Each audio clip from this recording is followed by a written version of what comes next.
Pagan and Christian Creeds, Their Origin and Meaning. By Edward Carpenter. Introductory. The subject of religious origins is a fascinating one, as the great multitude of books upon it, published in late years, tends to show. Indeed, the great difficulty today in dealing with the subject, lies in the very mass of the material to hand, and that not only on account of the labor involved in sorting the material, but because the abundance itself of facts opens up temptation to a student in this department of anthropology, as happens also in other branches of general science, to rush in too hastily with what seems a plausible theory. The more facts, statistics, and so forth, there are available in any investigation, the easier it is to pick out a considerable number which will fit a given theory. The other facts being neglected or ignored, the views put forward enjoy for a time a great vogue. Then inevitably, and at a later time, new or neglected facts alter the outlook, and a new perspective is established. There is also in these matters of science, though many scientific men would doubtless deny this, a great deal of fashion. Such has been notoriously the case in political economy, medicine, geology, and even in such definite studies as physics and chemistry. In a comparatively recent science, like that with which we are now concerned, one would naturally expect variations. 150 years ago, and since the time of Rousseau, the noble savage was extremely popular. And he lingers still in the story books of our children. Then the reaction from this extreme view set in, and of late years it has been the popular cue, largely, it must be said, among armchair travelers and explorers, to represent the religious rites and customs of primitive folk as a senseless mass of superstitions, and the early man as quite devoid of decent feeling and intelligence. Again, when the study of religious origins first began in modern times to be seriously taken up, say in the earlier part of last century, there was great boom in sun gods. Every divinity in the pantheon was an impersonation of the sun, unless indeed, if feminine, of the moon. Apollo was a sun god, of course, Hercules was a sun god, Samson was a sun god, Indra and Krishna, and even Christ, the same. Cf. Dupuy in France, Origin de tous les cultes, 1795, F. Nork in Germany, Biblish Mythology, 1842, Richard Taylor in England, The Devil's Pulpit, 1830, were among the first in modern times to put forward this view. A little later the phallic explanation of everything came into fashion. The deities were all polite names for the organs and powers of procreation. R. P. Knight, Ancient Art and Mythology, 1818, and Dr. Thomas Inman, Ancient Faiths and Ancient Names, 1868, popularized this idea in England, so did Nork in Germany. Then again there was a period of what is sometimes called euhemerism, the theory that the gods and goddesses had actually once been men and women, historical characters round whom a halo of romance and remoteness had gathered. Later still, a school has arisen which thinks little of sun gods, and pays more attention to earth and nature spirits, to gnomes and demons and vegetation sprites, and to the processes of magic by which these, so it was supposed, could be enlisted in man's service if friendly, or exorcised if hostile. It is easy to see, of course, that there is some truth in all these explanations, but naturally each school for the time being makes the most of its own contention. Mr. J. M.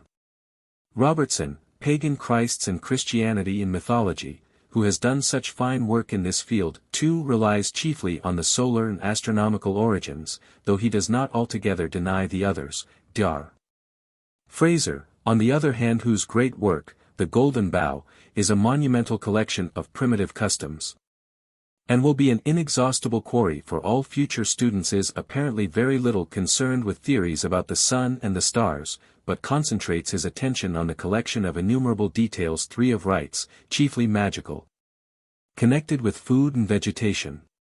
Still later writers, like S. Renock, Jane Harrison and E. A. Crowley, being mainly occupied with customs of very primitive peoples, like the Pelasgian Greeks or the Australian Aborigines, have confined themselves, necessarily, even more to magic and witchcraft. Meanwhile, the Christian Church from these speculations has kept itself severely apart, as of course representing a unique and divine revelation, little concerned or interested in such heathenisms. And moreover, in this country at any rate, has managed to persuade the general public of its own divine uniqueness to such a degree that few people, even nowadays, realize that it has sprung from just the same root as paganism, and that it shares by far the most part of its doctrines and rites with the latter. Till quite lately it was thought, in Britain, that only secularists and unfashionable people took any interest in sun gods. And while it was true that learned professors might point to a belief in magic as one of the first sources of religion, it was easy in reply to say that this obviously had nothing to do with Christianity. The secularists, too, rather spoilt their case by assuming, in their wrath against the Church, that all priests since the beginning of the world have been frauds and charlatans, and that all the rites of religion were merely devil's devices invented by them for the purpose of preying upon the superstitions of the ignorant, to their own enrichment. They, the secularists, overleaped themselves by grossly exaggerating a thing that no doubt is partially true. Thus the subject of religious origins is somewhat complex, and yields many aspects for consideration. It is only, I think, by keeping a broad course and admitting contributions to the truth from various sides, that valuable results can be obtained. It is absurd to suppose that in this or any other science neat systems can be found which will cover all the facts. Nature and history do not deal in such things, or supply them for a sop to man's vanity. It is clear that there have been three main lines, so far, along which human speculation and study have run. One connecting religious rites and observations with the movements of the sun and the planets in the sky, and leading to the invention of and belief in Olympian and remote gods dwelling in heaven and ruling the earth from a distance. The second connecting religion with the changes of the season, on the earth, and with such practical things as the growth of vegetation and food, and leading to or mingled with a vague belief in earth spirits and magical methods of influencing such spirits. And the third connecting religion with man's own body and the tremendous force of sex residing in it, emblem of undying life and all fertility and power. It is clear also, and all investigation confirms it, that the second-mentioned phase of religion arose on the whole before the first-mentioned, that is, that men naturally thought about the very practical questions of food and vegetation, and the magical or other methods of encouraging the same, before they worried themselves about the heavenly bodies and the laws of their movements, or about the sinister or favorable influences the stars might exert. And again, it is extremely probable that the third-mentioned aspect, that which connected religion with the procreative desires and phenomena of human physiology, really came first. These desires and physiological phenomena must have loomed large on the primitive mind long before the changes of the seasons or of the sky had been at all definitely observed or considered. Thus we find it probable that, in order to understand the sequence of the actual and historical phases of religious worship, we must approximately reverse the order above given in which they have been studied, and conclude that in general the phallic cults came first, the cult of magic and the propitiation of earth divinities and spirits came second, and only last came the belief in definite god figures residing in heaven. At the base of the whole process by which divinities and demons were created, and rites for their propitiation and placation established, lay fear stimulating the imagination to fantastic activity. Primus in orb Deos fecit timor. And fear, as we shall see, only became a mental stimulus at the time of, or after, the evolution of self-consciousness. Before that time, in the period of simple consciousness, when the human mind resembled that of the animals, fear indeed existed, but its nature was more that of a mechanical protective instinct. There being no figure or image of self in the animal mind, there were correspondingly no figures or images of beings who might threaten or destroy that self. So it was that the imaginative power of fear began with self-consciousness, and from that imaginative power was unrolled the whole panorama of the gods and rites and creeds of religion down the centuries. The immense force and domination of fear in the first self-conscious stages of the human mind is a thing which can hardly be exaggerated, and which is even difficult for some of us moderns to realize. But naturally, as soon as man began to think about himself a frail phantom and waif in the midst of tremendous forces of whose nature and mode of operation he was entirely ignorant, he was beset with terrors, dangers loomed upon him on all sides. Even today it is noticed by doctors that one of the chief obstacles to the cure of illness among some black or native races is sheer superstitious terror. And thanatomania is the recognized word for a state of mind, obsession of death, which will often cause a savage to perish from a mere scratch hardly to be called a wound. The natural defense against this state of mind was the creation of an enormous number of taboos such as we find among all races and on every conceivable subject, and these taboos constituted practically a great body of warnings which regulated the lives and thoughts of the community. And ultimately, after they had been weeded out and to some degree simplified, hardened down into very stringent customs and laws. Such taboos naturally in the beginning tended to include the avoidance not only of acts which might reasonably be considered dangerous, like touching a corpse, but also things much more remote and fanciful in their relation to danger. Like merely looking at a mother-in-law, or passing a lightning-struck tree. And, what is especially to be noticed, they tended to include acts which offered any special pleasure or temptation like sex or marriage or the enjoyment of a meal. Taboos surrounded these things too, and the psychological connection is easy to divine, but I shall deal with this general subject later. It may be guessed that so complex a system of regulations made life anything but easy to early peoples. But, preposterous and unreasonable as some of the taboos were, they undoubtedly had the effect of compelling the growth of self-control. Fear does not seem a very worthy motive, but in the beginning it curbed the violence of the purely animal passions, and introduced order and restraint among them. Simultaneously it became itself, through the gradual increase of knowledge and observation, transmuted and etherealized into something more like wonder and awe and, when the gods rose above the horizon, into reverence. Anyhow, we seem to perceive that from the early beginnings, in the Stone Age, of self-consciousness in man there has been a gradual development from crass superstition, senseless and accidental, to rudimentary observation, and so to belief in magic. Thence to animism and personification of nature powers in more or less human form, as earth divinities or sky gods or embodiments of the tribe. And to placation of these powers by rites like sacrifice and the Eucharist, which in their turn became the foundation of morality. Graphic representations made for the encouragement of fertility as on the walls of Bushmen's rock dwellings or the ceilings of the caverns of Altamira became the nurse of pictorial art. Observations of plants or of the weather or the stars, carried on by tribal medicine men for purposes of witchcraft or prophecy, supplied some of the material of science. And humanity emerged by faltering and hesitating steps on the borderland of those finer perceptions and reasonings which are supposed to be characteristic of civilization. The process of the evolution of religious rites and ceremonies has in its main outlines been the same all over the world. As the reader will presently see, and this whether in connection with the numerous creeds of paganism or the supposedly unique case of Christianity. And now the continuity and close intermixture of these great streams can no longer be denied, nor is it indeed denied by those who have really studied the subject.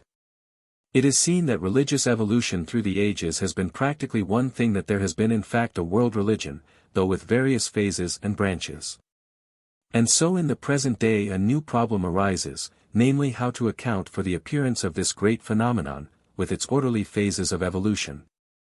And its own spontaneous foregrowths in all corners of the globe, this phenomenon which has had such a strange sway over the hearts of men, which has attracted them with so weird a charm, which has drawn out their devotion, love and tenderness. Which has consoled them in sorrow and affliction, and yet which has stained their history with such horrible sacrifices and persecutions and cruelties. What has been the instigating cause of it? The answer which I propose to this question, and which is developed to some extent in the following chapters, is a psychological one. It is that the phenomenon proceeds from, and is a necessary accompaniment of, the growth of human consciousness itself, its growth, namely, through the three great stages of its unfoldment. These stages are, 1, that of the simple or animal consciousness, 2, that of self-consciousness, and, 3, that of a third stage of consciousness which has not as yet been effectively named. but whose indications and precursive signs we here and there perceive in the rites and prophecies and mysteries of the early religions, and in the poetry and art and literature generally of the later civilizations. Though I do not expect or wish to catch nature and history in the careful net of a phrase, yet I think that in the sequence from the above-mentioned first stage to the second, and then again in the sequence from the second to the third, there will be found a helpful explanation of the rites and aspirations of human religion.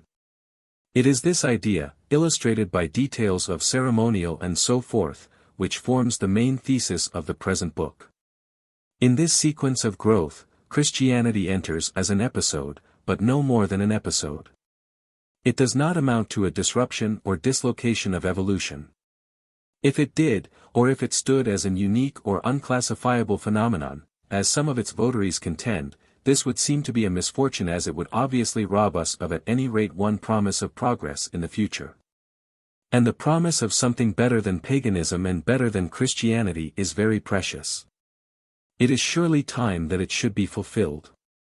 The tracing, therefore, of the part that human self-consciousness has played, psychologically, in the evolution of religion, runs like a thread through the following chapters, and seeks illustration in a variety of details. The idea has been repeated under different aspects, sometimes, possibly, it has been repeated too often, but different aspects in such a case do help, as in a stereoscope, to give solidity to the thing seen. Though the worship of sun gods and divine figures in the sky came comparatively late in religious evolution, I have put this subject early in the book, chapters 2 and 3. Partly because, as I have already explained, it was the phase first studied in modern times, and therefore is the one most familiar to present-day readers, and partly because its astronomical data give great definiteness and provability to it. In rebuttal to the common accusation that the whole study of religious origins is too vague and uncertain to have much value. Going backwards in time, the two next chapters, 4 and V, deal with totem-sacraments and magic, perhaps the earliest forms of religion. And these four lead on, in chapters 6 to 11, to the consideration of rites and creeds common to paganism and Christianity. 12 and 13 deal especially with the evolution of Christianity itself. 14 and 15 explain the inner meaning of the whole process from the beginning, and 16 and 17 look to the future. The appendix on the doctrines of the Upanishads may, I hope, serve to give an idea, intimate even though inadequate, of the third stage, that which follows on the stage of self-consciousness, and to portray the mental attitudes which are characteristic of that stage. Here in this third stage, it would seem, one comes upon the real facts of the inner life in contradistinction to the fancies and figments of the second stage. And so one reaches the final point of conjunction between science and religion. How do you find this book? Any thoughts about the book or the author? Any suggestion for improvement? Please take a moment to share your thoughts in a comment. If you like it, share it with your friends who might enjoy it as well. Subscribe to keep in touch. Visit CompleteAudiobooks.com for more quality content.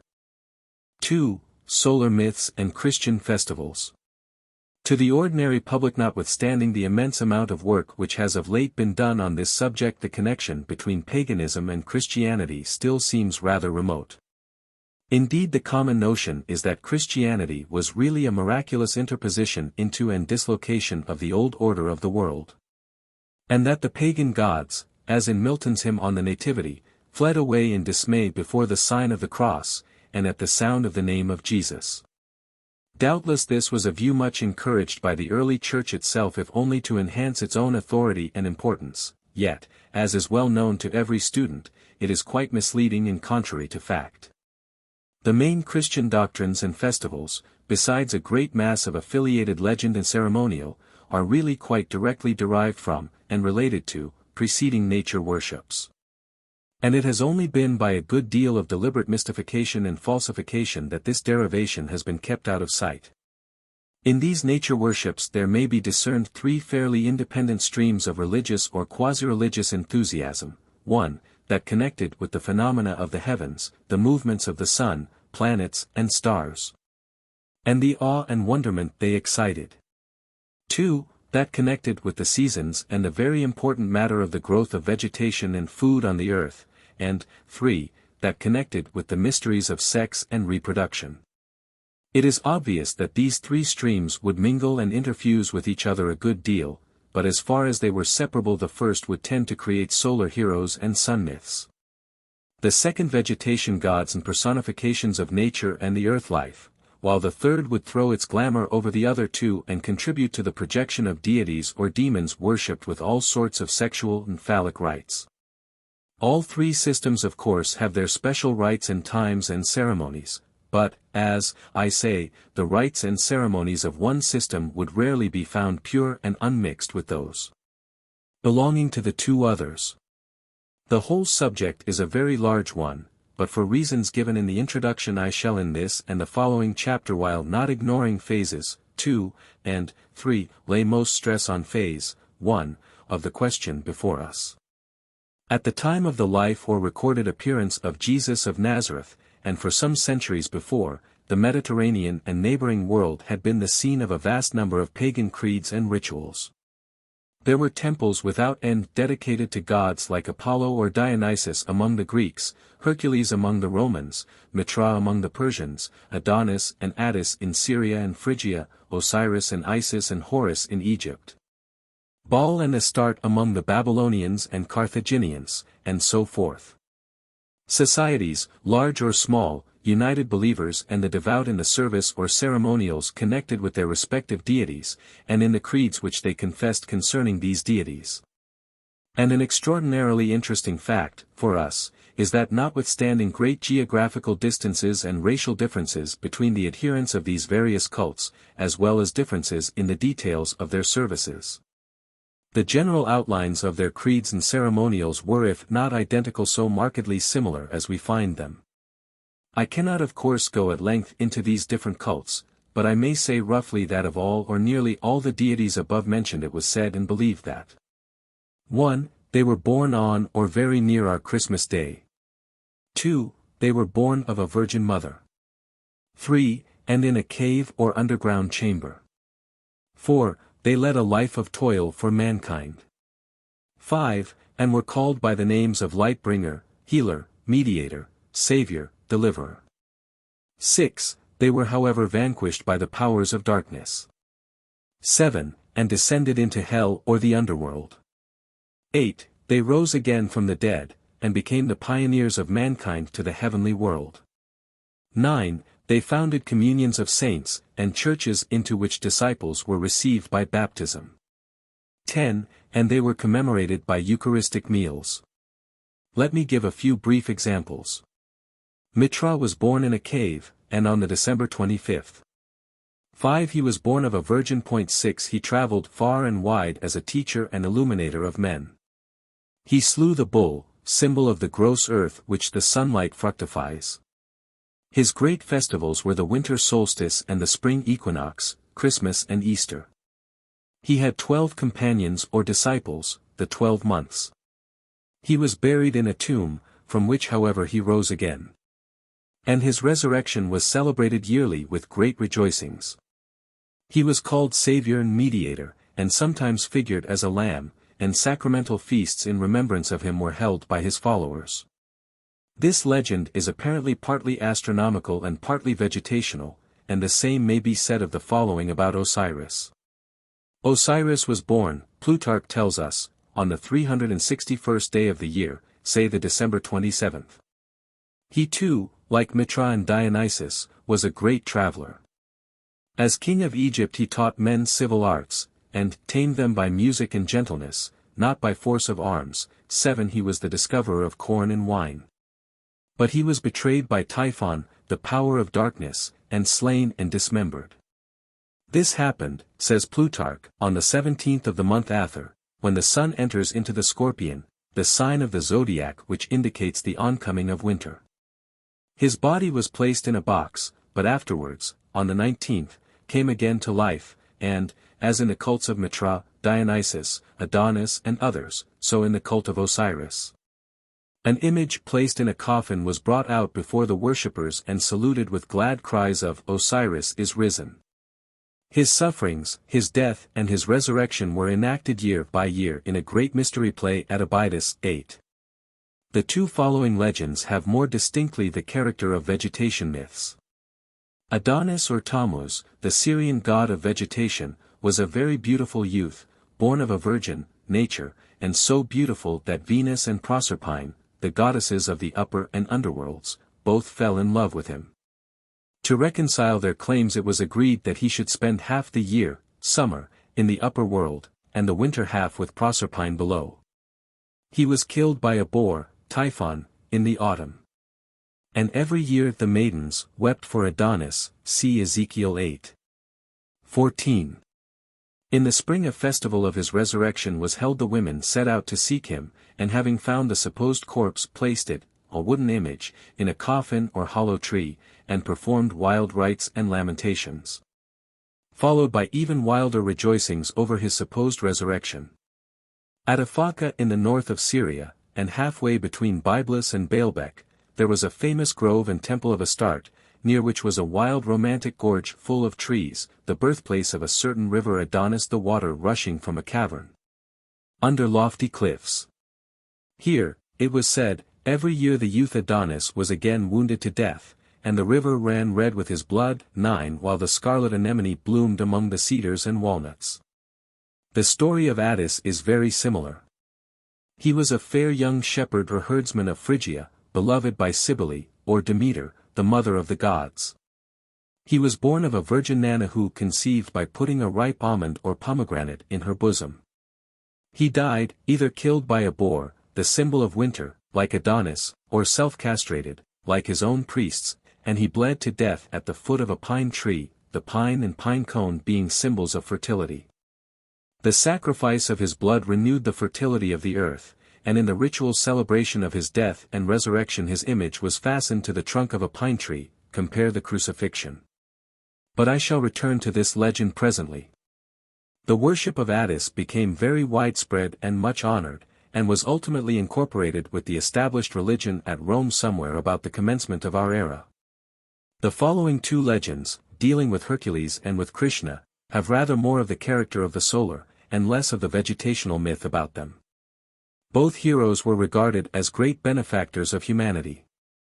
But the former more on the material plane, and the latter on the spiritual. Hercules or Heracles was, like other sun gods and benefactors of mankind, a great traveler. He was known in many lands, and everywhere he was invoked as savior. He was miraculously conceived from a divine father, even in the cradle he strangled 2 serpents sent to destroy him. His many labors for the good of the world were ultimately epitomized into 12, symbolized by the signs of the zodiac. He slew the Nemean lion and the hydra, offspring of Typhon, and the boar. He overcame the Cretan bull, and cleaned out the stables of Augeas. He conquered death and, descending into Hades, brought Cerberus thence and ascended into heaven. On all sides he was followed by the gratitude and the prayers of mortals. As to Krishna, the Indian god, the points of agreement with the general divine career indicated above are too salient to be overlooked, and too numerous to be fully recorded. He also was born of a virgin, Devki, and in a cave, 10 in his birth announced by a star. It was sought to destroy him, and for that purpose a massacre of infants was ordered. Everywhere he performed miracles, raising the dead, healing lepers, and the deaf and the blind, and championing the poor and oppressed. He had a beloved disciple, Arjuna, cf. John, before whom he was transfigured. 11 His death is differently related as being shot by an arrow, or crucified on a tree. He descended into hell, and rose again from the dead, ascending into heaven in the sight of many people. He will return at the last day to be the judge of the quick and the dead. Such are some of the legends concerning the pagan and pre-Christian deities, only briefly sketched now, in order that we may get something like a true perspective of the whole subject. But to most of them, and more in detail, I shall return as the argument proceeds. What we chiefly notice so far are 2 points, on the one hand the general similarity of these stories with that of Jesus Christ. On the other their analogy with the yearly phenomena of nature as illustrated by the course of the sun in heaven and the changes of vegetation on the earth. 1. The similarity of these ancient pagan legends and beliefs with Christian traditions was indeed so great that it excited the attention and the undisguised wrath of the early Christian fathers. They felt no doubt about the similarity, but not knowing how to explain it fell back upon the innocent theory that the devil, in order to confound the Christians, had, centuries before, caused the pagans to adopt certain beliefs and practices. Very crafty, we may say, of the devil, but also very innocent of the fathers to believe it. Justin Martyr, for instance, describes 12 the institution of the Lord's Supper as narrated in the Gospels, and then goes on to say, which the wicked devils have imitated in the mysteries of Mitra, commanding the same thing to be done.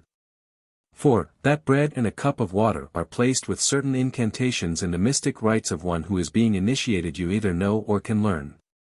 Tertullian also says 13 that, the devil by the mysteries of his idols imitates even the main part of the divine mysteries. He baptizes his worshippers in water and makes them believe that this purifies them from their crimes.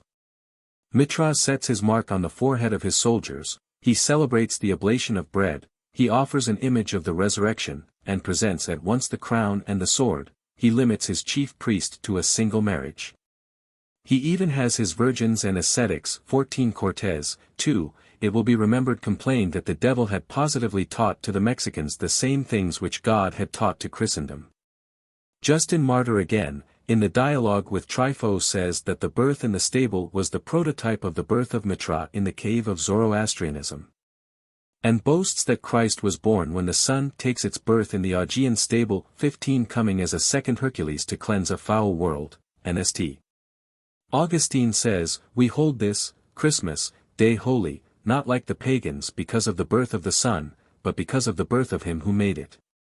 There are plenty of other instances in the early fathers of their indignant ascription of these similarities to the work of devils, but we need not dwell over them. There is no need for us to be indignant. On the contrary, we can now see that these animadversions of the Christian writers are the evidence of how and to what extent in the spread of Christianity over the world it had become fused with the pagan cults previously existing. It was not till the year AD 530 or so, 5 centuries after the supposed birth of Christ, that a Scythian monk, Dionysius Exiguus, an abbot and astronomer of Rome, was commissioned to fix the day and the year of that birth. A nice problem, considering the historical science of the period. For year he assigned the date which we now adopt, 16, and for day and month he adopted the 25th December date which had been in popular use since about 350 BC. And the very date, within a day or two, of the supposed birth of the previous sun gods. 17 From that fact alone we may fairly conclude that by the year 530 or earlier the existing nature worships had become largely fused into Christianity. In fact, the dates of the main pagan religious festivals had by that time become so popular that Christianity was obliged to accommodate itself to them. 18. This brings us to the second point mentioned a few pages back, the analogy between the Christian festivals and the yearly phenomena of nature in the sun and the vegetation. Let us take Christmas Day first. Mitra, as we have seen, was reported to have been born on the December 25th, which in the Julian calendar was reckoned as the day of the winter solstice and of the nativity of the sun. Plutarch says, Isis and Osiris, c. 12, that Osiris was born on the 361st day of the year, when a voice rang out proclaiming the Lord of all. Horus, he says, was born on the 362nd day. Apollo on the same. Why was all this? Why did the Druids at Yuletide light roaring fires? Why was the cock supposed to crow all Christmas Eve, the bird of dawning singeth all night long? Why was Apollo born with only one hair, the young sun with only one feeble ray? Why did Samson, name derived from Shemesh, the sun, lose all his strength when he lost his hair? Why were so many of these gods, Mitra, Apollo, Krishna, Jesus, and others, born in caves or underground chambers? 19. Why, at the Easter Eve festival of the Holy Sepulchre at Jerusalem, is a light brought from the grave and communicated to the candles of thousands who wait outside, and who rush forth rejoicing to carry the new glory over the world? 20. Why indeed? Except that older than all history and all written records has been the fear and wonderment of the children of men over the failure of the sun's strength in autumn, the decay of their God. And the anxiety lest by any means he should not revive or reappear. Think for a moment of a time far back when there were absolutely no almanacs or calendars, either nicely printed or otherwise, when all that timid mortals could see was that their great source of light and warmth was daily failing. Daily sinking lower in the sky. As everyone now knows, there are about 3 weeks at the fag end of the year when the days are at their shortest and there is very little change. What was happening? Evidently the god had fallen upon evil times. Typhon, the prince of darkness, had betrayed him, Delilah, the queen of night, had shorn his hair, the dreadful boar had wounded him, Hercules was struggling with death itself. He had fallen under the influence of those malign constellations, the serpent and the scorpion. Would the god grow weaker and finally succumb, or would he conquer after all? We can imagine the anxiety with which those early men and women watched for the first indication of a lengthening day. And the universal joy when the priest, the representative of primitive science, having made some simple observations, announced from the temple steps that the day was lengthening, that the sun was really born again to a new and glorious career. 21. Let us look at the elementary science of those days a little closer. How without almanacs or calendars could the day, or probable day, of the sun's rebirth be fixed? Go out next Christmas evening, and at midnight you will see the brightest of the fixed stars, Sirius, blazing in the southern sky, not however due south from you, but somewhat to the left of the meridian line. Some 3,000 years ago, owing to the precession of the equinoxes, that star at the winter solstice did not stand at midnight where you now see it, but almost exactly on the meridian line. The coming of Sirius therefore to the meridian at midnight became the sign and assurance of the sun having reached the very lowest point of his course, and therefore of having arrived at the moment of his rebirth. Where then was the sun at that moment? Obviously in the underworld beneath our feet. Whatever views the ancients may have had about the shape of the earth, it was evident to the mass of people that the sun god, after illuminating the world during the day, plunged down in the west, and remained there during the hours of darkness in some cavern under the earth. Here he rested, and after bathing in the great ocean renewed his garments before reappearing in the east next morning. But in this long night of his greatest winter weakness, when all the world was hoping and praying for the renewal of his strength, it is evident that the new birth would come if it came at all at midnight. This then was the sacred hour when in the underworld, the stable or the cave or whatever it might be called, the child was born who was destined to be the Saviour of men.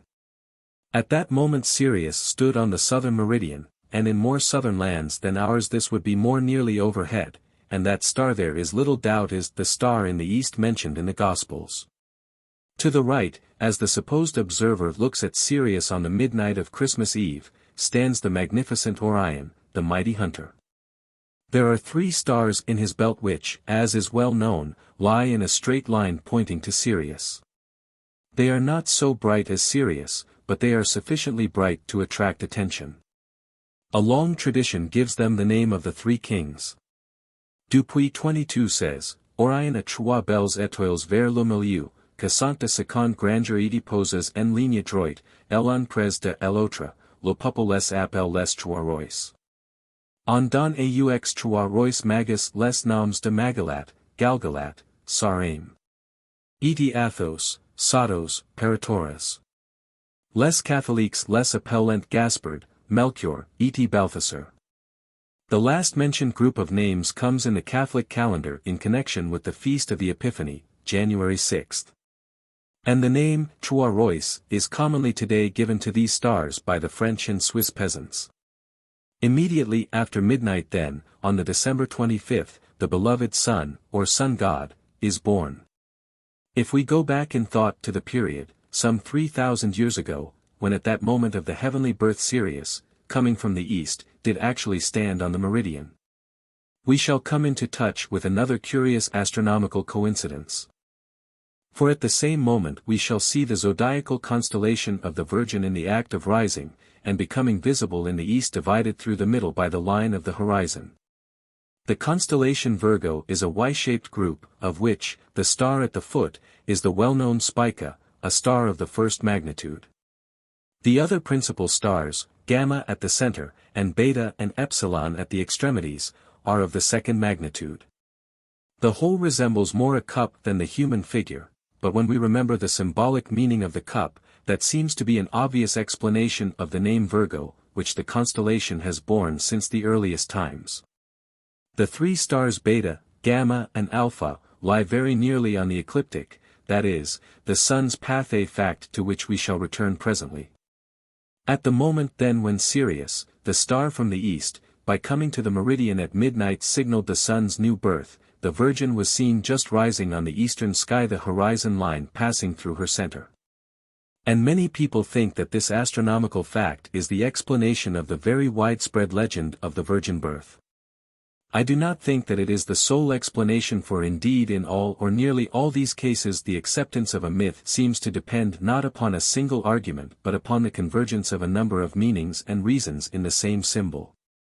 But certainly the fact mentioned above is curious, and its importance is accentuated by the following considerations. In the Temple of Dendra in Egypt, and on the inside of the dome, there is or was an elaborate circular representation of the northern hemisphere of the sky and the zodiac. 23 Here Virgo, the constellation, is represented, as in our star maps, by a woman with a spike of corn in her hand, spica. But on the margin close by there is an annotating and explicatory figure, a figure of Isis with the infant Horus in her arms, and quite resembling in style the Christian Madonna and Child, except that she is sitting and the child is on her knee. This seems to show that whatever other nations may have done in associating Virgo with Demeter, Ceres, Diana 24 etc., the Egyptians made no doubt of the constellation's connection with Isis and Horus.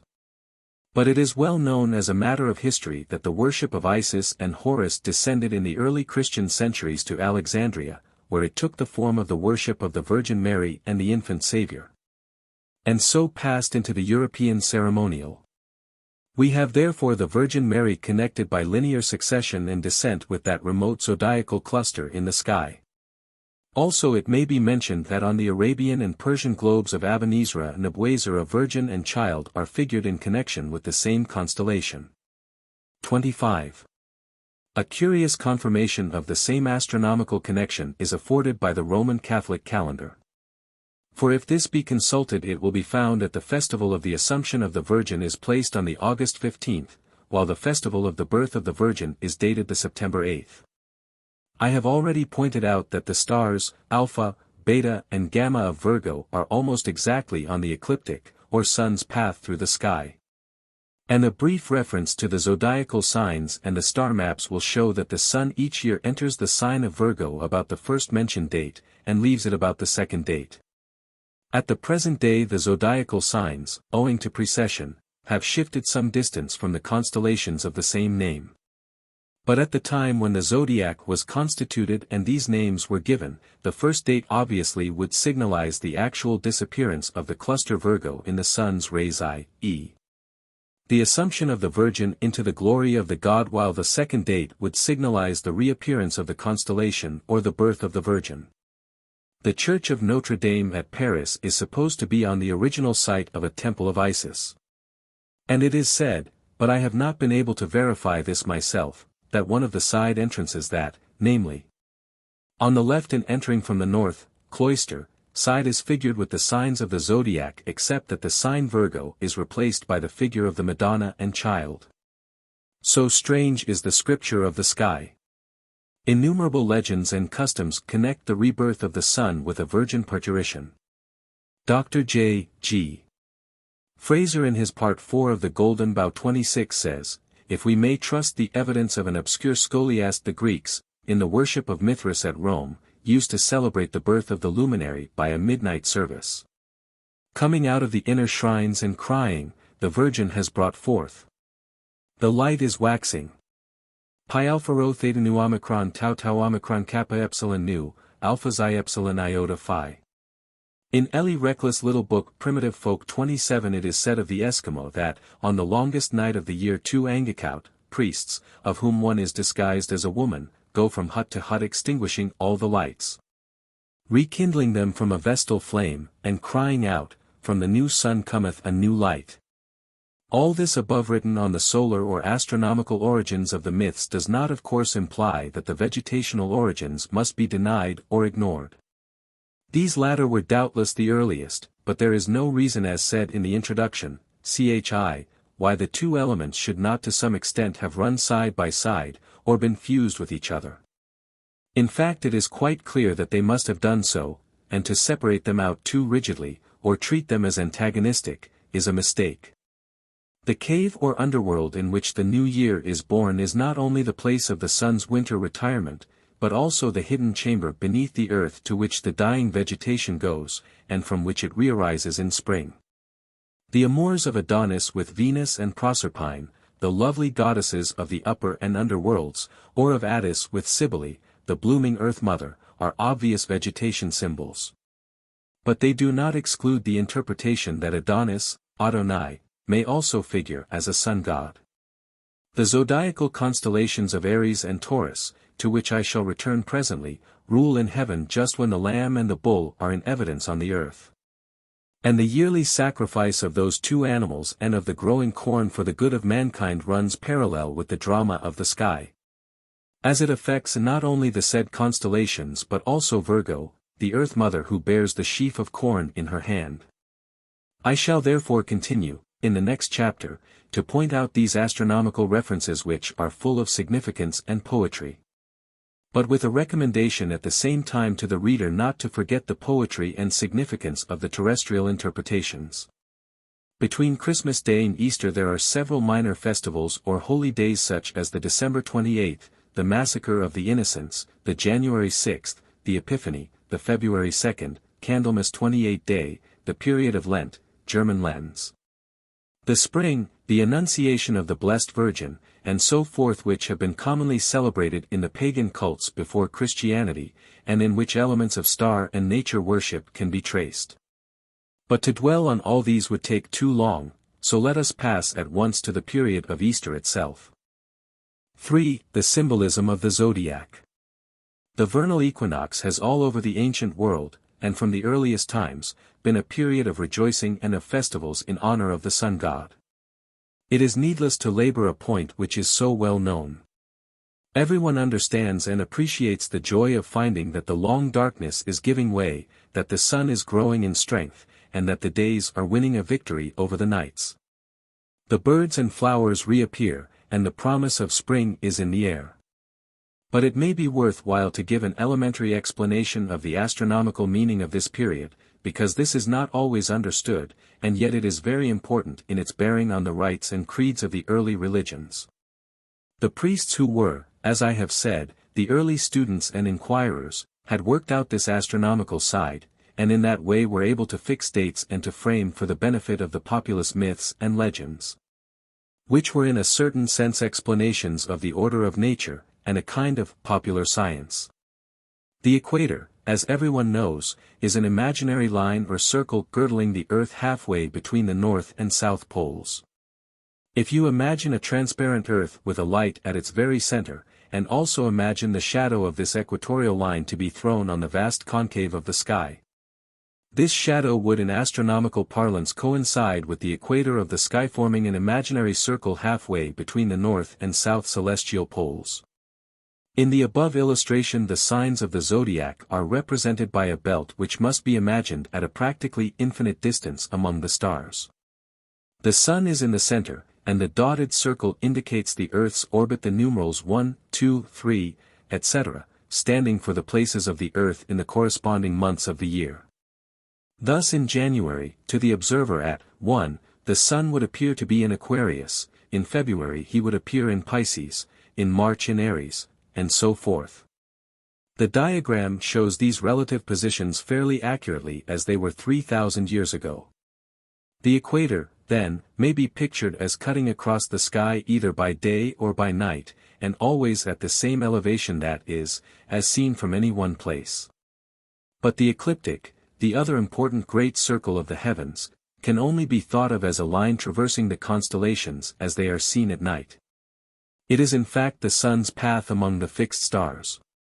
For, really owing to the Earth's motion in its orbit, the sun appears to move round the heavens once a year, traveling, always to the left, from constellation to constellation. The exact path of the sun is called the ecliptic. And the band of sky on either side of the ecliptic, which may be supposed to include the said constellations, is called the zodiac. How then, it will of course be asked, seeing that the sun and the stars can never be seen together, were the priests able to map out the path of the former among the latter? Into that question we need not go. Sufficient to say that they succeeded. And their success, even with the very primitive instruments they had, shows that their astronomical knowledge and acuteness of reasoning were of no mean order. To return to our vernal equinox. Let us suppose that the equator and ecliptic of the sky, at the spring season, are represented by two lines EQ and ECL, crossing each other at the point P. The sun, represented by the small circle, is moving slowly and in its annual course along the ecliptic to the left. When it reaches the point P, the dotted circle, it stands on the equator of the sky, and then for a day or two, being neither north nor south, it shines on the two terrestrial hemispheres alike, and day and night are equal. Before that time, when the sun is low down in the heavens, night has the advantage, and the days are short. Afterwards, when the sun has traveled more to the left, the days triumph over the nights. It will be seen then that this point P, where the sun's path crosses the equator, is a very critical point. It is the astronomical location of the triumph of the sun god and of the arrival of spring. How was this location defined? Among what stars was the sun moving at that critical moment? For of course it was understood, or supposed, that the sun was deeply influenced by the constellation through which it was, or appeared to be, moving. It seems then that at the period when these questions were occupying men's minds, say about 3,000 years ago, the point where the ecliptic crossed the equator was, as a matter of fact, in the region of the constellation Aries or the He Lamb. The triumph of the sun god was therefore, and quite naturally, ascribed to the influence of Aries. The Lamb became the symbol of the risen Saviour, and of his passage from the underworld into the height of heaven. At first such an explanation sounds hazardous, but 1,000 texts and references confirm it, and it is only by the accumulation of evidence in these cases that the student becomes convinced of a theory's correctness. It must also be remembered, what I have mentioned before, that these myths and legends were commonly adopted not only for one strict reason but because they represented in a general way the convergence of various symbols and inferences. Let me enumerate a few points with regard to the vernal equinox. In the Bible the festival is called the Passover, and its supposed institution by Moses is related in Exodus, ch. 12.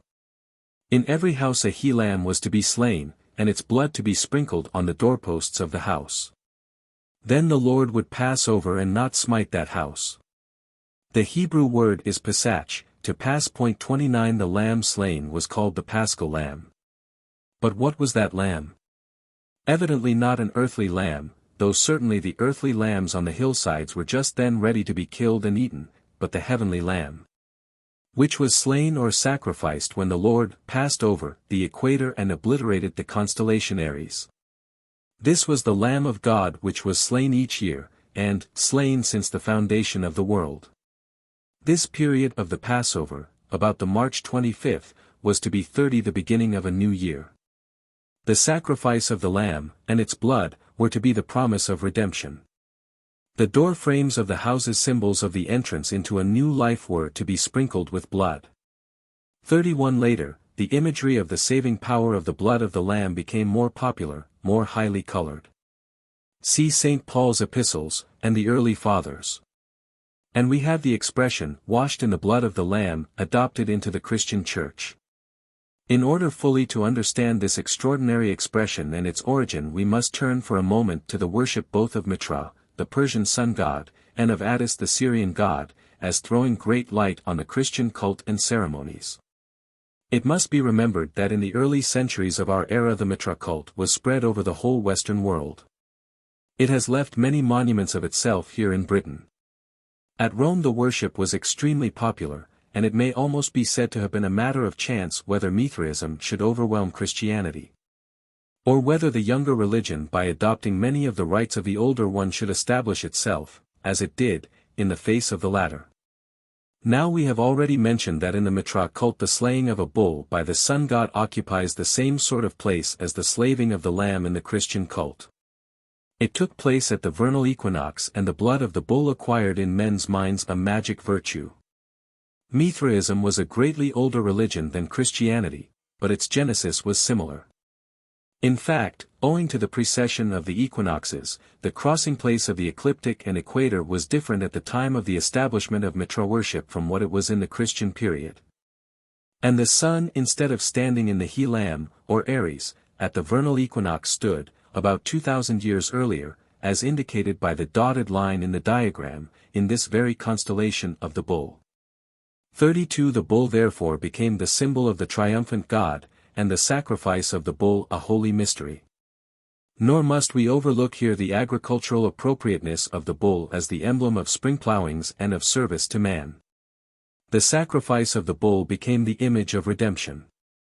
In a certain well-known Mitra sculpture or group, the sun god is represented as plunging his dagger into a bull, while a scorpion, a serpent, and other animals are sucking the latter's blood. From one point of view this may be taken as symbolic of the sun fertilizing the gross earth by plunging his rays into it and so drawing forth its blood for the sustenance of all creatures. While from another more astronomical aspect it symbolizes the conquest of the sun over winter in the moment of passing over, the sign of the bull. And the depletion of the generative power of the bull by the scorpion, which of course is the autumnal sign of the zodiac and herald of winter. One such Mithraic group was found at Ostia, where there was a large subterranean temple, to the invincible god Mithras. In the worship of Attis there were, as I have already indicated, many points of resemblance to the Christian cult. On the March 22, the vernal equinox, a pine tree was cut in the woods and brought into the temple of Cybele. It was treated almost as a divinity, was decked with violets, and the effigy of a young man tied to the stem, cf. the crucifixion. The 24th was called the Day of Blood. The high priest first drew blood from his own arms, and then the others gashed and slashed themselves, and spattered the altar and the sacred tree with blood. While novices made themselves eunuchs, for the kingdom of heaven's sake. The effigy was afterwards laid in a tomb. But when night fell, says Dr. Fraser, 33 sorrow was turned to joy. A light was brought, and the tomb was found to be empty. The next day, the 25th, was the festival of the resurrection, and ended in carnival and license, the Ilaria. Further, says Dr. Fraser, these mysteries seem to have included a sacramental meal and a baptism of blood. In the baptism the devotee, crowned with gold and wreathed with fillets, descended into a pit, the mouth of which was covered with a wooden grating. A bull, adorned with garlands of flowers, its forehead glittering with gold leaf, was then driven on to the grating and there stabbed to death with a consecrated spear. Its hot reeking blood poured in torrents through the apertures, and was received with devout eagerness by the worshipper on every part of his person and garments, till he emerged from the pit, drenched, dripping, and scarlet from head to foot. To receive the homage, nay the adoration, of his fellows as one who had been born again to eternal life and had washed away his sins in the blood of the bull. 34 And Fraser continuing says, that the bath of blood derived from slaughter of the bull, Torobolium, was believed to regenerate the devotee for eternity is proved by an inscription found at Rome, which records that a certain Sextilius Agesilaus Adesius, who dedicated an altar to Attis and the mother of the gods, Cybele, was Torobolio Cryobolio K in Eternum Renatus. 35 In the procedure of the Torobolia and Cryobolia, says Mr. J. M. Robertson, 36, which grew very popular in the Roman world, we have the literal and original meaning of the phrase, washed in the blood of the Lamb. The doctrine being that resurrection and eternal life were secured by drenching or sprinkling with the actual blood of a sacrificial bull or ram. For the popularity of the rite we may quote Franz Cumont, who says 37, Set douche secret, Torobolium, Perate avoir été administré en Cappadoce dans un grand nombre de sanctuaires, et en particulier dans ceux de la grande divinité indigène. Et dans ceux de Anahita. Whether Mr. Robertson is right in ascribing to the priests, as he appears to do, so materialistic a view of the potency of the actual blood is, I should say, doubtful. I do not myself see that there is any reason for supposing that the priests of Mitra or Addis regarded baptism by blood very differently from the way in which the Christian Church has generally regarded baptism by water, namely, as a symbol of some inner regeneration. There may certainly have been a little more of the magical view and a little less of the symbolic, in the older religions, but the difference was probably on the whole more one of degree than of essential disparity. But however that may be, we cannot but be struck by the extraordinary analogy between the tombstone inscriptions of that period, born again into eternity by the blood of the bull or the ram, and the corresponding texts in our graveyards today. F. Cumont in his elaborate work, Textes et Monuments Relatifs aux Mystères de Mitra, 2 volumes. Brussels, 1899, gives a great number of texts and epitaphs of the same character as that above quoted, 38, and they are well worth studying by those interested in the subject. Cumont, it may be noted, Volume 1, p. 305, thinks that the story of Mitra and the slaying of the bull must have originated among some pastoral people to whom the bull was the source of all life. The bull in heaven, the symbol of the triumphant Sungadan, the earthly bull, sacrificed for the good of humanity, were one and the same. The god, in fact, sacrificed himself or his representative. And Mitra was the hero who first won this conception of divinity for mankind, though of course it is in essence quite similar to the conception put forward by the Christian Church, as illustrating the belief that the baptism by blood was accompanied by a real regeneration of the devotee. Fraser quotes an ancient writer 39 who says that for some time after the ceremony the fiction of a new birth was kept up by dieting the devotee on milk, like a newborn babe. And it is interesting in that connection to find that even in the present day a diet of absolutely nothing but milk for 6 or 8 weeks is by many doctors recommended as the only means of getting rid of deep-seated illnesses and enabling a patient's organism to make a completely new start in life. At Rome, he further says, p. 230, the new birth and the remission of sins by the shedding of bull's blood appear to have been carried out above all at the sanctuary of the Phrygian goddess, Cybele, on the Vatican Hill, at or near the spot where the great basilica of St. Peter's now stands, for many inscriptions relating to the rites were found when the church was being enlarged in 1608 or 1609.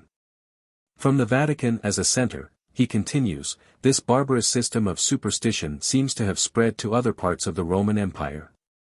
Inscriptions found in Gaul and Germany prove that provincial sanctuaries modeled their ritual on that of the Vatican. It would appear then that at Rome in the quiet early days of the Christian Church, the rites and ceremonials of Mitra and Cybele, probably much intermingled and blended, were exceedingly popular. Both religions had been recognized by the Roman state, and the Christians, persecuted and despised as they were, found it hard to make any headway against them, the more so perhaps because the Christian doctrines appeared in many respects to be merely faint replicas and copies of the older creeds. Robertson maintains 40 that a he-lamb was sacrificed in the Mithraic mysteries, and he quotes Porphyry as saying 41 that a place near the equinoctial circle was assigned to Mitra as an appropriate seat. And on this account he bears the sword of the ram, Aries, which is a sign of Mars, Aries. Similarly among the early Christians, it is said, a ram or lamb was sacrificed in the Paschal mystery. Many people think that the association of the lamb god with the cross arose from the fact that the constellation Aries at that time was on the heavenly cross, the crossways of the ecliptic and equator C diagram, ch3 p. 39 supra, and in the very place through which the sun god had to pass just before his final triumph. And it is curious to find that Justin Martyr in his dialogue with Trypho 42, a Jew, alludes to an old Jewish practice of roasting a lamb on spits arranged in the form of a cross. The lamb, he says, meaning apparently the Paschal lamb, is roasted and dressed up in the form of a cross. For one spit is transfixed right through the lower parts up to the head, and one across the back, to which are attached the legs, forelegs, of the lamb. Today in Morocco at the festival of Eid el-Kabir, corresponding to the Christian Easter, the Mohammedans sacrifice a young ram and hurry it still bleeding to the precincts of the mosque, while at the same time every household slays a lamb, as in the biblical institution, for its family feast. But it will perhaps be said, you are going too fast and proving too much. In the anxiety to show that the lamb god and the sacrifice of the lamb were honored by the devotees of Mitra and Cybele in the Rome of the Christian era.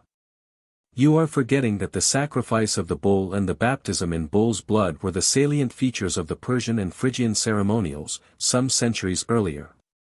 How can you reconcile the existence side by side of divinities belonging to such different periods, or ascribe them both to an astronomical origin? The answer is simple enough. As I have explained before, the precession of the equinoxes caused the sun, at its moment of triumph over the powers of darkness, to stand at one period in the constellation of the Bull. And at a period some 2,000 years later in the constellation of the Ram.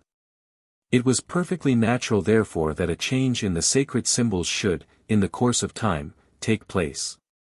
Yet perfectly natural also that these symbols, having once been consecrated and adopted, should continue to be honored and clung to long after the time of their astronomical appropriateness had passed.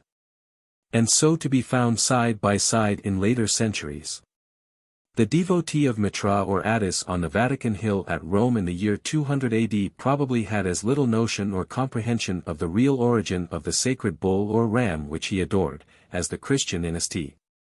Peter's today has of the origin of the Lamb God whose vicegerent on earth is the Pope. It is indeed easy to imagine that the change from the worship of the bull to the worship of the lamb which undoubtedly took place among various peoples as time went on, was only a ritual change initiated by the priests in order to put on record and harmonize with the astronomical alteration. Anyhow, it is curious that while Mitra in the early times was specially associated with the bull, his association with the lamb belonged more to the Roman period. Somewhat the same happened in the case of Attis. In the Bible we read of the indignation of Moses at the setting up by the Israelites of a golden calf. After the sacrifice of the ram-lamb had been instituted, as if indeed the rebellious people were returning to the earlier cult of Apis which they ought to have left behind them in Egypt. In Egypt itself, too, we find the worship of Apis, as time went on, yielding place to that of the ram-headed god Ammonius, or Jupiter Ammon. 43 So that both from the Bible and from Egyptian history we may conclude that the worship of the lamb or ram succeeded to the worship of the bull. Finally, it has been pointed out, and there may be some real connection in the coincidence, that in the quite early years of Christianity the fish came in as an accepted symbol of Jesus Christ. Considering that after the domination of Taurus and Aries, the fish, Pisces, comes next in succession as the zodiacal sign for the vernal equinox, and is now the constellation in which the sun stands at that period. It seems not impossible that the astronomical change has been the cause of the adoption of this new symbol.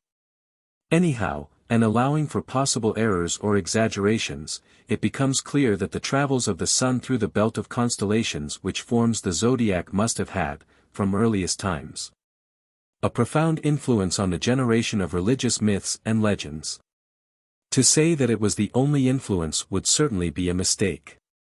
Other causes undoubtedly contributed. But it was a main and important influence. The origins of the zodiac are obscure. We do not know with any certainty the reasons why the various names were given to its component sections, nor can we measure the exact antiquity of these names. But presupposing the names of the signs as once given, it is not difficult to imagine the growth of legends connected with the sun's course among them. Of all the ancient divinities, perhaps Hercules is the one whose role as a sun god is most generally admitted. The helper of gods and men, a mighty traveler, and invoked everywhere as the Saviour, his labors for the good of the world became ultimately defined and systematized as 12 and corresponding in number to the signs of the zodiac. It is true that this systematization only took place at a late period, probably in Alexandria, also that the identification of some of the labors with the actual signs as we have them at present is not always clear. But considering the wide prevalence of the Hercules myth over the ancient world and the very various astronomical systems it must have been connected with in its origin, this lack of exact correspondence is hardly to be wondered at.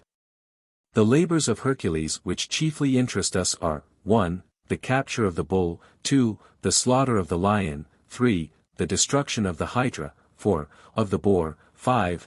The cleansing of the stables of Augeas, 6. The descent into Hades and the taming of Cerberus.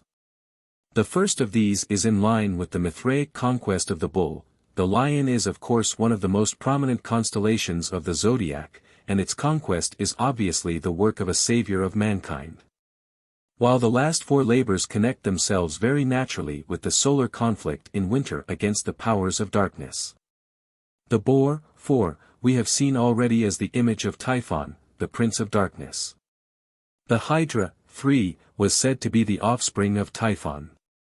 The descent into Hades, 6, generally associated with Hercules' struggle with and victory over death links onto the descent of the sun into the underworld, and its long and doubtful strife with the forces of winter. And the cleansing of the stables of Augeas, 5, has the same signification.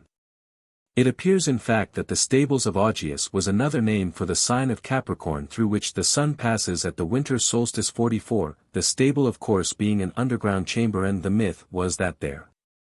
In this lowest tract and backwater of the ecliptic all the malarious and evil influences of the sky were collected.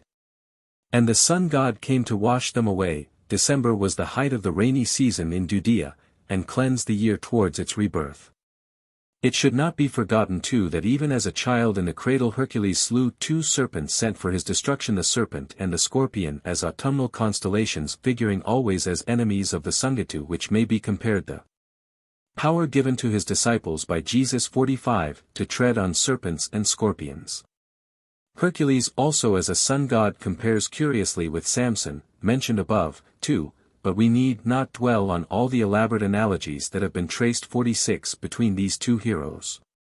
The Jesus story, it will now be seen, has a great number of correspondences with the stories of former sun gods and with the actual career of the sun through the heavens, so many indeed that they cannot well be attributed to mere coincidence or even to the blasphemous wiles of the devil. Let us enumerate some of these. There are, 1, the birth from a virgin mother, 2, the birth in a stable, cave or underground chamber, and, 3, on the December 25th, just after the winter solstice.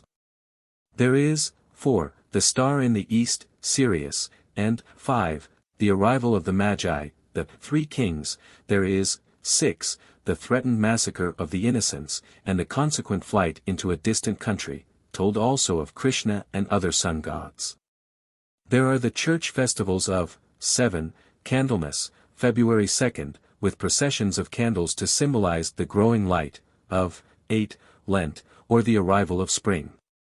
Of, 9, Easter Day, normally on the March 25th, to celebrate the crossing of the equator by the sun, and, 10, simultaneously the outburst of lights at the Holy Sepulchre at Jerusalem. There is, 11, the crucifixion and death of the Lamb God, on Good Friday, 3 days before Easter. There are, 12, the nailing to a tree, 13, the empty grave, 14, the glad resurrection, as in the cases of Osiris, Attis and others. There are, 15, the 12 disciples, the zodiacal signs, and, 16, the betrayal by one of the 12. Then later there is, 17, Midsummer Day, the June 24th, dedicated to the Nativity of John the Baptist, and corresponding to Christmas Day. There are the festivals of, 18, the Assumption of the Virgin, August 15th, and of, 19, the Nativity of the Virgin, September 8th, corresponding to the movement of the god through Virgo. There is the conflict of Christ and his disciples with the autumnal asterisms, 20, the serpent and the scorpion. And finally there is the curious fact that the Church, 21, dedicates the very day of the winter solstice, when anyone may very naturally doubt the rebirth of the sun, to St. Thomas, who doubted the truth of the resurrection. These are some of, and by no means all, the coincidences in question. But they are sufficient, I think, to prove, even allowing for possible margins of error, the truth of our general contention. To go into the parallelism of the careers of Krishna, the Indian sun god, and Jesus would take too long, because indeed the correspondence is so extraordinarily close and elaborate. 47. I propose, however, at the close of this chapter, to dwell now for a moment on the Christian festival of the Eucharist. Partly on account of its connection with the derivation from the astronomical rites and nature celebrations already alluded to, and partly on account of the light which the festival generally, whether Christian or pagan, throws on the origins of religious magic, a subject I shall have to deal with in the next chapter. I have already, ch. 2, page 25, mentioned the Eucharistic rite held in commemoration of Mitra, and the indignant ascription of this by Justin Martyr to the wiles of the devil. Justin Martyr clearly had no doubt about the resemblance of the Mithraic to the Christian ceremony. A sacramental meal, as mentioned a few pages back, seems to have been held by the worshippers of Attis 48 in commemoration of their god. And the mysteries of the pagan cults generally appear to have included rites sometimes half savage, sometimes more aesthetic, in which a dismembered animal was eaten, or bread and wine, the spirits of the corn and the vine, were consumed, as representing the body of the god whom his devotees desired to honor. But the best example of this practice is afforded by the rites of Dionysus, to which I will devote a few lines. Dionysus, like other sun or nature deities, was born of a virgin, Semele or Demeter, untainted by any earthly husband, and born on the 25th December. He was nurtured in a cave, and even at that early age was identified with the ram or lamb, into whose form he was for the time being changed.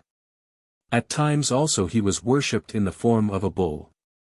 49 He traveled far and wide, and brought the great gift of wine to mankind. 50 He was called Liberator, and Saviour. His grave was shown at Delphi in the inmost shrine of the Temple of Apollo. Secret offerings were brought thither, while the women who were celebrating the feast woke up the newborn god. Festivals of this kind in celebration of the extinction and resurrection of the deity were held, by women and girls only, amid the mountains at night, every third year, about the time of the shortest day.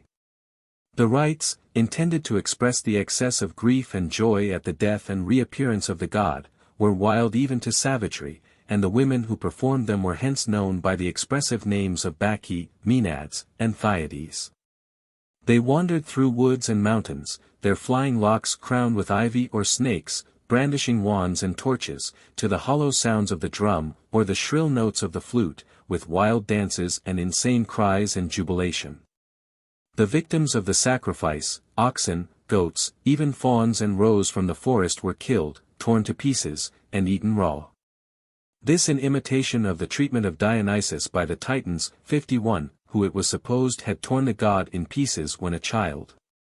Dupuy, one of the earliest writers, at the beginning of last century, on this subject, says, describing the mystic rites of Dionysus, 52, the sacred doors of the temple in which the initiation took place were opened only once a year, and no stranger might ever enter.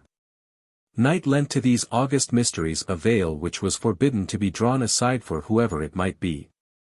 53 It was the sole occasion for the representation of the passion of Bacchus, Dionysus, dead, descended into hell, and Rierazan in imitation of the representation of the sufferings of Osiris which, according to Herodotus, were commemorated at Sais in Egypt. It was in that place that the partition took place of the body of the god, 54 which was then eaten, the ceremony, in fact, of which our Eucharist is only a reflection. Whereas in the mysteries of Bacchus actual raw flesh was distributed, which each of those present had to consume in commemoration of the death of Bacchus dismembered by the Titans, and whose passion, in Chios and Tenedos, was renewed each year by the sacrifice of a man who represented the god. 55 Possibly it is this last fact which made people believe that the Christians, whose hoc est corpus meum and sharing of an Eucharistic meal were no more than a shadow of a more ancient rite, did really sacrifice a child and devour its limbs. That Eucharistic rites were very very ancient is plain from the Totem-Sacraments of savages, and to this subject we shall now turn. 4. Totem-Sacraments and Eucharists. Much has been written on the origin of the totem system, the system, that is, of naming a tribe or a portion of a tribe, say a clan, after some animal or sometimes also after some plant or tree or nature element, like fire or rain or thunder. But at best the subject is a difficult one for us moderns to understand. A careful study has been made of it by Salomon Reinach in his Cults, Myths et Religions, 56, where he formulates his conclusions in 12 statements or definitions. But even so, though his suggestions are helpful, he throws very little light on the real origin of the system. 57. There are three main difficulties. The first is to understand why primitive man should name his tribe after an animal or object of nature at all. The second, to understand on what principle he selected the particular name, a lion, a crocodile, a lady-bird, a certain tree. The third, why he should make of the said totem a divinity, and pay honor and worship to it. It may be worth while to pause for a moment over these. 1. The fact that the tribe was one of the early things for which man found it necessary to have a name is interesting, because it shows how early the solidarity and psychological actuality of the tribe was recognized. And as to the selection of a name from some animal or concrete object of nature, that was inevitable, for the simple reason that there was nothing else for the savage to choose from. Plainly to call his tribe, the Wayfarers, or the Pioneers, or the Pacifists, or the Invincibles, or by any of the 1001 names which modern associations adopt, would have been impossible, since such abstract terms had little or no existence in his mind. And again, to name it after an animal was the most obvious thing to do, simply because the animals were by far the most important features or accompaniments of his own life. As I am dealing in this book largely with certain psychological conditions of human evolution, it has to be pointed out that to primitive man the animal was the nearest and most closely related of all objects. Being of the same order of consciousness as himself, the animal appealed to him very closely as his mate and equal. He made with regard to it little or no distinction from himself. We see this very clearly in the case of children, who of course represent the savage mind, and who regard animals simply as their mates and equals, and come quickly into rapport with them, not differentiating themselves from them. 2. As to the particular animal or other object selected in order to give a name to the tribe, this would no doubt be largely accidental. Any unusual incident might superstitiously precipitate a name. We can hardly imagine the tribe scratching its congregated head in the deliberate effort to think out a suitable emblem for itself. That is not the way in which nicknames are invented in a school or anywhere else today. At the same time, the heraldic appeal of a certain object of nature, animate or inanimate, would be deeply and widely felt. The strength of the lion, the fleetness of the deer, the food value of a bear, the flight of a bird, the awful jaws of a crocodile, might easily mesmerize a whole tribe. Renock points out, with great justice, that many tribes placed themselves under the protection of animals which were supposed, rightly or wrongly, to act as guides and augurs, foretelling the future. Diodorus, he says, distinctly states that the hawk, in Egypt, was venerated because it foretold the future. Birds generally act as weather prophets. In Australia and Samoa the kangaroo, the crow, and the owl premonished their fellow clansmen of events to come. At one time the Samoan warriors went so far as to rear owls for their prophetic qualities in war. The jackal, or pathfinder whose tracks sometimes lead to the remains of a food animal slain by a lion, and many birds and insects, have a value of this kind. The use of animal totems for purposes of augury is, in all likelihood, of great antiquity. Men must soon have realized that the senses of animals were acuter than their own. Nor is it surprising that they should have expected their totems, that is to say, their natural allies, to forewarn them both of unsuspected dangers and of those provisions of nature, wells especially, which animals seem to scent by instinct. 58. And again, beyond all this, I have little doubt that there are subconscious affinities which unite certain tribes to certain animals or plants, affinities whose origin we cannot now trace. Though they are very real, the same affinities that we recognize as existing between individual persons and certain objects of nature. W. H.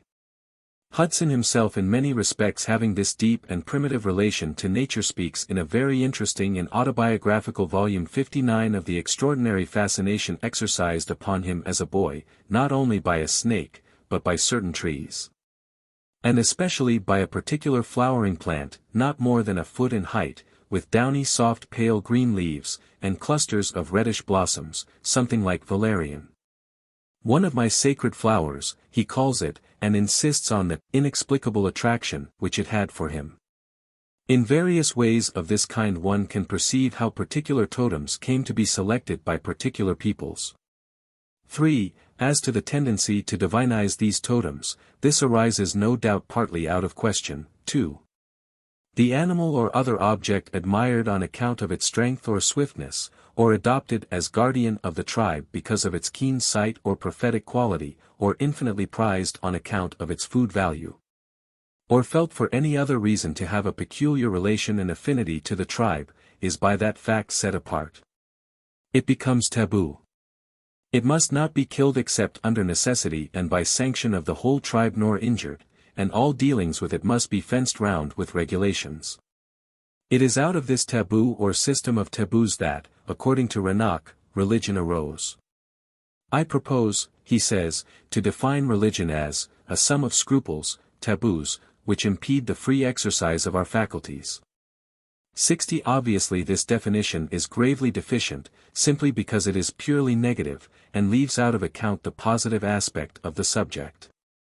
In man, the positive content of religion is the instinctive sense either conscious or subconscious of an inner unity and continuity with the world around. This is the stuff out of which religion is made. The scruples or taboos which impede the freedom of this relation are the negative forces which give outline and form to the relation. These are the things which generate the rites and ceremonials of religion. And as far as Reinach means by religion merely rites and ceremonies, he is correct, but clearly he only covers half the subject. The tendency to divinize the totem is at least as much dependent on the positive sense of unity with it, as on the negative scruples which limit the relation in each particular case.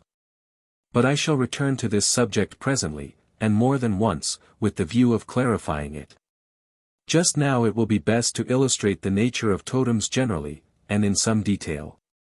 As would be gathered from what I have just said, there is found among all the more primitive peoples, and in all parts of the world, an immense variety of totem names. The Dinkas, for instance, are a rather intelligent well-grown people inhabiting the upper reaches of the Nile in the vicinity of the great swamps. According to Dr. Seligman, their clans have for totems the lion, the elephant, the crocodile, the hippopotamus, the fox, and the hyena, as well as certain birds which infest and damage the corn, some plants and trees, and such things as rain, fire, etc. Each clan speaks of its totem as its ancestor, and refrains, as a rule, from injuring or eating it. 61. The members of the crocodile clan call themselves brothers of the crocodile. The tribes of Bechuanaland have a very similar list of totem names: the buffalo, the fish, the porcupine, the wild vine, etc. They too have a crocodile clan, but they call the crocodile their father. The tribes of Australia much the same again, with the differences suitable to their country, and the Red Indians of North America the same. Garcilaso de la Vega, the Spanish historian, son of an Inca princess by one of the Spanish conquerors of Peru and author of the well-known book Comentarios Reales, says in that book, 57, speaking of the pre-Inca period, an Indian, of Peru, was not considered honorable unless he was descended from a fountain, river or lake, or even from the sea, or from a wild animal, as a bear, lion, tiger, eagle, or the bird they call cunter, condor, or some other bird of prey. 62. According to Lewis Morgan, the North American Indians of various tribes had for totems the wolf, bear, beaver, turtle, deer, snipe, heron, hawk, crane, loon, turkey, muskrat, pike, catfish, carp, buffalo, elk, reindeer, eagle, hare, rabbit, snake, reed grass, sand, rock, and tobacco plant. So we might go on rather indefinitely. I need hardly say that in more modern and civilized life, relics of the totem system are still to be found in the forms of the heraldic creatures adopted for their crests by different families, and in the bears, lions, eagles, the sun, moon and stars and so forth, which still adorn the flags and are flaunted as the insignia of the various nations. The names may not have been originally adopted from any definite belief in blood relationship with the animal or other object in question, but when, as Robertson says, pagan Christs, p. 104, a savage learned that he was a bear, and that his father and grandfather and forefathers were so before him, it was really impossible, after ages in which totem names thus passed current, that he should fail to assume that his folk were descended from a bear. As a rule, as may be imagined, the savage tribesman will on no account eat his tribal totem animal. Such would naturally be deemed a kind of sacrilege. Also it must be remarked that some totems are hardly suitable for eating. Yet it is important to observe that occasionally, and guarding the ceremony with great precautions, it has been an almost universal custom for the tribal elders to call a feast at which an animal, either the totem or some other, is killed and commonly eaten, and this in order that the tribesmen may absorb some virtue belonging to it, and may confirm their identity with the tribe and with each other. The eating of the bear or other animal, the sprinkling with its blood, and the general ritual in which the participants shared its flesh, or dressed and disguised themselves in its skin, or otherwise identified themselves with it, was to them a symbol of their community of life with each other, and a means of their renewal and salvation in the holy emblem. And this custom, as the reader will perceive, became the origin of the Eucharists and Holy Communions of the later religions. Professor Robertson Smith's celebrated camel affords an instance of this. 63 It appears that St. Nilus, 5th century, has left a detailed account of the occasional sacrifice in his time of a spotless white camel among the Arabs of the Sinai region, which closely resembles a totemic communion feast. The uncooked blood and flesh of the animal had to be entirely consumed by the faithful before daybreak. The slaughter of the victim, the sacramental drinking of the blood, and devouring in wild haste of the pieces of still quivering flesh, recall the details of the Dionysiac and other festivals. 64 Robertson Smith himself says, the plain meaning is that the victim was devoured before its life had left the still warm blood and flesh. And that thus in the most literal way, all those who shared in the ceremony absorbed part of the victim's life into themselves. One sees how much more forcibly than any ordinary meal such a rite expresses the establishment or confirmation of a bond of common life between the worshippers, and also, since the blood is shed upon the altar itself, between the worshippers and their God. In this sacrifice, then, the significant factors are two, the conveyance of the living blood to the Godhead, and the absorption of the living flesh and blood into the flesh and blood of the worshippers. Each of these is effected in the simplest and most direct manner, so that the meaning of the ritual is perfectly transparent. It seems strange, of course, that men should eat their totems. And it must not by any means be supposed that this practice is, or was, universal, but it undoubtedly obtains in some cases. As Miss Harrison says, Themis, page 123. You do not as a rule eat your relations, and as a rule the eating of a totem is taboo and forbidden, but, Miss Harrison continues, at certain times and under certain restrictions a man not only may, but must, eat of his totem. Though only sparingly, as of a thing sacrosanct. The ceremonial carried out in a communal way by the tribe not only identifies the tribe with the totem animal, but is held, according to early magical ideas, and when the animal is desired for food, to favor its manipulation. The human tribe partakes of the mana or life force of the animal, and is strengthened, the animal tribe is sympathetically renewed by the ceremonial and multiplies exceedingly. The slaughter of the sacred animal and, often, the simultaneous outpouring of human blood seals the compact and confirms the magic. This is well illustrated by a ceremony of the Emu tribe referred to by Dr. Fraser. In order to multiply emus, which are an important article of food, the men of the emu totem in the Arunta tribe proceed as follows: they clear a small spot of level ground, and opening veins in their arms they let the blood stream out until the surface of the ground for a space of about 3 square yards is soaked with it. When the blood has dried and caked, it forms a hard and fairly impermeable surface, on which they paint the sacred design of the emu totem, especially the parts of the bird which they like best to eat, namely, the fat and the eggs. Round this painting the men sit and sing. Afterwards performers wearing long headdresses to represent the long neck and small head of the emu, mimic the appearance of the bird as it stands aimlessly peering about in all directions. 65. Thus blood sacrifice comes in. And, whether this has ever actually happened in the case of the Central Australians I know not, we can easily imagine a member of the emu tribe, and disguised as an actual emu, Having been ceremonially slaughtered as a firstfruits and promise of the expected and prayed for emu crop.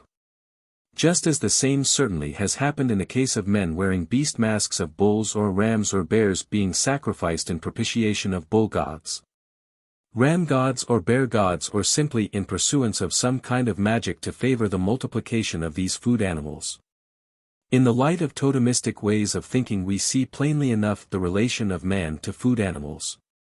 You need or at least desire flesh food, yet you shrink from slaughtering your brother the ox. You desire his manna, yet you respect his taboo, for in you and him alike runs the common lifeblood. On your own individual responsibility you would never kill him. But for the common weal, on great occasions, and in a fashion conducted with scrupulous care, it is expedient that he die for his people, and that they feast upon his flesh. 66. In her little book Ancient Art and Ritual 67, Jane Harrison describes the dedication of a holy bull, as conducted in Greece at Elis, and at Magnesia and other cities.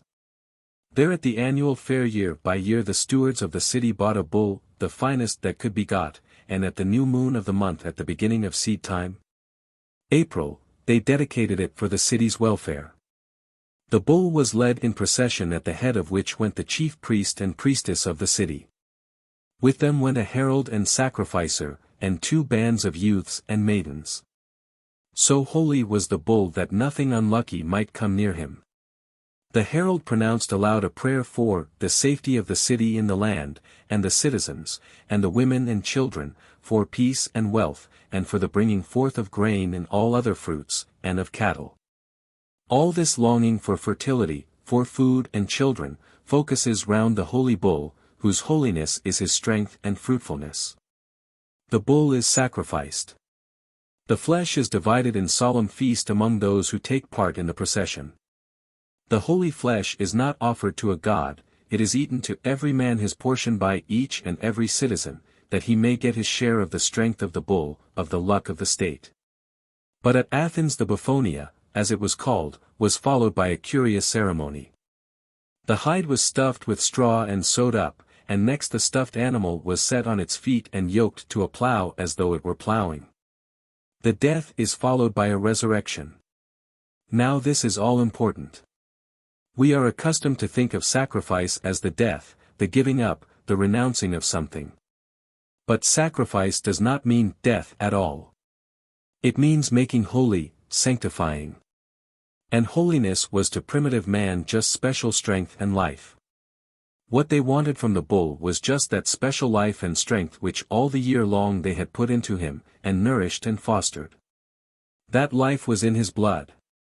They could not eat that flesh nor drink that blood unless they killed him. So he must die.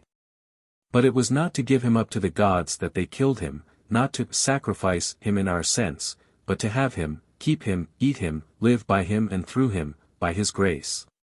We have already had to deal with instances of the ceremonial eating of the sacred he-lamb or ram, immolated in the spring season of the year, and partaken of in a kind of communal feast, not without reference, at any rate in later times, to a supposed lamb god. Among the Ainos in the north of Japan, as also among the Gilyaks in eastern Siberia, the bear is the great food animal, and is worshipped as the supreme giver of health and strength.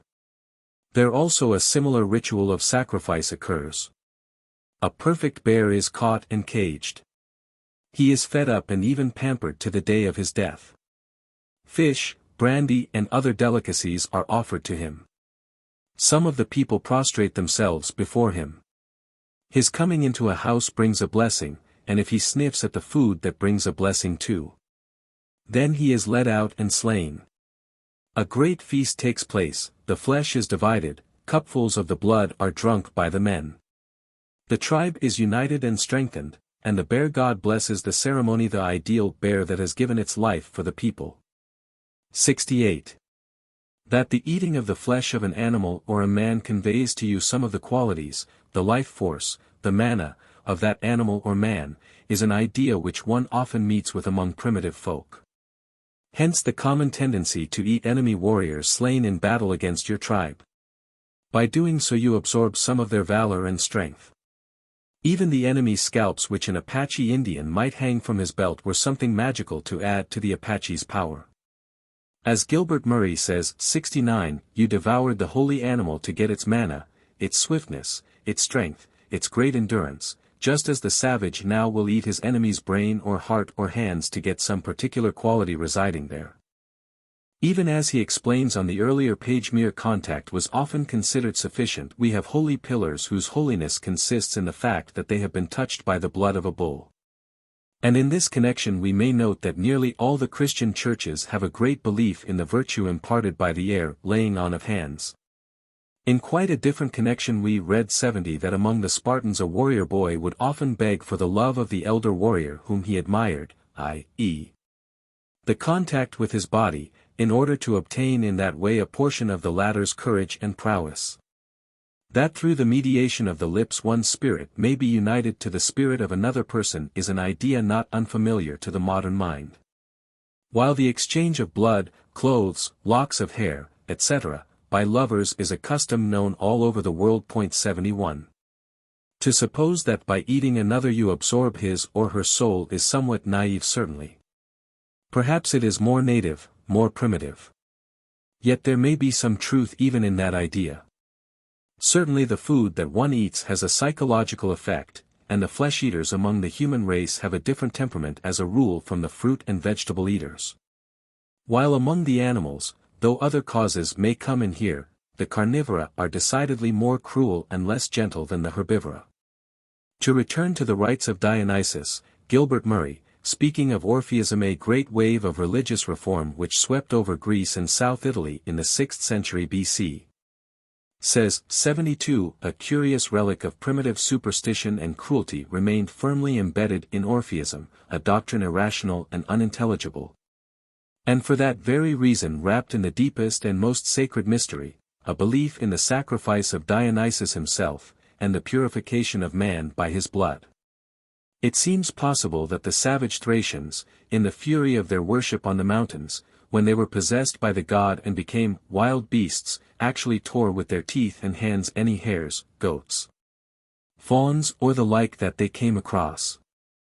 The Orphic congregations of later times, in their most holy gatherings, solemnly partook of the blood of a bull, which was by a mystery the blood of Dionysus Zagreus himself, the bull of God, slain in sacrifice for the purification of man. 73.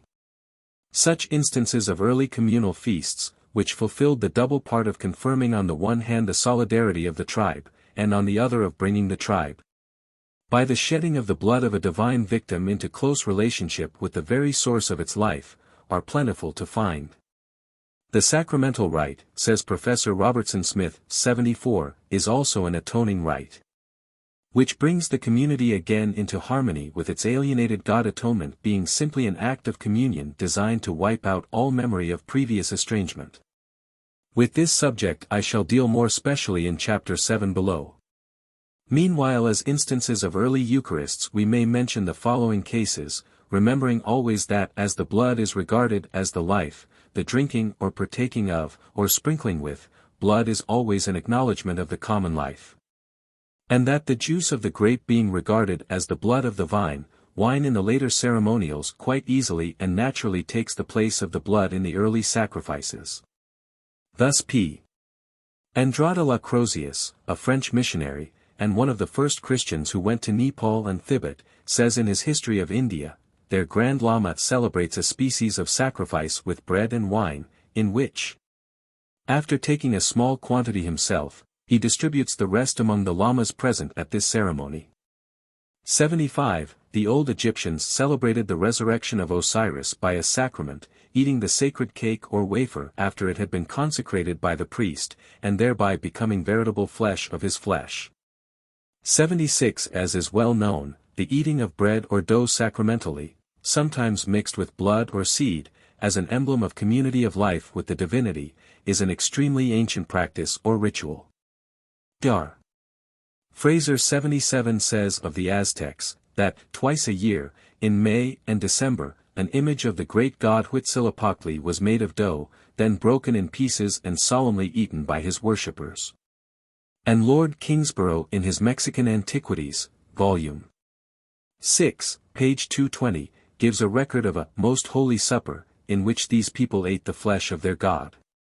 It was a cake made of certain seeds, and having made it, they blessed it in their manner, and broke it into pieces, which the high priest put into certain very clean vessels, and took a thorn of maguey which resembles a very thick needle, with which he took up with the utmost reverence single morsels, which he put into the mouth of each individual in the manner of a communion. Acosta 78 confirms this and similar accounts. The Peruvians partook of a sacrament consisting of a pudding of coarsely ground maize, of which a portion had been smeared on the idol. The priest sprinkled it with the blood of the victim before distributing it to the people. Priest and people then all took their shares in turn, with great care that no particle should be allowed to fall to the ground, this being looked upon as a great sin. 79. Moving from Peru to China, instead of from China to Peru, we find that the Chinese pour wine, a very general substitute for blood, on a straw image of Confucius, and then all present drink of it, and taste the sacrificial victim, in order to participate in the grace of Confucius. Here again the corn and wine are blended in one rite. And of Tartary Father Gruber thus testifies, "This only I do affirm, that the devil so mimics the Catholic Church there, that although no European or Christian has ever been there, still in all essential things they agree so completely with the Roman Church, as even to celebrate the host with bread and wine. With my own eyes I have seen it." 80. These few instances are sufficient to show the extraordinarily wide diffusion of totem-sacraments and Eucharistic rites all over the world. v. Food and vegetation magic. I have wandered, in pursuit of totems and the Eucharist, some way from the astronomical thread of chapters 2 and 3, and now it would appear that in order to understand religious origins we must wander still farther. The chapters mentioned were largely occupied with sun gods and astronomical phenomena, but now we have to consider an earlier period when there were no definite forms of gods, and when none but the vaguest astronomical knowledge existed. Sometimes in historical matters it is best and safest to move thus backwards in time, from the things recent and fairly well known to things more ancient and less known. In this way we approach more securely to some understanding of the dim and remote past. It is clear that before any definite speculations on heaven-dwelling gods or divine beings had arisen in the human mind, or any clear theories of how the sun and moon and stars might be connected with the changes of the seasons on the earth, there were still certain obvious things which appealed to everybody, learned or unlearned alike. One of these was the return of vegetation, bringing with it the fruits or the promise of the fruits of the earth, for human food, and also bringing with it increase of animal life, for food in another form. And the other was the return of light and warmth, making life easier in all ways. Food delivering from the fear of starvation, light and warmth delivering from the fear of danger and of cold. These were three glorious things which returned together and brought salvation and renewed life to man. The period of their return was spring, and though spring and its benefits might fade away in time, still there was always the hope of its return, though even so it may have been long time in human evolution before man discovered that it really did always return, and, with certain allowances, at equal intervals of time. Long then, before any sun or star gods could be called in, the return of the vegetation must have enthralled man's attention, and filled him with hope and joy. Yet since its return was somewhat variable and uncertain, the question, what could man do to assist that return, naturally became a pressing one. It is now generally held that the use of sympathetic magic arose in this way. Sympathetic magic seems to have been generated by a belief that your own actions cause a similar response in things and persons around you. Yet this belief did not rest on any philosophy or argument, but was purely instinctive and sometimes of the nature of a mere corporeal reaction. Every schoolboy knows how in watching a comrade's high jump at the sports he often finds himself lifting a knee at the moment to help him over. At football matches quarrels sometimes arise among the spectators by reason of an ill-placed kick coming from a too enthusiastic onlooker, behind one. Undergraduates running on the towpath beside their college boat in the races will hurry even faster than the boat in order to increase its speed. There is in each case an automatic bodily response increased by one's own desire. A person acts the part which he desires to be successful. He thinks to transfer his energy in that way. Again, if by chance one witnesses a painful accident, a crushed foot or whatnot, it commonly happens that one feels a pain in the same part oneself, a sympathetic pain. What more natural than to suppose that the pain really is transferred from the one person to the other? And how easy the inference that by tormenting a wretched scapegoat or crucifying a human victim in some cases the sufferings of people may be relieved or their sins atoned for. Samhita, it will be remembered, in the second idyll of Theocritus, curses her faithless lover Delphis, and as she melts his waxen image she prays that he too may melt. All this is of the nature of magic, and is independent of and generally more primitive than theology or philosophy. Yet it interests us because it points to a firm instinct in early Mantu, which I have already alluded, the instinct of his unity and continuity with the rest of creation. And of a common life so close that his lightest actions may cause a far-reaching reaction in the world outside. Man, then, independently of any belief in gods, may assist the arrival of spring by magic ceremonies. If you want the vegetation to appear you must have rain, and the rainmaker in almost all primitive tribes has been a most important personage. Generally he based his rites on quite fanciful associations, as when the rainmaker among the Mandans wore a raven's skin on his head, bird of the storm, or painted his shield with red zigzags of lightning. 81 But partly, no doubt, he had observed actual facts, or had had the knowledge of them transmitted to him, as, for instance, that when rain is impending loud noises will bring about its speedy downfall. A fact we moderns have had occasion to notice on battlefields. He had observed perhaps that in a storm a specially loud clap of thunder is generally followed by a greatly increased downpour of rain. He had even noticed, a thing which I have often verified in the vicinity of Sheffield, that the copious smoke of fires will generate rain clouds, and so quite naturally H concluded that it was his smoking sacrifices which had that desirable effect. So far he was on the track of elementary science. And so he made bull roarers to imitate the sound of wind and the blessed rain-bringing thunder, or clashed great bronze cymbals together with the same object. Bull voices and thunder drums and the clashing of cymbals were used in this connection by the Greeks, and are mentioned by Aeschylus. 82 But the bull roarer, in the form of a rhombus of wood whirled at the end of a string, seems to be known, or to have been known, all over the world. It is described with some care by Mr. Andrew Lang in his Custom and Myth, pp. 29-44, where he says, it is found always as a sacred instrument employed in religious mysteries, in New Mexico, Australia, New Zealand, ancient Greece, and Africa. Sometimes, of course, the rainmaker was successful. But of the inner causes of rain he knew next to nothing, he was more ignorant even than we are. His main idea was a more specially magical one, namely, that the sound itself would appeal to the spirits of rain and thunder and cause them to give a response. For of course the thunder, in Hebrew Bath Kol, the daughter of the voice, was everywhere regarded as the manifestation of a spirit. 83 To make sounds like thunder would therefore naturally call the attention of such a spirit. Or he, the rainmaker, might make sounds like rain. He made gourd rattles, known in ever so many parts of the world, in which he rattled dried seeds or small pebbles with a most beguiling and rain-like insistence. Or sometimes, like the priests of Baal in the Bible. 84 He would cut himself with knives till the blood fell upon the ground in great drops suggestive of an oncoming thundershower. In Mexico the rain god was propitiated with sacrifices of children. If the children wept and shed abundant tears, they who carried them rejoiced, being convinced that rain would also be abundant. 85 Sometimes he, the rainmaker, would whistle for the wind, or, like the Omaha Indians, flap his blankets for the same purpose. In the ancient myth of Demeter and Persephone, which has been adopted by so many peoples under so many forms, Demeter the Earth Mother loses her daughter Persephone, who represents of course the vegetation, carried down into the underworld by the evil powers of darkness and winter. And in Greece there was a yearly ceremonial and ritual of magic for the purpose of restoring the lost one and bringing her back to the world again. Women carried certain charms, fir cones and snakes and unnameable objects made of paste, to ensure fertility.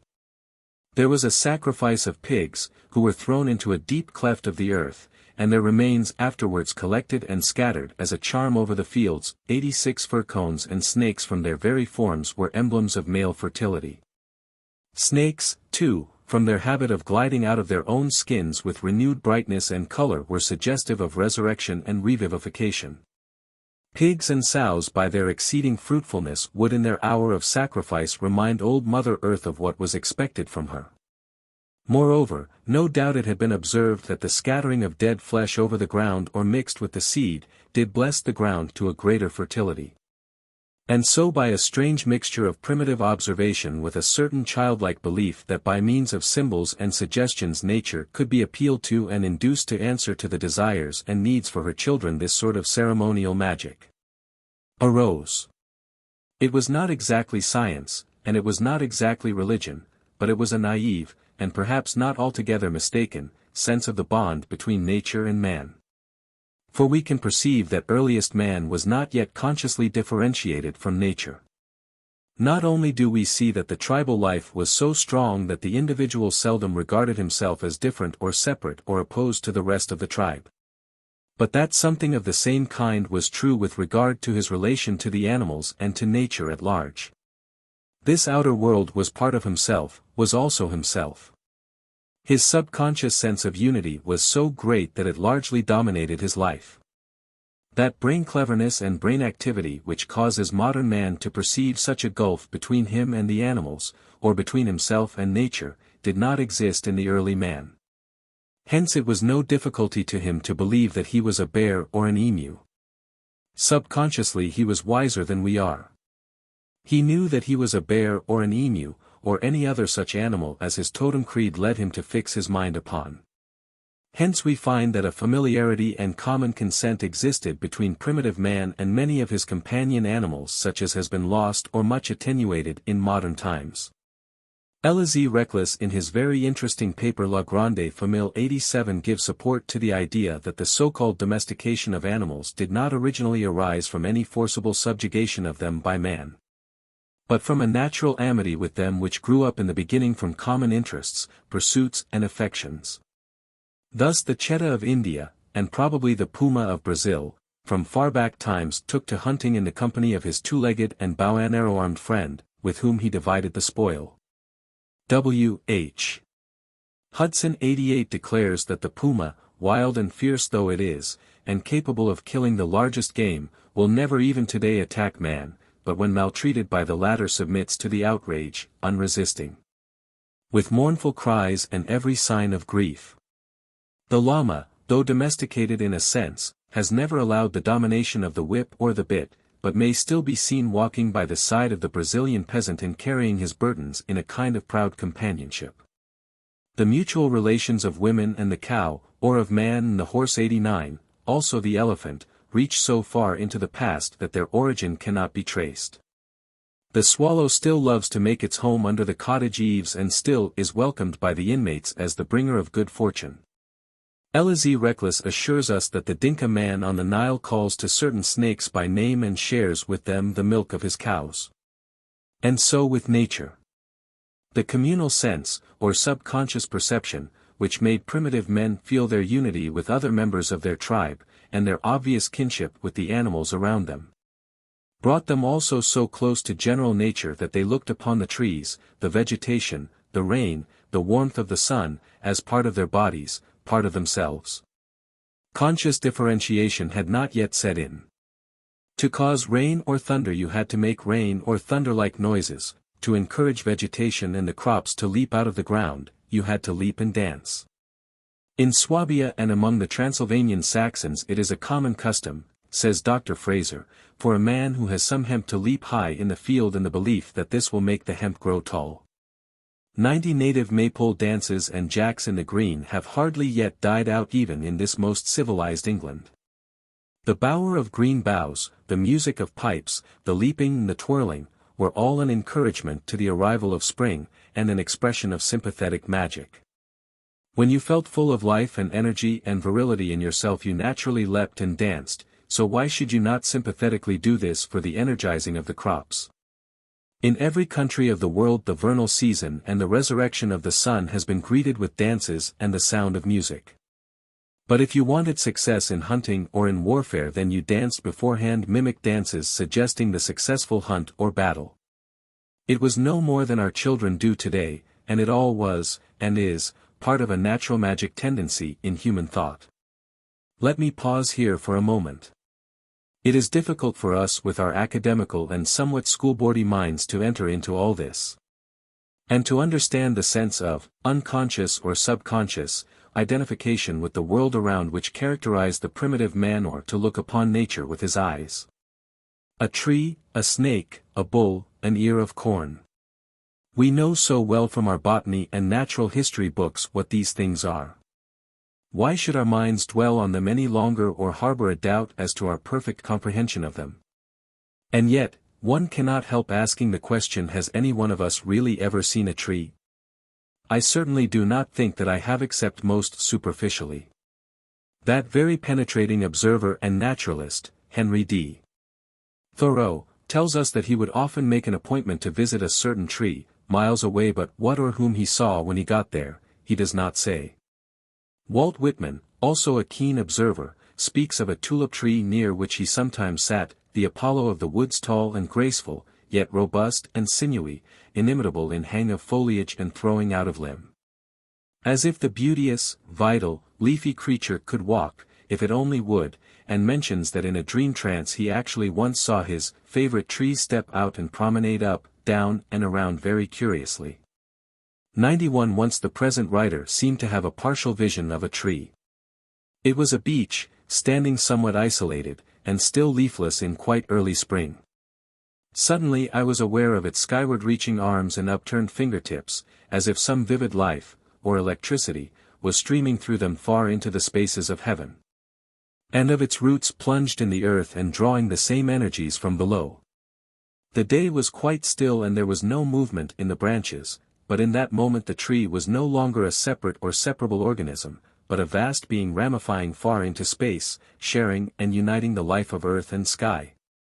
And full of a most amazing activity.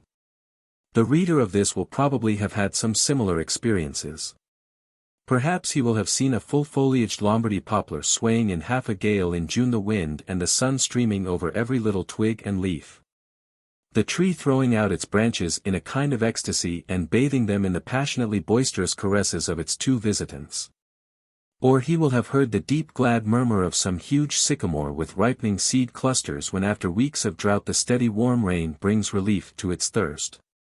And he will have known that these creatures are but likenesses of himself, intimately and deeply related to him in their love and hunger longing, and, like himself too, unfathomed and unfathomable. It would be absurd to credit early man with conscious speculations like these, belonging more properly to the 20th century. Yet it is incontrovertible, I think, that in some ways the primitive peoples, with their swift subconscious intuitions and their minds unclouded by mere book knowledge, perceived truths to which we moderns are blind. Like the animals, they arrived at their perceptions without individual brain effort, they knew things without thinking. When they did think, of course they went wrong. Their budding science easily went astray. Religion with them had as yet taken no definite shape. Science was equally protoplasmic, and all they had was a queer jumble of the two in the form of magic. When at a later time science gradually defined its outlook and its observations, and religion, from being a vague subconscious feeling, took clear shape in the form of gods and creeds. Then mankind gradually emerged into the stage of evolution in which we now are. Our scientific laws and doctrines are of course only temporary formulae, and so also are the gods and the creeds of our own and other religions. But these things, with their set and angular outlines, have served in the past and will serve in the future as stepping stones towards another kind of knowledge of which at present we only dream. And will lead us on to a renewed power of perception which again will not be the laborious product of thought but a direct and instantaneous intuition like that of the animals and the angels. To return to our tree. Though primitive man did not speculate in modern style on these things, I yet have no reasonable doubt that he felt, and feels. In those cases where we can still trace the workings of his mind, his essential relationship to the creatures of the forest more intimately, if less analytically, than we do today. If the animals with all their wonderful gifts are, as we readily admit, a veritable part of nature so that they live and move and have their being more or less submerged in the spirit of the great world around them than man.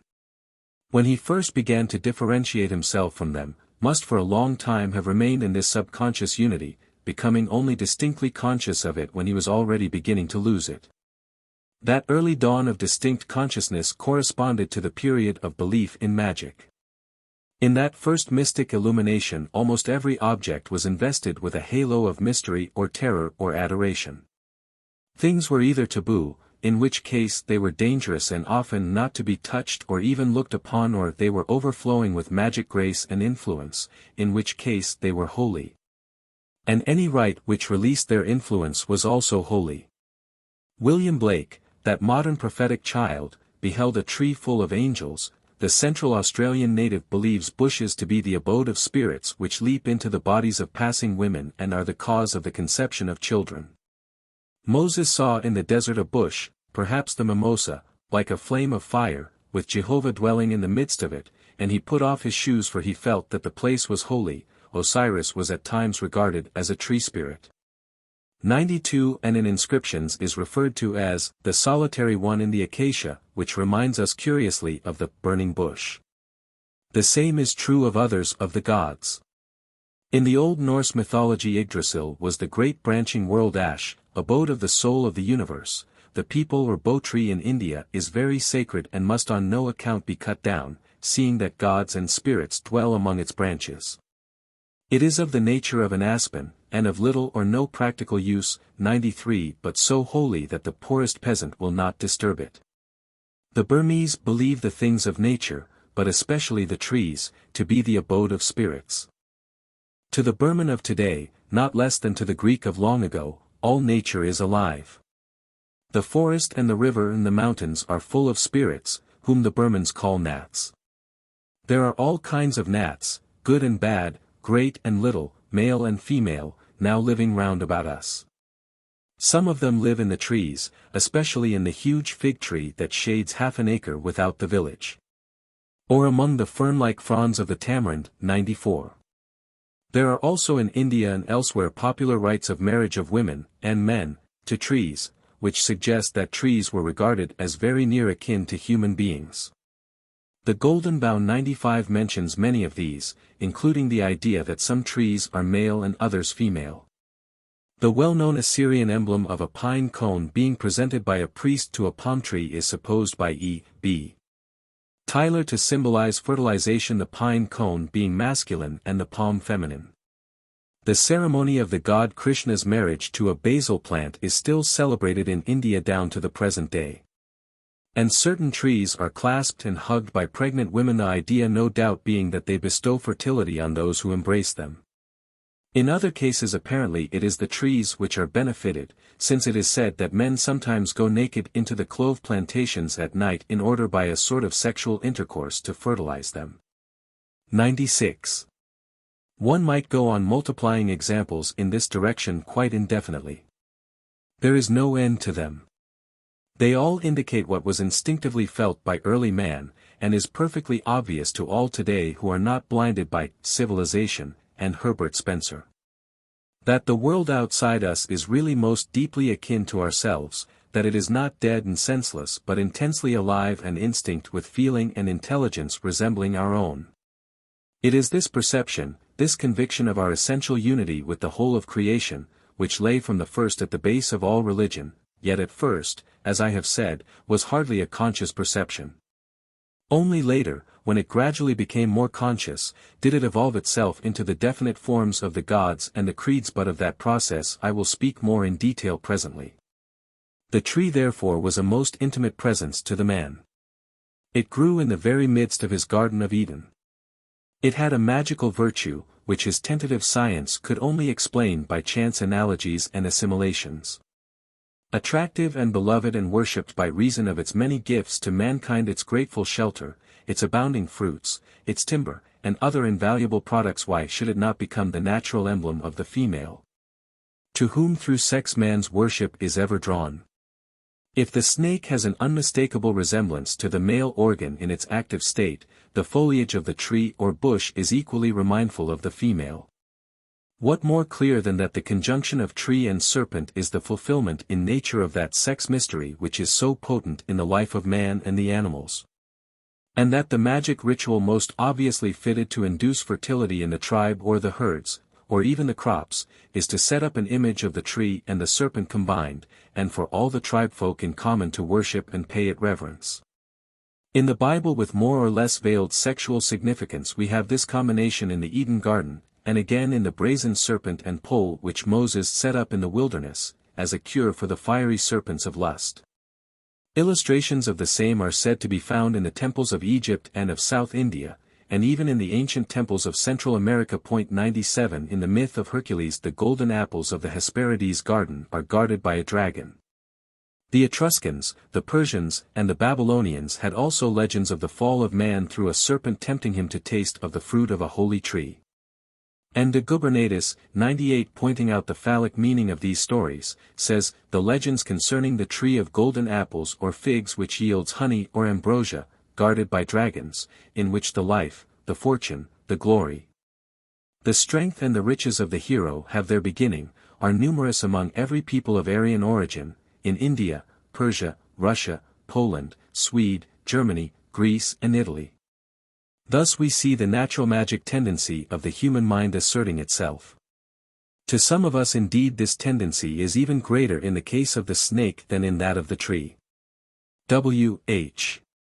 Hudson, in Far Away and Long Ago, speaks of that sense of something supernatural in the serpent, which appears to have been universal among peoples in a primitive state of culture, and still survives in some barbarous or semi-barbarous countries.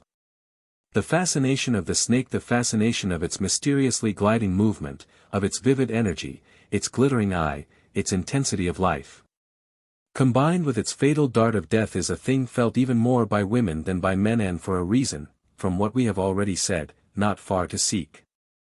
It was the woman who in the story of the fall was the first to listen to its suggestions.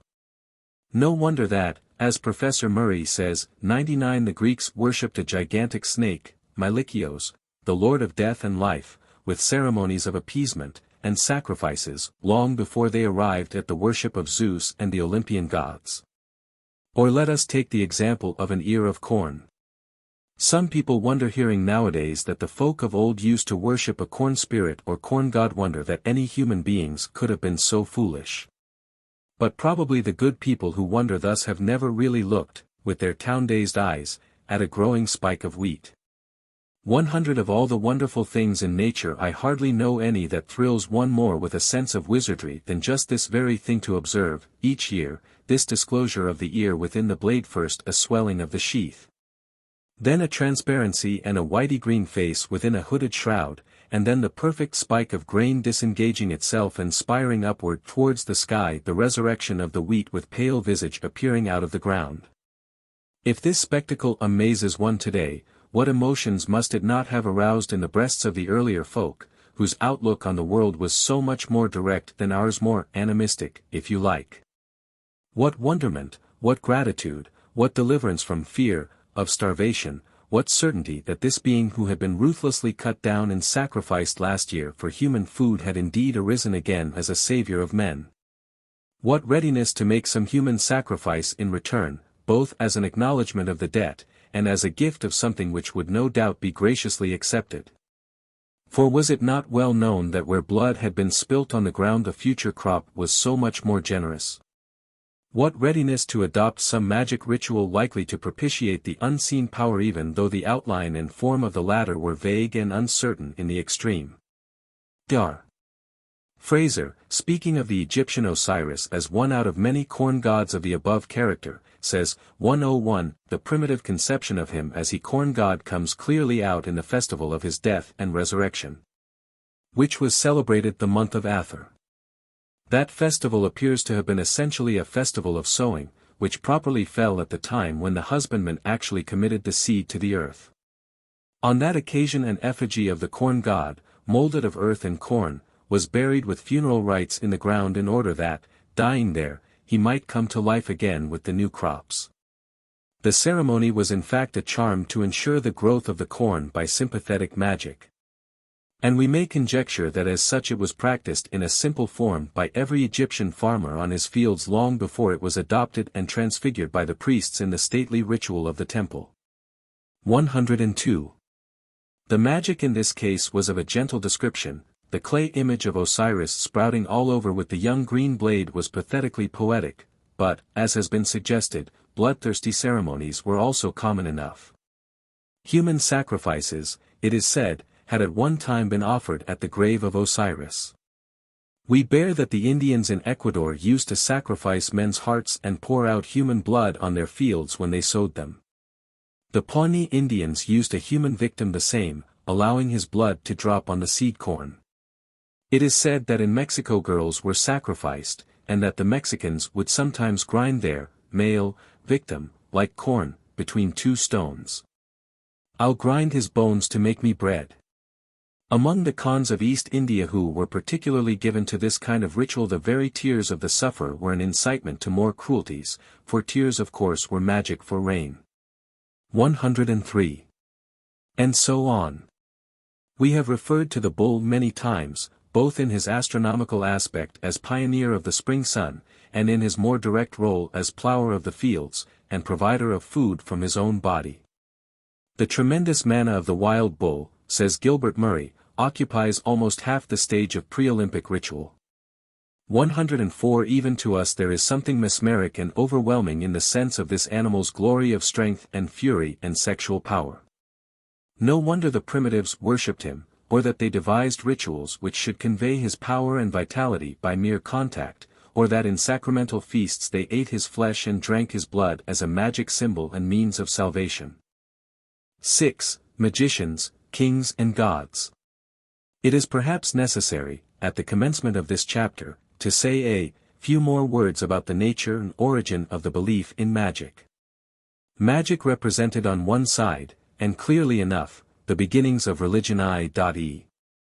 The instinctive sense of man's inner continuity with the world around him, taking shape, a fanciful shape it is true, but with very real reaction on his practical life and feelings. 105. On the other side it represented the beginnings of science. It was his first attempt not merely to feel but to understand the mystery of things. Inevitably these first efforts to understand were very puerile, very superficial. As E. B. Tyler says 106 of primitive folk in general, they mistook an imaginary for a real connection. And he instances the case of the inhabitants of the city of Ephesus, who laid down a rope, 7 furlongs in length, from the city to the temple of Artemis, in order to place the former under the protection of the latter. We should lay down a telephone wire, and consider that we established a much more efficient connection, but in the beginning, and quite naturally, men, like children, rely on surface associations. Among the Dayaks of Borneo 107, when the men are away fighting, the women must use a sort of telepathic magic in order to safeguard them, that is.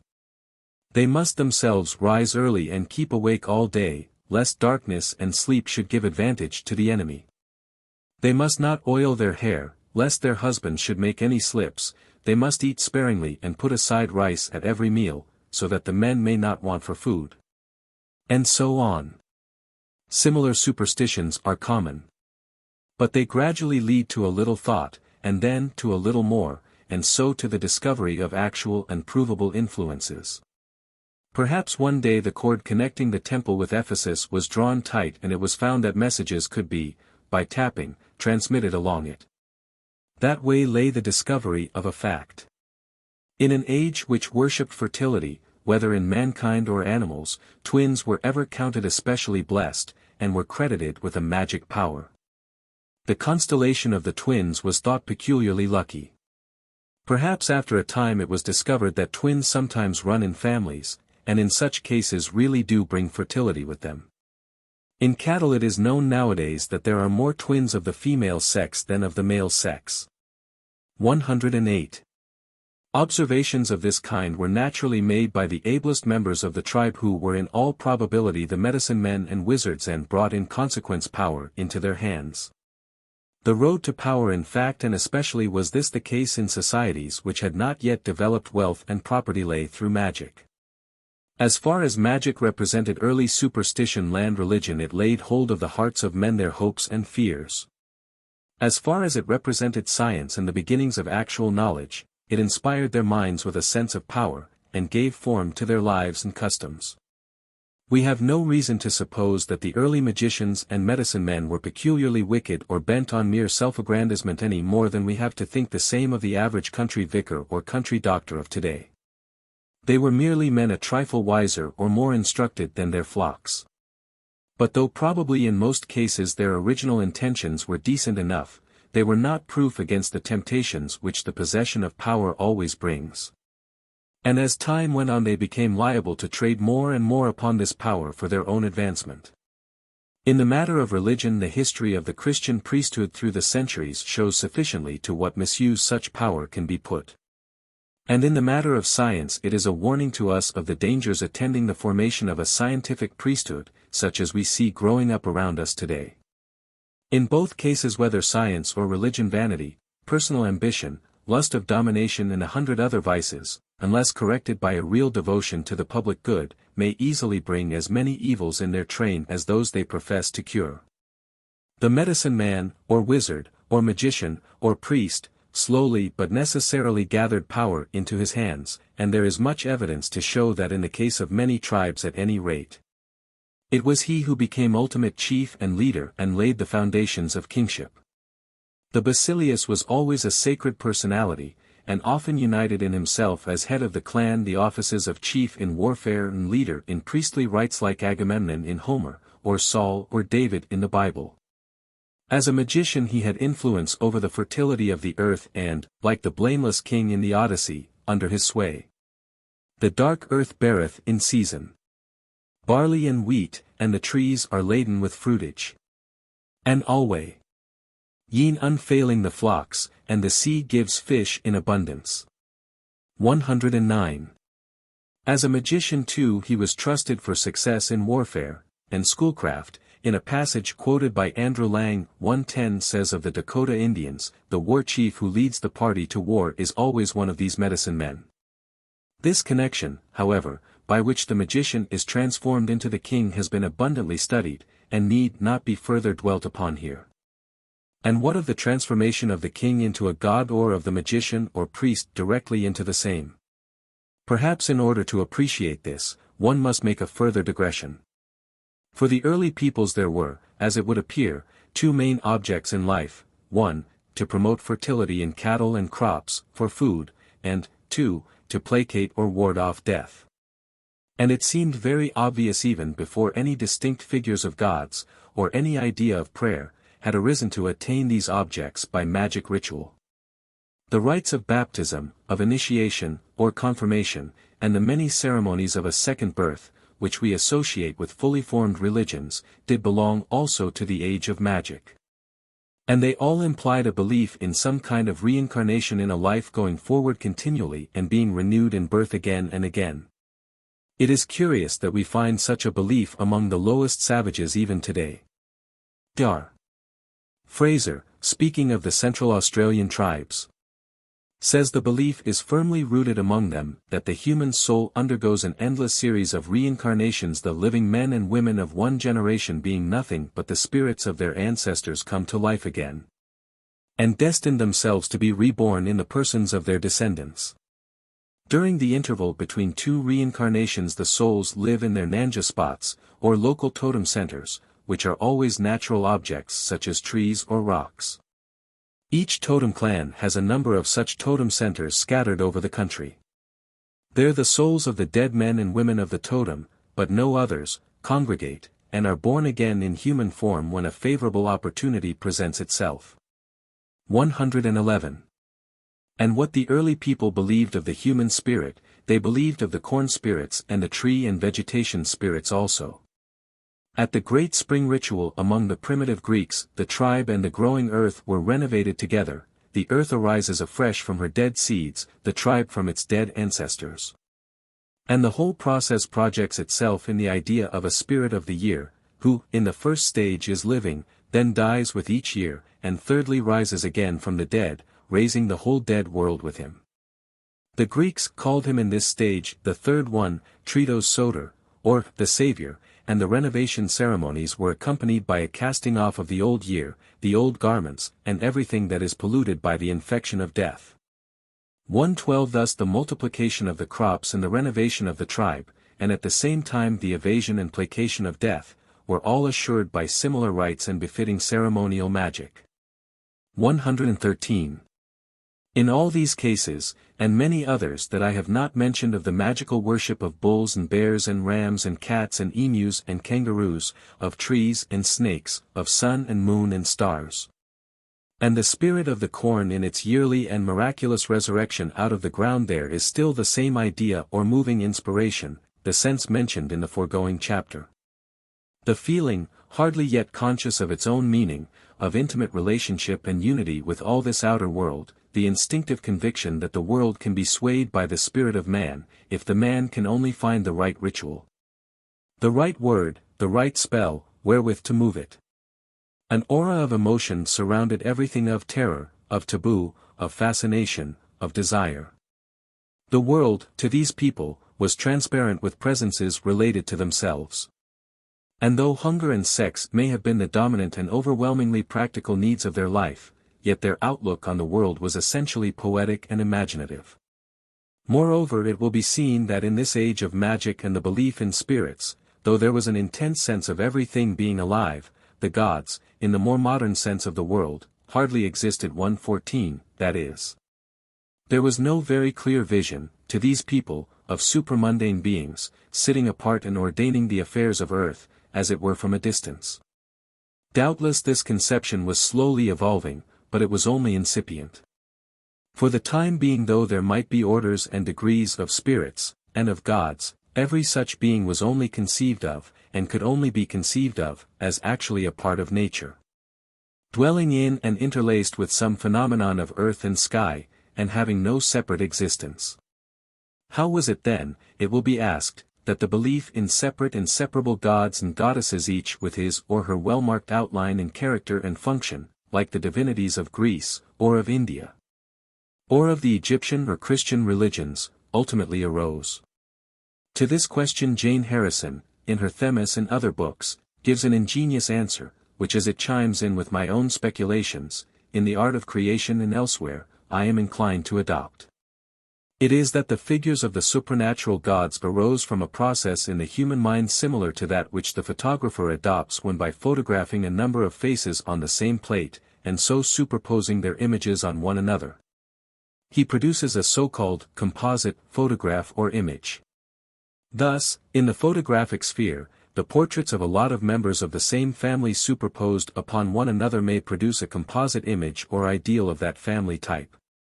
Or the portraits of a number of Aztecs or of a number of Apache Indians, the ideals respectively of the Aztec or of the Apache types. And so in the mental sphere of each member of a tribe the many images of the well-known warriors or priests or wise and gracious women of that tribe did inevitably combine at last to composite figures of gods and goddesses on whom the enthusiasm and adoration of the tribe was concentrated. 115 Miss Harrison has ingeniously suggested how the leading figures in the magic rituals of the past being the figures on which all eyes would be concentrated, and whose importance would be imprinted on every mind lent themselves to this process. The suffering victim, bound and scourged and crucified, recurring year after year as the center figure of 1,000 ritual processions, would at last be dramatized and idealized in the great race consciousness into the form of a suffering god, a Jesus Christ or a Dionysus or Osiris dismembered or crucified for the salvation of mankind. The priest or medicine man, or rather the succession of priests or medicine men whose figures would recur again and again as leaders and ordainers of the ceremonies, would be glorified at last into the composite image of a god in whom were concentrated all magic powers. Recent researches, says Gilbert Murray, have shown us in abundance the early Greek medicine chiefs making thunder and lightning and rain. Here is the germ of a Zeus or a Jupiter. The particular medicine man may fail. That does not so much matter. He is only the individual representative of the glorified and composite being who exists in the mind of the tribe, just as a present-day king may be unworthy, but is surrounded all the same by the age-long glamour of royalty. The real Theta Epsilon, tremendous, infallible, is somewhere far away, hidden in clouds perhaps, on the summit of some inaccessible mountain. If the mountain is once climbed, the god will move to the upper sky. The medicine chief meanwhile stays on earth, still influential. He has some connection with the great god more intimate than that of other men, he knows the rules for approaching him and making prayers to him. 116 Thus did the medicine man, or priest, or magician, for these are but three names for one figure, represent one step in the evolution of the god. And farther back still in the evolutionary process we may trace, as in chapter 4 above, the divinization or deification of four-footed animals and birds and snakes and trees and the like. From the personification of the collective emotion of the tribe towards these creatures. For people whose chief food was bear meat, for instance, whose totem was a bear, and who believed themselves descended from an ursine ancestor. There would grow up in the tribal mind an image surrounded by a halo of emotions of hungry desire, of reverence, fear, gratitude, and so forth, an image of a divine bear in whom they lived and moved and had their being. For another tribe or group in whose yearly ritual a bull or a lamb or a kangaroo played a leading part, there would in the same way spring tip the image of a holy bull, a divine lamb, or a sacred kangaroo. Another group again might come to worship a serpent as its presiding genius, or a particular kind of tree, simply because these objects were and had been for centuries prominent factors in its yearly and seasonal magic. As Reinach and others suggest, it was the taboo, bred by fear, which by first forbidding contact with the totem animal or priest or magician chief gradually invested him with awe and divinity. According to this theory, the full-grown god in human shape, dwelling apart and beyond the earth, did not come first, but was a late and more finished product of evolution. He grew up by degrees and out of the preceding animal worships and totem systems. And this theory is much supported and corroborated by the fact that in a vast number of early cults the gods are represented by human figures with animal heads. The Egyptian religion was full of such divinities: the jackal-headed Anubis, the ram-headed Ammon, the bull-fronted Osiris, or Muth, queen of darkness, clad in a vulture's skin, Minos, and the Minotaur in Crete. In Greece, Athena with an owl's head, or Heracles masked in the hide and jaws of a monstrous lion. What could be more obvious than that, following on the tribal worship of any totem animal, the priest or medicine man or actual king in leading the magic ritual should don the skin and head of that animal, and wear the same as a kind of mask, this partly in order to appear to the people as the true representative of the totem, and partly also in order to obtain from the skin the magic virtues and mana of the beast, which he could then duly impart to the crowd. Zeus, it must be remembered, wears the aegis, or goatskin, said to be the hide of the goat Amalthea who suckled him in his infancy. There are a number of legends which connected the Arcadian Artemis with the worship of the bear, Apollo with the wolf, and so forth. And, most curious as showing similarity of rites between the old and new worlds, there are found plenty of examples of the wearing of beast masks in religious processions among the native tribes of both North and South America. In the Atlas of Spix and Martius, who traveled together in the Amazonian forests about 1820, there is an understanding and characteristic picture of the men, and some women, of the tribe of the Ticunas moving in procession through the woods mostly naked. Except for wearing animal heads and masks, the masks representing cranes of various kinds, duck, the opossum, the jaguar, the parrot, etc. Probably symbolic of their respective clans. By some such process as this, it may fairly be supposed, the forms of the gods were slowly exhaled from the actual figures of men and women, of youths and girls, who year after year took part in the ancient rituals. Just as the Queen of the May or Father Christmas with us are idealized forms derived from the many happy maidens or white-bearded old men who took leading parts in the May or December mummings and thus gained their apotheosis in our literature and tradition, so doubtless Zeus with his thunderbolts and arrows of lightning is the idealization into heaven of the priestly rainmaker and storm controller. Ares the god of war, the similar idealization of the leading warrior in the ritual war dance preceding an attack on a neighboring tribe. And Mercury of the foot-running messenger whose swiftness in those days, devoid of steam or electricity, was so precious a tribal possession. And here it must be remembered that this explanation of the genesis of the gods only applies to the shapes and figures of the various deities. It does not apply to the genesis of the widespread belief in spirits or a great spirit generally. That, as I think will become clear, has quite another source. Some people have jeered at the animistic or anthropomorphic tendency of primitive man in his contemplation of the forces of nature or his imaginations of religion and the gods.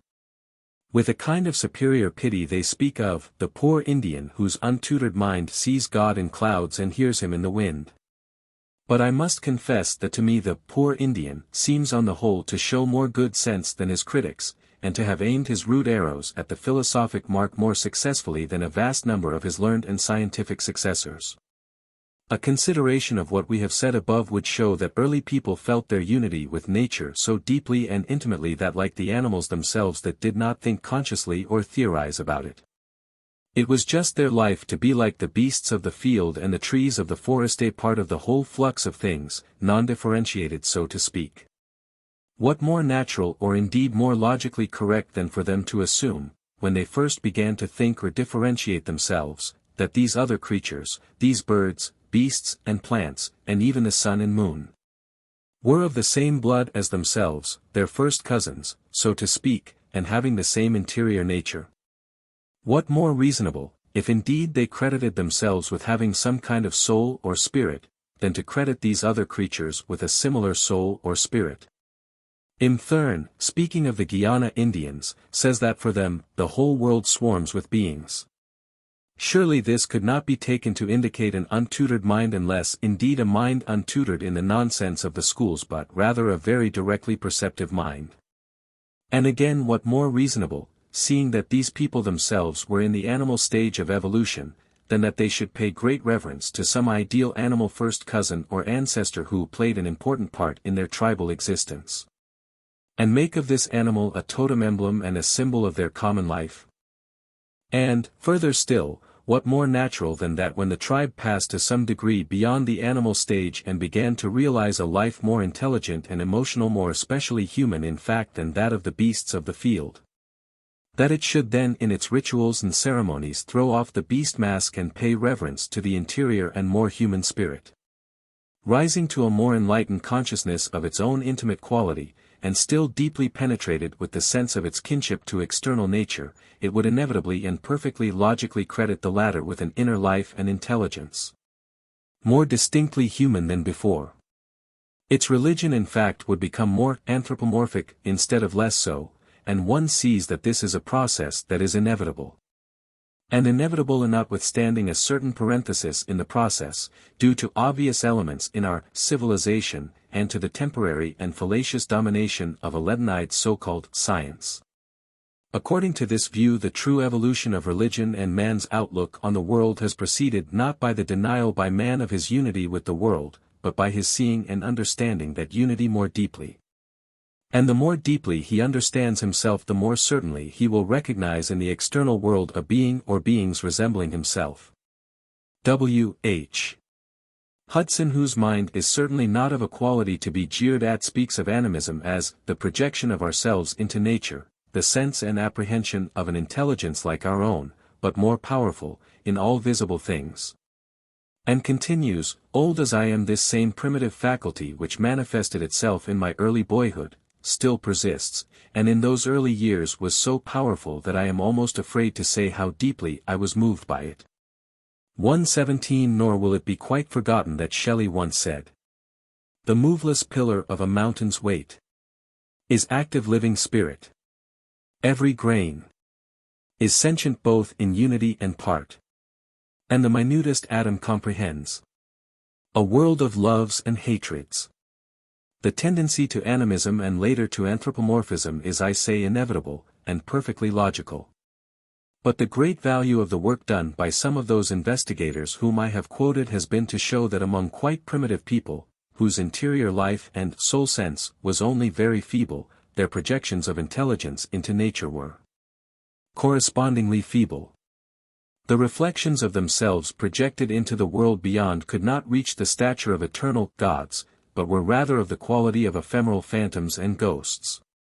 And the ceremonials and creeds of that period are consequently more properly described as magic than as religion. There have indeed been great controversies as to whether there has or has not been, in the course of religious evolution, a pre-animistic stage. Probably of course human evolution in this matter must have been perfectly continuous from stages presenting the very feeblest or an absolutely deficient animistic sense to the very highest manifestations of anthropomorphism. But as there is a good deal of evidence to show that animals, notably dogs and horses, see ghosts, the inquiry ought certainly to be enlarged so far as to include the pre-human species. Anyhow, it must be remembered that the question is one of consciousness, that is, of how far and to what degree consciousness of self has been developed in the animal or the primitive man or the civilized man. And therefore how far and to what degree the animal or human creature has credited the outside world with a similar consciousness. It is not a question of whether there is an inner life and subconsciousness common to all these creatures of the earth and sky, because that, I take it, is a fact beyond question. They all emerge or have emerged from the same matrix, and are rooted in identity. But it is a question of how far they are aware of this. And how far by separation, which is the genius of evolution, each individual creature has become conscious of the interior nature both of itself and of the other creatures and of the great whole which includes them all. Finally, and to avoid misunderstanding, let me say that anthropomorphism, in man's conception of the gods, is itself of course only a stage and destined to pass away. In so far, that is, as the term indicates a belief in divine beings corresponding to our present conception of ourselves, that is, as separate personalities having each a separate and limited character and function. And animated by the separatist motives of ambition, possession, power, vain, glory, superiority, patronage, self-greed, self-satisfaction, etc. In so far as anthropomorphism is the expression of that kind of belief, it is of course destined, with the illusion from which it springs, to pass away. When man arrives at the final consciousness in which the idea of such a self, superior or inferior or in any way antagonistic to others, ceases to operate, then he will return to his first and primal condition. And will cease to need any special religion or gods, knowing himself and all his fellows to be divine in the origin and perfect fruition of all. 7. Rites of Expiation and Redemption. There is a passage in Richard Jefferies' imperishably beautiful book The Story of My Heart, a passage well known to all lovers of that prose poet, in which he figures himself standing in front of the Royal Exchange where the wide pavement reaches out like a promontory, and pondering on the vast crowd and the mystery of life. Is there any theory, philosophy, or creed, he says, is there any system of culture, any formulated method, able to meet and satisfy each separate item of this agitated pool of human life? By which they may be guided, by which they may hope, by which look forward. Not a mere illusion of the craving heart, something real as the solid walls of fact against which, like seaweed, they are dashed. Something to give each separate personality sunshine and a flower in its own existence now, something to shape this million-handed labor to an end and outcome that will leave more sunshine and more flowers to those who must succeed. Something real now, and not in the spirit land, in this hour now, as I stand and the sun burns. Full well aware that all has failed, yet, side by side with the sadness of that knowledge, there lives on in me an unquenchable belief, thought burning like the sun, that there is yet something to be found. It must be dragged forth by the might of thought from the immense forces of the universe. In answer to this passage we may say, no, 1,000 times no. There is no theory, philosophy, creed, system or formulated method which will meet or ever satisfy the demand of each separate item of the human whirlpool. And happy are we to know there is no such thing. How terrible if one of these bloodless systems, which strew the history of religion and philosophy and the political and social paths of human endeavor, had been found absolutely correct and universally applicable, so that every human being would be compelled to pass through its machine-like maw. Every personality to be crushed under its juggernaut wheels. No, thank heaven. There is no theory or creed or system, and yet there is something, as Jefferies prophetically felt and with a great longing desired, that can satisfy, and that, the root of all religion, has been hinted at in the last chapter. It is the consciousness of the world life burning, blazing, deep down within us. It is the soul's intuition of its roots in omnipresence and eternity. The gods and the creeds of the past, as shown in the last chapter, whatever they may have been, animistic or anthropomorphic or transcendental, whether grossly brutish or serenely ideal and abstract, are essentially projections of the human mind. And no doubt those who are anxious to discredit the religious impulse generally will catch at this, saying, yes, they are mere forms and phantoms of the mind, ephemeral dreams, projected on the background of nature, and having no real substance or solid value. The history of religion, they will say, is a history of delusion and illusion. Why waste time over it?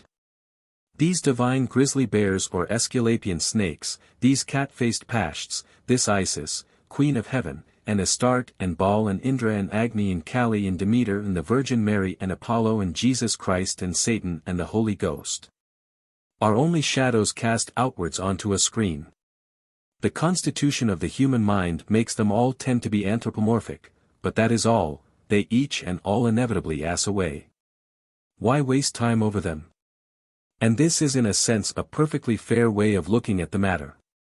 These gods and creeds are only projections of the human mind. But all the same it misses, does this view, the essential fact. It misses the fact that there is no shadow without a fire, that the very existence of a shadow argues a light somewhere, though we may not directly see it, as well as the existence of a solid form which intercepts that light.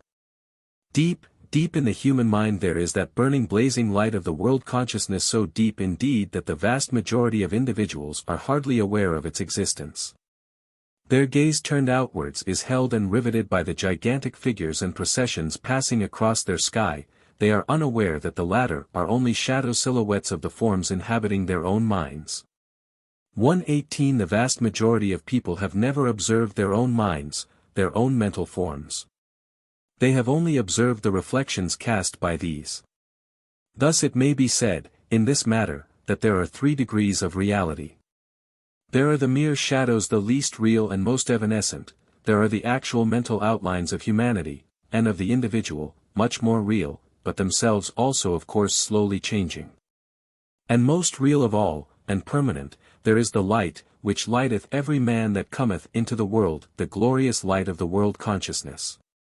Of this last it may be said that it never changes. Everything is known to it, even the very impediments to its shining. But as it is from the impediments to the shining of a light that shadows are cast, so we now may understand that the things of this world and of humanity, though real in their degree, have chiefly a kind of negative value.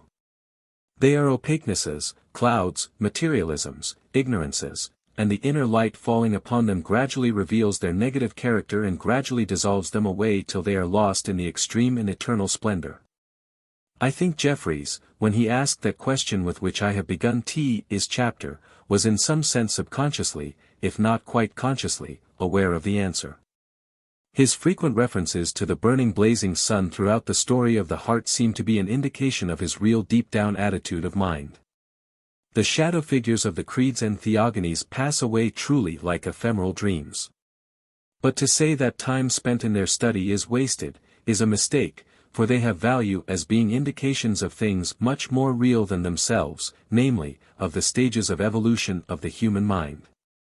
The fact that a certain God figure, however grotesque and queer, or a certain creed, however childish, cruel, and illogical, held sway for a considerable time over the hearts of men in any corner or continent of the world is good evidence that it represented a real formative urge at the time in the hearts of those good people, and a definite stage in their evolution and the evolution of humanity. Certainly it was destined to pass away, but it was a step, and a necessary step in the great process. And certainly it was opaque and brutish, but it is through the opaque things of the world, and not through the transparent, that we become aware of the light. It may be worth while to give instances of how some early rituals and creeds, in themselves apparently barbarous or preposterous, were really the indications of important moral and social conceptions evolving in the heart of man. Let us take, first, the religious customs connected with the ideas of sacrifice and of sin, of which such innumerable examples are now to be found in the modern books on anthropology. If we assume, as I have done more than once, that the earliest state of man was one in which he did not consciously separate himself from the world, animate and inanimate, which surrounded him, then, as I have also said, it was perfectly natural for him to take some animal which bulked large on his horizon, some food animal for instance, and to pay respect to it as the benefactor of his tribe, its far-back ancestor and totem symbol. Or, seeing the boundless blessing of the cornfields, to believe in some kind of spirit of the corn, not exactly a god but rather a magical ghost, which, reincarnated every year, sprang up to save mankind from famine. But then no sooner had he done this than he was bound to perceive that in cutting down the corn or in eating his totem bear or kangaroo he was slaying his own best self and benefactor. In that instant the consciousness of disunity, the sense of sin in some undefined yet no less disturbing and alarming form would come in.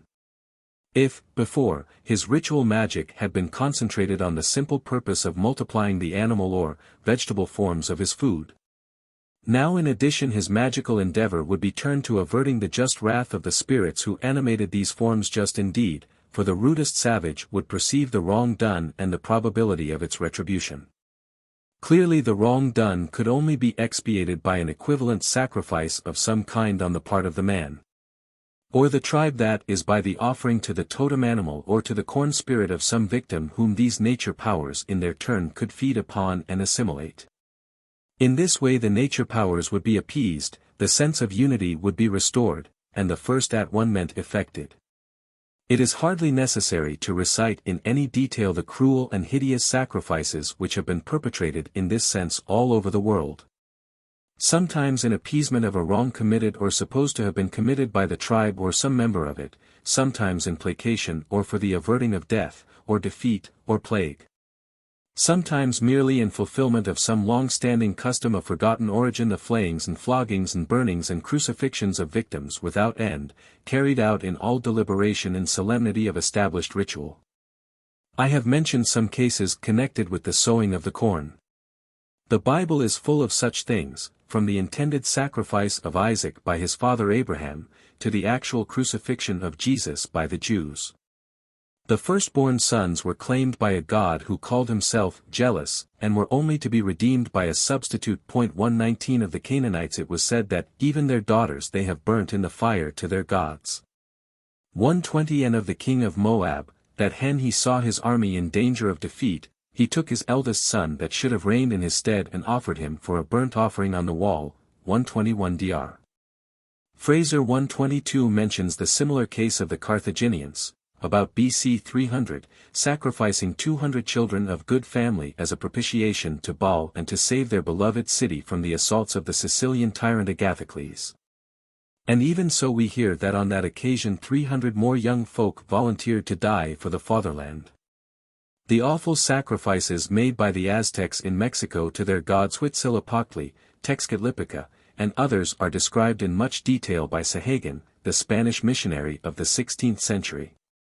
The victims were mostly prisoners of war or young children, they were numbered by thousands. In one case Sahagun describes the huge idol or figure of the god as largely plated with gold and holding his hands palm upward and in a downward sloping position over a cauldron or furnace placed below.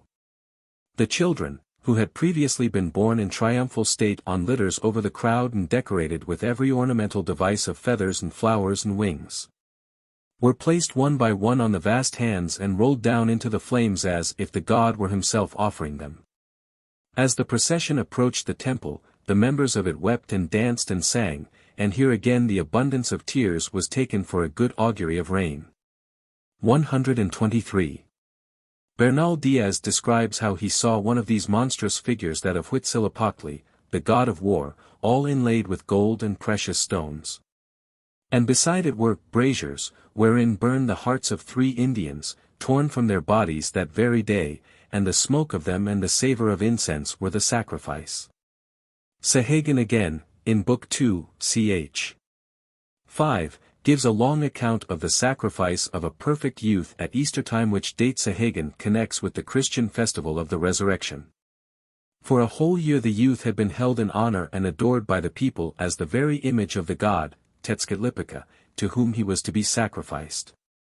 Every luxury and fulfillment of his last wish, including such 4 courtesans as he desired, had been granted him. At the last and on the fatal day, leaving his companions and his worshippers behind, he slowly ascended the temple staircase. Stripping on each step the ornaments from his body, and breaking and casting away his flutes and other musical instruments. It is curious to find that exactly the same story, of the sloping hands and the children rolled down into the flames, is related concerning the above-mentioned Baal image at Carthage, see Diodorus Siculus, XX. 14. Also Baring Gould's Religious Belief, Volume 1, page 375. Till, reaching the summit, he was stretched, curved on his back, and belly upwards, over the altar stone, while the priest with obsidian knife cut his breast open and, snatching the heart out, held it up, yet beating, as an offering to the sun. In the meantime, and while the heart still lived, his successor for the next year was chosen. In Book 2, ch. 7 of the same work Sahagan describes the similar offering of a woman to a goddess. In both cases, he explains, of young man or young woman, the victims were richly adorned in the guise of the god or goddess to whom they were offered, and at the same time great largesse of food was distributed to all who needed. Here we see the connection in the general mind between the gift of food, by the gods, and the sacrifice of precious blood, by the people. More than once Sahagan mentions that the victims in these Mexican ceremonials not infrequently offered themselves as a voluntary sacrifice. And Prescott says 124 that the offering of one's life to the gods was sometimes voluntarily embraced, as a most glorious death opening a sure passage into paradise. Dr. Fraser describes 125 the far-back Babylonian festival of the Sac-Ea in which a prisoner, condemned to death, was dressed in the king's robes, seated on the king's throne, allowed to issue whatever commands he pleased, to eat, drink and enjoy himself, and even to lie with the king's concubines. But at the end of the 5 days he was stripped of his royal robes, scourged, and hanged or impaled. It is certainly astonishing to find customs so similar prevailing among peoples so far removed in space and time as the Aztecs of the 16th century AD and the Babylonians perhaps of the 16th century BC. But we know that this subject of the yearly sacrifice of a victim attired as a king or god is one that Dr. Fraser has especially made his own, and for further information on it his classic work should be consulted. Andrew Lang also, with regard to the Aztecs, quotes largely from Sahagan, and summarizes his conclusions in the following passage: the general theory of worship was the adoration of a deity, first by innumerable human sacrifices. Next by the special sacrifice of a man for the male gods, of a woman for each goddess. 126 The latter victims were regarded as the living images or incarnations of the divinities in each case, for no system of worship carried farther the identification of the god with the sacrifice victim, and of both with the officiating priest. The connection was emphasized by the priests wearing the newly flayed skins of the victims just as in Greece, Egypt and Assyria, the fawn skin or bull hide or goat skin or fish skin of the victims is worn by the celebrants. Finally, an image of the god was made out of paste, and this was divided into morsels and eaten in a hideous sacrament by those who communicated. 127. Revolting as this whole picture is, it represents as we know a mere thumbnail sketch of the awful practices of human sacrifice all over the world. We hold up our hands in horror at the thought of Huitzilopochtli dropping children from his fingers into the flames. But we have to remember that our own most Christian Saint Augustine was content to describe unbaptized infants as crawling forever about the floor of hell. What sort of God, we may ask, did Augustine worship? The being who could condemn children to such a fate was certainly no better than the Mexican idol. And yet Augustine was a great and noble man, with some by no means unworthy conceptions of the greatness of his God. In the same way the Aztecs were in many respects a refined and artistic people, and their religion was not all superstition and bloodshed. Prescott says of them 128 that they believed in a supreme Creator and Lord omnipresent, knowing all thoughts, giving all gifts, without whom man is as nothing, invisible, incorporeal, one God, of perfect perfection and purity. under whose wings we find repose and a sure defense.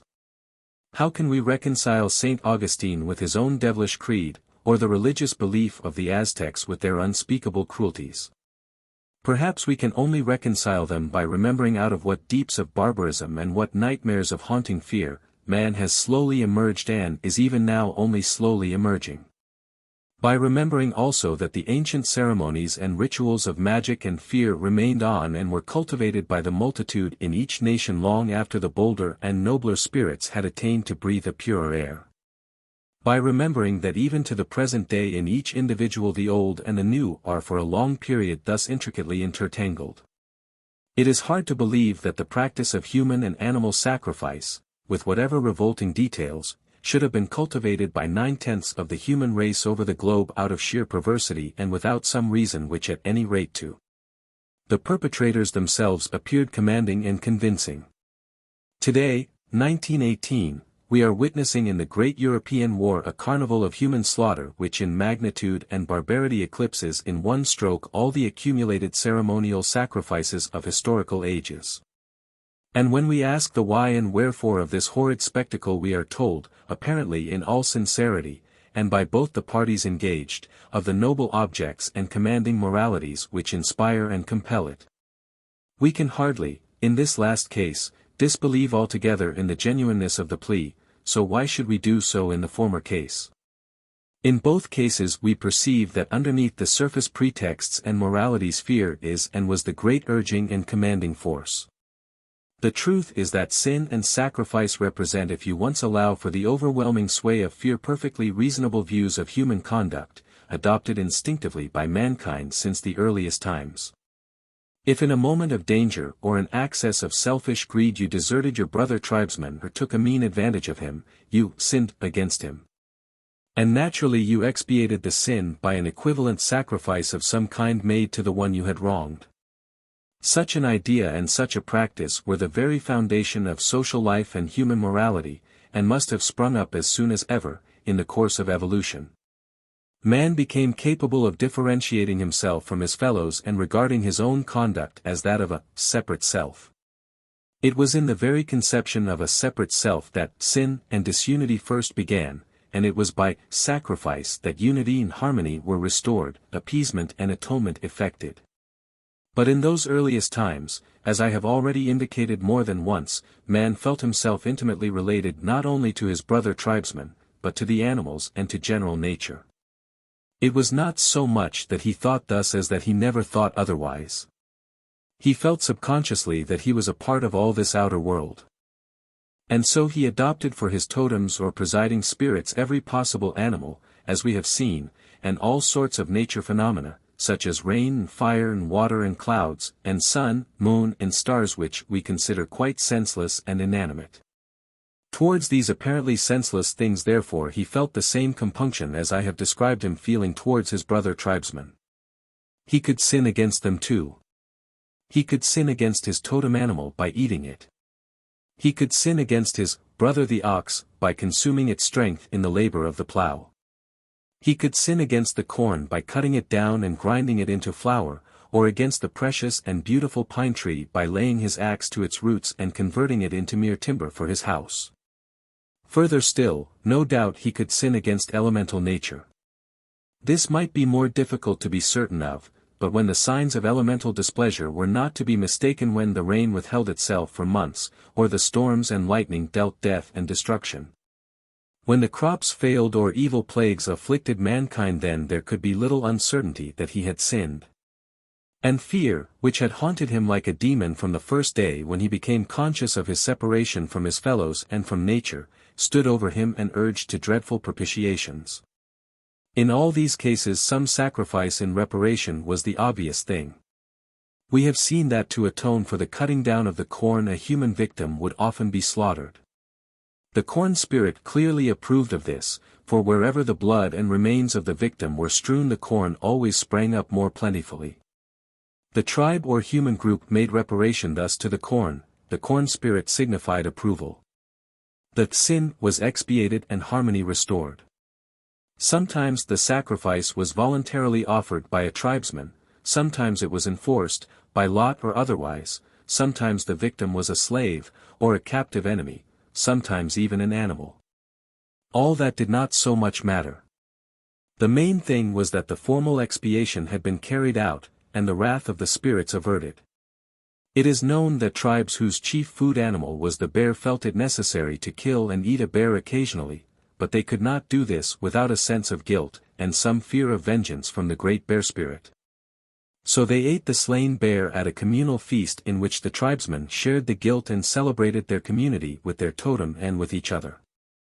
And since they could not make any reparation directly to the slain animal itself after its death, they made their reparation before, bringing all sorts of presents and food to it for a long anterior period, and paying every kind of worship and respect to it.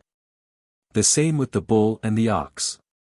At the festival of the Buphonia, in some of the cities of Greece, as I have already mentioned, the actual bull sacrificed was the handsomest and most carefully nurtured that could be obtained.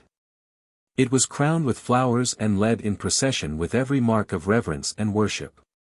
And when, as I have already pointed out at the great spring festival, instead of a bull or a goat or a ram, a human victim was immolated. It was a custom, which can be traced very widely over the world, to feed and indulge and honor the victim to the last degree for a whole year before the final ceremony, arraying him often as a king and placing a crown upon his head, by way of acknowledgement of the noble and necessary work he was doing for the general good. What a touching and beautiful ceremony was that, belonging especially to the north of Syria, and lands where the pine is so beneficent and beloved a tree, the mourning ceremony of the death and burial of Attis. When a pine tree, felled by the axe, was hollowed out, and in the hollow an image, often itself carved out of pine wood, of the young Attis was placed. Could any symbolism express more tenderly the idea that the glorious youth who represented spring, too soon slain by the rude tusk of winter, was himself the very human soul of the pine tree?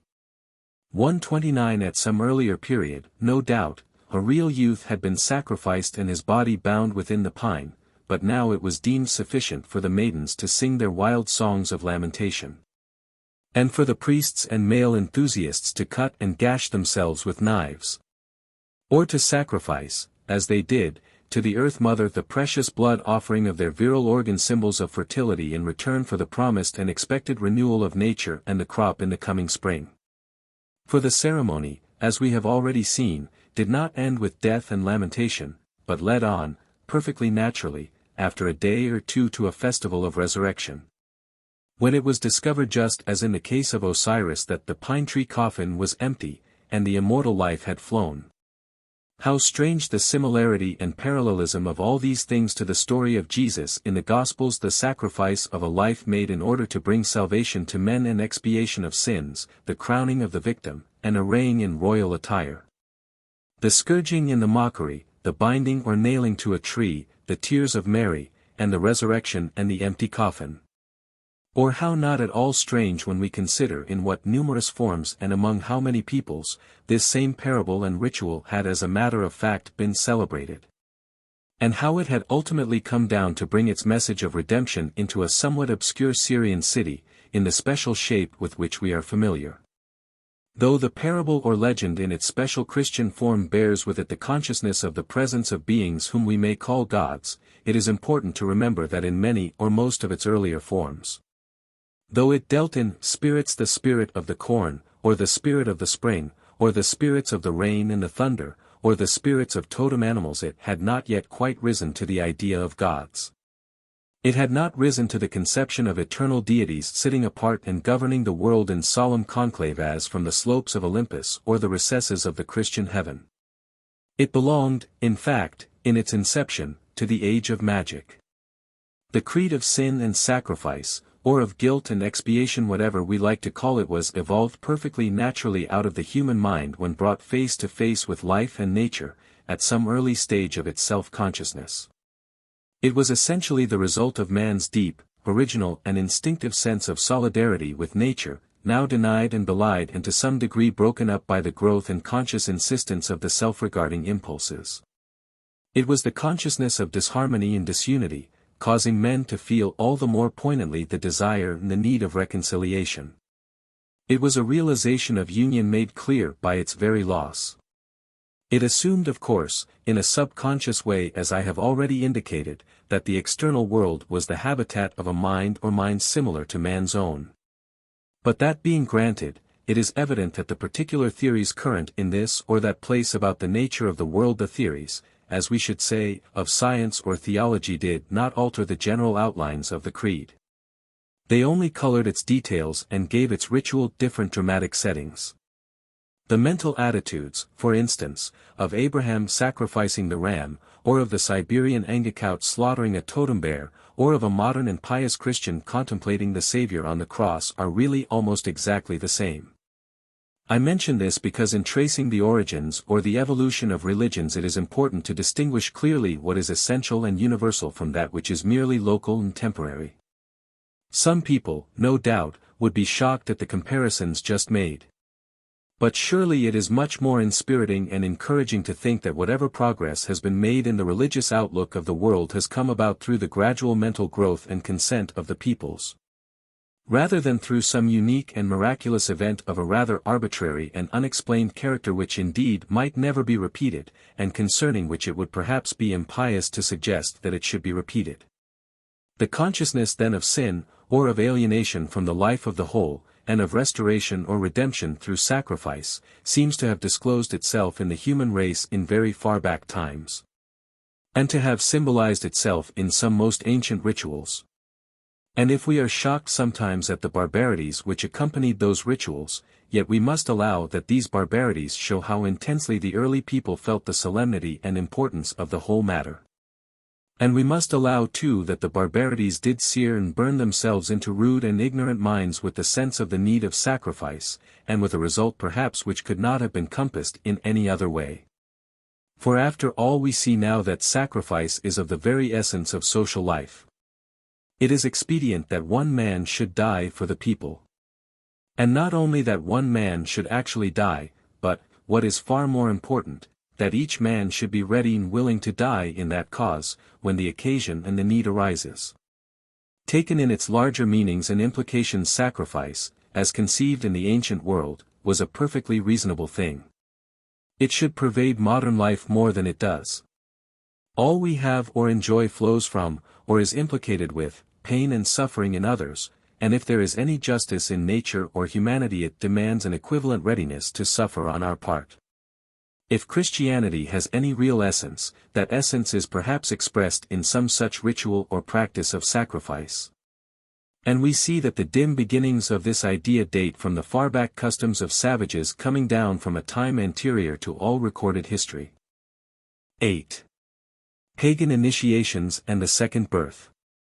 We have suggested in the last chapter how the conceptions of sin and sacrifice coming down to us from an extremely remote past, and embodied among the various peoples of the world sometimes in crude and bloodthirsty rites, sometimes in symbols and rituals of a gentler and more gracious character, descended at last into Christianity and became a part of its creed and of the creed of the modern world. On the whole perhaps we may trace a slow amelioration in this process and may flatter ourselves that the Christian centuries exhibit a more philosophical understanding of what sin is, and a more humane conception of what sacrifice should be, than the centuries preceding.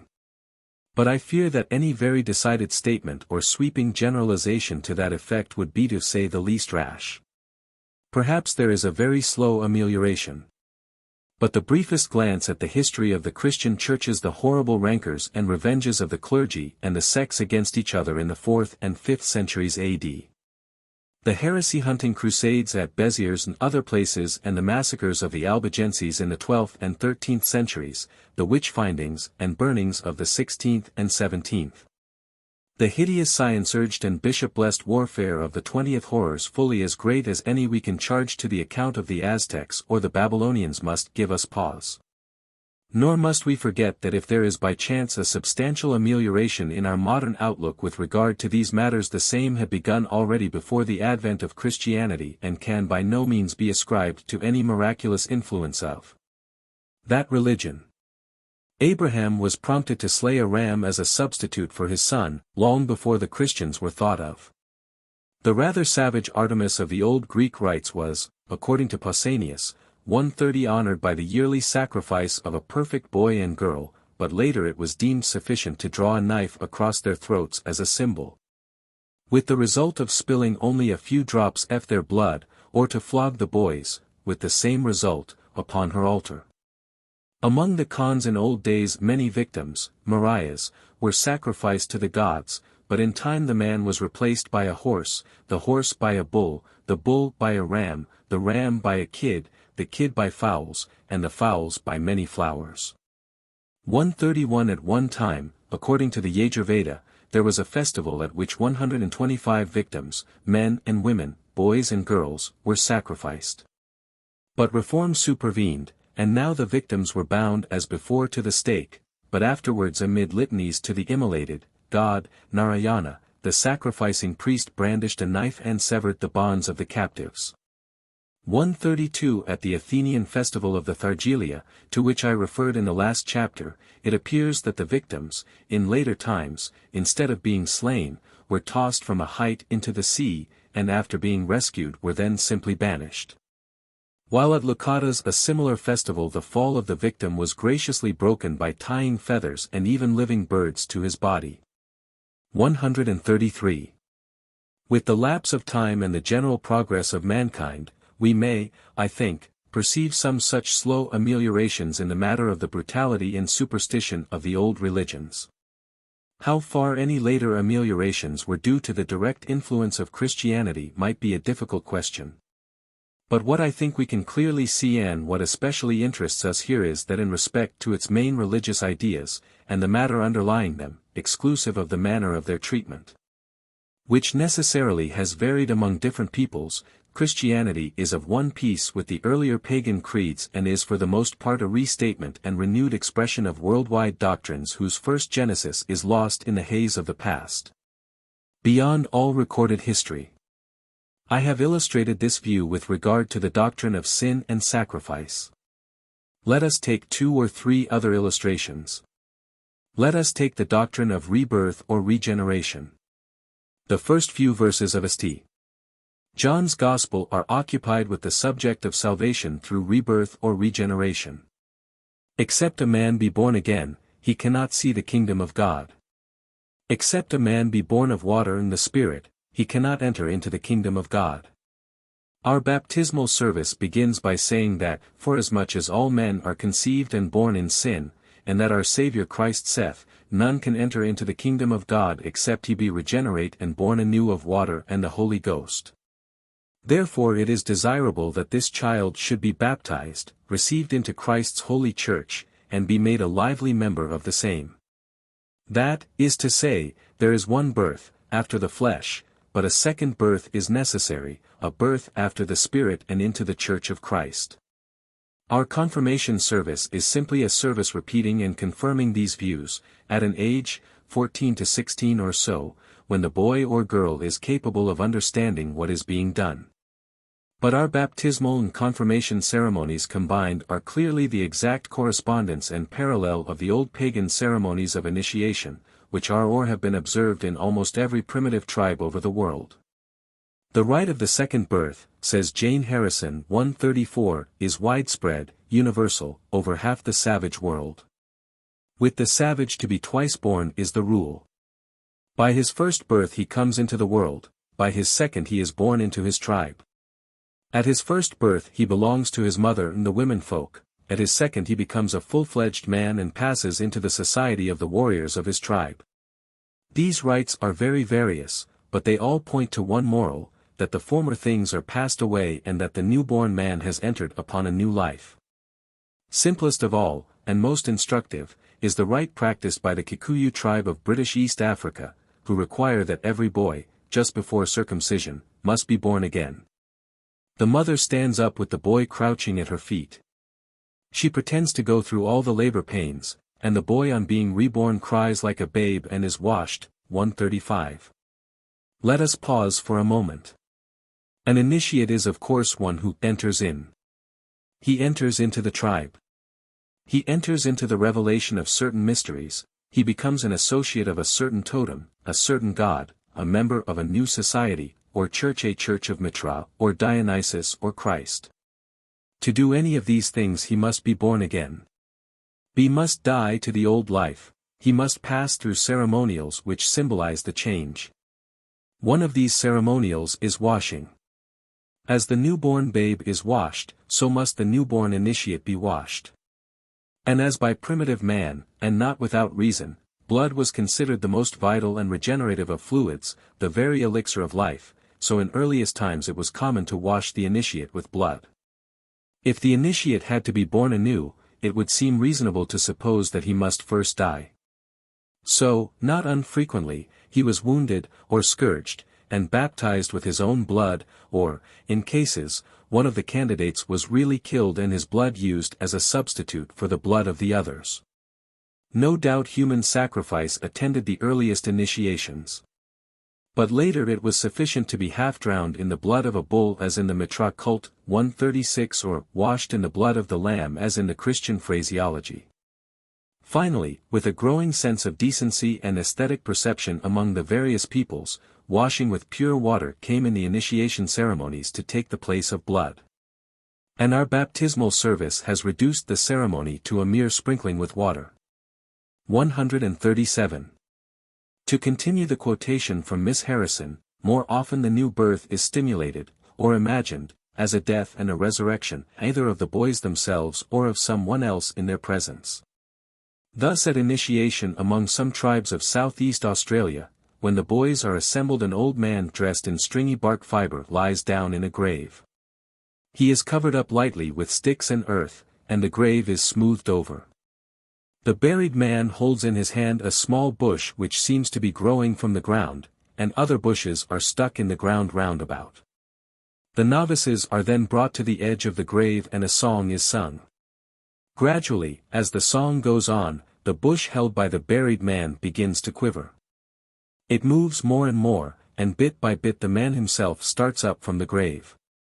Strange, in our own baptismal service and just before the actual christening we read these words, "Then shall the priest say, O merciful God, grant that old Adam in this child may be so buried that the new man may be raised up in him, grant that all carnal affections may die in him, and that all things belonging to the Spirit may live and grow in him." Can we doubt that the Australian medicine man, standing at the graveside of the rearisen old black fellow, pointed the same moral to the young initiates as the priest does today to those assembled before him in church? For indeed we know that among savage tribes initiations have always been before all things the occasions of moral and social teaching. Can we doubt that he said, in substance if not in actual words, "As this man has arisen from the grave, so you must also arise from your old childish life of amusement and self-gratification and enter into the life of the tribe. The life of the spirit of the tribe." In totemistic societies, to quote Miss Harrison again, and in the animal secret societies that seem to grow out of them, the novice is born again as the sacred animal. Thus among the Carrier Indians 138, when a man wants to become a lullam or bear, however cold the season, he tears off his clothes, puts on a bear skin and dashes into the woods, where he will stay for 3 or 4 days. Every night his fellow villagers will go out in search parties to find him. They cry out, "Kelulam, come on, bear," and he answers with angry growls. Usually they fail to find him, but he comes back at last himself. He is met, and conducted to the ceremonial lodge, and there in company with the rest of the bears dances solemnly his first appearance. Disappearance and reappearance is as common a rite in initiation as stimulated killing and resurrection, and has the same object. Both are rites of transition, of passing from one to another.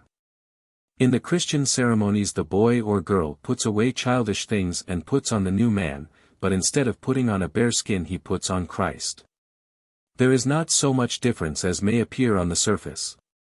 To be identified with your totem is to be identified with the sacred being who watches over your tribe, who has given his life for your tribe. It is to be born again, to be washed not only with water but with the Holy Spirit of all your fellows.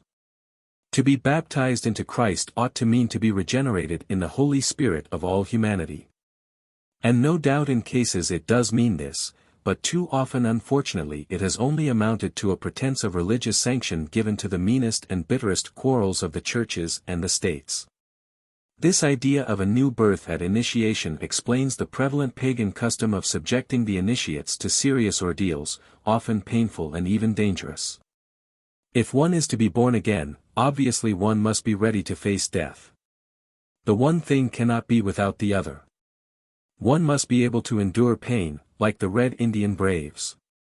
To go long periods fasting without food or drink, like the Chopin among the western Inuits who wanders for whole nights over the ice fields under the moon, scantily clothed and braving the intense cold.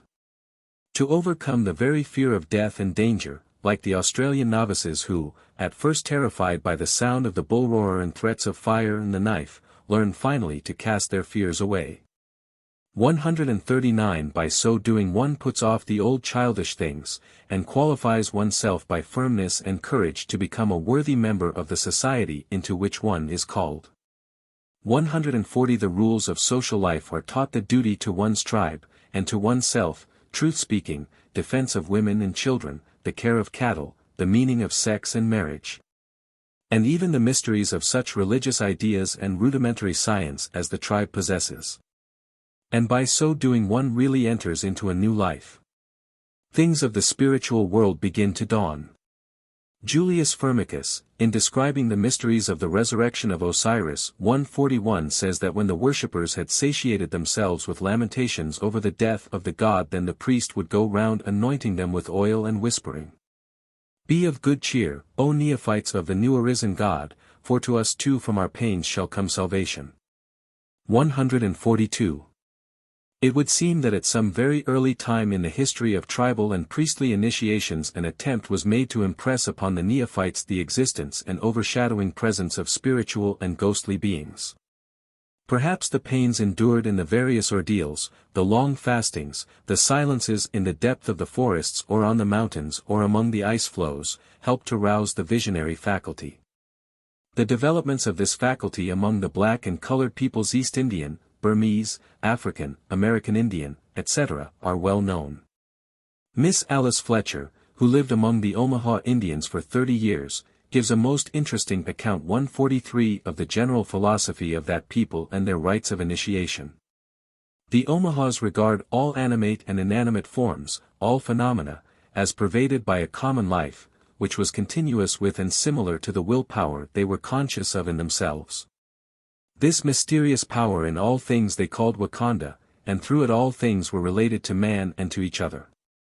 In the idea of the continuity of life a relation was maintained between the seen and the unseen, the dead and the living, and also between the fragment of anything and its entirety.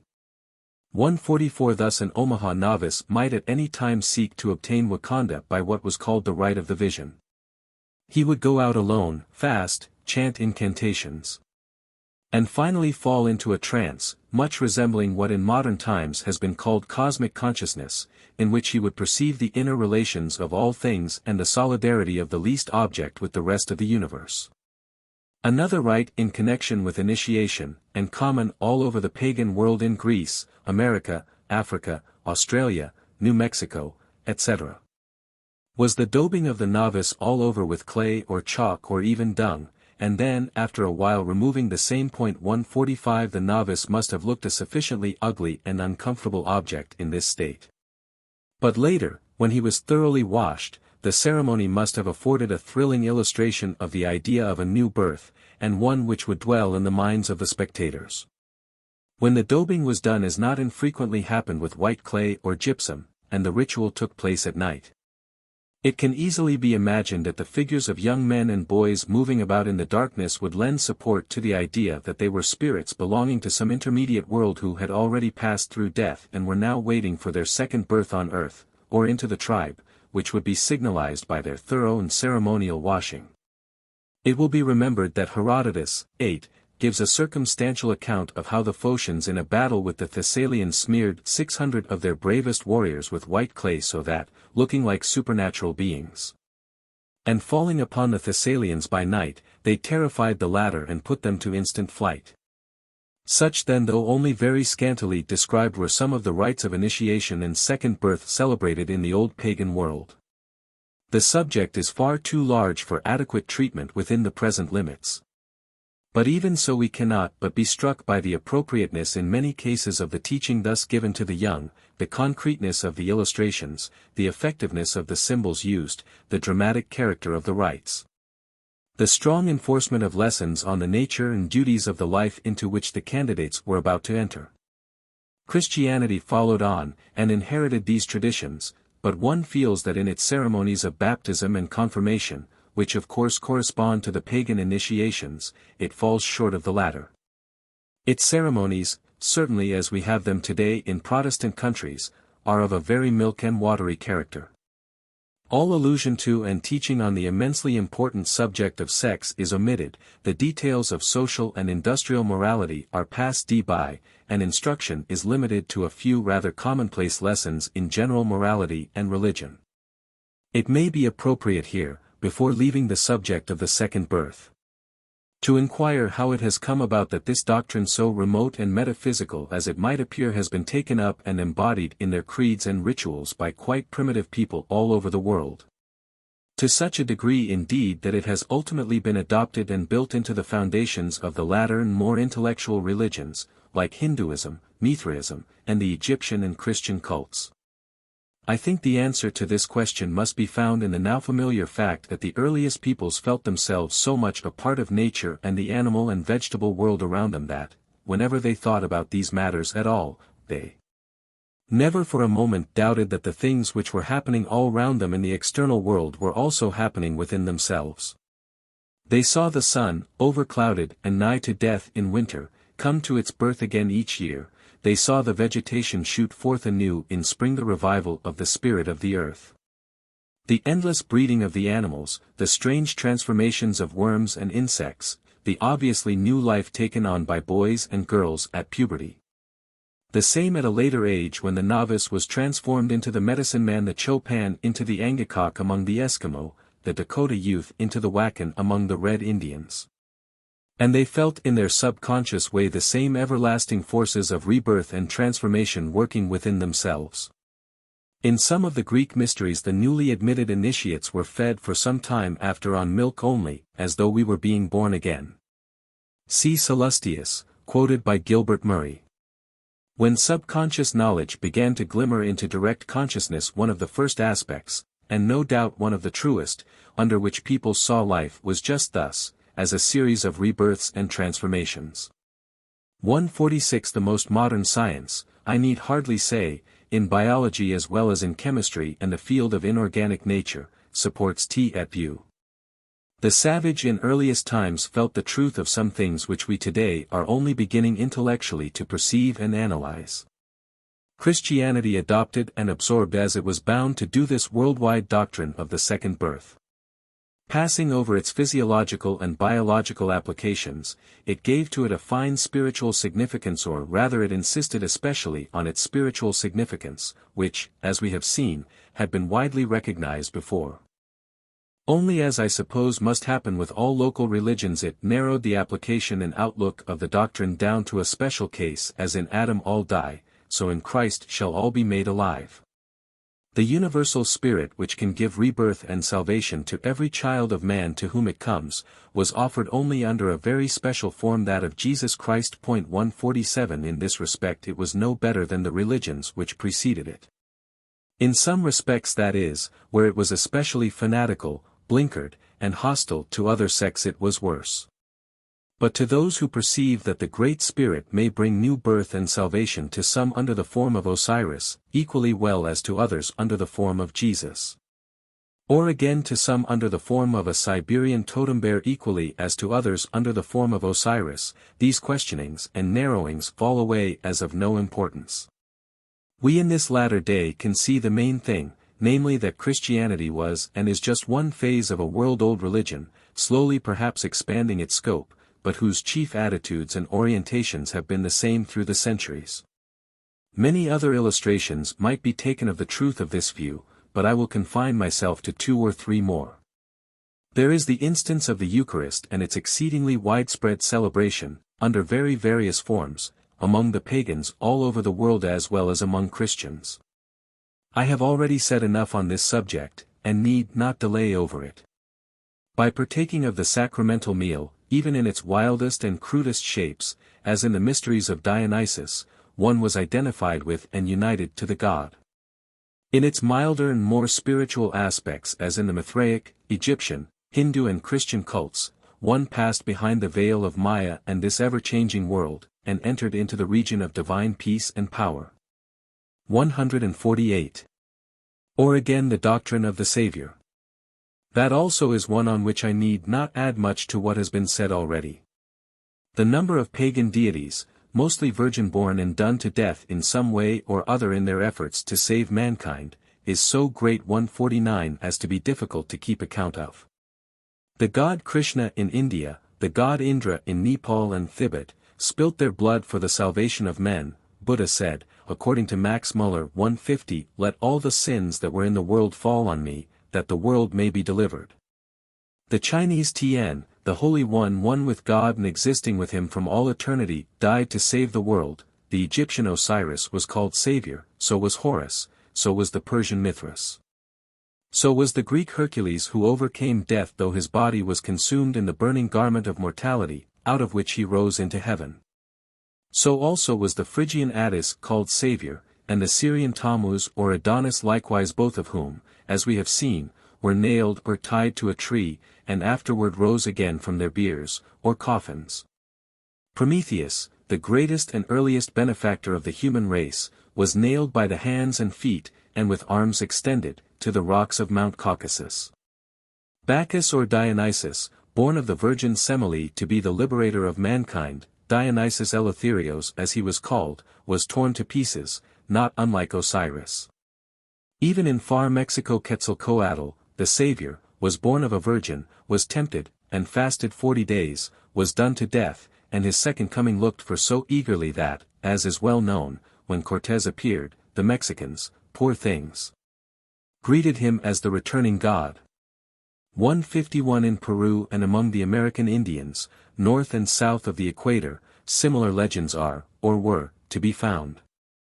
Briefly sketched as all this is, it is enough to prove quite abundantly that the doctrine of the Saviour is worldwide and world-old, and that Christianity merely appropriated the same and, as the other cults did, gave it a special color.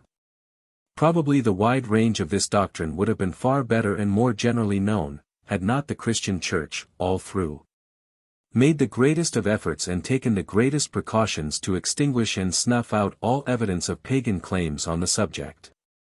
There is much to show that the early Church took this line with regard to pre-Christian saviors. 152 And in later times the same policy is remarkably illustrated by the treatment in the 16th century of the writings of Sahagun, the Spanish missionary to whose work I have already referred. Sahagun was a wonderfully broad-minded and fine man who, while he did not conceal the barbarities of the Aztec religion, was truthful enough to point out redeeming traits in the manners and customs of the people and some resemblances to Christian doctrine and practice. This infuriated the bigoted Catholics of the newly formed Mexican Church. They purloined the manuscripts of Sahagun's Historia and scattered and hid them about the country, and it was only after infinite labor and an appeal to the Spanish court that he got them together again. Finally, at the age of 80, having translated them into Spanish, from the original Mexican, he sent them in 2 big volumes home to Spain for safety, but there almost immediately they disappeared, and could not be found. It was only after 2 centuries that they ultimately turned up, 1790, in a convent at Tolosa in Navarre. Lord Kingsborough published them in England in 1830. I have thus dwelt upon several of the main doctrines of Christianity, namely, those of sin and sacrifice, the Eucharist, the Saviour, the second birth, and transfiguration, as showing that they are by no means unique in our religion, but were common to nearly all the religions of the ancient world. The list might be much further extended, but there is no need to delay over a subject which is now very generally understood. I will, however, devote a page or 2 to one instance, which I think is very remarkable, and full of deep suggestion. There is no doctrine in Christianity which is more reverenced by the adherents of that religion, or held in higher estimation, than that God sacrificed his only Son for the salvation of the world. Also that since the Son was not only of like nature but of the same nature with the Father, and equal to him as being the second person of the divine Trinity, the sacrifice amounted to an immolation of himself for the good of mankind. The doctrine is so mystical, so remote, and in a sense so absurd and impossible, that it has been a favorite mark through the centuries for the ridicule of the scoffers and enemies of the Church. And here, it might easily be thought, is a belief which whether it be considered glorious or whether contemptible is at any rate unique, and peculiar to that Church. And yet the extraordinary fact is that a similar belief ranges all through the ancient religions, and can be traced back to the earliest times. The word host which is used in the Catholic Mass for the bread and wine on the altar, supposed to be the transubstantiated body and blood of Christ, is from the Latin hostia which the dictionary interprets as, an animal slain in sacrifice. A sin offering. It takes us far back to the totem stage of folk life, when the tribe, as I have already explained, crowned a victim bull or bear or other animal with flowers, and honoring it with every offering of food and worship, sacrificed the victim to the totem spirit of the tribe, and consumed it in an Eucharistic feast. The medicine man or priest who conducted the ritual wearing a skin of the same beast as a sign that he represented the totem divinity, taking part in the sacrifice of himself to himself. It reminds us of the Khans of Bengal sacrificing their Marias crowned and decorated as gods and goddesses, of the Aztecs doing the same, of Quetzalcoatl pricking his elbows and fingers so as to draw blood, which he offered on his own altar, or of Odin hanging by his own desire upon a tree. I know I was hanged upon a tree shaken by the winds for 9 long nights. I was transfixed by a spear, I was moved to Odin, myself to myself. And so on. The instances are endless. I am the oblation, says the Lord Krishna in the Bhagavad Gita 153, I am the sacrifice, I the ancestral offering. In the truly orthodox conception of sacrifice, says Eli Reckless 154, the consecrated offering, be it man, woman or virgin, lamb or heifer, cock or dove, represents the deity himself. Brahma is the imperishable sacrifice. Indra, Soma, Hari and the other gods, became incarnate in animals to the sole end that they might be immolated. Purusha, the universal being, caused himself to be slain by the immortals, and from his substance were born the birds of the air, wild and domestic animals, the offerings of butter and curds. The world, declared the rishis, is a series of sacrifices disclosing other sacrifices. To stop them would be to suspend the life of nature. The god Shiva, to whom the Tipras of Bengal are supposed to have sacrificed as many as 1,000 human victims a year, said to the Brahmins, it is I that am the actual offering, it is I that you butcher upon my altars. It was in allusion to this doctrine that R.W. Emerson, paraphrasing the Upanishad, wrote that immortal verse of his. If the red slayer thinks he slays, or the slain thinks he is slain, they know not well the subtle ways. I take, and pass, and turn again. I say it is an astonishing thing to think and realize that this profound and mystic doctrine of the eternal sacrifice of himself, ordained by the Great Spirit for the creation and salvation of the world, a doctrine which has attracted and fascinated many of the great thinkers and nobler minds of Europe, which has also inspired the religious teachings of the Indian sages, and to a less philosophical degree the writings of the Christian saints, should have been seized in its general outline and essence by rude and primitive people before the dawn of history, and embodied in their rites and ceremonials. What is the explanation of this fact? It is very puzzling. The whole subject is puzzling. The worldwide adoption of similar creeds and rituals, and, we may add, legends and fairy tales, among early peoples, and in far-sundered places and times, is so remarkable that it has given the students of these subjects furiously to think. 155, yet for the most part without great success in the way of finding a solution. The supposition that, 1. The creed, rite or legend in question has sprung up, so to speak, accidentally, in one place, and then has traveled, owing to some inherent plausibility, over the rest of the world, is of course one that commends itself readily at first. But on closer examination the practical difficulties it presents are certainly very great. These include the migrations of customs and myths in quite early ages of the earth across trackless oceans and continents, and between races and peoples absolutely incapable of understanding each other. And if to avoid these difficulties it is assumed that the present human race all proceeds from one original stock which radiating from one center, say in southeastern Asia 156, overspread the world, carrying its rites and customs with it, why?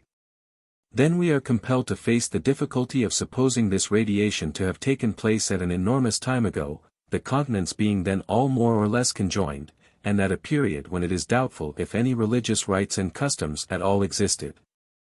Not to mention the further difficulty of supposing all the 400 or 500 languages now existing to be descended from one common source. The far tradition of the island of Atlantis seems to afford a possible explanation of the community of rites and customs between the Old and New World. And this without assuming in any way that Atlantis, if it existed, was the original and sole cradle of the human race. 157 Anyhow, it is clear that these origins of human culture must be of extreme antiquity, and that it would not be wise to be put off the track of the investigation of a possible common source merely by that fact of antiquity. A second supposition, however, is, too, that the natural psychological evolution of the human mind has in the various times and climes led folk of the most diverse surroundings and heredity and perhaps even sprung from separate anthropoid stocks to develop their social and religious ideas along the same general lines, and that even to the extent of exhibiting at times a remarkable similarity in minute details. This is a theory which commends itself greatly to a deeper and more philosophical consideration. But it brings us up point-blank against another most difficult question, which we have already raised, namely, how to account for extremely rude and primitive peoples in the far past, and on the very borderland of the animal life. Having been susceptible to the germs of great religious ideas, such as we have mentioned, and having been instinctively, though not of course by any process of conscious reasoning, moved to express them in symbols and rites and ceremonials. And, later no doubt, in myths and legends, which satisfied their feelings and sense of fitness, though they may not have known why, and afterwards were capable of being taken up and embodied in the great philosophical religions. This difficulty almost compels us to a view of human knowledge which has found supporters among some able thinkers, the view, namely, that a vast store of knowledge is already contained in the subconscious mind of man, and the animals, and only needs the provocation of outer experience to bring it to the surface. And that in the second stage of human psychology this process of crude and piecemeal externalization is taking place. In preparation for the final or third stage, in which the knowledge will be reabsorbed and become direct and intuitional on a high and harmonious plane, something like the present intuition of the animals as we perceive it on the animal plane. However, this general subject is one on which I shall touch again, and I do not propose to dwell on it at any length now.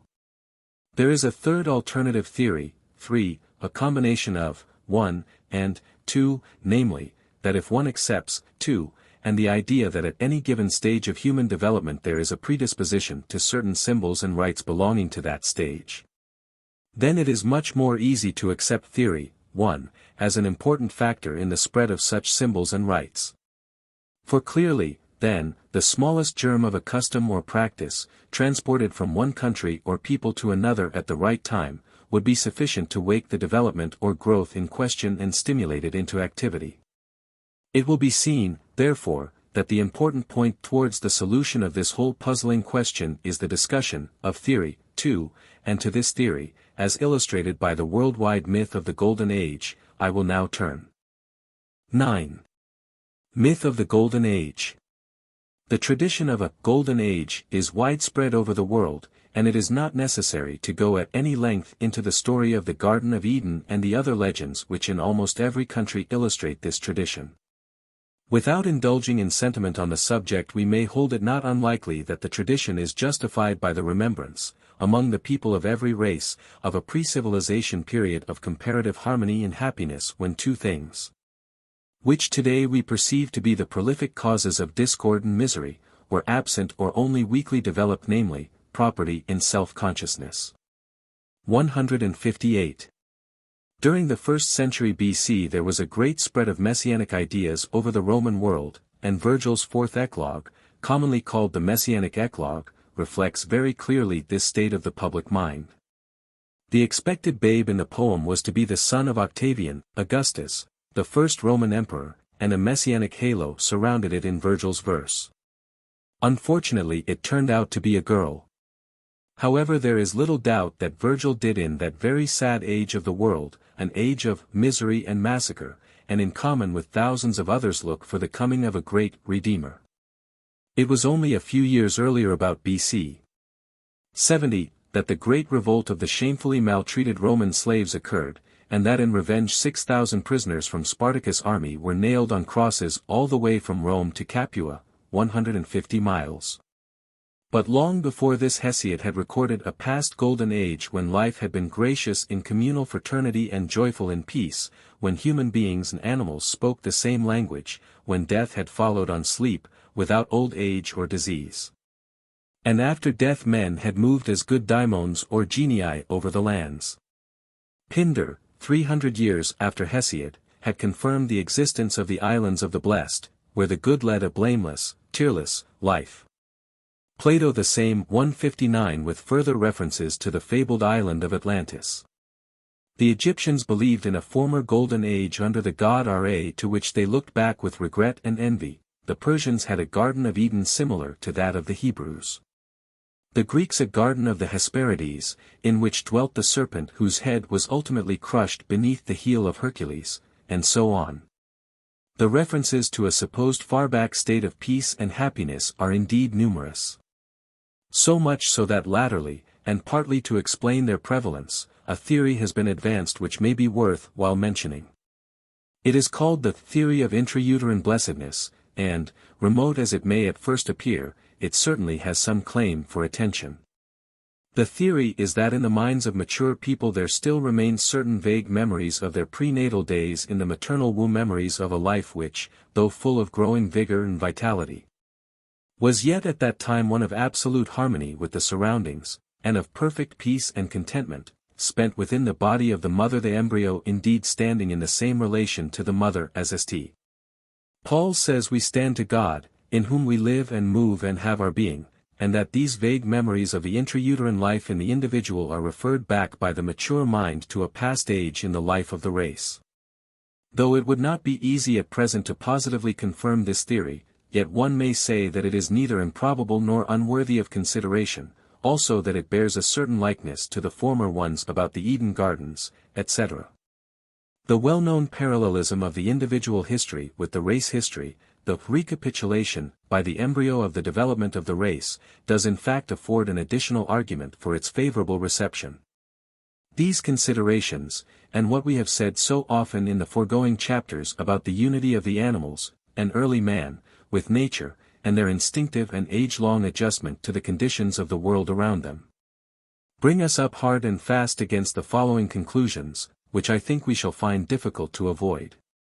We all recognize the extraordinary grace and beauty, in their different ways, of the wild animals. And not only their beauty but the extreme fitness of their actions and habits to their surroundings, their subtle and penetrating intelligence in fact. Only we do not generally use the word intelligence. We use another word, instinct, and rightly perhaps, because their actions are plainly not the result of definite self-conscious reasoning, such as we use, carried out by each individual, but are, as has been abundantly proved by Samuel Butler and others, the systematic expression of experiences gathered up and sorted out and handed down from generation to generation in the bosom of the race, an intelligence in fact, or insight, of larger subtler scope than the other, and belonging to the tribal or racial being rather than to the isolated individual, a superconsciousness in fact, ramifying afar in space and time.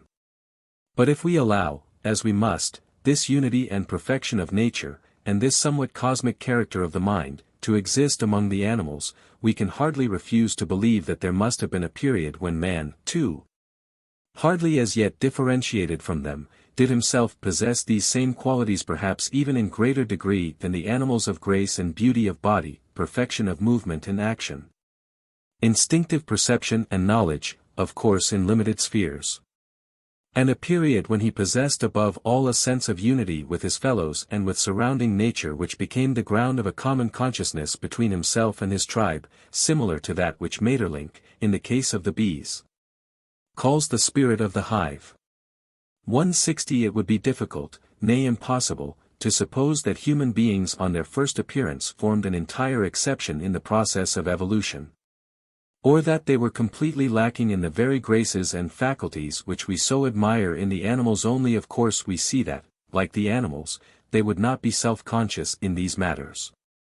And what perception they had of their relations to each other or to the world around them would be largely inarticulate and subconscious, though none the less real for that. Let us then grant this preliminary assumption, and it clearly is not a large or hazardous one. And what follows? It follows, since today discord is the rule, and man has certainly lost the grace, both physical and mental, of the animals, that at some period a break must have occurred in the evolution process. A discontinuity similar perhaps to that which occurs in the life of a child at the moment when it is born into the world. Humanity took a new departure, but a departure which for the moment was signalized as the loss of its former harmony and self-adjustment. And the cause or accompaniment of this change was the growth of self-consciousness into the general consciousness of the tribe, in relation to its environment, which in fact had constituted the mentality of the animals and of man up to this stage. There now was intruded another kind of consciousness.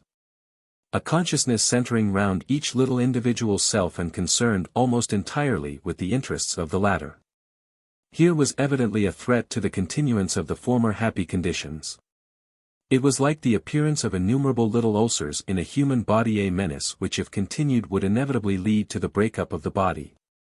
It meant loss of tribal harmony and nature adjustment. It meant instead of unity a myriad conflicting centers. It meant alienation from the spirit of the tribe, the separation of man from man, discord, recrimination, and the fatal unfolding of the sense of sin. The process symbolized itself in the legend of the fall. Man ate of the tree of the knowledge of good and evil. Sometimes people wonder why knowledge of any kind, and especially the knowledge of good and evil, should have brought a curse. But the reason is obvious. Into the placid and harmonious life of the animal and human tribes, fulfilling their days in obedience to the slow evolutions and age-long mandates of nature, self-consciousness broke with its inconvenient and impossible query: how do these arrangements suit me? Are they good for me? Are they evil for me? I want to know. I will know. Evidently knowledge, such knowledge as we understand by the word, only began, and could only begin, by queries relating to the little local self. There was no other way for it to begin. Knowledge and self-consciousness were born, as twins, together. Knowledge therefore meant sin, 161, for self-consciousness meant sin, and it means sin today. Sin is separation. That is probably, though disputed, the etymology of the word that which sunders. 162. The essence of sin is one separation from the whole, the tribe or the God, of which one is a part. And knowledge which separates subject from object, and in its inception is necessarily occupied with the good and evil of the little local self, is the great engine of this separation. Mark. I say nothing against this association of self-consciousness with sin, so-called, and knowledge, so-called. The growth of all three together is an absolutely necessary part of human evolution, and to rail against it would be absurd. But we may as well open our eyes and see the fact straight instead of blinking it. The culmination of the process and the fulfillment of the curse we may watch today in the towering expansion of the self-conscious individualized intellect science as the handmaid of human greed, devastating the habitable world and destroying its unworthy civilization. And the process must go on, necessarily must go on, until self-consciousness, ceasing its vain quest, vain in both senses, for the separate domination of life, surrenders itself back again into the arms of the mother consciousness from which it originally sprang, surrenders itself back, not to be merged in nonentity, but to be affiliated in loving dependence on and harmony with the cosmic life. All this I have dealt with in far more detail in Civilization, its cause and cure, and in the art of creation. But I have only repeated the outline of it as above, because some such outline is necessary for the proper ordering and understanding of the points which follow. We are not concerned now with the ultimate effects of the fall of man or with the present-day fulfillment of the Eden curse. What we want to understand is how the fall into self-consciousness led to that great panorama of ritual and religion which we have very briefly described and summarized in the preceding chapters of this book. We want for the present to fix our attention on the commencement of that process by which man lapsed away from his living community with nature and his fellows into the desert of discord and toil, while the angels of the flaming sword closed the gates of paradise behind him. It is evident, I think, that in that golden stage when man was simply the crown and perfection of the animals, and it is hardly possible to refuse the belief in such a stage, he possessed in reality all the essentials of religion. It is not necessary to sentimentalize over him. He was probably raw and crude in his lusts of hunger and of sex. He was certainly ignorant and superstitious. He loved fighting with and persecuting enemies, which things of course all religions today except perhaps the Buddhist love to do. He was dominated often by unreasoning fear, and was consequently cruel. Yet he was full of that faith which the animals have to such an admirable degree, unhesitating faith in the inner promptings of his own nature. He had the joy which comes of abounding vitality, springing up like a fountain whose outlet is free and unhindered. He rejoiced in an untroubled and unbroken sense of unity with his tribe, and in elaborate social and friendly institutions within its borders. He had a marvelous sense acuteness towards nature and a gift in that direction verging towards second sight. Strengthened by a conviction which had never become conscious because it had never been questioned, of his own personal relation to the things outside him, the earth, the sky, the vegetation, the animals. Of such a man we get glimpses in the far past, though indeed only glimpses, for the simple reason that all our knowledge of him comes through civilized channels. And wherever civilization has touched these early peoples it has already withered and corrupted them, even before it has had the sense to properly observe them. It is sufficient, however, just to mention peoples like some of the early Pacific Islanders, the Zulus and Kaffirs of South Africa, the Fans of the Congo region, of whom Winwood Reade 163 speaks so highly, some of the Malaysian and Himalayan tribes, the primitive Chinese, and even the evidence with regard to the Neolithic peoples of Europe, in order to show what I mean. 164. Perhaps one of the best ideas of the gulf of difference between the semi-civilized and the quite primal man is given by A. R. Wallace in his Life, Volume 1, p. 288. A most unexpected sensation of surprise and delight was my first meeting and living with man in a state of nature with absolute uncontaminated savages. This was on the Yups River. They were all going about their own work or pleasure, which had nothing to do with the white men or their ways. They walked with the free step of the independent forest dweller. Original and self-sustaining as the wild animals of the forests, absolutely independent of civilization, living their own lives in their own way, as they had done for countless generations before America was discovered. Indeed, the true denizen of the Amazonian forests, like the forest itself, is unique and not to be forgotten. Elsewhere 165 Wallace speaks of the quiet, good-natured, inoffensive character of these copper-colored peoples, and of their quickness of hand and skill, and continues, their figures are generally superb. And I have never felt so much pleasure in gazing at the finest statue as at these living illustrations of the beauty of the human form. Though some of the peoples just mentioned may be said to belong to different grades or stages of human evolution, physically some no doubt were far superior to others, yet they mostly exhibit this simple grace of the bodily and mental organism, as well as that closeness of tribal solidarity of which I have spoken. The immense antiquity of the clan organization, as shown by investigations into early marriage, points to the latter conclusion.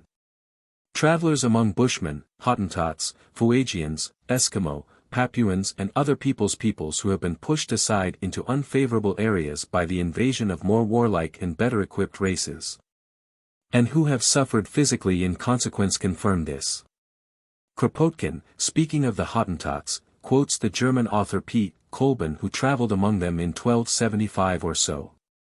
He knew the Hottentots well and did not pass by their defects in silence, but could not praise their tribal morality highly enough. Their word is sacred, he wrote, they know nothing of the corruption and faithless arts of Europe. They live in great tranquility and are seldom at war with their neighbors, and are all kindness and goodwill to one another. 166 Kropotkin further says, "Let me remark that when Kolben says, they are certainly the most friendly, the most liberal and the most benevolent people to one another that ever appeared on the earth," he wrote a sentence which has continually appeared since in the description of savages. When first meeting with primitive races, the Europeans usually make a caricature of their life, but when an intelligent man has stayed among them for a longer time he generally describes them as the kindest, or the gentlest, race on the earth.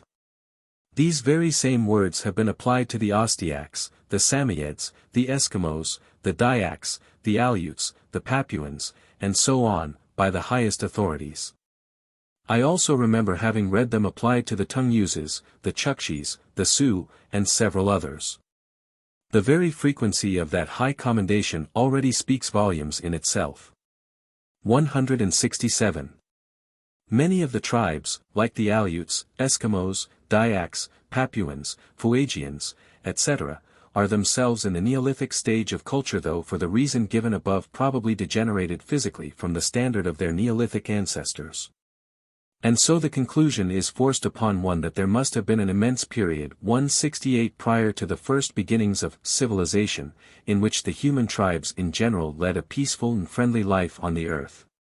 Comparatively little broken up by dissensions, in close contact with nature and in that degree of sympathy with and understanding of the animals which led to the establishment of the totem system.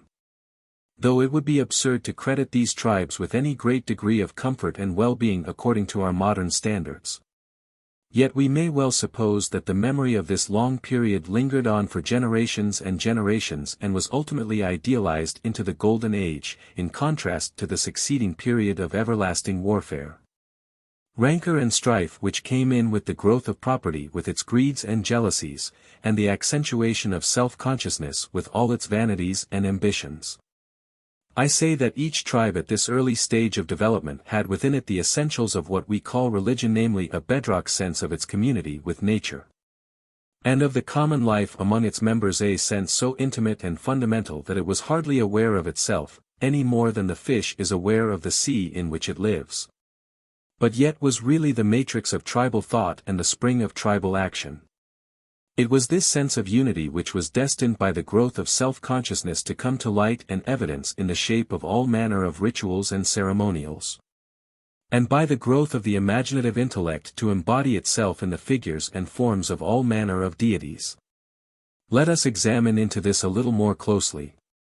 A lark soaring in the eye of the sun, and singing wrapped between its heaven and home realizes no doubt in actual fact all that those two words mean to us, yet its realization is quite subconscious. It does not define its own experience, it feels but it does not think.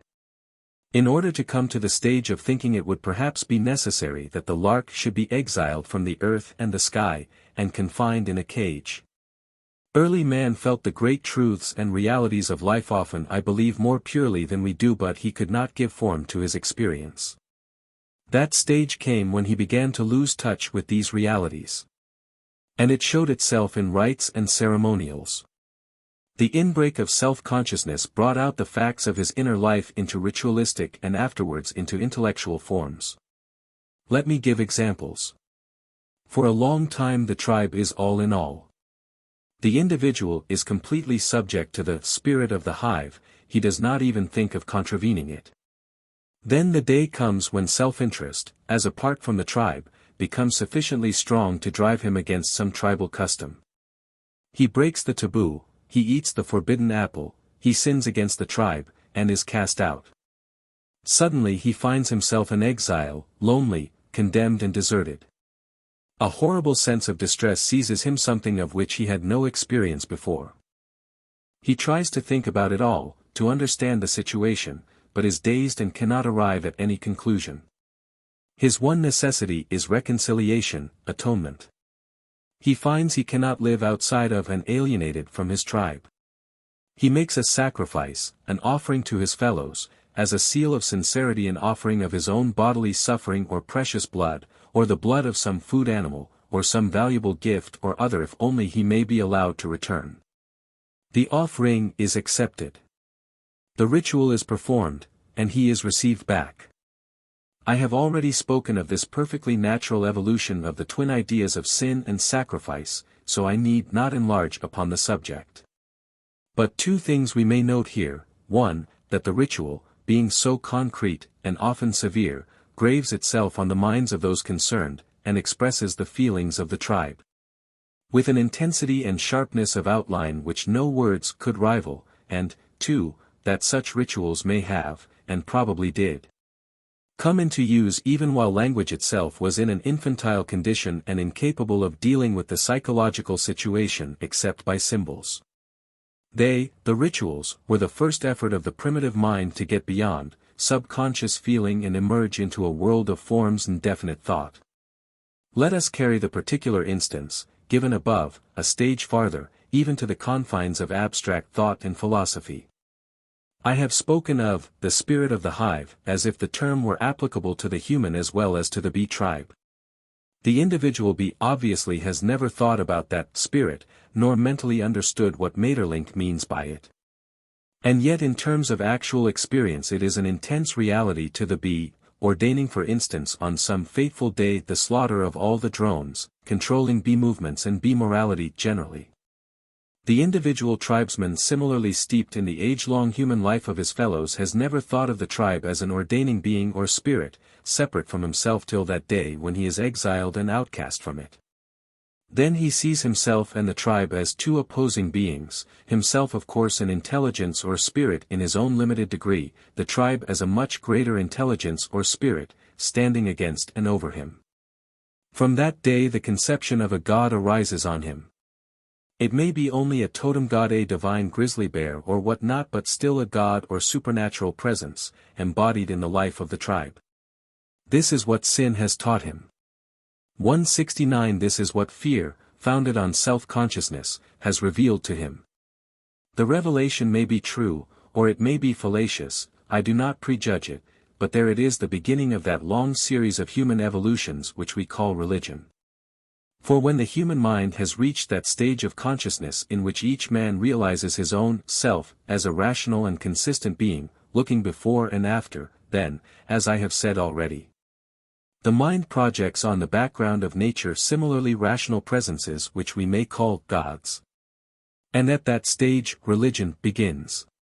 Before that, when the mind is quite unformed and dreamlike, and consists chiefly of broken and scattered rays, and when distinct self-consciousness is hardly yet developed, then the presences imagined in nature are merely flickering and intermittent phantoms, and their propitiation and placation comes more properly under the head of magic. So much for the genesis of the religious ideas of sin and sacrifice, and the rites connected with these ideas, their genesis through the inbreak of self-consciousness upon the corporate subconsciousness of the life of the community. But an exactly similar process may be observed in the case of the other religious ideas. I spoke of the doctrine of the second birth, and the rites connected with it both in paganism and in Christianity. There is much to show that among quite primitive peoples there is less of shrinking from death and more of certainty about a continued life after death than we generally find among more intellectual and civilized folk. It is, or has been, quite common among many tribes for the old and decrepit, who are becoming a burden to their fellows, to offer themselves for happy dispatch, and to take willing part in the ceremonial preparations for their own extinction. And this readiness is encouraged by their naive and untroubled belief in a speedy transference to happy hunting grounds, beyond the grave. The truth is that when, as in such cases, the tribal life is very whole and unbroken, each individual identifying himself completely with the tribe, the idea of the individuals being dropped out at death, and left behind by the tribe, hardly arises. The individual is the tribe, has no other existence. He tribe goes on, living a life which is eternal, and only changes its hunting grounds, and the individual, identified with the tribe, feels in some subconscious way the same about himself. But when one member has broken faith with the tribe, when he has sinned against it and become an outcast, then the terrors of death and extinction loom large upon him. The wages of sin is death. There comes a period in the evolution of tribal life when the primitive bonds are loosening. When the tendency towards self-will and self-determination, so necessary of course in the long run for the evolution of humanity, becomes a real danger to the tribe, and a terror to the wise men and elders of the community. It is seen that the children inherit this tendency even from their infancy. They are no longer mere animals, easily herded. It seems that they are born in sin or at least in ignorance and neglect of their tribal life and calling. The only cure is that they must be born again. They must deliberately and of set purpose be adopted into the tribe, and be made to realize, even severely, in their own persons what is happening. They must go through the initiations necessary to impress this upon them. Thus a whole series of solemn rites spring up, different no doubt in every locality, but all having the same object and purpose. And one can understand how the necessity of such initiations and second birth may easily have been itself felt in every race, at some stage of its evolution, and that quite as a spontaneous growth. And independently of any contagion of example caught from other races. The same may be said about the worldwide practice of the Eucharist. No more effective method exists for impressing on the members of a body their community of life with each other, and causing them to forget their jangling self-interests, than to hold a feast in common. It is a method which has been honored in all ages as well as today. But when the flesh partaken of at the feast is that of the totem, the guardian and presiding genius of the tribe, or perhaps of one of its chief food animals, then clearly the feast takes on a holy and solemn character. It becomes a sacrament of unity of all with the tribe, and with each other. Self-interests and self-consciousness are for the time submerged, and the common life asserts itself. But here again we see that a custom like this would not come into being as a deliberate rite until self-consciousness and the divisions consequent thereon had grown to be an obvious evil. The herd animals, cows, sheep, and so forth, do not have Eucharists, simply because they are sensible enough to feed along the same pastures without quarreling over the richest tufts of grass. When the flesh partaken of, either actually or symbolically, is not that of a divinized animal, but the flesh of a human-formed god, as in the mysteries of Dionysus or Osiris or Christ, then we are led to suspect, and of course this theory is widely held and supported, that the rites date from a very far back period when a human being, as representative of the tribe, was actually slain, dismembered and partly devoured. Though as time went on, the rite gradually became glossed over and mitigated into a love communion through the sharing of bread and wine. It is curious anyhow that the dismemberment or division into fragments of the body of a god, as in the case of Dionysus, Osiris, Attis, Prajapati and others, should be so frequent a tenet of the old religions, and so commonly associated with a love feast of reconciliation and resurrection. It may be fairly interpreted as a symbol of nature dismemberment in winter and resurrection in spring. But we must also not forget that it may, and indeed must, have stood as an allegory of tribal dismemberment and reconciliation, the tribe, conceived of as a divinity, having thus suffered and died through the inbreak of sin and the self-motive, and risen again into wholeness by the redemption of love and sacrifice. Whatever view the rank and file of the tribe may have taken of the matter, I think it is incontestable that the more thoughtful regarded these rites as full of mystic and spiritual meaning. It is of the nature, as I have said before, of these early symbols and ceremonies that they held so many meanings in solution, and it is this fact which gave them a poetic or creative quality, and their great hold upon the public mind. I use the word tribe in many places here as a matter of convenience, not forgetting however that in some cases clan might be more appropriate, as referring to a section of a tribe, or people or folk as referring to unions of several tribes. It is impossible of course to follow out all the gradations of organization from tribal up to national life. But it may be remembered that while animal totems prevail as a rule in the earlier stages, human-formed gods become more conspicuous in the later developments. All through, the practice of the Eucharist goes on, in varying forms adapting itself to the surrounding conditions.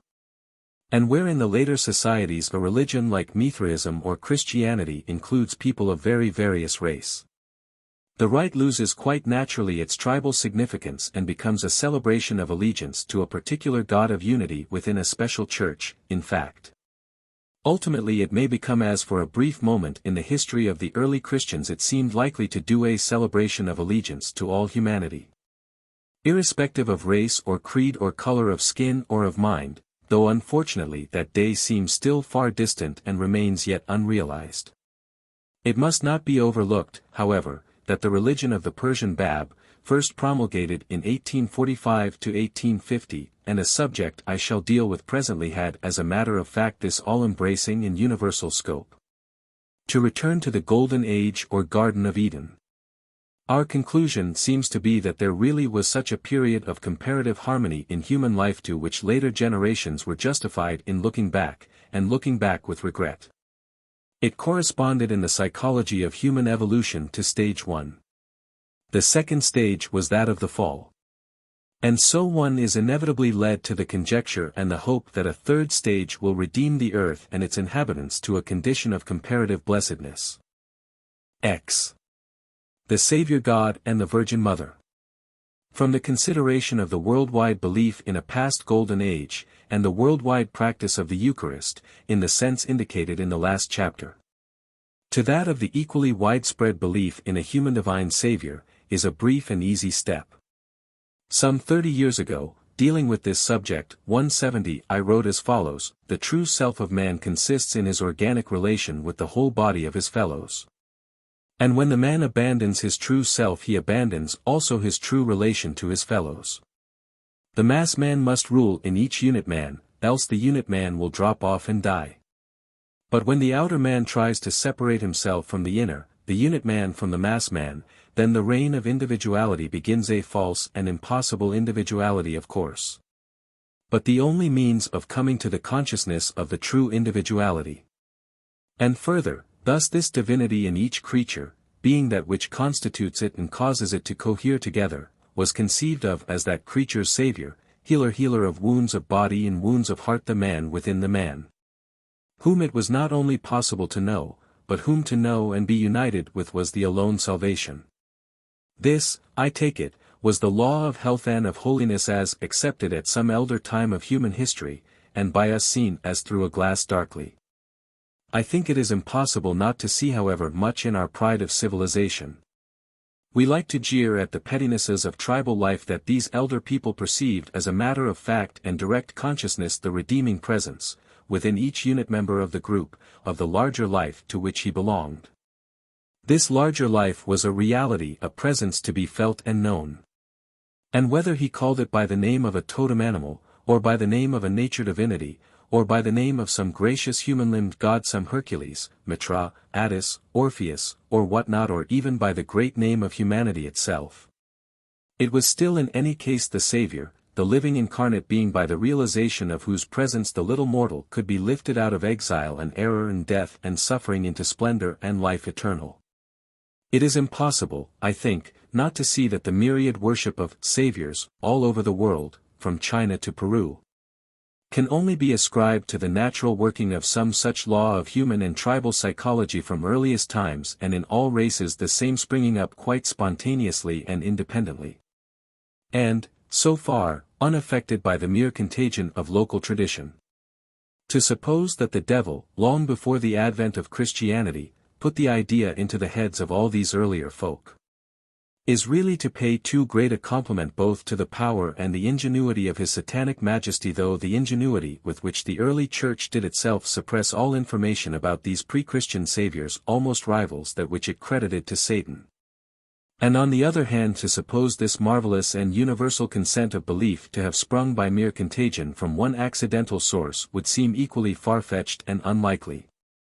But almost more remarkable than the world-encircling belief in human divine saviors is the equally widespread legend of their birth from virgin mothers.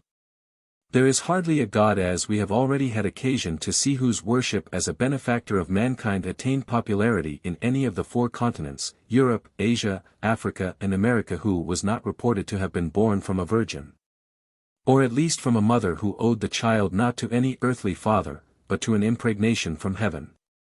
And this seems at first sight all the more astonishing because the belief in the possibility of such a thing is so entirely out of the line of our modern thought.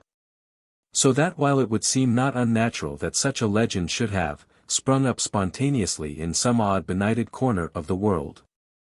We find it very difficult to understand how in that case it should have spread so rapidly in every direction, or if it did not spread how we are to account for its spontaneous appearance in all these widely sundered regions. I think here, and for the understanding of this problem, we are thrown back upon a very early age of human evolution, the age of magic.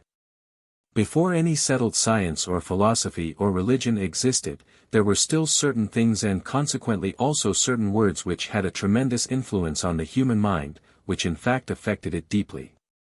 Such a word, for instance, is thunder. To hear thunder, to imitate it, even to mention it, are sure ways of rousing superstitious attention and imagination. Such another word is serpent, another tree, and so forth.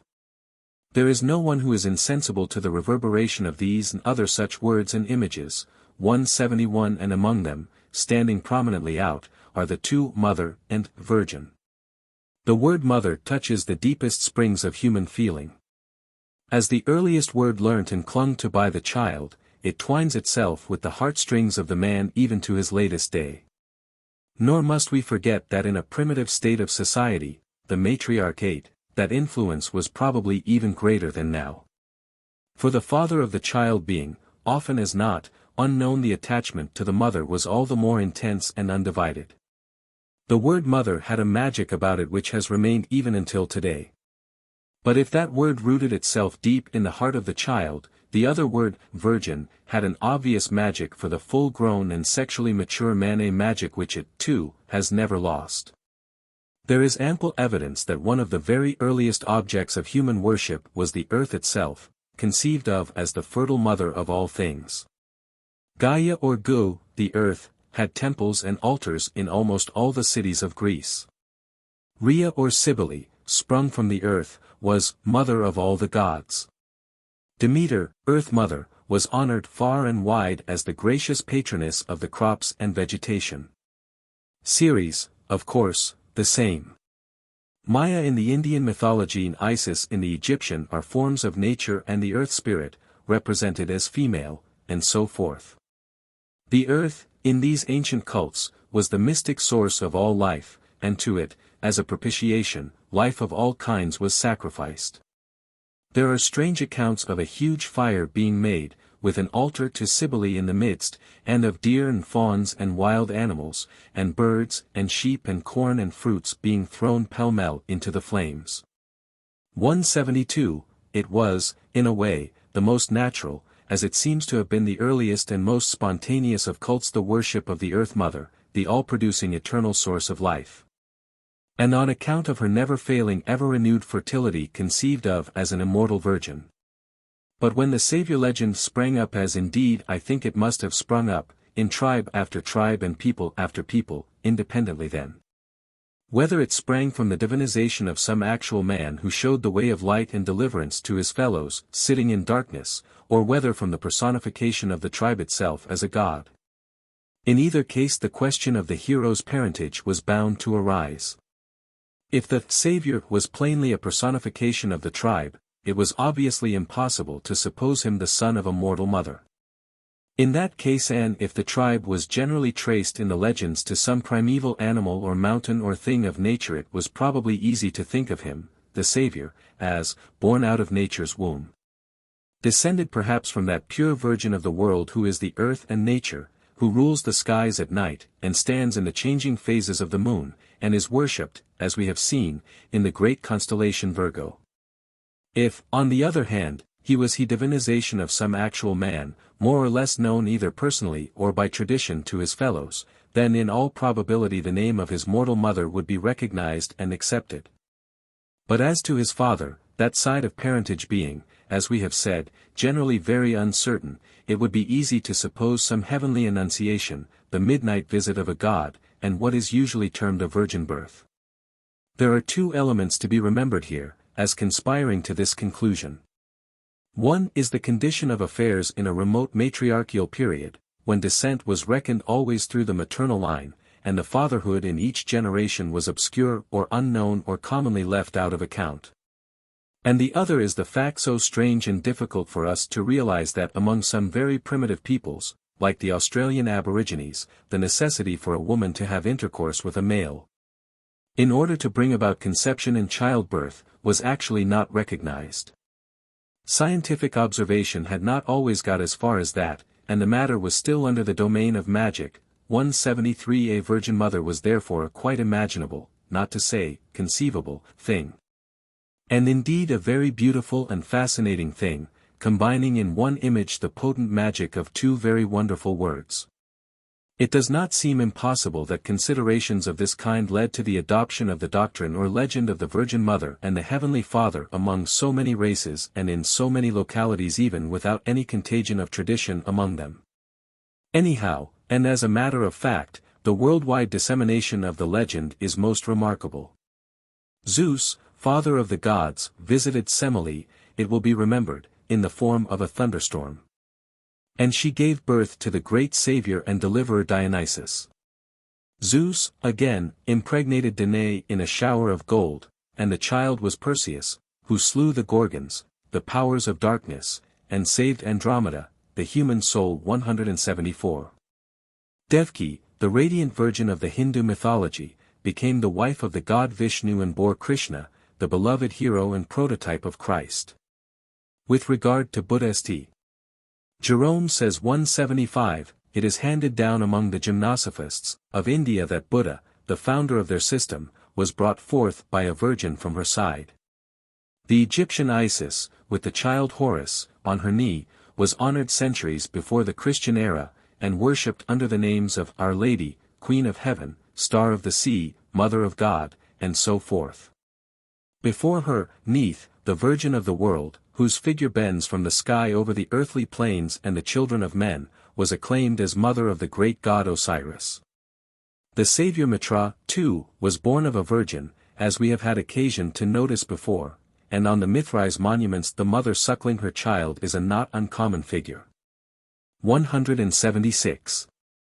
The old Teutonic goddess Hertha, the earth, was a virgin, but was impregnated by the heavenly spirit, the sky, and her image with a child in her arms was to be seen in the sacred groves of Germany. 177. The Scandinavian Frigga, in much the same way, being caught in the embraces of Odin, the All-Father, conceived and bore a son, the blessed Balder, healer and savior of mankind.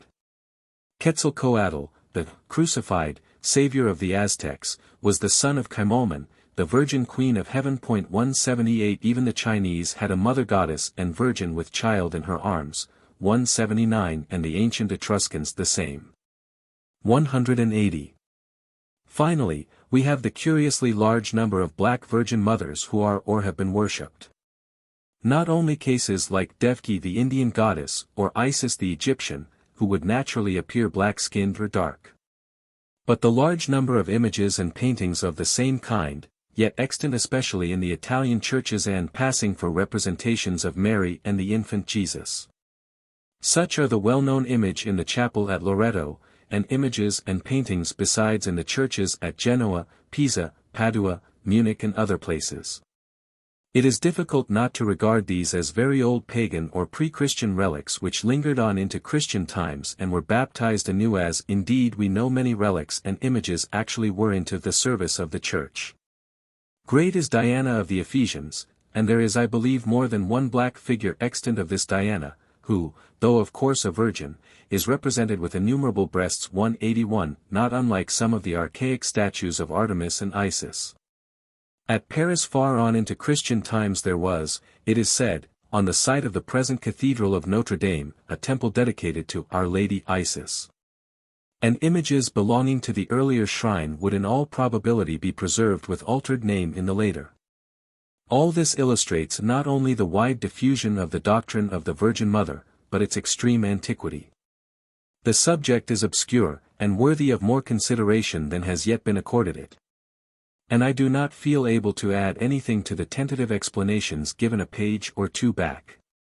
Except perhaps to suppose that the vision of the perfect man hovered dimly over the mind of the human race on its first emergence from the purely animal stage. And that a quite natural speculation with regard to such a being was that he would be born from a perfect woman who according to early ideas would necessarily be the virgin earth itself, mother of all things. Anyhow, it was a wonderful intuition, slumbering as it would seem in the breast of early man, that the great earth after giving birth to all living creatures would at last bring forth a child who should become the savior of the human race.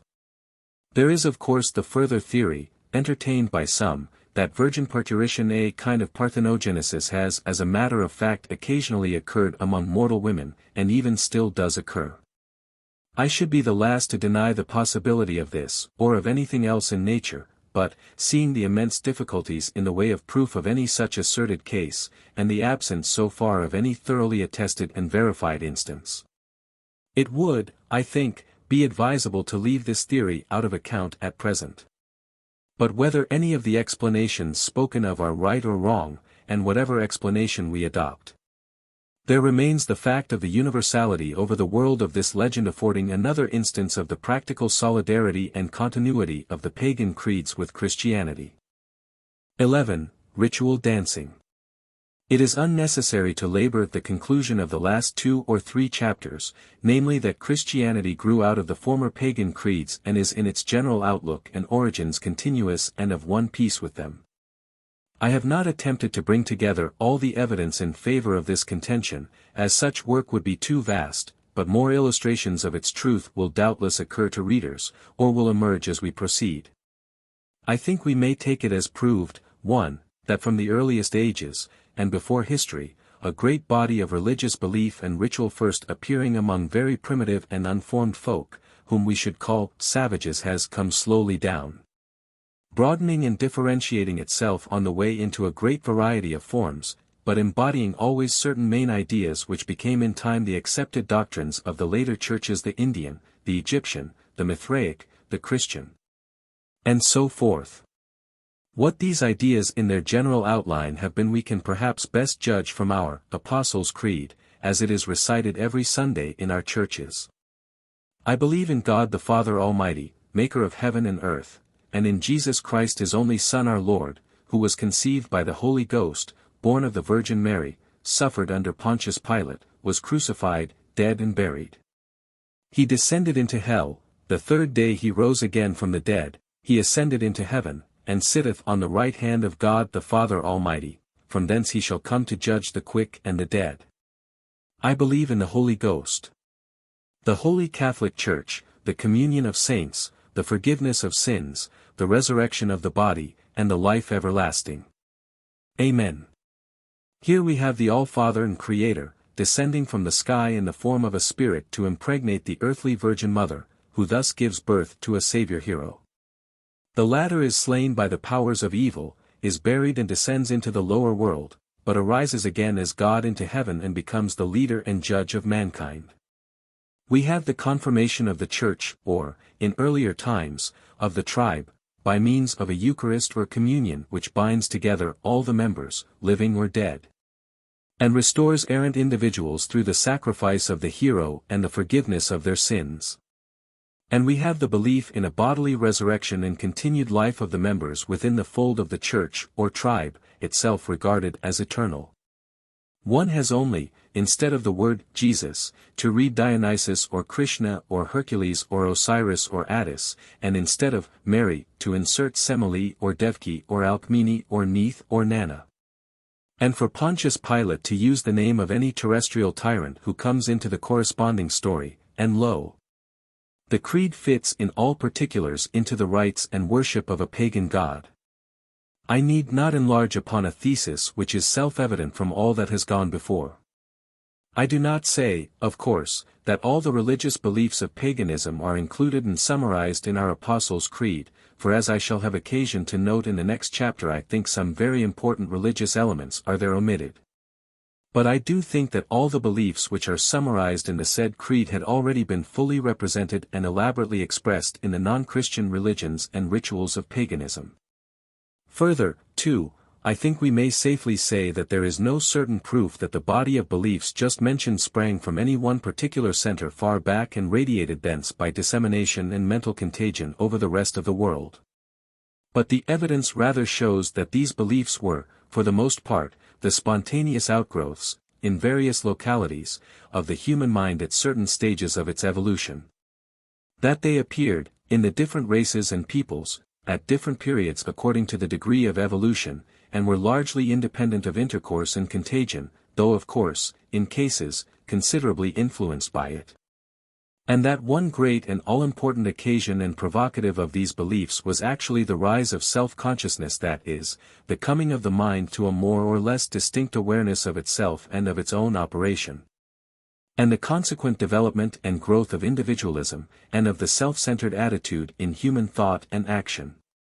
In the third place, 3, I think we may see, and this is the special subject of the present chapter, that at a very early period, when humanity was hardly capable of systematic expression in what we call philosophy or science, it could not well rise to an ordered and literary expression of its beliefs, such as we find in the later religions and the churches, Babylonian, Jewish, East Indian, Christian, or whatnot.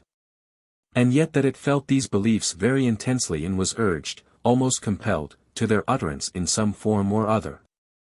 And so it came about that people expressed themselves in a vast mass of ritual and myth customs, ceremonies, legends, stories which on account of their popular and concrete form were handed down for generations. And some of which linger on still in the midst of our modern civilization. These rituals and legends were, many of them, absurd enough, rambling and childish in character, and preposterous in conception, yet they gave the expression needed, and some of them of course, as we have seen, were full of meaning and suggestion.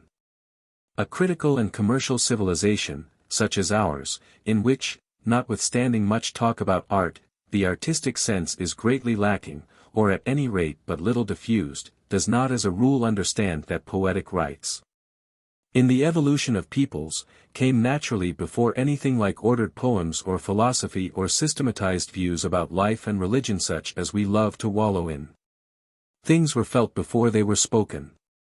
The loading of diseases into disease boats, of sins onto scapegoats, the propitiation of the forces of nature by victims, human or animal, sacrifices, ceremonies of rebirth, Eucharistic feasts, sexual communions, orgiastic celebrations of the common life, and a host of other things, all said plainly enough what was meant, but not in words. Partly no doubt it was that at some early time words were more difficult of command and less flexible in use than actions, and at all times are they not less expressive? Partly it was that mankind was in the child stage. The child delights in ritual, in symbol, in expression through material objects and actions. See, at his feet some little plan or chart. Some fragment from his dream of human life, shaped by himself with newly learned art. A wedding or a festival. A mourning or a funeral. And this hath now his heart. And primitive man in the child stage felt a positive joy in ritual celebrations, and indulged in expressions which we but little understand, for these had then his heart. One of the most pregnant of these expressions was dancing. Children dance instinctively. They dance with rage, they dance with joy, with sheer vitality, they dance with pain, or sometimes with savage glee at the suffering of others, they delight in mimic combats, or in animal plays and disguises. There are such things as courting dances, when the mature male and female go through a ritual together, not only in civilized ballrooms and the back parlors of inns, but in the farmyards where the rooster pays his addresses to the hen, or the yearling bull to the cow, with quite recognized formalities. There are elaborate ceremonials performed by the Australian bowerbirds and many other animals. All these things at any rate in children and animals come before speech. And anyhow we may say that love rites, even in mature and civilized man, hardly admit of speech. Words only vulgarize love and blunt its edge. So dance to the savage and the early man was not merely an amusement or a gymnastic exercise, as the books often try to make out, but it was also a serious and intimate part of life. An expression of religion and the relation of man to non-human powers. Imagine a young dancer, and the admitted age for ritual dancing was commonly from about 18 to 30, coming forward on the dancing ground or platform for the invocation of rain. We have unfortunately no kinematic records, but it is not impossible or very difficult to imagine the various gestures and movements which might be considered appropriate to such a rite in different localities or among different peoples. A modern student of Dalcroze eurythmics would find the problem easy. After a time a certain ritual dance, for rain, would become stereotyped and generally adopted. Or imagine a young Greek leading an invocation to Apollo to stay some plague which was ravaging the country. He might as well be accompanied by a small body of co-dancers, but he would be the leader and chief representative. Or it might be a war dance as a more or less magical preparation for the raid or foray. We are familiar enough with accounts of war dances among American Indians. C.O. Muller in his History and Antiquities of the Doric Race 182 gives the following account of the Pyrrhic dance among the Greeks, which was danced in full armor. Plato says that it imitated all the attitudes of defense. By avoiding a thrust or a cast, retreating, springing up, and crouching, as also the opposite movements of attack with arrows and lances, and also of every kind of thrust.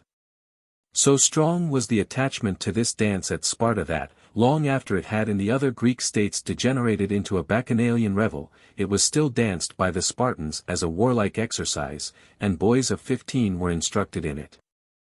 Of the hunting dance I have already given instances. 183 It always had the character of magic about it, by which the game or quarry might presumably be influenced.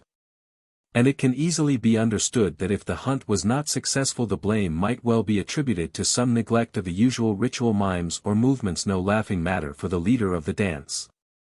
Or there were dances belonging to the ceremonies of initiation, dances both by the initiators and the initiated.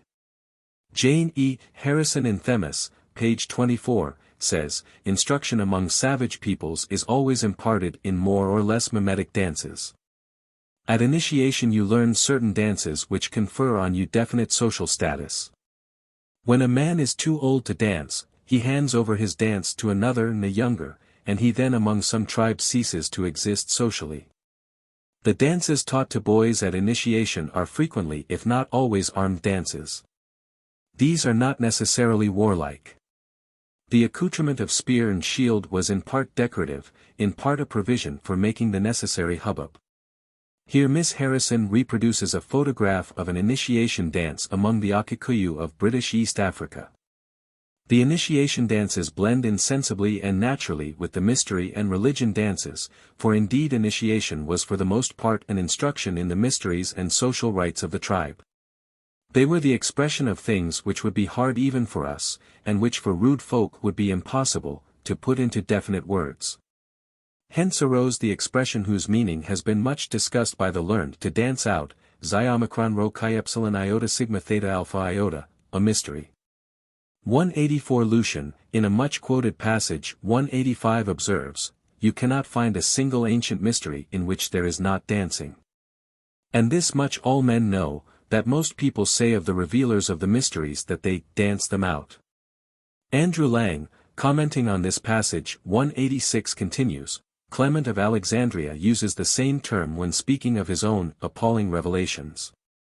So closely connected are mysteries with dancing among savages that when Mr.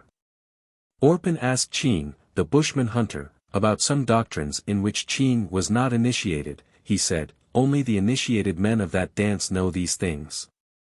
To dance this or that means to be acquainted with this or that myth, which is represented in a dance or ballet d'action. So widely distributed is the practice that Acosta in an interesting passage mentions it as familiar to the people of Peru before and after the Spanish conquest.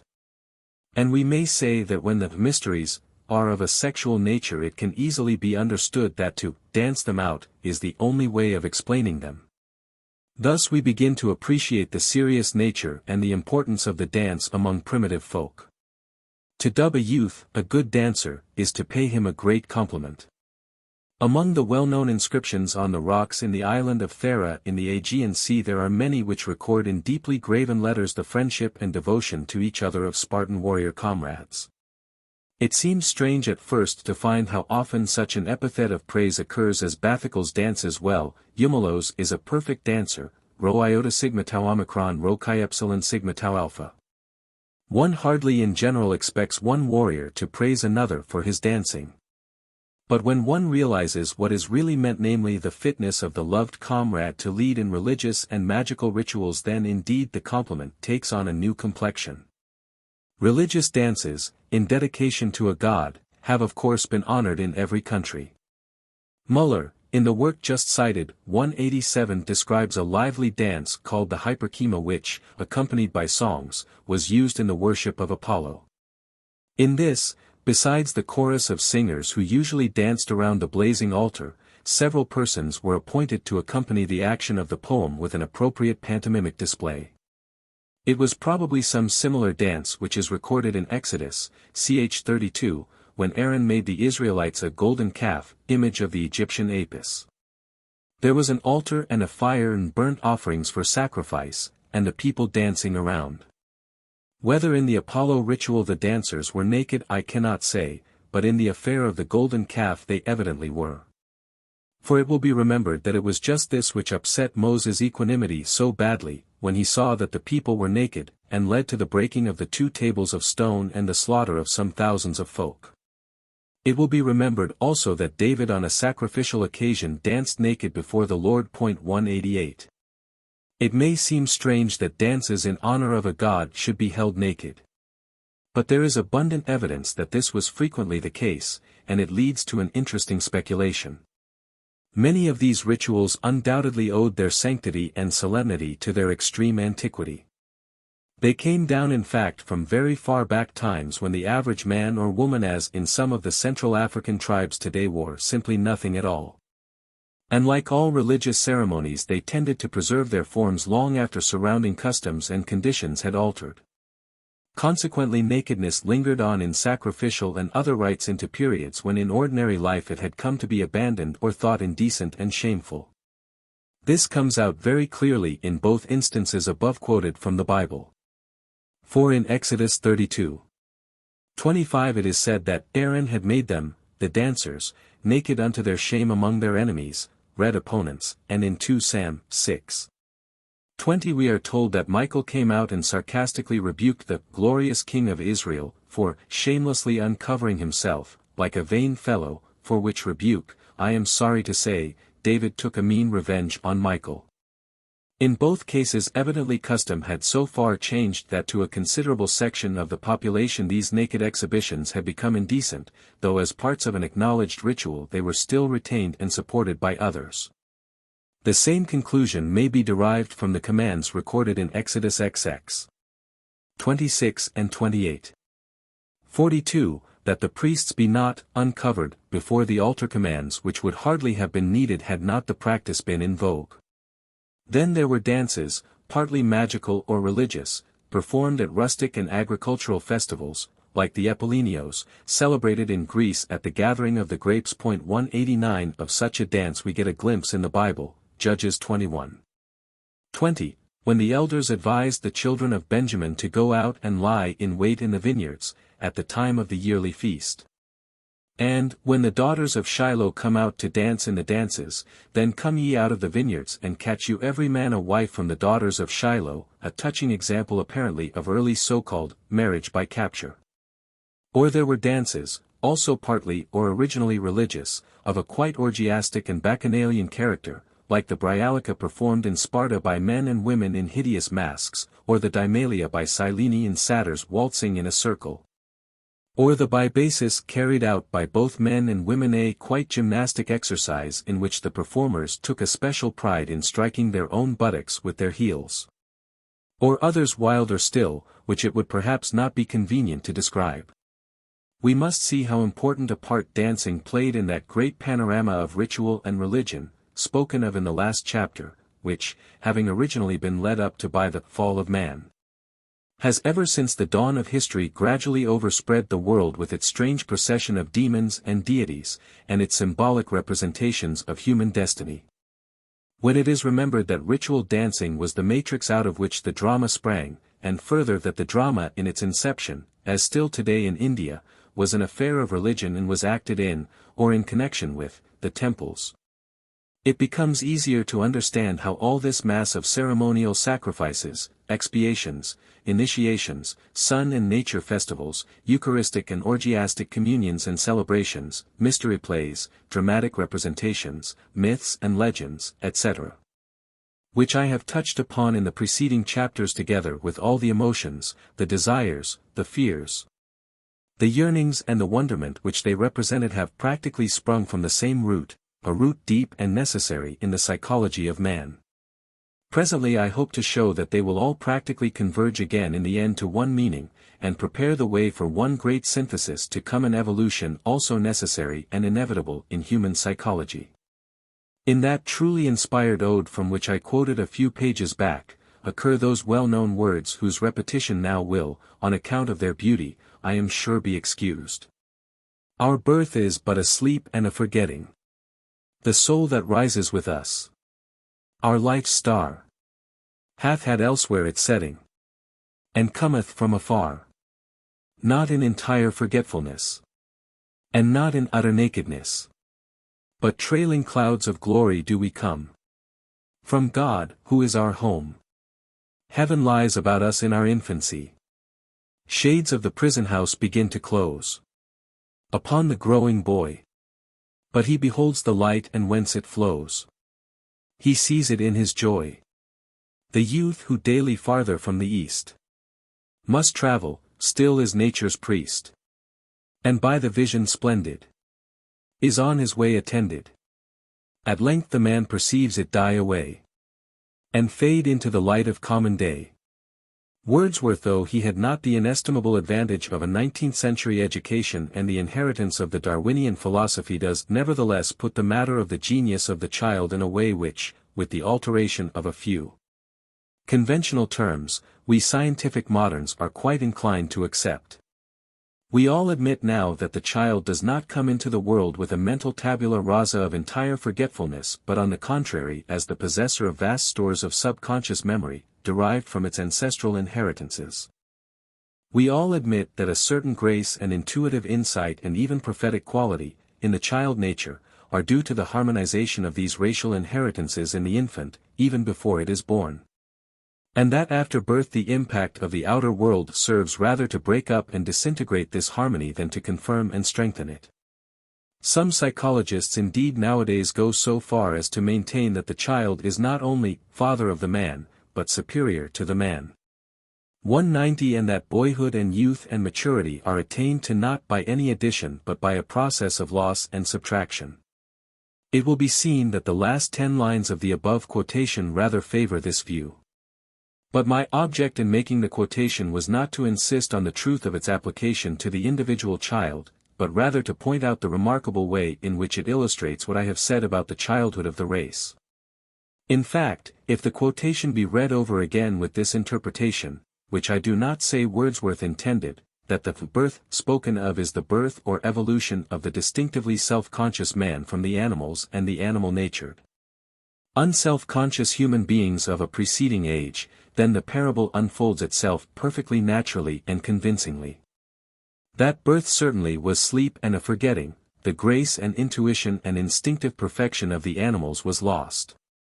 But the forgetfulness was not entire, the memory lingered long of an age of harmony, of an Eden garden left behind. And trailing clouds of this remembrance the first tribal men, on the edge of but not yet within the civilization period, appear in the dawn of history. As I have said before, the period of the dawn of self-consciousness was also the period of the dawn of the practical and inquiring intellect, it was the period of the babyhood of both. And so we perceive among these early people, as we also do among children, that while in the main the heart and the intuitions were right, the intellect was for a long period futile and rambling to a degree. As soon as the mind left the ancient bases of instinct and subconscious racial experience it fell into a hopeless bog, out of which it only slowly climbed by means of the painfully gathered stepping stones of logic and what we call science. Heaven lies about us in our infancy. Wordsworth perceived that wonderful world of inner experience and glory out of which the child emerges. And some even of us may perceive that similar world in which the untampered animals still dwell, and out of which self-regarding man in the history of the race was long ago driven. But a curse went with the exile. As the brain grew, the heart withered. The inherited instincts and racially accumulated wisdom, on which the first men thrived and by means of which they achieved a kind of temporary paradise, were broken up. Delusions and disease and dissension set in. Cain turned upon his brother and slew him, and the shades of the prison house began to close. The growing boy, however, by whom we may understand the early tribes of mankind, had yet a radiance of light and joy in his life. And the youth, though traveling daily farther from the east, still remained nature's priest, and by the vision splendid was on his way attended, but at length the man perceived it die away, and fade into the light of common day. What a strangely apt picture in a few words, if we like to take it so, of the long pilgrimage of the human race, its early and pathetic clinging to the tradition of the Eden garden, its careless and vigorous boyhood, its meditative youth. With consciousness of sin and endless expiatory ritual in nature's bosom, its fleeting visions of salvation, and finally its complete disillusionment and despair in the world slaughter and unbelief of the 20th century. Leaving Wordsworth, however, and coming back to our main line of thought, we may point out that while early peoples were intellectually mere babies with their endless yarns about heroes on horseback leaping over wide rivers or clouds of monks flying for hundreds of miles through the air, and their utter failure to understand the general concatenations of cause and effect, yet practically and in their instinct of life and destiny they were, as I have already said, by no means fools. Certainly not such fools as many of the armchair students of these things delight to represent them. For just as, a few years ago, we modern civilizers studying outlying nations, the Chinese for instance, rejoiced, in our vanity, to pick out every quaint peculiarity and absurdity and monstrosity of a supposed topsy-turvydom, and failed entirely to see the real picture of a great and eminently sensible people. So in the case of primitive men we have been, and even still are, far too prone to catalogue their cruelties and obscenities and idiotic superstitions, and to miss the sane and balanced setting of their actual lives. Mr. R. Merritt, who has a good practical acquaintance with his subject, had in the Hibbert Journal for October 1918 an article on the primitive medicine man, in which he shows that the latter is as a rule anything but a fool and a knave, although like medicals, in all ages he hocuspicuses his patients occasionally. He instances the medicine man's excellent management, in most cases, of childbirth, or of wounds and fractures, or his primeval skill in trepanning or trephining, all of which operations, he admits, may be accompanied with grotesque and superstitious ceremonies, yet show real perception and ability. We all know, though I think the article does not mention the matter, what a considerable list there is of drugs and herbs which the modern art of healing owes to the ancient medicine man. And it may be again mentioned that one of the most up-to-date treatments, the use of a prolonged and exclusive diet of milk as a means of giving the organism a new start in severe cases, has really come down to you through the ages from this early source. 191 The real medicine man, Mr. Merritt says, is largely a faith healer and soul doctor. He believes in his vocation, and undergoes much for the sake of it. The main point is to grasp that by his special initiation and the rigid taboos which he practices, not to speak of occasional remarkable gifts, say of trance and ecstasy, which he may inherit by nature and have improved by art, he has access to a wonder-working power. And the great need of primitive folk is for this healer of souls. Our author further insists on the enormous playing influence of fear in the savage mind, a point we have touched on already, and gives instances of thanatomania, or cases where, after a quite slight and superficial wound, the patient becomes so depressed that he, quite needlessly, persists in dying. Such cases, obviously, can only be countered by faith, or something, whatever it may be, which restores courage, hope and energy to the mind.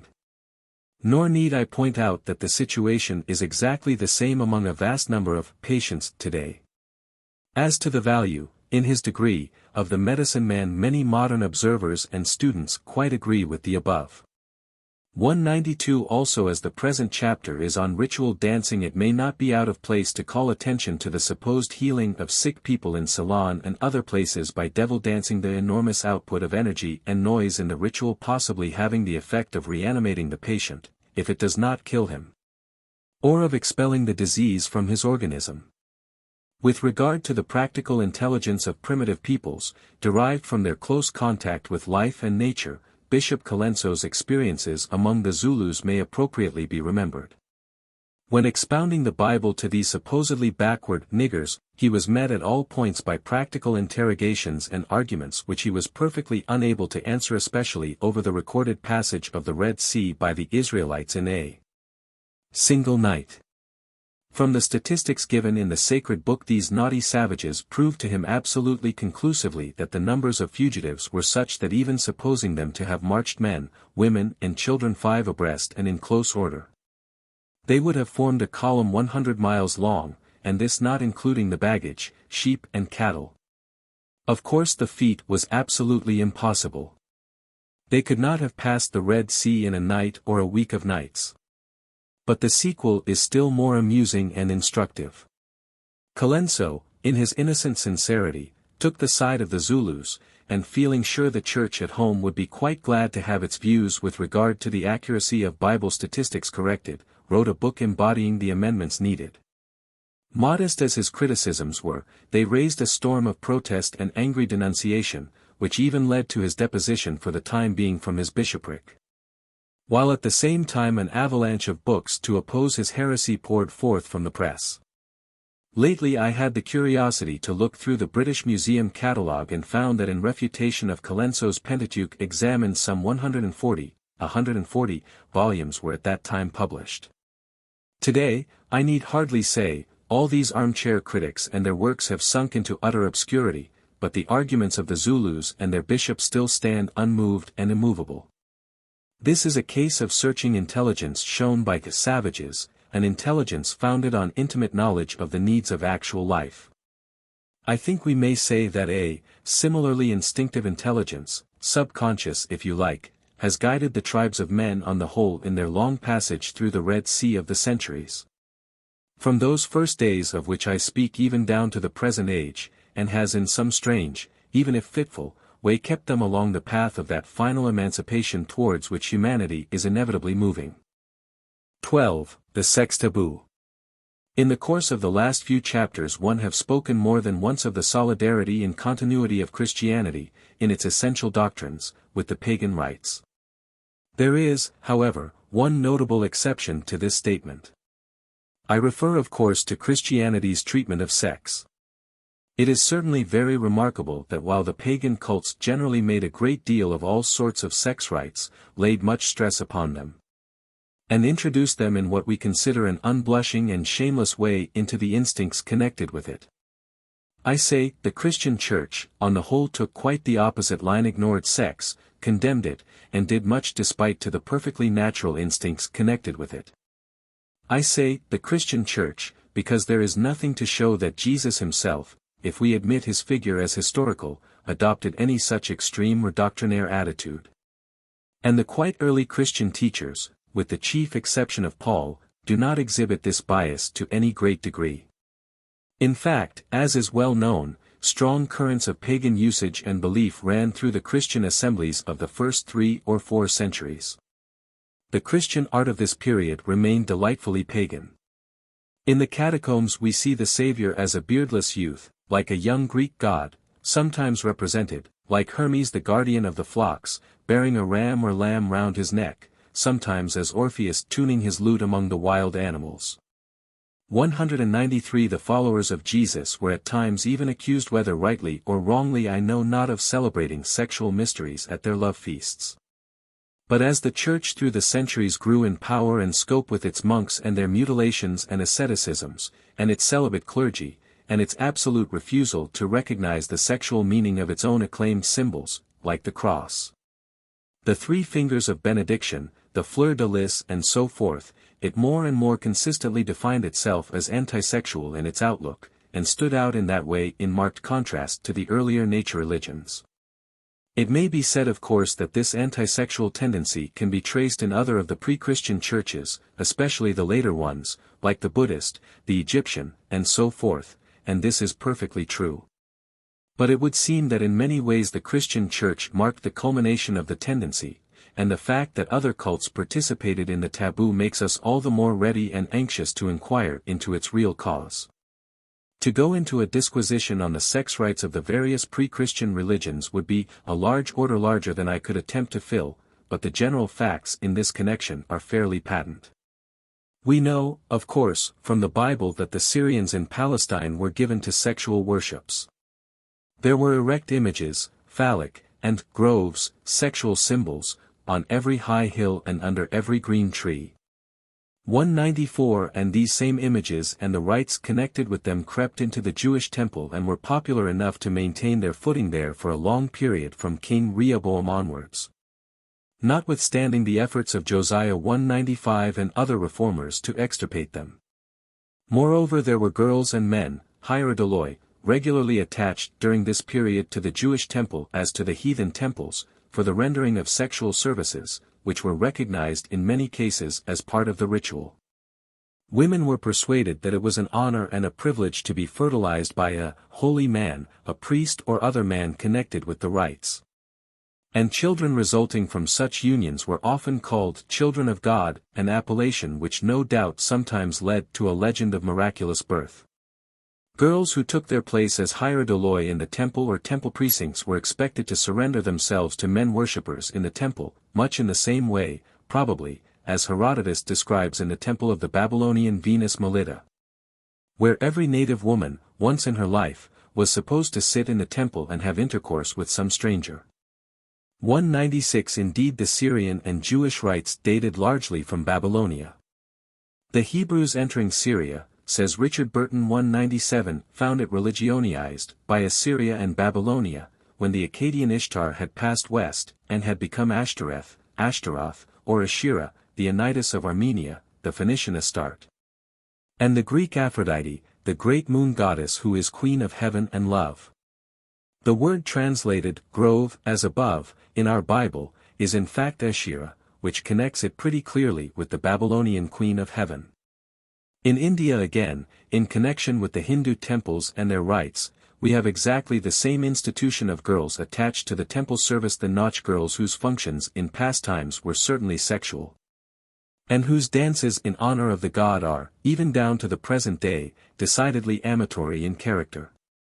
Then we have the very numerous lingams, conventional representations of the male organ, to be seen, scores and scores of them, in the arcades and cloisters of the Hindu temples, to which women of all classes, especially those who wish to become mothers, resort, anointing them copiously with oil, and signalizing their respect and devotion to them in a very practical way. As to the lingam as representing the male organ, in some form or other as upright stone or pillar or obelisk or slender round tower, it occurs all over the world, notably in Ireland, and forms such a memorial of the adoration paid by early folk to the great emblem and instrument of human fertility, as cannot be mistaken. The pillars set up by Solomon in front of his temple were obviously, from their names Jachin and Boaz 198, meant to be emblems of this kind. And the fact that they were crowned with pomegranates, the universally accepted symbol of the female, confirms and clinches this interpretation. The obelisks before the Egyptians' temples were signs of the same character. The well-known T-shaped cross was in use in pagan lands long before Christianity, as a representation of the male member, and also at the same time of the tree on which the god, Attis or Adonis or Krishna or whoever it might be, was crucified. And the same symbol combined with the oval, or yoni, formed the crux ansata of the old Egyptian ritual A figure, which is today sold in Cairo as a potent charm, and confessedly indicates the conjunction of the two sexes in one design. 199 McLennan in the Fortnightly Review, October 1869, quotes with approval the words of Sanchoniathon, as saying that men first worship plants, next the heavenly bodies, supposed to be animals, then pillars, emblems of the procreator, and last, the anthropomorphic gods. It is not necessary to enlarge on this subject. The facts of the connection of sexual rites with religious services nearly everywhere in the early world are, as I say, sufficiently patent to every inquirer. But it is necessary to try to understand the rationale of this connection. To dispatch all such cases under the mere term religious prostitution is no explanation. The term suggests, of course, that the plea of religion was used simply as an excuse and a cover for sexual familiarities. But though this kind of explanation commends itself, no doubt, To the modern man whose religion is as commercial as his sex relationships are, and though in cases no doubt it was a true explanation, yet it is obvious that among people who took religion seriously as a matter of life and death, and who did not need hypocritical excuses or covers for sex relationships, it cannot be accepted as in general the right explanation. No. The real explanation is, and I will return to this presently, that sexual relationships are so deep and intimate a part of human nature that from the first it has been simply impossible to keep them out of religion, it being of course the object of religion to bring the whole human being into some intelligible relation with the physical, moral, and if you like supernatural order of the great world around him.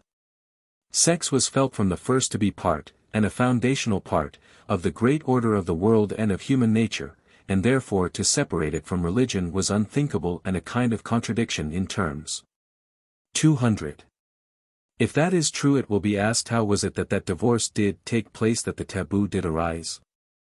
How was it that the Jews, under the influence of Josiah and the Hebrew prophets, turned their faces away from sex and strenuously opposed the Syrian cults?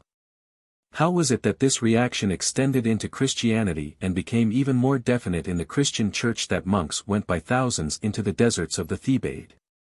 And that the early fathers and Christian apologists could not find terms foul enough to hurl at woman as the symbol, to them, of nothing but sex corruption and delusion?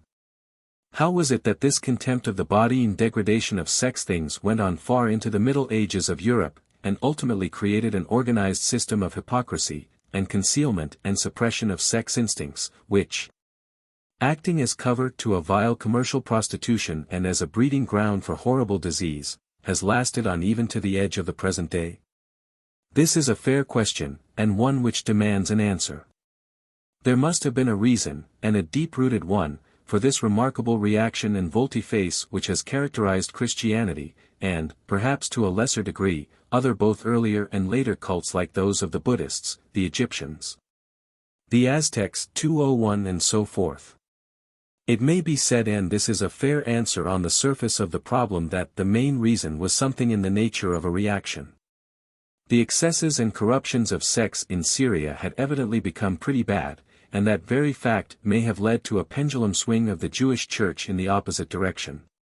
And again, in the same way, the general laxity of morals in the decay of the Roman Empire may have confirmed the Church of early Christendom in its determination to keep along the great high road of asceticism. The Christian followed on the Jewish and Egyptian churches, and in this way a great tradition of sexual continence and anti-pagan morality came right down the centuries even into modern times. This seems so far a reasonable theory. But I think we shall go farther and get nearer the heart of the problem if we revert to the general clue which I have followed already more than once, the clue of the necessary evolution of human consciousness. In the first or animal stage of human evolution, sex was, as among the animals, a perfectly necessary, instinctive and unself-conscious activity. It was harmonious with itself, natural, and unproductive of evil.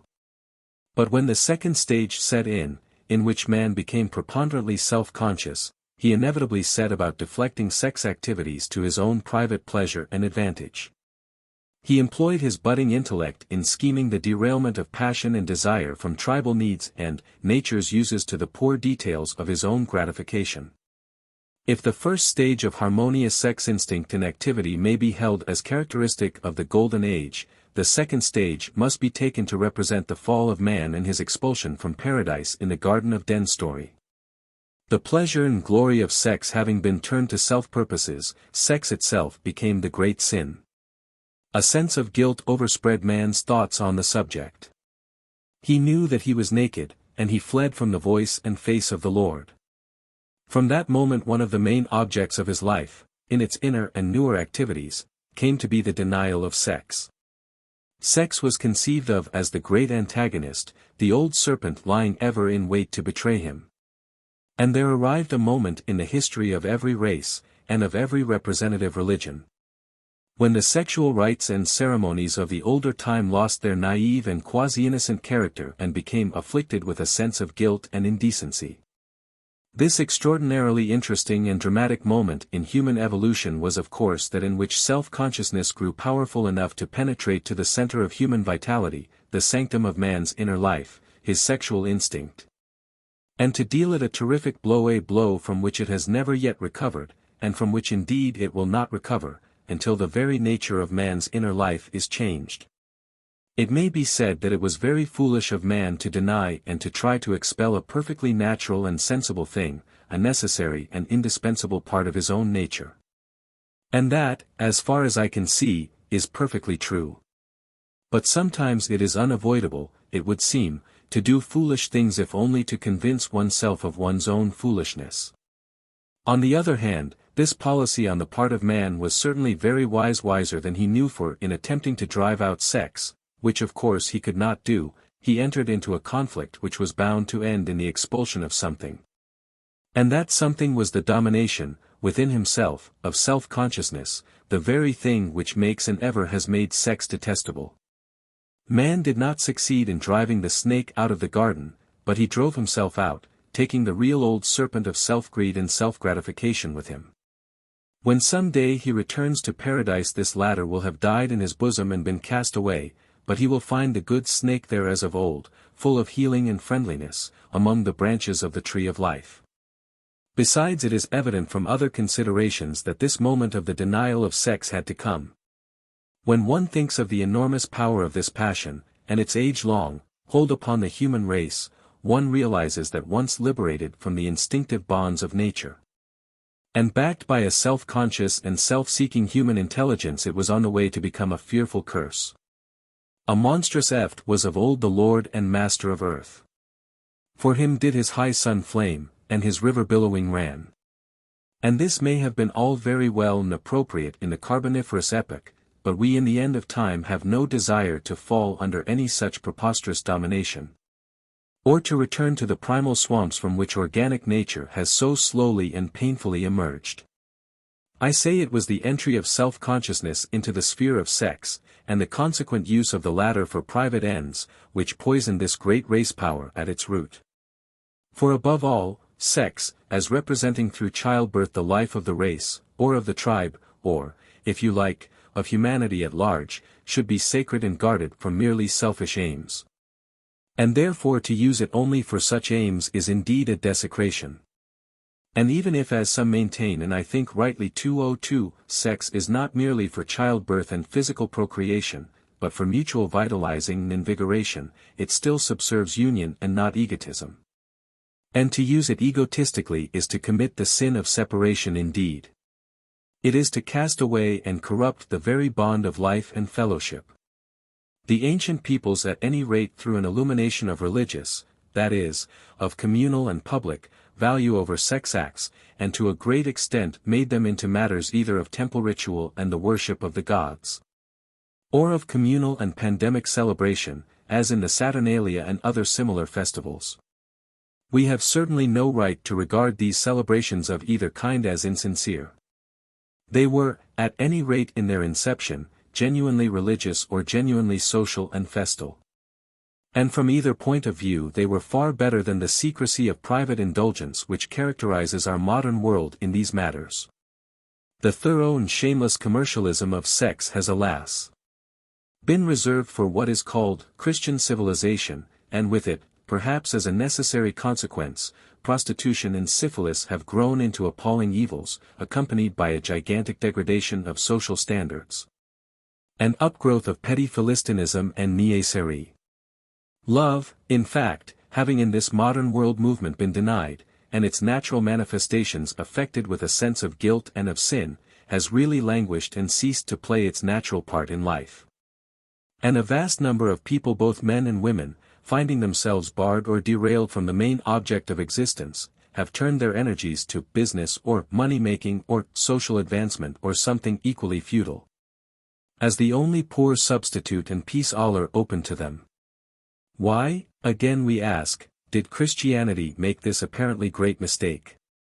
And again we must reply, perhaps the mistake was not so great as it appears to be. Perhaps this was another case of the necessity of learning by loss. Love had to be denied, in the form of sex, in order that it might thus the better learn its own true values and needs. Sex had to be rejected, or defiled with the sense of guilt and self-seeking, in order that having cast out its defilement it might return one day, transformed in the embrace of love. The whole process has had a deep and strange world significance. It has led to an immensely long period of suppression of two great instincts, the physical instinct of sex and the emotional instinct of love. Two things which should naturally be conjoined have been separated, and both have suffered. And we know from the Freudian teachings what suppressions in the root instincts necessarily mean. We know that they inevitably terminate in diseases and distortions of proper action, either in the body or in the mind, or in both. And that these evils can only be cured by the liberation of the said instincts again to their proper expression and harmonious functioning in the whole organism. No wonder then that, with this age-long suppression, necessary in a sense though it may have been, which marks the Christian dispensation, there should have been associated endless sickness and crime and sordid poverty. The crucifixion of animals in the name of science and of human workers in the name of wealth, and wars and horrors innumerable. Hercules writhing in the Nessus shirt or Prometheus nailed to the rocks are only as figures of a toy miniature compared with this vision of the great and divine spirit of man caught in the clutches of those dread diseases which through the centuries have been eating into his very heart and vitals. It would not be fair to pile on the Christian Church the blame for all this. It had, no doubt, its part to play in the whole great scheme, namely, to accentuate the self-motive, and it played the part very thoroughly and successfully. For it must be remembered, what I have again and again insisted on, that in the pagan cults it was always the salvation of the clan, the tribe, the people that was the main consideration. The advantage of the individual took only a very secondary part. But in Christendom, after the communal enthusiasms of apostolic days and of the medieval and monastic brotherhoods and sisterhoods had died down, religion occupied itself more and more with each man or woman's individual salvation, regardless of what might happen to the community. Till, with the rise of Protestantism and Puritanism, this tendency reached such an extreme that, as someone has said, each man was absorbed in polishing up his own little soul in a corner to himself, in entire disregard to the damnation which might co-e to his neighbor. Religion, and morality too, under the commercial regime became, as was natural, perfectly selfish. It was always, am I saved? Am I doing the right thing? Am I winning the favor of God and man? Will my claims to salvation be allowed? Did I make a good bargain in allowing Jesus to be crucified for me? The poison of a diseased self-consciousness entered into the whole human system. As I say, one must not blame the Christians too much for all this, partly because, after the communal periods which I have just mentioned, Christianity was evidently deeply influenced by the rise of commercialism, to which during the last 2 centuries it has so carefully and piously adapted itself. And partly because if our view is anywhere near right, this microbial injection of self-consciousness was just the necessary work which, in conjunction with commercialism, it had to perform. But though one does not blame Christianity, one cannot blind oneself to its defects, the defects necessarily arising from the part it had to play. When one compares a healthy pagan ritual, say of Apollo or Dionysus, including its rude and crude sacrifices if you like, but also including its wholehearted spontaneity and dedication to the common life and welfare, with the morbid self-introspection of the Christian and the eternally recurring question, what shall I do to be saved? The comparison is not favorable to the latte. There is, at any rate in modern days, a mawkish milk-can wateriness about the Christian attitude, and also a painful self-consciousness, which is not pleasant. And though Nietzsche's blonde beast is a sufficiently disagreeable animal, one almost thinks that it were better to be that than to go about with one's head meekly hanging on one side, and talking always of altruism and self-sacrifice, while in reality one's heart was entirely occupied with the question of one's own salvation. There is besides a lamentable want of grit and substance about the Christian doctrines and ceremonials. Somehow under the Sex-Taboo they became spiritualized and etherealized out of all human use. Study the initiation rites of any savage tribe, with their strict discipline of the young braves in fortitude, and the overcoming of pain and fear, with their very detailed lessons in the arts of war and life and the duties of the grown man to his tribe, and with their quite practical instruction in matters of sex. And then read our little baptismal and confirmation services, which ought to correspond thereto. How thin and attenuated and weak the latter appear. Or compare the Holy Communion, as celebrated in the sentimental atmosphere of a Protestant church, with an ancient Eucharistic feast of real jollity and community of life under the acknowledged presence of the God. Or the Roman Catholic service of the Mass, including its genuflections and mock oblations and droning ritual sing-song, with the actual sacrifice in early days of an animal god victim on a blazing altar, and I think my meaning will be clear. We do not want, of course, to return to all the crudities and barbarities of the past. But also we do not want to become attenuated and spiritualized out of all mundane sense and recognition, and to live in an otherworld paradise void of application to earthly affairs. The sex-taboo in Christianity was apparently, as I have said, an effort of the human soul to wrest itself free from the entanglement of physical lust, which lust, though normal and appropriate and in a way gracious among the animals, had through the domination of self-consciousness become diseased and morbid or monstrous in man. The work thus done has probably been of the greatest value to the human race, but, just as in other cases it has sometimes happened that the effort to do a certain work has resulted in the end in an unbalanced exaggeration, so here we are beginning to see now the harmful side of the repression of sex, and are tentatively finding our way back again to a more pagan attitude. And as this return movement is taking place at a time when, from many obvious signs, the self-conscious, grasping, commercial conception of life is preparing to go on the wane, and the sense of solidarity to re-establish itself, there is really good hope that our return journey may prove in some degree successful. Man progresses generally, not both legs at once like a sparrow, but by putting one leg forward first, and then the other. There was this advantage in the Christian taboo of sex, that by discouraging the physical and sensual side of love it did for the time being allow the spiritual side to come forward. But, as I have just now indicated, there is a limit to that process. We cannot always keep one leg first in walking, and we do not want, in life, always to put the spiritual first, nor always the material and sensual. The two sides in the long run have to keep pace with each other. And it may be that a great number of the very curious and seemingly senseless taboos that we find among the primitive peoples can be partly explained in this way, that is, that by ruling out certain directions of activity they enabled people to concentrate more effectually, for the time being, on other directions. To primitive folk the great world, whose ways are puzzling enough in all conscience to us, must have been simply bewildering in its dangers and complications.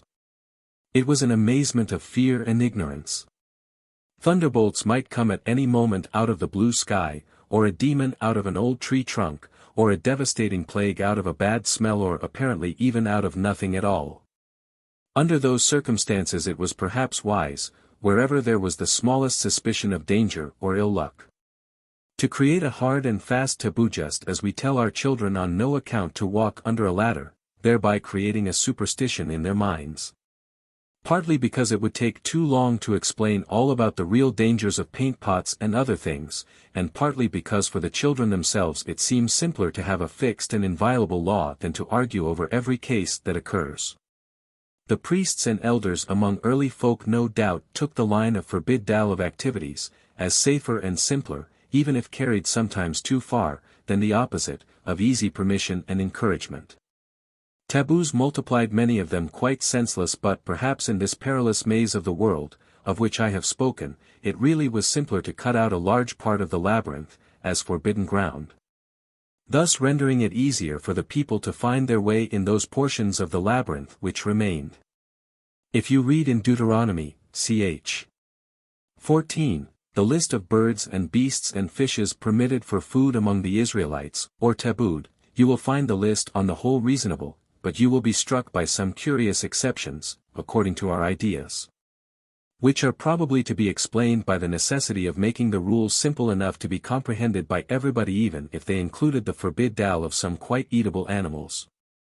At some early period, in Babylonia or Assyria, a very stringent taboo on the Sabbath arose, which, taken up in turn by the Jewish and Christian churches, has ruled the Western world for 3,000 years or more, and still survives in a quite senseless form among some of our rural populations, who will see their corn rot in the fields rather than save it on a Sunday.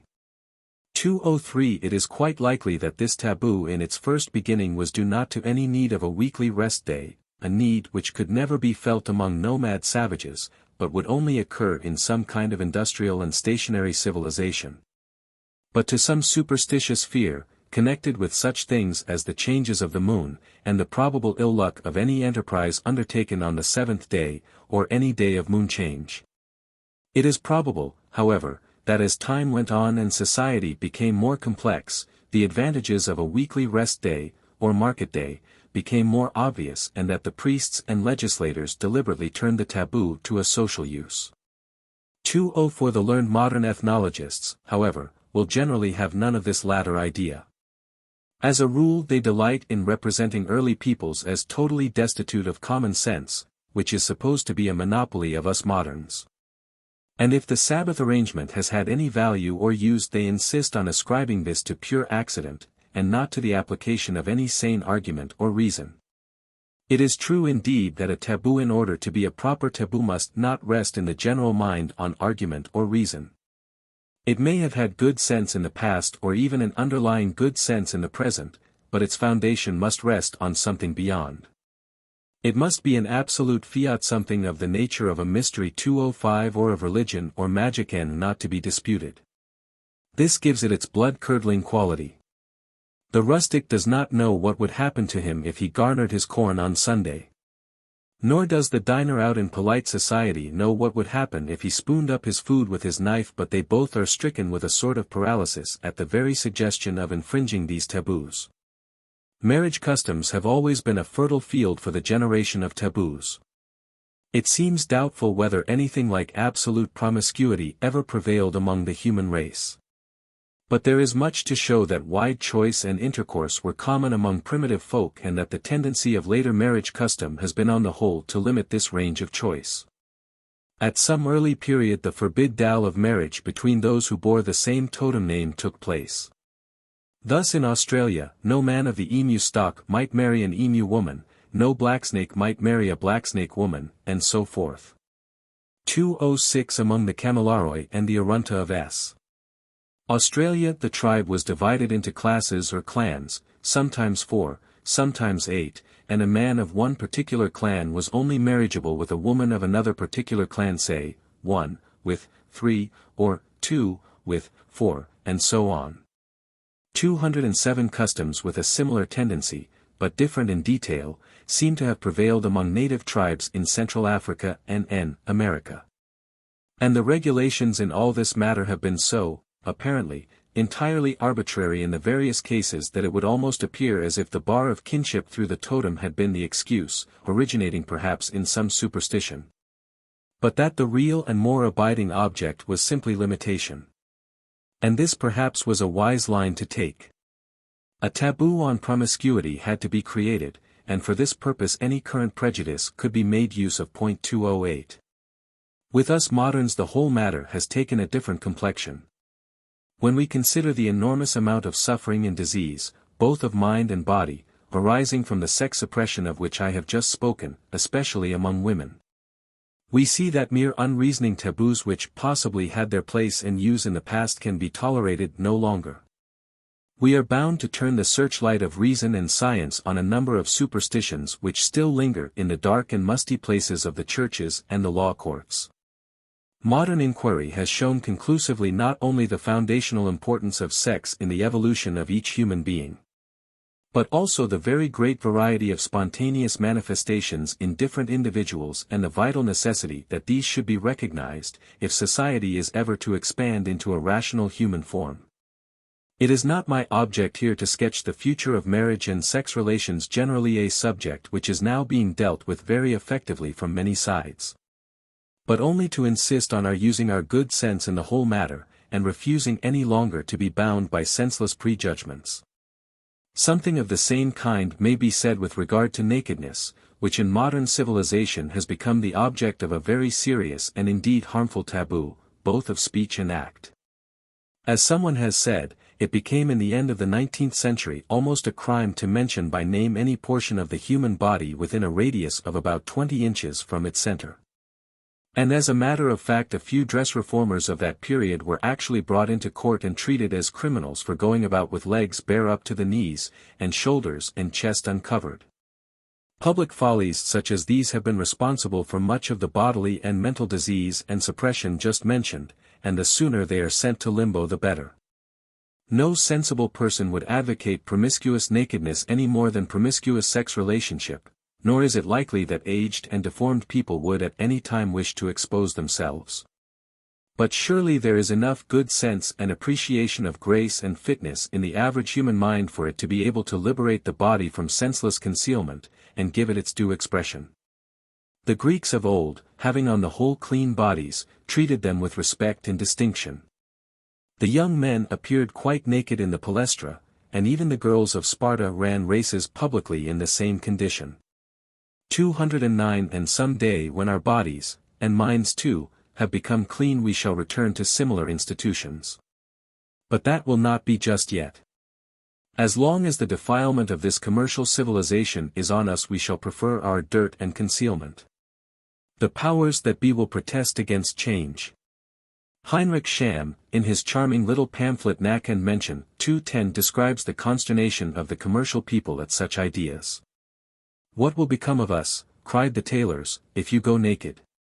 And all the lot of them, hat, cravat, shirt, and shoemakers joined in the chorus. "And where shall I carry my money?" cried one who had just been made a director. 13. The Genesis of Christianity.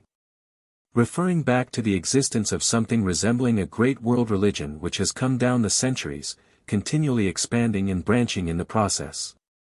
We have now to consider the genesis of that special brand or branch of it which we call Christianity. Each religion or cult, pagan or Christian, has had, as we have seen, a vast amount in common with the general world religion, yet each has had its own special characteristics. What have been the main characteristics of the Christian branch, as differentiating it from the other branches? We saw in the last chapter that a certain ascetic attitude toward sex was one of the most salient marks of the Christian Church. And that whereas most of the pagan cults, though occasionally favoring frightful austerities and cruel sacrifices, did on the whole rejoice in pleasure in the world of the senses, Christianity, following largely on Judaism, displayed a tendency towards renunciation of the world and the flesh, and a withdrawal into the inner and more spiritual regions of the mind. The same tendency may be traced in the Egyptian and Phrygian cults of that period. It will be remembered how Juvenal, Saturday. 6, 510-40, chaffs the priests of Cybele at Rome for making themselves eunuchs for the kingdom of heaven's sake, or the rich Roman lady for plunging in the wintry Tiber for a propitiation to Isis. No doubt among the later pagans, the long intolerable tyranny of the senses over the soul had become a very serious matter. But Christianity represented perhaps the most powerful reaction against this. And this reaction had, as indicated in the last chapter, the enormously valuable result that, for the time, it disentangled love from sex and established love, pure and undefiled, as ruler of the world. God is love. But, as also indicated, the divorce between the two elements of human nature, carried to an extreme, led in time to a crippling of both elements and the development of a certain morbidity in self-consciousness which, it cannot be denied, is painfully marked among some sections of Christians, especially those of the altruistic and philanthropic type. Another characteristic of Christianity, which is also very fine in its way but has its limits of utility, has been its insistence on morality. Some modern writers indeed have gone so far, forgetting, I suppose, the Stoics, as to claim that Christianity's chief mark is its high morality, and that the pagans generally were quite wanting in the moral sense. This, of course, is a profound mistake. I should say that, in the true sense of the word, the early and tribal peoples have been much more moral, as a rule, that is, ready as individuals to pay respect to the needs of the community, than the later and more civilized societies. But the mistake arises from the different interpretations of the word. For whereas all the pagan religions insisted very strongly on the just mentioned kind of morality, which we should call civic duty to one's neighbor, the Christian made morality to consist more especially in a man's duty to God. It became with them a private affair between a man's self and God, rather than a public affair. And thus led in the end to a very obnoxious and quite Pharisaic kind of morality, whose chief inspiration was not the helping of one's fellow man but the saving of one's own soul. There may perhaps be other salient points of differentiation between Christianity and the preceding pagan religions. But for the present we may recognize these two: a. The tendency towards a renunciation of the world, and the consequent cultivation of a purely spiritual love, and b. The insistence on a morality whose inspiration was a private sense of duty to God rather than a public sense of duty to one's neighbor and to society generally. It may be interesting to trace the causes which led to this differentiation. 3 centuries before our era, the conquests of Alexander had had the effect of spreading the Greek thought and culture over most of the known world. A vast number of small bodies of worshippers of local deities, with their various rituals and religious customs, had thus been broken up, or at least brought into contact with each other and partially modified and Hellenized. The orbit of a more general conception of life and religion was already being traced. By the time of the founding of the first Christian church, the immense conquests of Rome had greatly extended and established the process. The Mediterranean had become a great Roman lake. Merchant ships and routes of traffic crossed it in all directions, tourists visited its shores. The known world had become one. The numberless peoples, tribes, nations, societies within the girdle of the empire, with their various languages, creeds, customs, religions, philosophies, were profoundly influencing each other. 211 A great fusion was taking place. And it was becoming inevitable that the next great religious movement would have a worldwide character. It was probable that this new religion would combine many elements from the preceding rituals in one cult. In connection with the fine temples and elaborate services of Isis and Cybele and Mitra, there was growing up a powerful priesthood. Franz Cumont 212 speaks of the learned priests of the Asiatic cults as building up, on the foundations of old fetishism and superstition, a complete religious philosophy, just as the Brahmins had built the monism of the Vedanta on the monstrous idolatries of Hinduism. And it was likely that a similar process would evolve the new religion expected. Tautine again calls attention to the patronage accorded to all these cults by the Roman emperors, as favoring a new combination and synthesis: Hadrian, Commode, Septim Severe, Julia Domna, Eligable, Alexander Severe. En particulier ont contribue personellement à la popularité au succès de cultes que se célébrant en l'honneur de Serapis et d'Isis, de divinités syriennes et de Mitra. 213. It was also probable that this new religion would show, as indicated in the last chapter, a reaction against mere sex indulgence. And, as regards its standard of morality generally, that, among so many conflicting peoples with their various civic and local customs, it could not well identify itself with any one of these, but would evolve an inner inspiration of its own, which in its best form would be love of the neighbor, regardless of the race, creed or customs of the neighbor, and whose sanction would not reside in any of the external authorities thus conflicting with each other, but in the sense of the soul's direct responsibility to God. So much for what we might expect a priori as to the influence of the surroundings on the general form of the new religion. And what about the kind of creed or creeds which that religion would favor? Here again we must see that the influence of the surroundings compelled a certain result. Those doctrines which we have described in the preceding chapters, doctrines of sin and sacrifice, a Saviour, the Eucharist, the Trinity, the virgin birth, and so forth, were in their various forms seething, so to speak, all around. It was impossible for any new religious synthesis to escape them. All it could do would be to appropriate them, and to give them perhaps a color of its own. Thus it is into the midst of this germinating mass that we must imagine the various pagan cults, like fertilizing streams, descending. To trace all these streams would of course be an impossible task.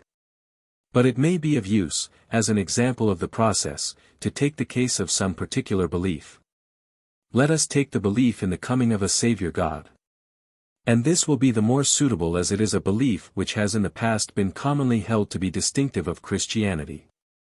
Of course we know now that it is not in any sense distinctive, but that the long tradition of the Saviour comes down from the remotest times, and perhaps from every country of the world. 2:14 The Messianic prophecies of the Jews and the 53rd chapter of Isaiah emptied themselves into the Christian teachings, and infected them to some degree with a Judaic tinge. The Messiah means of course the Anointed One. The Hebrew word occurs some 40 times in the Old Testament, and each time in the Septuagint or Greek translation, made mainly in the 3rd century before our era, the word is translated Kyrio-iotasigmatao, or Christos, which again means anointed. Thus we see that the idea or the word, the Christ, was in vogue in Alexandria as far back certainly as 280 BC, or nearly 3 centuries before Jesus. And what the word, the anointed, strictly speaking means, and from what the expression is probably derived, will appear later. In the Book of Enoch, written not later than BC 170,215 the Christ is spoken of as already existing in heaven, and about to come as judge of all men, and is definitely called the Son of Man. The Book of Revelations is full of passages from Enoch, so are the epistles of Paul. So too the Gospels. The Book of Enoch believes in a golden age that is to come, it has dantesque visions of heaven and hell, and of angels good and evil, and it speaks of a garden of righteousness, with the tree of wisdom in its midst. Everywhere, says Professor Drews, in the 1st century BC, there was the longing for a coming Savior. But the Savior God, as we also know, was a familiar figure in Egypt. The great Osiris was the Savior of the world, both in his life and death, in his life through the noble works he wrought for the benefit of mankind. And in his death through his betrayal by the powers of darkness and his resurrection from the tomb and ascent into heaven. 2:16 The Egyptian doctrines descended through Alexandria into Christianity, and though they did not influence the latter deeply until about 300 AD. Yet they then succeeded in reaching the Christian churches, giving a color to their teachings with regard to the Savior, and persuading them to accept and honor the Egyptian worship of Isis in the Christian form of the Virgin Mary. Again, another great stream of influence descended from Persia in the form of the cult of Mitra. Mitra, as we have seen, 2:17 stood as a great mediator between God and man. With his baptisms and Eucharists, and his 12 disciples, and his birth in a cave, and so forth. He seemed to the early fathers an invention of the devil and a most dangerous mockery on Christianity, and all the more so because his worship was becoming so exceedingly popular. The cult seems to have reached Rome about BC 70. It spread far and wide through the empire. It extended to Great Britain, and numerous remains of Mithraic monuments and sculptures in this country at York, Chester and other places testify to its wide acceptance even here. At Rome the vogue of Mithraism became so great that in the 3rd century AD, it was quite doubtful 218 whether it or Christianity would triumph. The Emperor Aurelian in 273 founded a cult of the invincible sun in connection with Mithraism. 219, and as St. Jerome tells us in his letters, 220 the latter cult had at a later time to be suppressed in Rome and Alexandria by physical force, so powerful was it. Nor was force the only method employed. Imitation is not only the sincerest flattery, but it is often the most subtle and effective way of defeating a rival. The priests of the rising Christian church were, like the priests of all religions, not wanting in craft. And at this moment when the question of a world religion was in the balance, it was an obvious policy for them to throw into their own scale as many elements as possible of the popular pagan cults. Mithraism had been flourishing for 600 years. And it is, to say the least, curious that the Mithraic doctrines and legends which I have just mentioned should all have been adopted, quite unintentionally of course, into Christianity. And still more so that some others from the same source, like the legend of the shepherds at the Nativity and the doctrine of the resurrection and ascension, which are not mentioned at all in the original draft of the earliest Gospel, St. Mark, should have made their appearance, in the Christian writings at a later time, when Mithraism was making great forward strides. History shows that as a church progresses and expands it generally feels compelled to enlarge and fortify its own foundations by inserting material which was not there at first. I shall shortly give another illustration of this. At present I will merely point out that the Christian writers, as time went on, not only introduced new doctrines, legends, miracles and so forth, most of which we can trace to antecedent pagan sources, but that they took especial pains to destroy the pagan records and so obliterate the evidence of their own dishonesty. We learn from Porphyry 2:21 that there were several elaborate treatises setting forth the religion of Mitra, and J. M. Robertson adds, Pagan Christs, p. 325. Every one of these has been destroyed by the care of the Church, and it is remarkable that even the treatise of Firmicus is mutilated at a passage, v. where he seems to be accusing Christians of following Mithraic usages. While again Professor Murray says, the polemic literature of Christianity is loud and triumphant, the books of the pagans have been destroyed. 222. Returning to the doctrine of the Saviour. I have already in preceding chapters given so many instances of belief in such a deity among the pagans, whether he be called Krishna or Mitra or Osiris or Horus or Apollo or Hercules, that it is not necessary to dwell on the subject any further in order to persuade the reader that the doctrine was in the air at the time of the advent of Christianity. Even Dionysus, then a prominent figure in the mysteries, was called Eleutherios, the deliverer. But it may be of interest to trace the same doctrine among the pre-Christian sects of Gnostics. The Gnostics, says Professor Murray, 223, are still commonly thought of as a body of Christian heretics. In reality there were Gnostic sects scattered over the Hellenistic world before Christianity as well as after. They must have been established in Antioch and probably in Tarsus well before the days of Paul or Apollos. Their Savior, like the Jewish Messiah, was established in men's minds before the Savior of the Christians. If East look close, says Professor Busset, the result emerges with great clearness that the figure of the Redeemer as such did not wait for Christianity to force its way into the religion of Gnosis, but was already present there under various forms. This Gnostic Redeemer, continues Professor Murray, is descended by a fairly clear genealogy from the Tritos Soter, third Saviour, 224 of early Greece, contaminated with similar figures, like Attis and Adonis from Asia Minor, Osiris from Egypt, and the special Jewish conception of the Messiah of the chosen people. He has various names, which the name of Jesus or Christos, the Anointed, tends gradually to supersede. Above all, he is in some sense man, or the second man, or the Son of Man. He is the real, the ultimate, the perfect and eternal man, of whom all bodily men are feeble copies. 225. This passage brings vividly before the mind the process of which I have spoken, namely, the fusion and mutual interchange of ideas on the subject of the Saviour during the period anterior to our era. Also it exemplifies to us through what an abstract sphere of Gnostic religious speculation the doctrine had to travel before reaching its expression in Christianity. 226. This exalted and high philosophical conception passed on and came out again to some degree in the Fourth Gospel and the Pauline epistles, especially 1 Cor 15, but I need hardly say it was not maintained. The enthusiasm of the little scattered Christian bodies with their communism of practice with regard to this world and their intensity of faith with regard to the next began to wane in the 2nd and 3rd centuries AD. As the Church, with capital initial, grew, so was it less and less occupied with real religious feeling, and more with its battles against persecution from outside, and its quarrels and dissensions concerning heresies within its own borders. And when at the Council of Nicaea, 325 AD, it endeavored to establish an official creed, the strife and bitterness only increased. There is no wild beast, said the Emperor Julian, like an angry theologian. Where the fourth evangelist had preached the gospel of love, and Paul had announced redemption by an inner and spiritual identification with Christ, as in Adam all die, so in Christ shall all be made alive.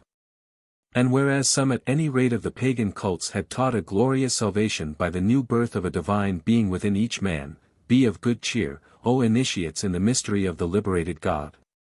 For to you too out of all your labors and sorrows shall come liberation. The Nicene Creed had nothing to propound except some extremely futile speculations about the relation to each other of the Father and the Son, and the relation of both to the Holy Ghost, and of all three to the Virgin Mary, speculations which only served for the renewal of shameful strife and animosities, riots and bloodshed and murder within the Church. and the mockery of the heathen without. And as far as it dealt with the crucifixion, death and resurrection of the Lord, it did not differ from the score of preceding pagan creeds, except in a thorough materialism and lack of poetry in statement which it exhibits. After the Council of Nicaea, in fact, the Judaic tinge in the doctrines of the Church becomes more apparent.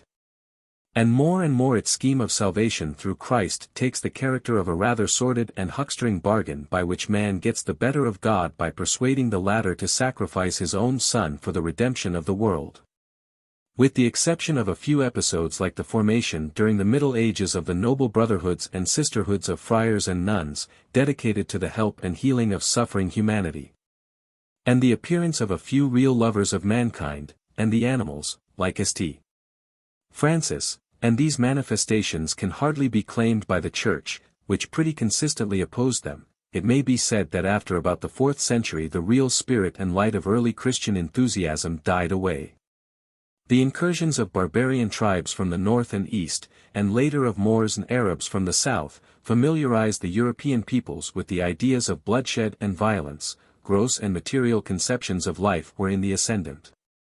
And a romantic and aspiring Christianity gave place to a worldly and vulgar churchianity.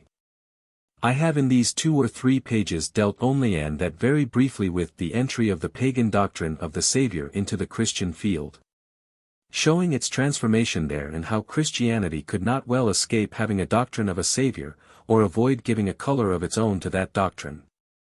To follow out the same course with other doctrines, like those which I have mentioned above, would obviously be an endless task which must be left to each student or reader to pursue according to his opportunity and capacity.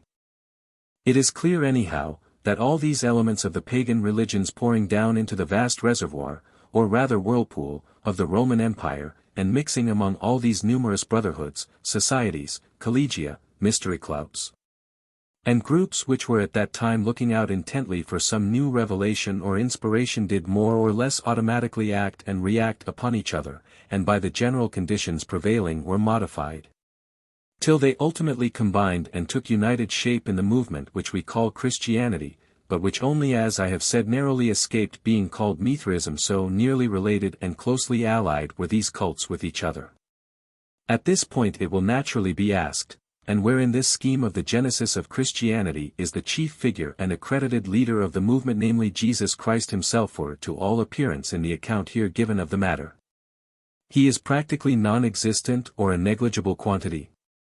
And the question is a very pertinent one, and very difficult to answer. Where is the founder of the religion? Or to put it in another form, is it necessary to suppose a human and visible founder at all? A few years ago such a mere question would have been accounted rank blasphemy, and would only if passed over have been ignored on account of its supposed absurdity. Today, however, owing to the enormous amount of work which has been done of late on the subject of Christian origins, the question takes on quite a different complexion. And from Strauss onwards a growingly influential and learned body of critics is inclined to regard the whole story of the Gospels as legendary. Arthur Drews, for instance, a professor at Karlsruhe, in his celebrated book The Christ Myth, 227 places David F. Strauss as first in the myth field, though he allows that Dupuy in L'Origine de tous les cultes, 1795, had given the clue to the whole idea.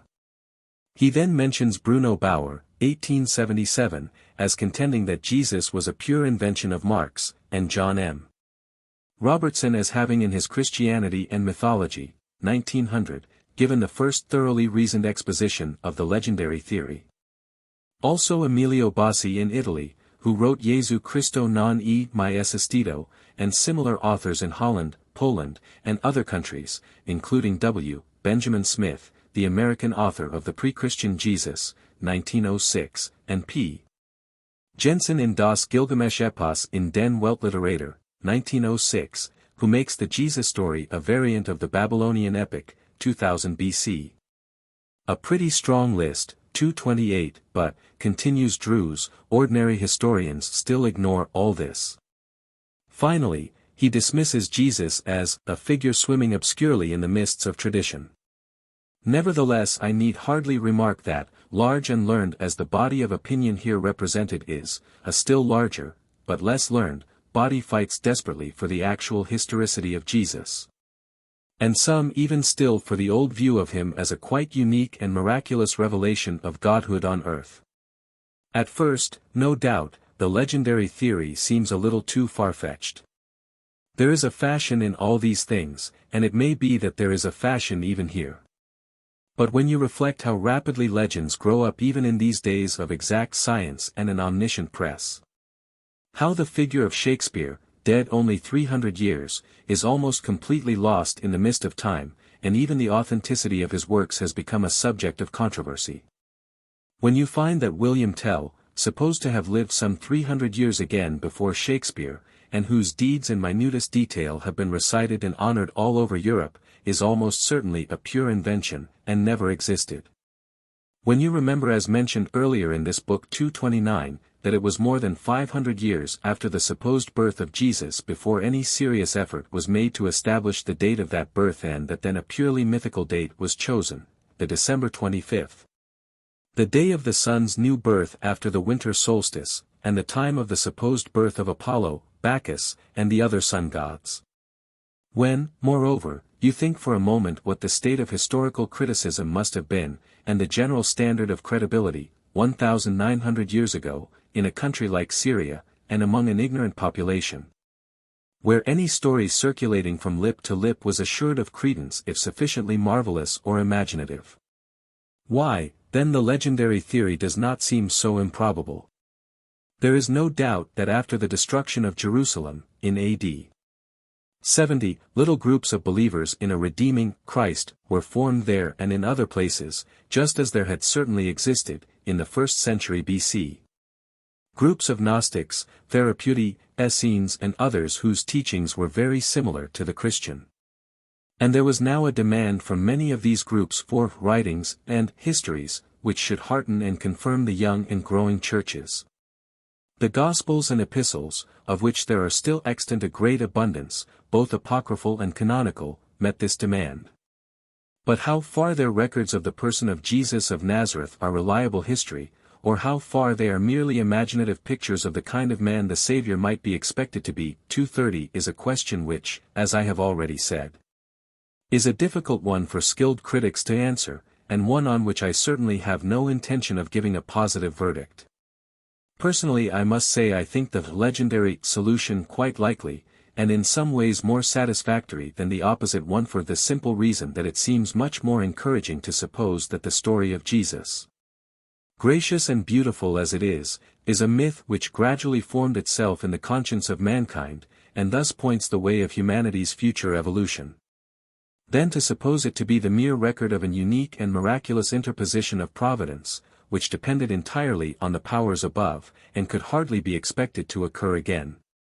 However, the question is not what we desire, but what we can prove to be the actual fact. And certainly the difficulties in the way of regarding the gospel story, or stories, for there is not one consistent story, as true, are enormous. If anyone will read, for instance, in the 4 Gospels, the events of the night preceding the crucifixion, and reckon the time which they would necessarily have taken to enact the Last Supper, the agony in the garden, the betrayal by Judas, the hailing before Caiaphas and the Sanhedrin, and then before Pilate in the hall of judgment, though courts for the trial of malefactors do not generally sit in the middle of the night. Then in Luke that interposed visit to Herod, and the return to Pilate, Pilate's speeches and washing of hands before the crowd, then the scourging and the mocking and the arraying of Jesus in purple robe as a king. Then the preparation of a cross and the long and painful journey to Golgotha, and finally the crucifixion at sunrise. He will see, as has often been pointed out, that the whole story is physically impossible. As a record of actual events the story is impossible. But as a record or series of notes derived from the witnessing of a mystery play, and such plays with very similar incidents were common enough in antiquity in connection with cults of a dying Saviour. It very likely is true, one can see the very dramatic character of the incidents, the washing of hands, the threefold denial by Peter, the purple robe and crown of thorns, and so forth. And as such it is now accepted by many well-qualified authorities. 231. There are many other difficulties. The raising of Lazarus, already dead 3 days, the turning of water into wine, a miracle attributed to Bacchus, of old, the feeding of the 5,000, and others of the marvels are, to say the least, not easy of digestion.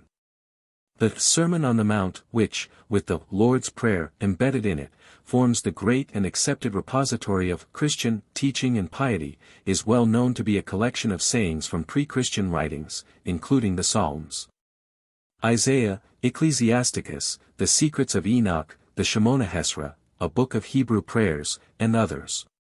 And the fact that this collection was really made after the time of Jesus, and could not have originated from him, is clear from the stress which it lays on persecutions and false prophets, things which were certainly not a source of trouble at the time Jesus is supposed to be speaking, though they were at a later time, as well as from the occurrence of the word Gentiles, which being here used apparently in contradistinction to Christians, could not well be appropriate at a time when no recognized Christian bodies as yet existed. But the most remarkable point in this connection is the absolute silence of the Gospel of Mark on the subject of the resurrection and ascension, that is, of the original Gospel, for it is now allowed on all hands that the 12 verses Mark 16:9 to the end, are a later insertion. Considering the nature of this event, astounding indeed, if physically true, and unique in the history of the world, it is strange that this Gospel, the earliest written of the 4 Gospels, and nearest in time to the actual evidence, makes no mention of it. The next Gospel in point of time, that of Matthew, mentions the matter rather briefly and timidly, and reports the story that the body had been stolen from the sepulchre. Luke enlarges considerably and gives a whole long chapter to the resurrection and ascension, while the 4th Gospel, written fully 20 years later, still say about d. 120, gives 2 chapters and a great variety of details. This increase of detail, however, as one gets farther and farther from the actual event, is just what one always finds, as I have said before, in legendary traditions. A very interesting example of this has lately come to light in the case of the traditions concerning the life and death of the Persian Bab. The Bab, as most of my readers will know, was the founder of a great religious movement which now numbers, or numbered before the Great War, some millions of adherents, chiefly Mohammedans, Christians, Jews and Parsas. The period of his missionary activity was from 1845 to 1850.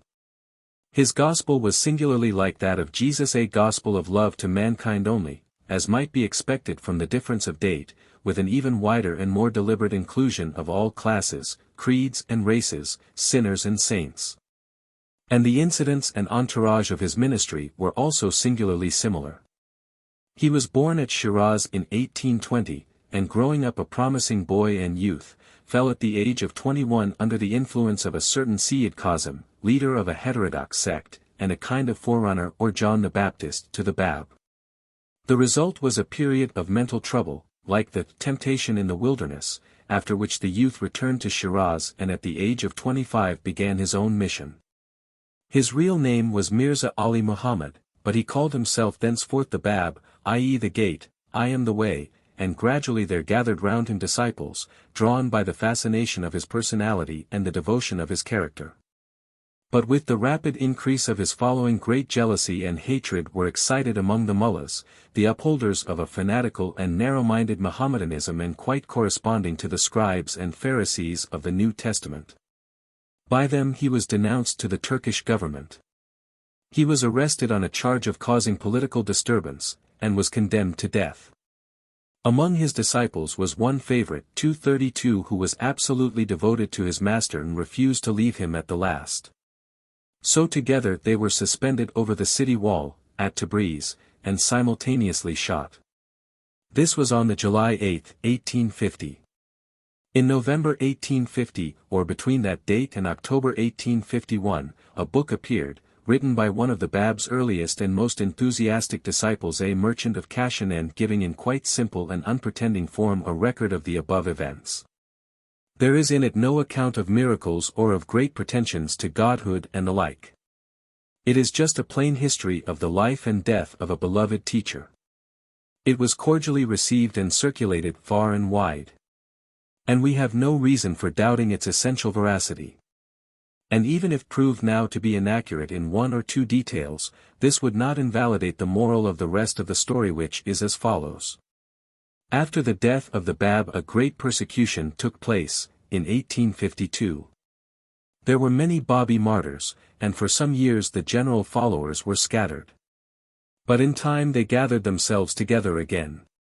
Successors to the original prophet were appointed, though not without dissensions, and a Babi church, chiefly at Akka or Acre in Syria, began to be formed. It was during this period that a great number of legends grew up, legends of miraculous babyhood and boyhood, legends of miracles performed by the mature Bab, and so forth. And when the newly forming church came to look into the matter, it concluded, quite naturally, that such a simple history as I have outlined above would never do for the foundation of its plans, now grown somewhat ambitious.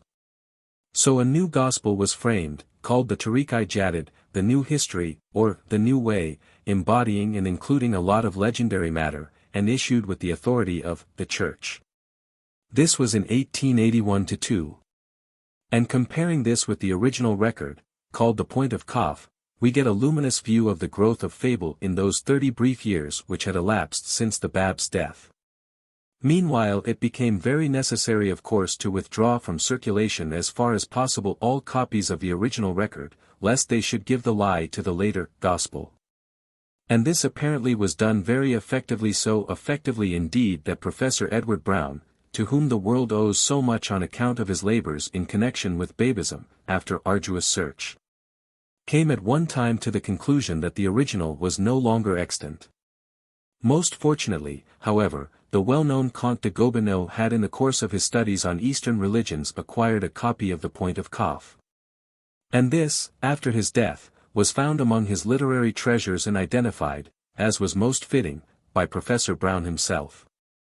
Such in brief is the history of the early Babi Church 233, a church which has grown up and expanded greatly within the memory of many yet living.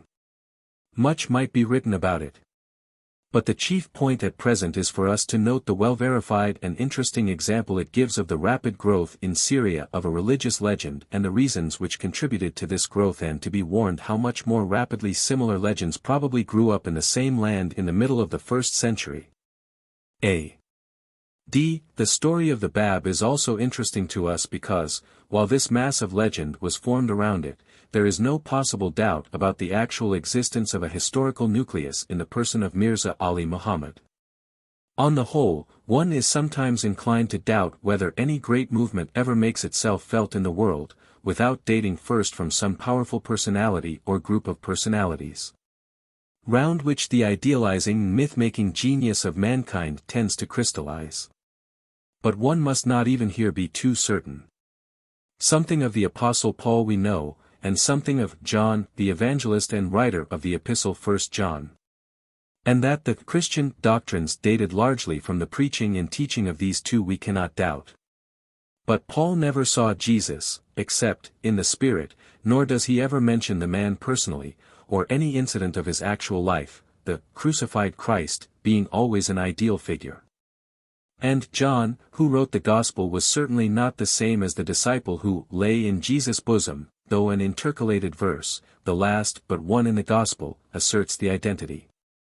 234.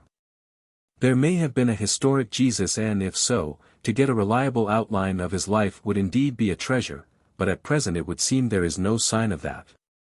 If the historicity of Jesus, in any degree, could be proved, it would give us reason for supposing what I have personally always been inclined to believe, that there was also a historical nucleus for such personages as Osiris, Mitra, Krishna, Hercules, Apollo and the rest.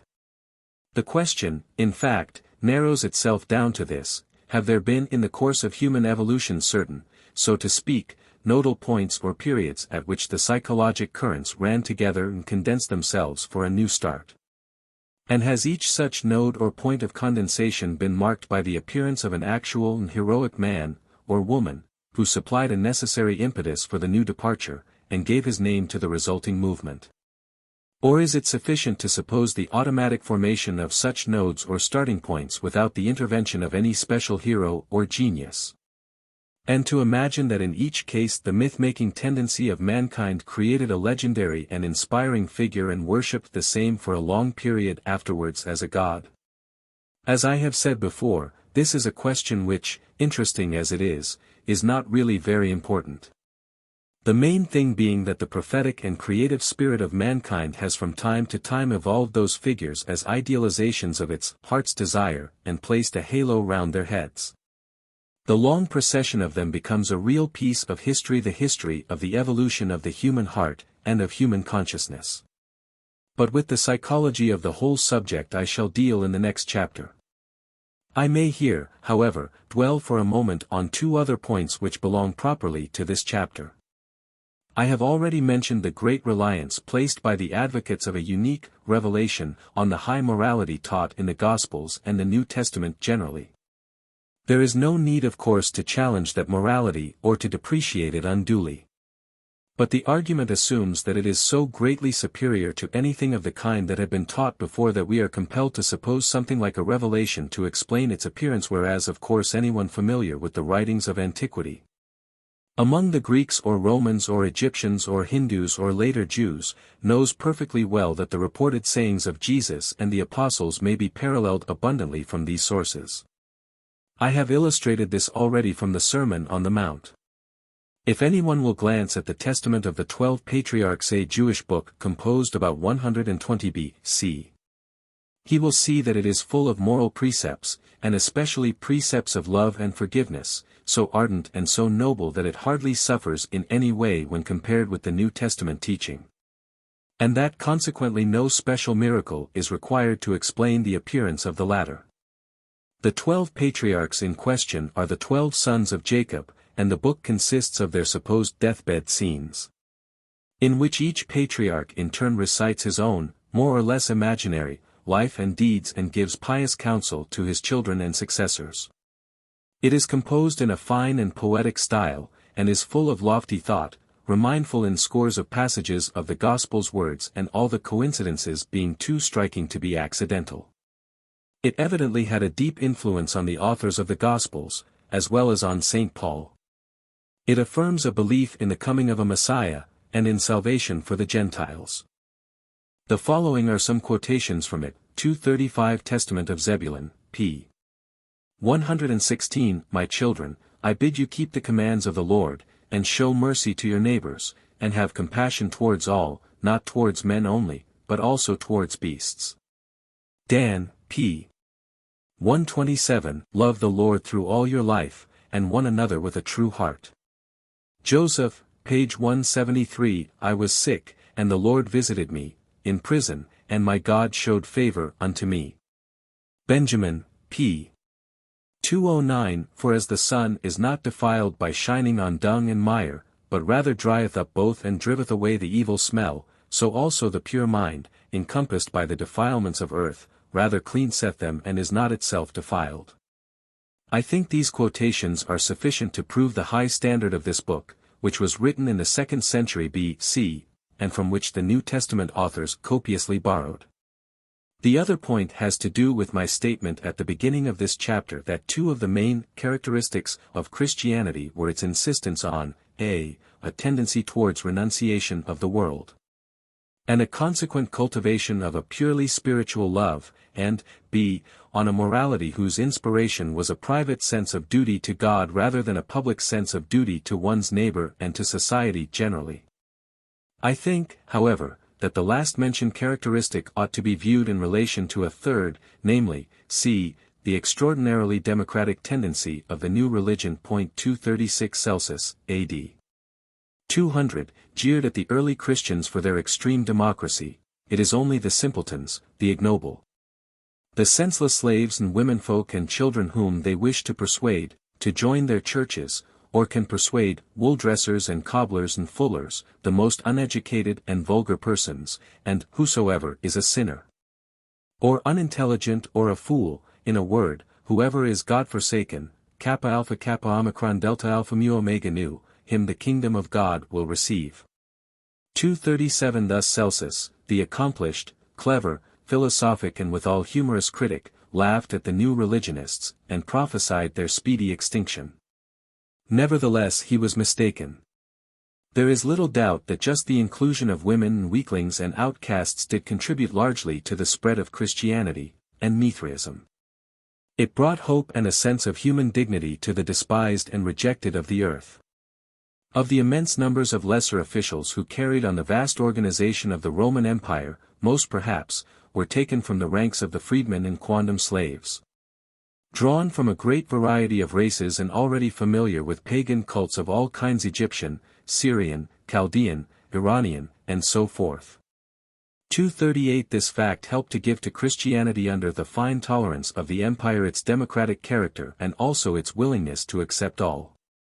The rude and menial masses, who had hitherto been almost beneath the notice of Greek and Roman culture, flocked in. And though this was doubtless, as time went on, a source of weakness to the Church, and a cause of dissension and superstition, yet it was in the inevitable line of human evolution, and had a psychological basis which I must now endeavor to explain. 14. The meaning of it all.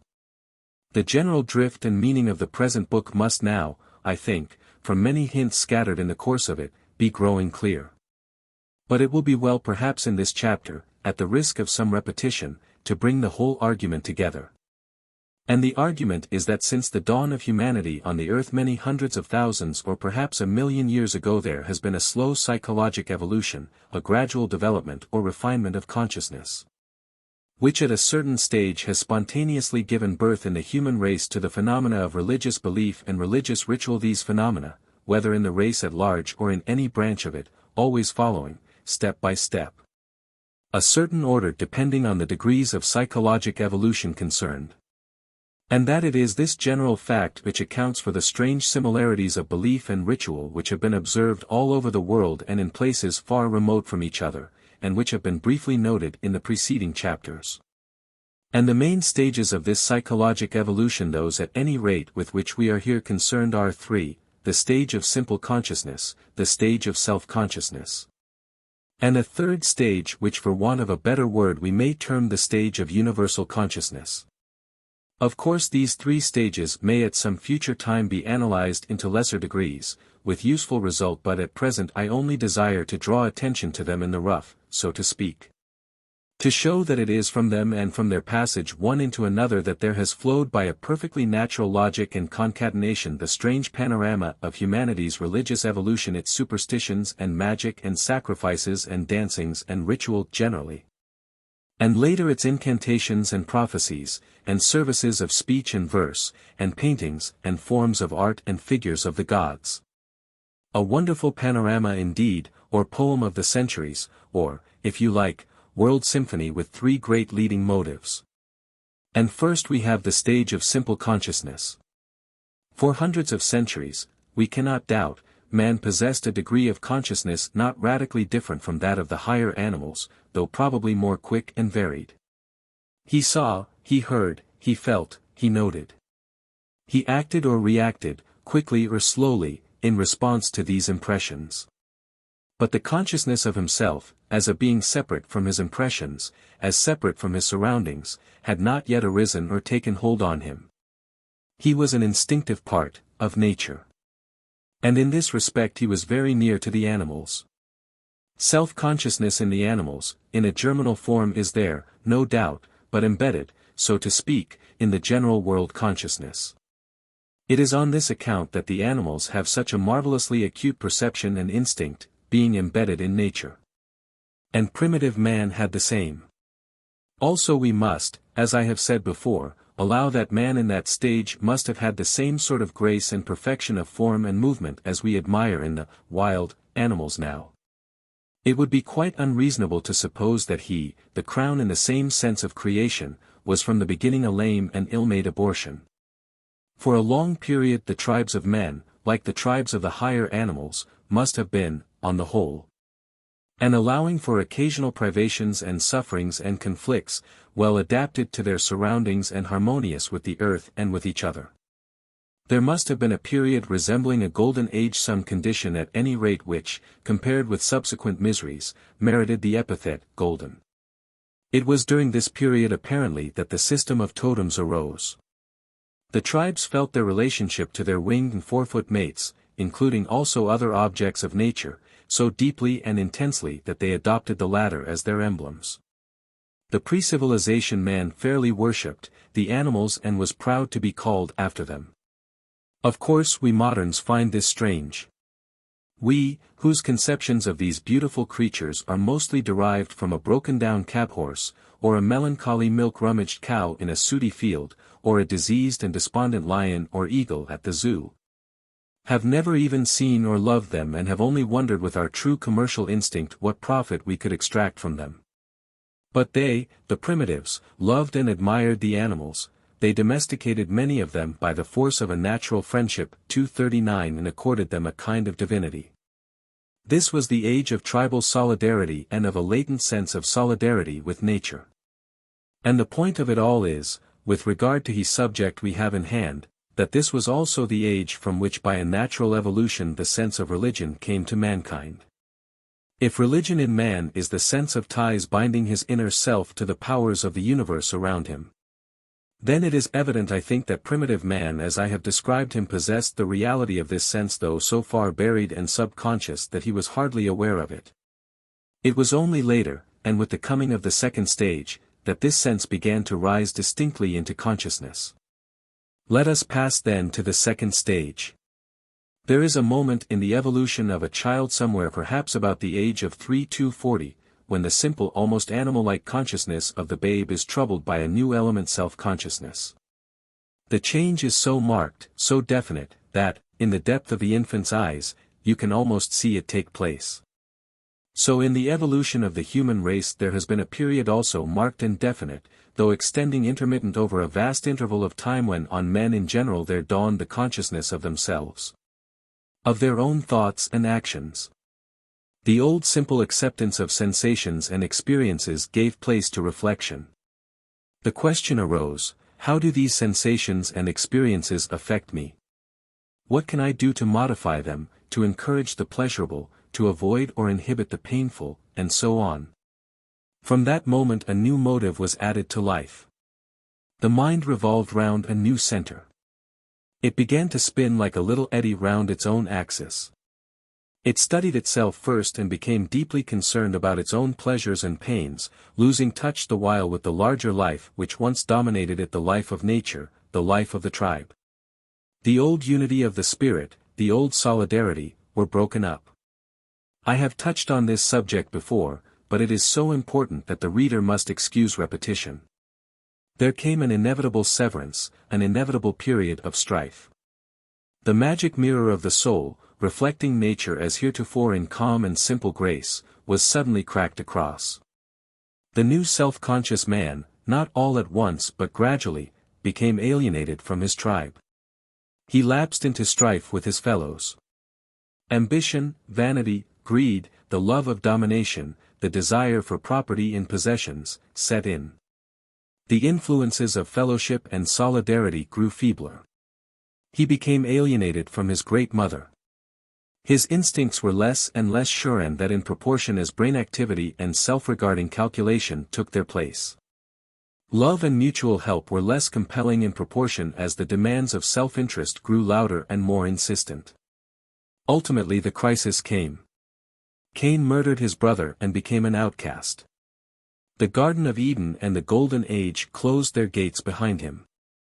He entered upon a period of suffering, a period of labor and toil and sorrow such as he had never before known, and such as the animals certainly have never known.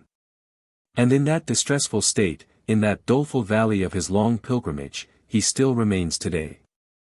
Thus has the canker of self-consciousness done its work.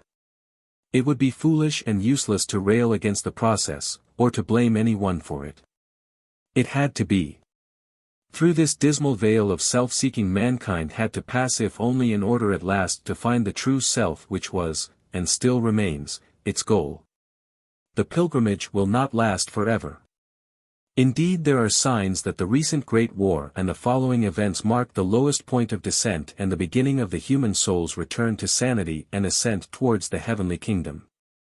No doubt man will arrive again some day at the grace, composure and leisurely beauty of life which the animals realized long ago, though he seems a precious long time about it.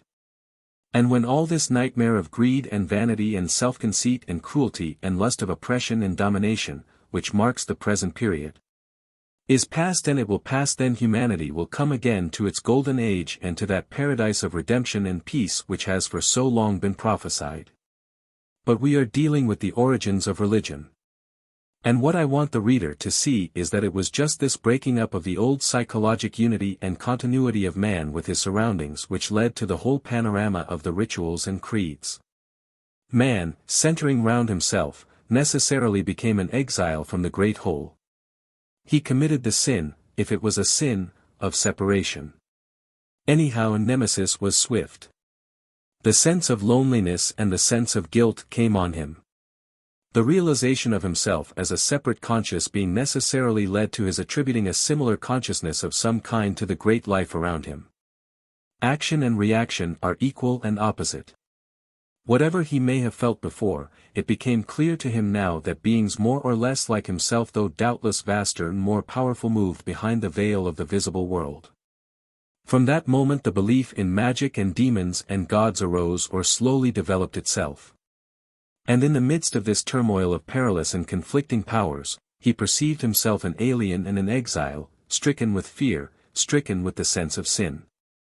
If before, he had experienced fear in the kind of automatic way of self-preservation in which the animals feel it, he now, with fevered self-regard and excited imagination, experienced it in double or treble degree. And if, before, he had been aware that fortune and chance were not always friendly and propitious to his designs, he now perceived or thought he perceived in every adverse happening the deliberate persecution of the powers. And an accusation of guilt directed against him for some neglect or deficiency in his relation to them. Hence by a perfectly logical and natural sequence there arose the belief in otherworld or supernatural powers, whether purely fortuitous and magical or more distinctly rational and personal. There arose the sense of sin, or of offense against these powers. There arose a complex ritual of expiation, whether by personal sacrifice and suffering or by the sacrifice of victims. There arose too a whole catalogue of ceremonies of initiation, by which the novice should learn to keep within the good grace of the powers, and under the blessing of his tribe and the protection of its totem. Ceremonies of Eucharistic meals which should restore the lost sanctity of the common life and remove the sense of guilt and isolation. Ceremonies of marriage and rules and rites of sex connection, fitted to curb the terrific and demonic violence of passions which else indeed might easily rend the community asunder. And so on. It is easy to see that granted an early stage of simple unreflecting nature consciousness, and granting this broken into and, after a time, shattered by the arrival of self-consciousness, there would necessarily follow in spontaneous yet logical order a whole series of religious institutions and beliefs, which, phantasmal and unreal as they may appear to us, were by no means unreal to our ancestors. It is easy also to see that as the psychological process was necessarily of similar general character in every branch of the human race and all over the world, so the religious evolutions, the creeds and rituals took on much the same complexion everywhere. And, though they differed in details according to climate and other influences, ran on such remarkably parallel lines as we have noted. Finally, to make the whole matter clear, let me repeat that this event, the inbreak of self-consciousness, took place, or began to take place, an enormous time ago, perhaps in the beginning of the Neolithic Age. I dwell on the word began, because I think it is probable that in its beginnings, and for a long period after, this newborn consciousness had an infantile and very innocent character. Quite different from its later and more aggressive forms, just as we see self-consciousness in a little child has a charm and a grace which it loses later in a boastful or grasping boyhood and manhood. So we may understand that though self-consciousness may have begun to appear in the human race at this very early time, and more or less contemporaneously with the invention of very rude tools and unformed language, there probably did elapse a very long period, perhaps the whole of the Neolithic Age, before the evils of this second stage of human evolution came to a head. Max Muller has pointed out that among the words which are common to the various branches of Aryan language, and which therefore belong to the very early period before the separation of these branches, There are not found the words denoting war and conflict and the weapons and instruments of strife, a fact which suggests a long continuance of peaceful habit among mankind after the first formation and use of language. That the birth of language and the birth of self-consciousness were approximately simultaneous is a probable theory, and one favored by many thinkers. 241 But the slow beginnings of both must have been so very protracted that it is perhaps useless to attempt any very exact determination. Late researches seem to show that language began in what might be called tribal expressions of mood and feeling, hollow phrases like, "go hunting, kill bear," without reference to individual personalities and relationships. And that it was only at a later stage that words like, "I," and "thou," came into use, and the hollow phrases broke up into parts of speech and took on a definite grammatical structure. 242 If true, these facts point clearly to a long foreground of rude communal language, something like though greatly superior to that of the animals, preceding or preparing the evolution of self-consciousness proper. In the forms of "I" and "thou" and the grammar of personal actions and relations. They show that the plural and all other forms of number in grammar arise not by multiplication of an original "I," but by selection and gradual exclusion from an original collective "we." 243 According to this view, the birth of self-consciousness in the human family, or in any particular race or section of the human family, must have been equally slow and hesitating. And it would be easy to imagine, as just said, that there may have been a very long and golden period at its beginning, before the new consciousness took on its maturer and harsher forms. All estimates of the time involved in these evolutions of early man are notoriously most divergent and most difficult to be sure of. But if we take 500,000 years ago for the first appearance of veritable man, Homo primigenius, 244 and following Professor W. J. Salas, 245 30,000 or 40,000 years ago for the first tool-using men, Homo sapiens, of the Chilean age, Paleolithic, 15,000 for the rock paintings and inscriptions of the Aurignacian and Magdalenian peoples, and 5,000 years ago for the first actual historical records that have come down to us, we may perhaps get something like a proportion between the different periods. That is to say, 500,000 years for the purely animal man in his different forms and grades of evolution. Then somewhere towards the end of Paleolithic or commencement of Neolithic times self-consciousness dimly beginning and, after some 10,000 years of slow germination and prehistoric culture, culminating in the actual historic period and the dawn of civilization 40 or 50 centuries ago, and today, we hope, reaching the climax which precedes or foretells its abatement and transformation. No doubt many geologists and anthropologists would favor periods greatly longer than those here mentioned. But possibly there would be some agreement as to the ratio to each other of the times concerned, that is, the said authorities would probably allow for a very long animal, man 246 period corresponding to the first stage. For a much shorter aggressively self-conscious period, corresponding to the second stage perhaps lasting only 1/30th or 50th of the time of the first period. And then if they looked forward at all to a third stage would be inclined for obvious reasons to attribute to that again a very extended duration. However, all this is very speculative. To return to the difficulty about language and the consideration of those early times when words adequate to the expression of religious or magical ideas simply did not exist, it is clear that the only available, or at any rate the chief means of expression, in those times, must have consisted in gestures, in attitudes, in ceremonial actions, in a more or less elaborate ritual, in fact. 247 Such ideas as adoration, thanksgiving, confession of guilt, placation of wrath, expiation, sacrifice, celebration of community, sacramental atonement, and a score of others could at that time be expressed by appropriate rites and as a matter of fact are often so expressed even now more readily and directly than by language. Dancing when that word came to be invented did not mean a mere flinging about of the limbs in recreation, but any expressive movements of the body which might be used to convey the feelings of the dancer or of the audience whom he represented. And so the religious dance became a most important part of ritual. So much for the second stage of consciousness. Let us now pass on to the third stage. It is evident that the process of disruption and disruption both of the human mind, and of society round about it, due to the action of the second stage could not go on indefinitely.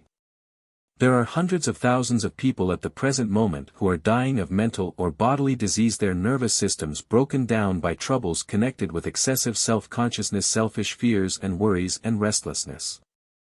Society at large is perishing both in industry and in warfare through the domination in its organism of the self-motives of greed and vanity and ambition. This cannot go on forever. Things must either continue in the same strain, in which case it is evident that we are approaching a crisis of utter dissolution, or a new element must enter in, a new inspiration of life. And we, as individuals, and the society of which we form a part, must make a fresh start. What is that new and necessary element of regeneration? It is evident that it must be a new birth, the entry into a further stage of consciousness which must supersede the present one. Through some such crisis as we have spoken of, through the extreme of suffering, the mind of man, as at present constituted, has to die. 248 Self-consciousness has to die, and be buried, and rise again in a new form. Probably nothing but the extreme of suffering can bring this about. 249 And what is this new form in which consciousness has to rearise? Obviously, since the miseries of the world during countless centuries have dated from that fatal attempt to make the little personal self the center of effort and activity, and since that attempt has inevitably led to disunity in discord and death. Both within the mind itself and within the body of society, there is nothing left but the return to a consciousness which shall have unity as its foundation principle, and which shall proceed from the direct sense and perception of such an unity throughout creation. The simple mind of early man, the animals, was of that character, a consciousness, so to speak, continuous through nature, and though running to points of illumination and foci of special activity in individuals, yet at no point essentially broken or imprisoned in separate compartments. And it is this continuity of the primitive mind which enables us, as I have already explained, to understand the mysterious workings of instinct and intuition. To some such unity consciousness we have to return. But clearly it is not of the simple inchoate character of the first stage, for it has been enriched, deepened, and greatly extended by the experience of the second stage. It is in fact, a new order of mentality, the consciousness of the third stage. In order to understand the operation and qualities of this third consciousness, it may be of assistance just now to consider in what more or less rudimentary way or ways it figured in the pagan rituals and in Christianity. We have seen the rude Cyberyaks in northeastern Asia or the grizzly tribes of North American Indians in the neighborhood of Mount Shasta paying their respects and adoration to a captive bear, at once the food animal and the divinity of the tribe. A tribesman had slain a bear and, be it said, had slain it not in a public hunt with all due ceremonies observed, but privately for his own satisfaction. He had committed, therefore, a sin theoretically unpardonable. For had he not to gratify his personal desire for food leveled a blow at the guardian spirit of the tribe? Had he not alienated himself from his fellows by destroying its very symbol? There was only one way by which he could regain the fellowship of his companions. He must make amends by some public sacrifice, and instead of retaining the flesh of the animal for himself he must share it with the whole tribe, or clan, in a common feast, while at the same time tensest prayers and thanks are offered to the animal for the gift of his body for food. The magic formula demanded nothing less than this, else dread disaster would fall upon the man who sinned, and upon the whole brotherhood. Here, and in 100 similar rites, we see the three phases of tribal psychology: the first, in which the individual member simply remains within the compass of the tribal mind, and only acts in harmony with it.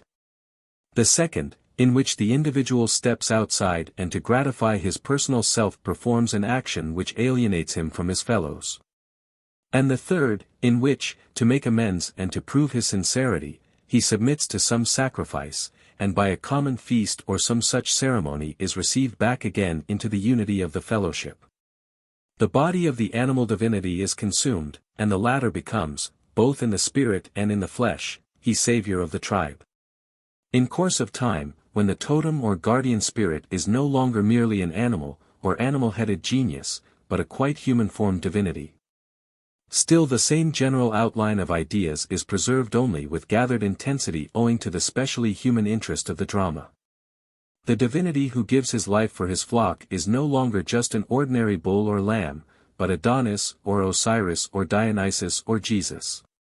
He is betrayed by one of his own followers, and suffers death, but rises again redeeming all with himself in the one fellowship.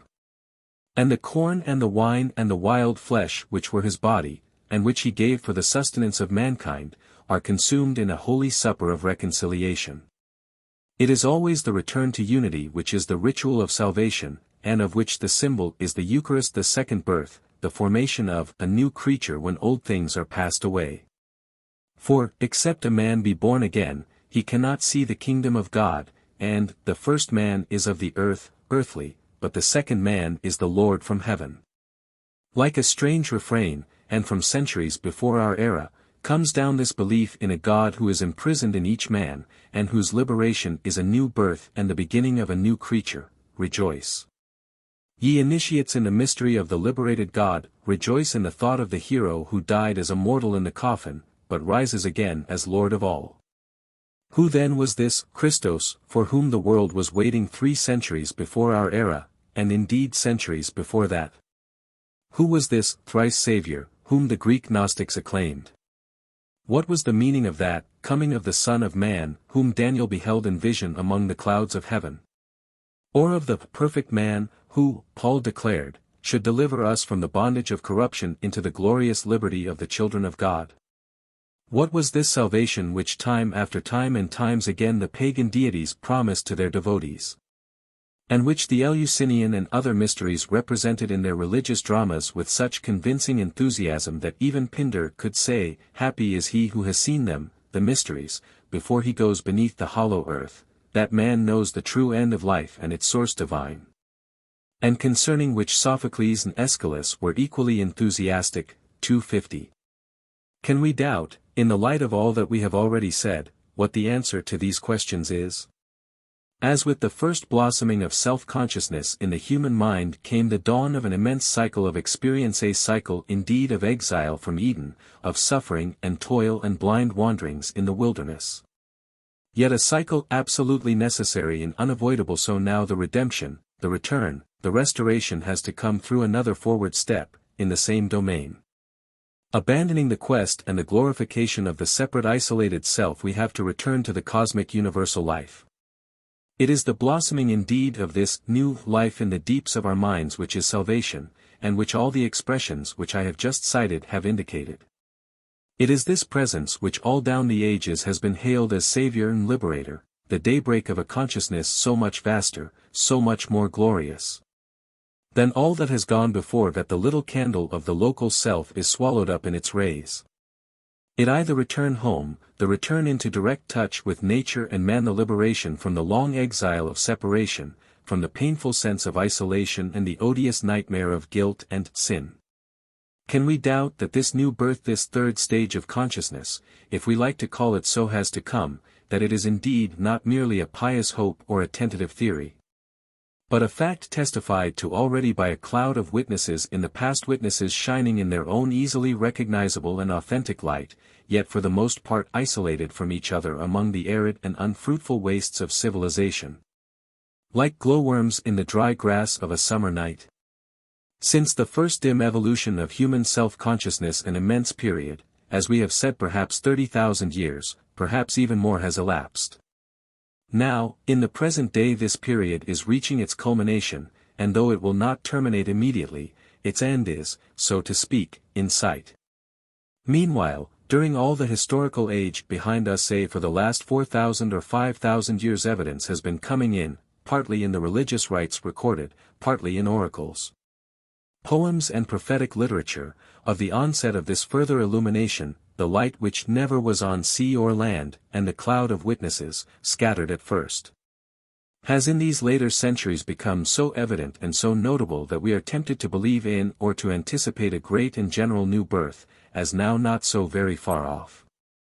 251. We should, however, do well to remember, in this connection, that many a time already in the history the millennium has been prophesied, and yet not arrived punctual to date, and to take to ourselves the words of Peter, who somewhat grievously disappointed at the long-delayed second coming of the Lord Jesus in the clouds of heaven, wrote in his second epistle, "There shall come in the last days scoffers, walking after their own lusts, and saying, Where is the promise of his coming? For since the fathers fell asleep, all things continue as they were from the beginning of the creation." 252. I say that all through the historical age behind us there has been evidence, even though scattered, of salvation and the return of the cosmic life. Man has never been so completely submerged in the bitter sea of self-centeredness, but what he has occasionally been able to dash the spray from his eyes and glimpse the sun and the glorious light of heaven. From how far back we cannot say, but from an immense antiquity come the beautiful myths which indicate this. Cinderella, the Cinder Maiden, sits unbeknown in her earthly hutch. Jibed and jeered at, she bewails her lonely fate. Nevertheless, youngest born, she surpasses her sisters and endues a garment of the sun and stars. From a tiny spark she ascends and irradiates the universe, and is wedded to the Prince of Heaven. How lovely this vision of the little maiden sitting unbeknown close to the hearth fire of the universe, herself indeed just a little spark from it, despised and rejected. Rejected by the world, despised by her two elder sisters, the body and the intellect, yet she, the soul, though latest born, by far the most beautiful of the three. And of the Prince of Love who redeems and sets her free. And of her wedding garment the glory and beauty of all nature and of the heavens. The parables of Jesus are charming in their way, but they hardly reach this height of inspiration. Or the world-old myth of Eros and Psyche. How strange that here again there are three sisters, the three stages of human evolution, and the latest born the most beautiful of the three, and the jealousies and persecutions heaped on the youngest by the others. And especially by Aphrodite, the goddess of mere sensual charm. And again the coming of the unknown, the unseen lover, on whom it is not permitted for mortals to look. And the long, long tests and sufferings and trials which Psyche has to undergo before Eros may really take her to his arms and translate her to the heights of heaven. Can we not imagine how when these things were represented in the mysteries the world flocked to see them, and the poets indeed said, "Happy are they that see and seeing can understand"? Can we not understand how it was that the Amphictyonic decree of the 2nd century BC spoke of these same mysteries as enforcing the lesson that the greatest of human blessings is fellowship and mutual trust? 15. The Ancient Mysteries. Thus we come to a thing which we must not pass over, because it throws great light on the meaning and interpretation of all these rites and ceremonies of the great world religion. I mean the subject of the ancient mysteries.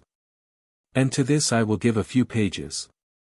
These mysteries were probably survivals of the oldest religious rites of the Greek races, and in their earlier forms consisted not so much in worship of the gods of heaven as of the divinities of earth, and of nature and death. Crude, no doubt, at first, they gradually became, especially in their Eleusinian form, more refined and philosophical. The rites were gradually thrown open, on certain conditions, not only to men generally, but also to women, and even to slaves. And in the end they influenced Christianity deeply. 253. There were apparently three forms of teaching made use of in these rites. These were lambda epsilon gamma mu epsilon nu alpha, things said, delta epsilon iota kappa nu mu epsilon nu alpha, things shown, and delta rho mu epsilon nu alpha, things performed or acted. 254. I have given already some instances of things said, texts whispered for consolation in the neophyte's ear, and so forth. Of the third group, things enacted, we have a fair amount of evidence. There were ritual dramas or passion plays, of which an important one dealt with the descent of Kore or Proserpine into the underworld, as in the Eleusinian representations 255, and her redemption and restoration to the upper world in spring. Another with the sufferings of Psyche in her rescue by Eros, as described by Apuleius 256, himself an initiate in the cult of Isis. There is a parody by Lucian, which tells of the birth of Apollo, the marriage of Caronis, and the coming of Aesculapius as savior. There was the dying and rising again of Dionysus, chief divinity of the Orphic cult.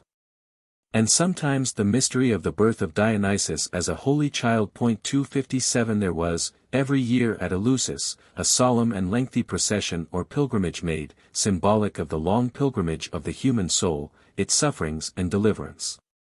Almost always, says Dr. Cheetham, the suffering of a god suffering followed by triumph seems to have been the subject of the sacred drama. Then occasionally to the neophytes, after taking part in the pilgrimage, and when their minds had been prepared by an ordeal of darkness and fatigue and terrors, was accorded a revelation of paradise. And even a vision of transfiguration, the form of the Hierophant himself, or teacher of the mysteries, being seen half lost in a blaze of light. 258 Finally, there was the eating of food and drinking of barley drink from the sacred chest. 259, a kind of communion or Eucharist. Apuleius in the Golden Ass gives an interesting account of his induction into the mysteries of Isis, how, bidding farewell one evening to the general congregation outside, and clothed in a new linen garment, he was handed by the priest into the inner recesses of the temple itself.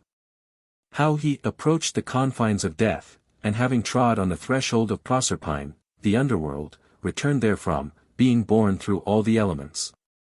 At midnight I saw the sun shining with its brilliant light, and I approached the presence of the gods beneath and the gods above, and stood near and worshipped them. During the night things happened which must not be disclosed. But in the morning he came forth, consecrated by being dressed in 12 stoles painted with the figures of animals.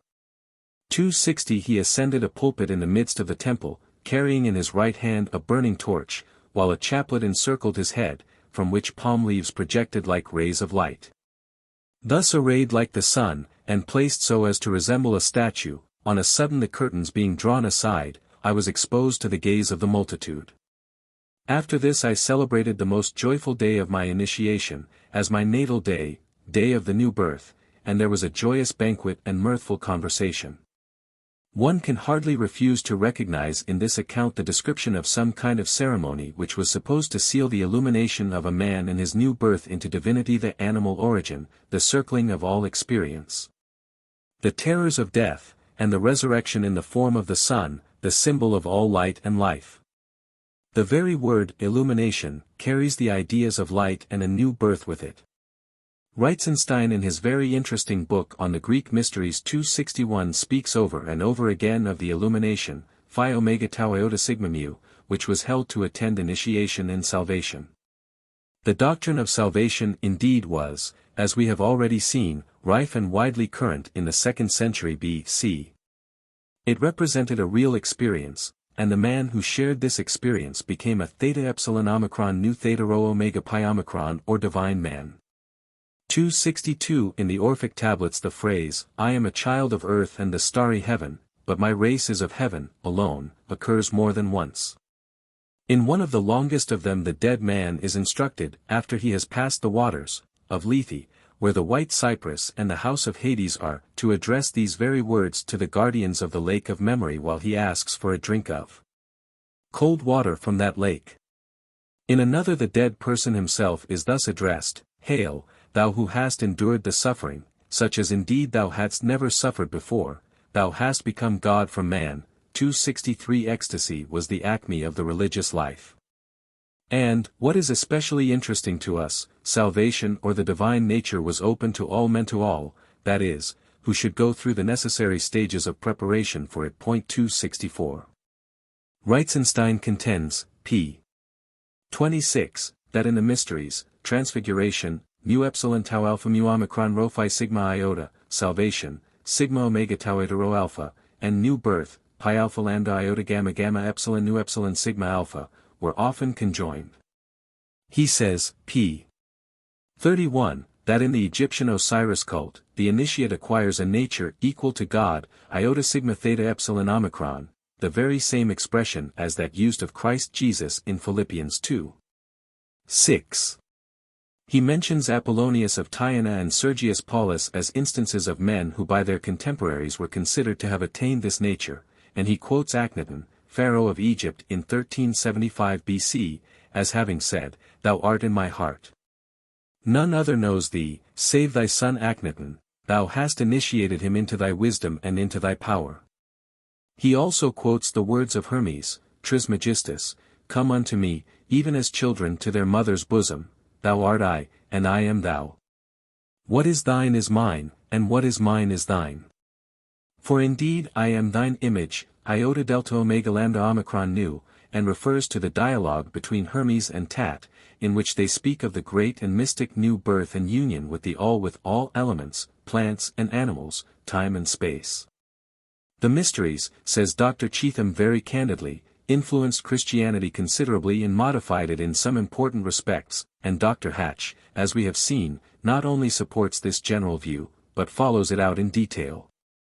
265 He points out that the membership of the mystery societies was very numerous in the earliest times, AD, that their general aims were good, including a sense of true religion, decent life, and brotherhood. That cleanness from crime and confession were demanded from the neophyte, that confession was followed by baptism, and that by sacrifice. That the term phi omega tau iota sigma mu, illumination, was adopted by the Christian Church as the name for the new birth of baptism, that the Christian usage of placing a seal on the forehead came from the same source. That baptism itself after a time was called a mystery, mu upsilon sigma iota rho iota omicron upsilon. That the sacred cakes and barley drink of the mysteries became the milk and honey and bread and wine of the first Christian Eucharists. And that the occasional sacrifice of a lamb on the Christ and altar, whose mention is often suppressed, probably originated in the same way.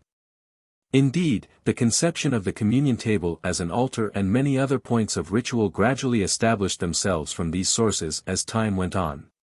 266 It is hardly necessary to say more in proof of the extent to which in these ancient representations, things said, and scenes enacted, forestalled the doctrines and ceremonials of Christianity. But what of the second group above mentioned, the things shown? It is not so easy naturally to get exact information concerning these, but they seem to have been specially holy objects, probably things connected with very ancient rituals in the past such as sacred stones, old and rude images of the gods. Magic nature symbols, like that half-disclosed ear of corn above mentioned, ch. v. Supra. In the temple of Isis at Philae, says Dr. Cheetham, the dead body of Osiris is represented with stalks of corn springing from it, which a priest waters from a vessel. An inscription says, "This is the form of him whom we may not name, Osiris of the mysteries who sprang from the returning waters, the Nile." Above all, no doubt, there were images of the phallus and the vulva, the great symbols of human fertility. We have seen, ch. 12, that the lingam and the yoni are, even down to today, commonly retained and honored as holy objects in the Indian temples, and anointed with oil, some of them, for a very practical reason. Sir J. G. Fraser, in his lately published volumes on the folklore of the Old Testament, has a chapter, in Volume 2, on the very numerous sacred stones of various shapes and sizes found or spoken of in Palestine and other parts of the world. Though uncertain as to the meaning of these stones, he mentions that they are, frequently, though not always, upright. Anointing them with oil, he assures us, is a widespread practice, sometimes by women who wish to obtain children. And he concludes the chapter by saying, the holy stone at Bethel was probably one of those massive standing stones or rough pillars which the Hebrews called masboth, and which, as we have seen, were regular adjuncts of Canaanite and early Israelitish sanctuaries. We have already mentioned the pillars Jachin and Boaz which stood before the Temple of Solomon, and which had an acknowledged sexual significance, and so it seems probable that a great number of these holy stones had a similar meaning. 267 Following this clue, it would appear likely that the lingam thus anointed and worshipped in the temples of India and elsewhere is the original Chi-Rho Sigma Tau Omicron 268 adored by the human race from the very beginning, and that at a later time. When the priest and the king, as objects of worship, took the place of the lingam, they also were anointed with the chrism of fertility. That the exhibition of these emblems should be part of the original mystery rituals was perfectly natural, especially because, as we have explained already 269, old customs often continued on in a quite naive fashion in the rituals, when they had come to be thought indecent or improper by a later public opinion. And, we may say, was perfectly in order, because there is plenty of evidence to show that in savage initiations, of which the mysteries were the linear descendants, all these things were explained to the novices, and their use actually taught. 270. No doubt also there were some representations or dramatic incidents of a fairly coarse character, as deriving from these ancient sources. 271. It is, however, quaint to observe how the mere mention of such things has caused an almost hysterical commotion among the critics of the mysteries from the day of the early Christians who, in order to belaud their own religion, were never tired of abusing the pagans. Onward to the present day when modern scholars either on the one hand follow the early Christians in representing the mysteries as sinks of iniquity or on the other, knowing this charge could not be substantiated except in the period of their final decadence, take the line of ignoring the sexual interest attaching to them as non-existent or at any rate unworthy of attention. The good Archdeacon Cheetham, for instance, while writing an interesting book on the mysteries passes by this side of the subject almost as if it did not exist, while the learned Dr.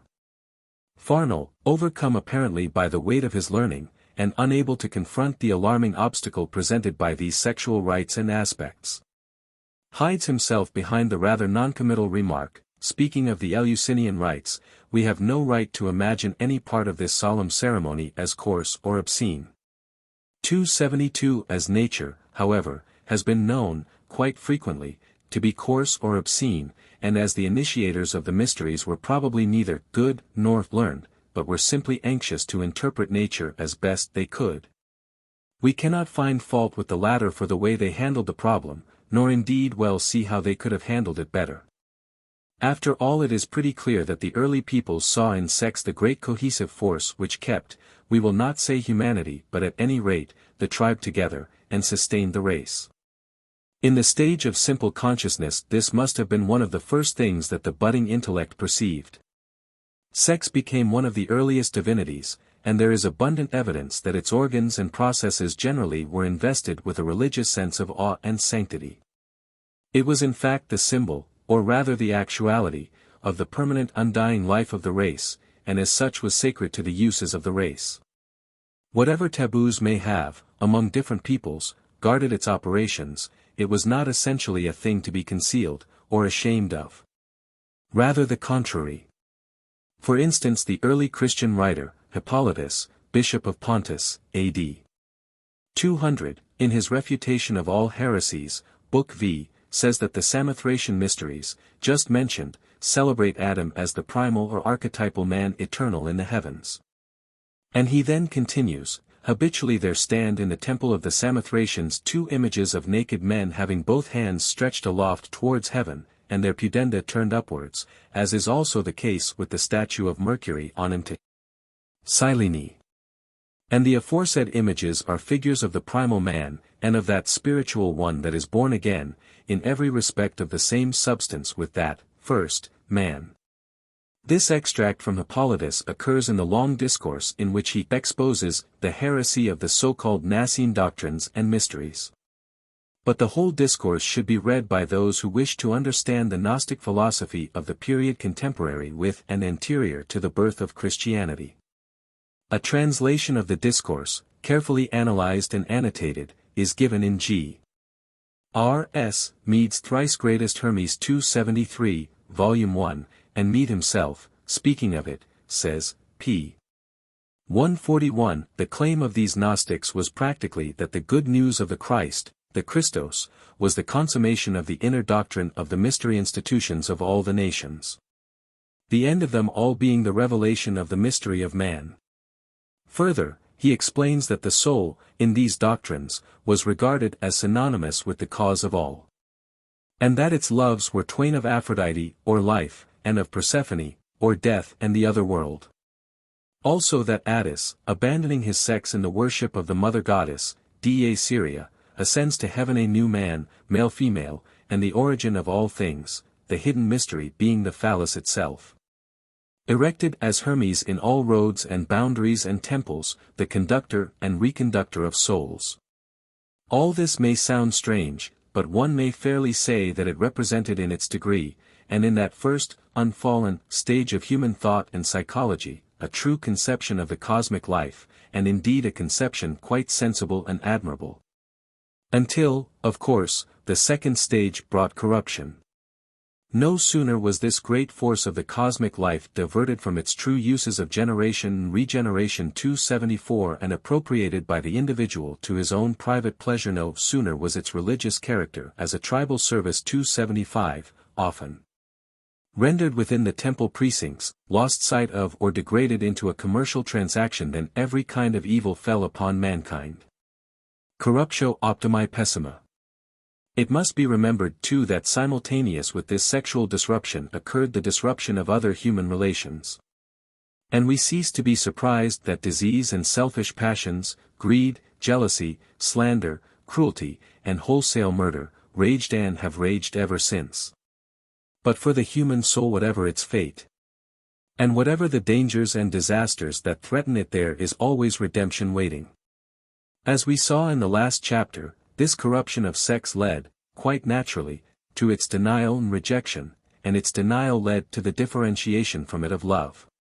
Humanity gained by the enthronement and deification of love, pure and undefiled, and, for the time being, exalted beyond this mortal world, and free from all earthly contracts. But again, in the end, the divorce thus introduced between the physical and the spiritual led to the crippling of both. Love relegated, so to speak, to heaven as a purely philanthropical, pious and spiritual affair, became exceedingly dull. And sex, remaining on earth, but deserted by the redeeming presence, fell into mere carnal curiosity and wretchedness of unclean living. Obviously, for the human race there remains nothing, in the final event, but the reconciliation of the physical and the spiritual, and after many sufferings, the reunion of Eros and Psyche. There is still, however, much to be said about the third state of consciousness.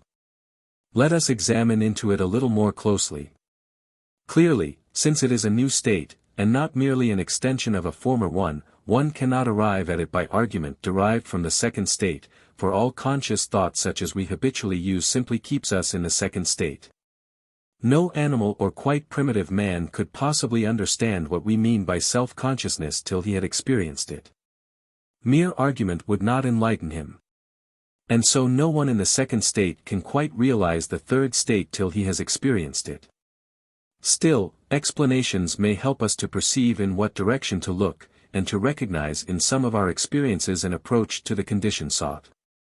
Evidently it is a mental condition in some respects more similar to the first than to the second stage. The second stage of human psychologic evolution is an aberration, a divorce, a parenthesis. With its culmination and dismissal, the mind passes back into the simple state of union with the whole. The state of ekagrata in the Hindu philosophy, one-pointedness, singleness of mind. And the consciousness of the whole, and of things past and things to come and things far around which consciousness had been shut out by the concentration on the local self, begins to return again. This is not to say, of course, that the excursus in the second stage has been a loss and a defect. On the contrary, it means that the return is a bringing of all that has been gained during the period of exile, all sorts of mental and technical knowledge and skill, emotional developments, finesse and adaptability of mind, back into harmony with the whole. It means ultimately a great gain. The man, perfected, comes back to a vastly extended harmony. He enters again into a real understanding and confidential relationship with his physical body and with the body of the society in which he dwells, from both of which he has been sadly divorced. And he takes up again the broken thread of the cosmic life. Everyone has noticed the extraordinary consent sometimes observable among the members of an animal community, how a flock of 500 birds, e.g. starlings, will suddenly change its direction of flight, the light on the wings shifting instantaneously, as if the impulse to veer came to all at the same identical moment. Or how bees will swarm or otherwise act with one accord, or migrating creatures, lemmings, deer, gossamer spiders, winged ants, the same. Whatever explanation of these facts we favor, whether the possession of swifter and finer means of external communication than we can perceive, or whether a common and inner sensitivity to the genius of the tribe, the spirit of the hive, or to the promptings of great nature around, in any case these facts of animal life appear to throw light on the possibilities of an accord and consent among the members of emaciated humanity, such as we dream of now, and seem to bid us have good hope for the future. It is here, perhaps, that the ancient worship of the lingam comes in. The word itself is apparently connected with our word link, and has originally the same meaning. 276 It is the link between the generations.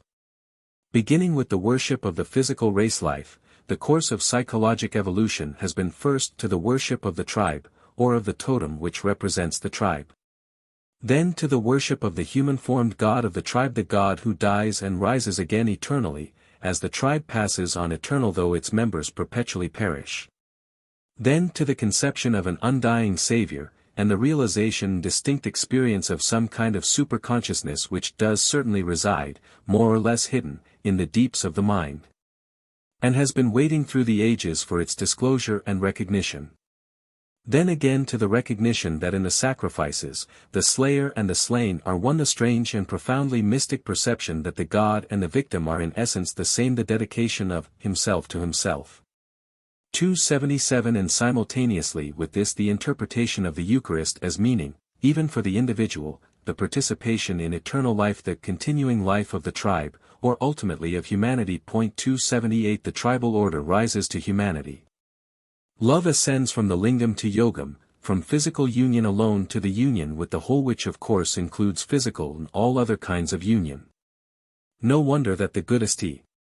Paul, witnessing that extraordinary whirlpool of beliefs and practices, new and old, there in the 1st century A.D.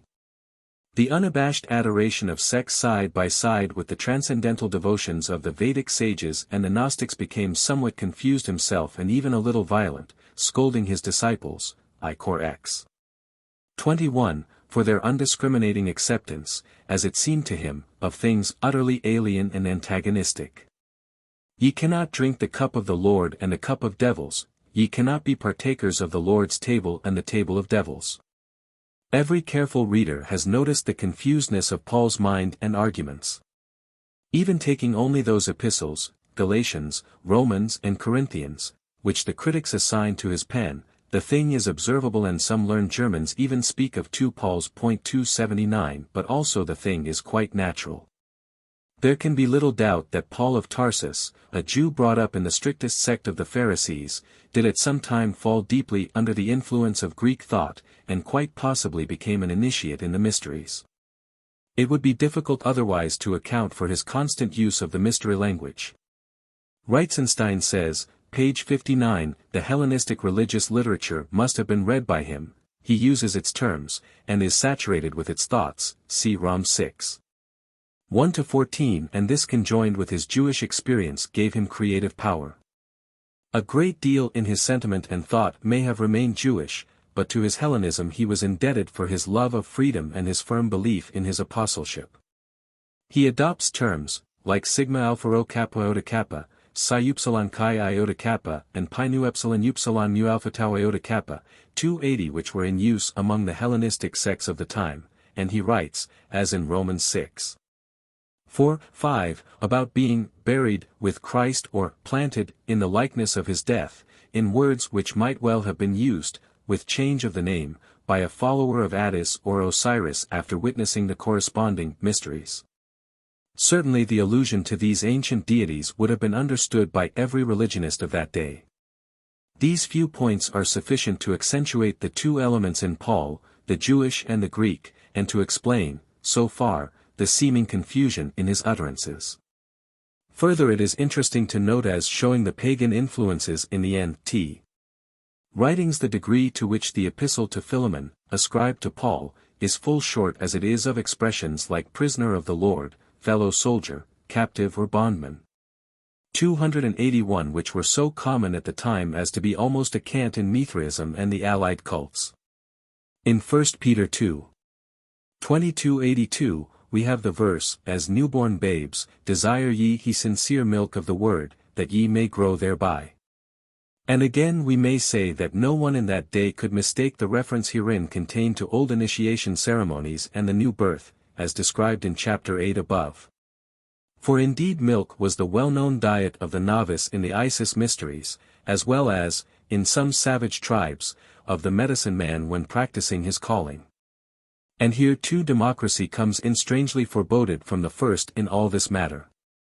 283. Not only does the third stage bring illumination, intuitive understanding of processes in nature and humanity, sympathy with the animals, artistic capacity, and so forth, but it necessarily brings a new order of society. A preposterous one may almost say a hideous social age is surely drawing to its end, the debacle we are witnessing today all over Europe, including the British Islands, the breakup of old institutions. The generally materialistic outlook on life, the coming to the surface of huge masses of diseased and fatuous populations, the scum and dregs created by the past order, all point to the end of a dispensation. Protestantism and commercialism, in the two fields of religion and daily life have, as I have indicated before, been occupied in concentrating the mind of each man solely on his own welfare, the salvation of his own soul or body. These two forces have therefore been disruptive to the last degree. They mark the culmination of the self-conscious age, a culmination in war, greed, materialism, and the general principle of devil take the hindmost, and the clearing of the ground for the new order which is to come. So there is hope for the human race.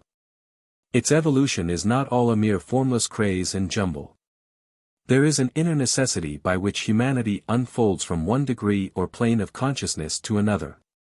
And if there has been a great fall or lapse into conflict and disease and sin and misery, occupying the major part of the historical period hitherto, we see that this period is only brief, so to speak, in comparison with the whole curve of growth and expansion. We see also that, as I have said before, the belief in a state of salvation or deliverance has in the past ages never left itself quite without a witness in the creeds and rituals and poems and prophecies of mankind. Art, in some form or other, as an activity or inspiration dating not from the conscious intellect, but from deeper re-ions of subconscious feeling and intuition, has continually come to us as a message from and an evidence of the third stage or state, and as a promise of its more complete realization under other conditions. Through the long night time where the nations wander from Eden past to paradise to be, Art's sacred flowers, like fair stars shining yonder, alone illumine life's obscurity. O gracious artists, out of your deep hearts, 'tis some great sun, I doubt, by men unguessed, whose rays come struggling thus, in slender darts, to shadow what is, till time shall manifest. With the cosmic stage comes also necessarily the rehabilitation of the whole of society in one fellowship, the true democracy. Not the rule or domination of one class or caste as of the intellectual, the pious, the commercial or the military, but the fusion or at least consentaneous organization of all, as in the corresponding functions of the human body.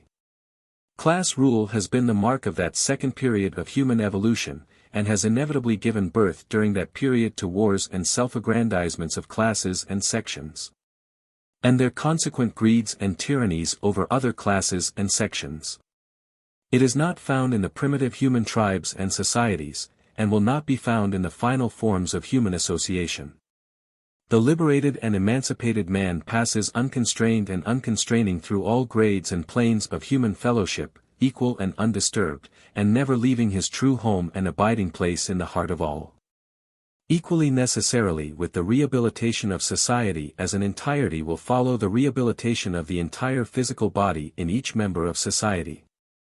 We have spoken already of nakedness, its meaning and likely extent of adoption, ch. 12.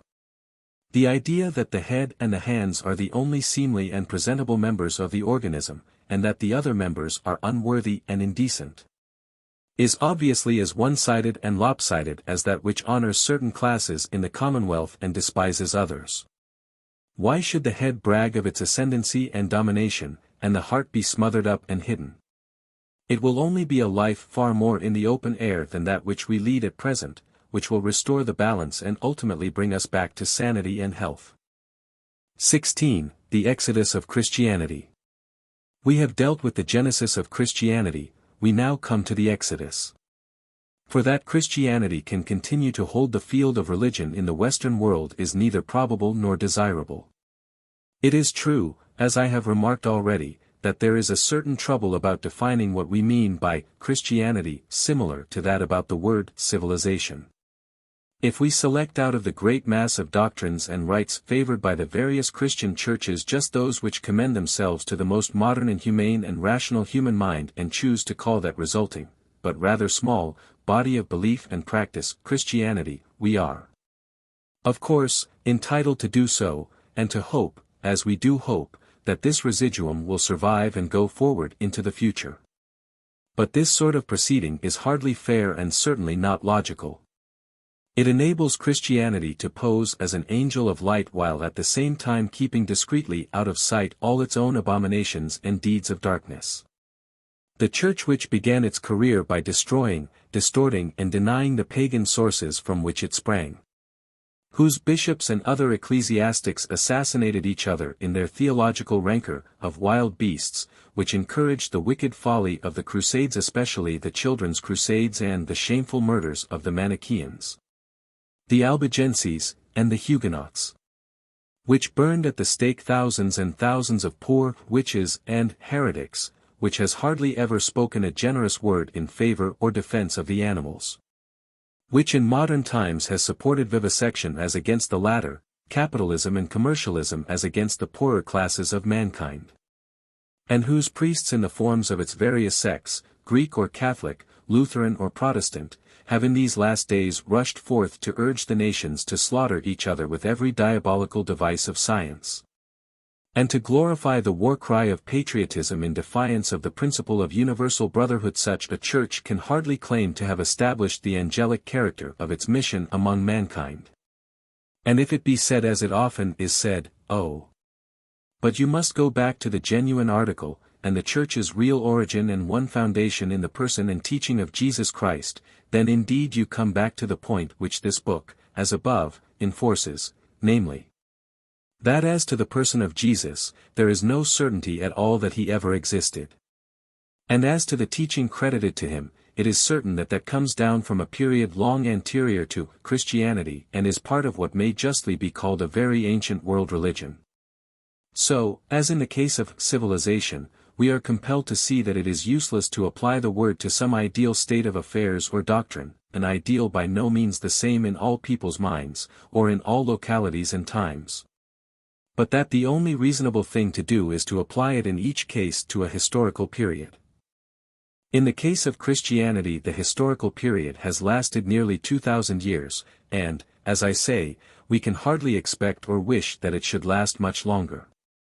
The very thorough and careful investigation of religious origins which has been made during late years by a great number of students and observers undoubtedly tends to show that there has been something like a great world religion coming down the centuries from the remotest times and gradually expanding and branching as it has come. That is to say that the similarity, in essence though not always in external detail, between the creeds and rituals of widely sundered tribes and peoples is so great as to justify the view advanced in the present volume that these creeds and rituals are the necessary outgrowths of human psychology, slowly evolving, and that consequently they have a common origin and in their various forms a common expression.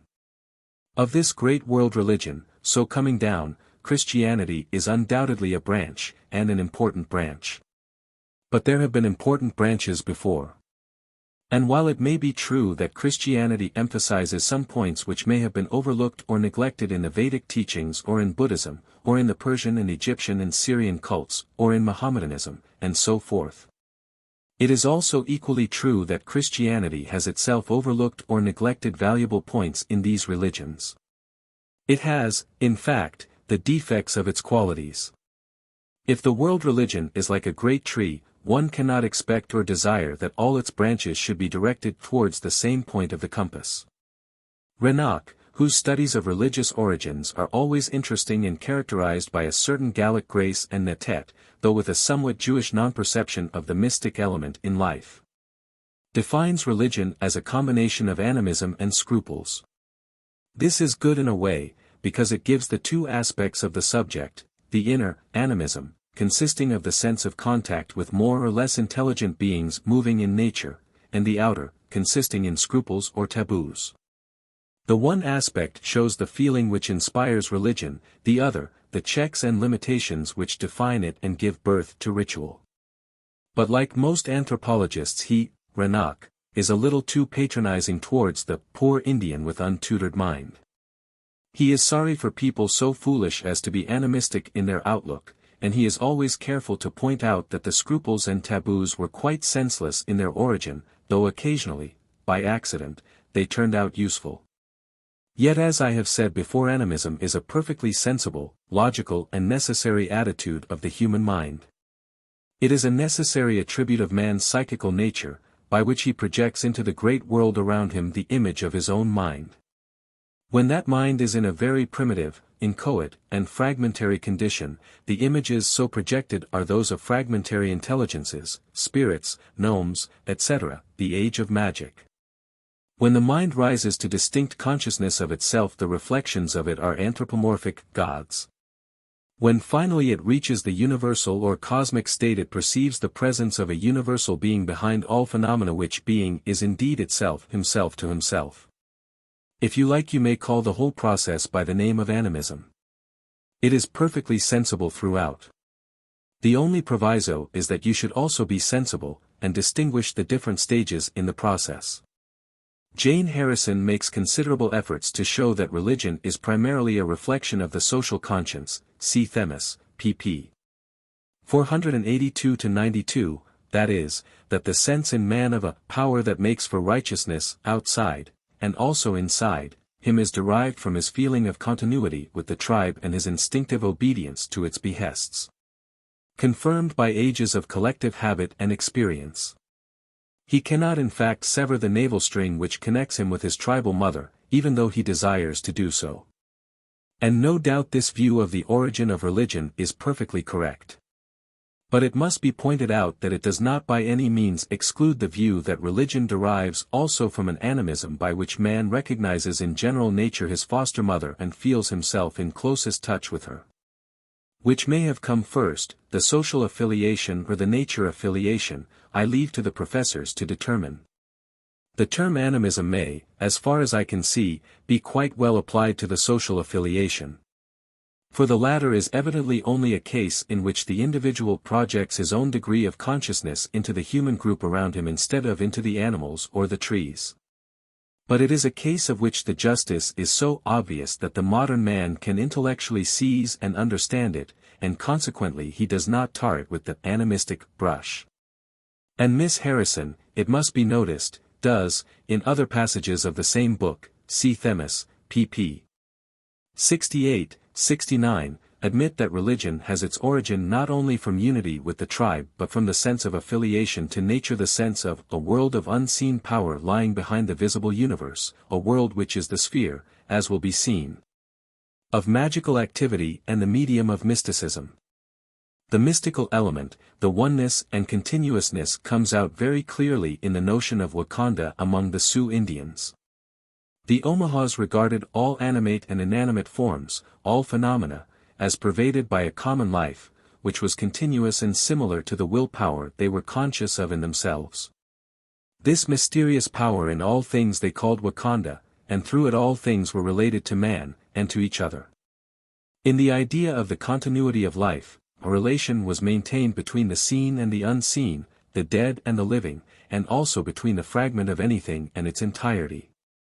Thus our general position is confirmed, that religion in its origin has been inspired by a deep instinctive conviction or actual sense of continuity with a being or beings in the world around. While it has derived its form and ritual by slow degrees from a vast number of taboos, generated in the first instance chiefly by superstitious fears, but gradually with the growth of reason and observation becoming simplified and rationalized into forms of use. On the one side there has been the positive impulse of mere animal desire and the animal urge of self-expression. On the other there has been the negative force of fear based on ignorance, the latter continually carving, molding and shaping the former. According to this, an organized study and classification of taboos might yield some interesting results. Because indeed it would throw light on the earliest forms of both religion and science. It would be seen that some taboos, like those of contact, say with a menstruous woman, or a mother-in-law, or a lightning-struck tree, had an obvious basis of observation, justifiable but very crude. While others, like the taboo against harming an enemy who had contracted blood friendship with one of your own tribe, or against giving decent burial to a murderer, were equally rough and rude expressions or indications of the growing moral sentiment of mankind. All the same, there would be left, in any case, a large residuum of taboos which could only be judged as senseless, and the mere rubbish of the savage mind. So much for the first origins of the world religion. And I think enough has been said in the various chapters of this book to show that the same general process has obtained throughout. Man, like the animals, began with this deep, subconscious sense of unity with surrounding nature. When this became, in man, fairly conscious, it led to magic and totemism. More conscious, and it branched, on the one hand, into figures of gods and definite forms of creeds, on the other into elaborate scientific theories, the latter based on a strong intellectual belief in unity, but fervently denying any anthropomorphic or animistic sense of that unity. Finally, it seems that we are now on the edge of a further stage when the theories and the creeds, scientific and religious, are on the verge of collapsing, but in such a way as to leave the sense and the perception of unity, the real content of the whole process, not only undestroyed, but immensely heightened and illuminated. Meanwhile, the taboos, of which there remain some still, both religious and scientific, have been gradually breaking up and merging themselves into a reasonable and humane order of life and philosophy. I have said that out of this world religion Christianity really sprang. It is evident that the time has arrived when it must either acknowledge its source and frankly endeavor to affiliate itself to the same, or failing that must perish. In the first case it will probably have to change its name, in the second the question of its name will interest it no more. With regard to the first of these alternatives, I might venture, though with indifference, to make a few suggestions. Why should we not have, instead of a holy Roman Church, a holy human church, rehabilitating the ancient symbols and rituals, a Christianity, if you still desire to call it so, frankly and gladly acknowledging its own sources? This seems a reasonable and even feasible proposition. If such a church wished to celebrate a Mass or Communion or Eucharist, it would have a great variety of rites and customs of that kind to select from. Those that were not appropriate for use in our times or were connected with the worship of strange gods need not be rejected or condemned, but could still be commented on and explained as approaches to the same idea, the idea of dedication to the common life, and of reinvigoration in the partaking of it. If the Church wished to celebrate the crucifixion or betrayal of its founder, 100 instances of such celebrations would be to hand. And still the thought that has underlain such celebrations since the beginning of the world could easily be disentangled and presented in concrete form anew.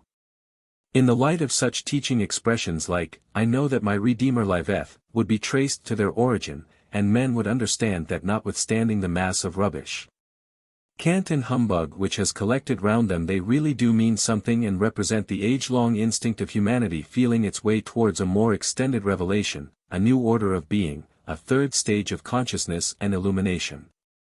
In such a church or religious organization every quality of human nature would have to be represented, every practice and custom allowed for, and its place accorded the magical and astronomical meanings, the rites connected with sun worship, or with sex, or with the worship of animals, the consecration of corn and wine and other products of the ground, initiations, sacrifices, and so forth. All, if indeed it claimed to be a world religion, would have to be represented and recognized. For they all have their long human origin and descent in and through the pagan creeds, and they all have penetrated into and become embodied to some degree in Christianity. Christianity, therefore, as I say, must either now come frankly forward and, acknowledging its parentage from the great order of the past, seek to rehabilitate that and carry mankind one step forward in the path of evolution, or else it must perish. There is no other alternative. 284.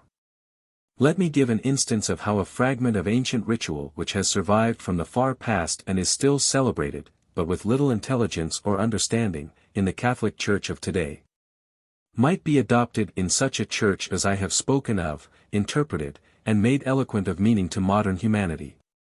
When I was in Ceylon nearly 30 years ago, I was fortunate enough to witness a night festival in a Hindu temple, the great festival of Taipazam, which takes place every year in January. Of course, it was full moon, and great was the blowing up of trumpets in the huge courtyard of the temple. The moon shone down above from among the fronds of tall cocoa palms, on a dense crowd of native worshippers, men and a few women, the men for the most part clad in little more than a loincloth.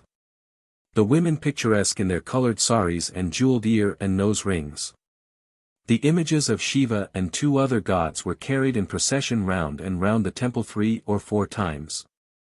Nautch girls danced before the images, musicians, blowing horns and huge shells, or piping on flageolets or beating tom-toms, accompanied them. The crowd carrying torches or high crates with flaming coconuts, walked or rather danced along on each side, elated and excited with the sense of the present divinity, yet pleasantly free from any abject awe. The whole thing indeed reminded one of some bas-relief of a bacchanalian procession carved on a Greek sarcophagus, and especially so in its hilarity and suggestion of friendly intimacy with the god. There were singing of hymns and the floating of the chief actors on a raft round a sacred lake. And then came the final act. Shiva, or his image, very weighty and borne on the shoulders of strong men, was carried into the first chamber or hall of the temple and placed on an altar with a curtain hanging in front. The crowd followed with a rush. And then there was more music, recital of hymns, and reading from sacred books. From where we stood we could see the rite which was performed behind the curtain. 2 5-branched candlesticks were lighted. And the manner of their lighting was as follows. Each branch ended in a little cup, and in the cups 5 pieces of camphor were placed, all approximately equal in size.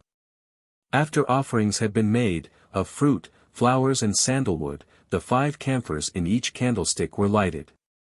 As the camphor flames burned out, the music became more wild and exciting, and then at the moment of their extinction the curtains were drawn aside and the congregation outside suddenly beheld the god revealed and in a blaze of light. This burning of camphor was, like other things in the service, emblematic. The 5 lights represent the 5 senses.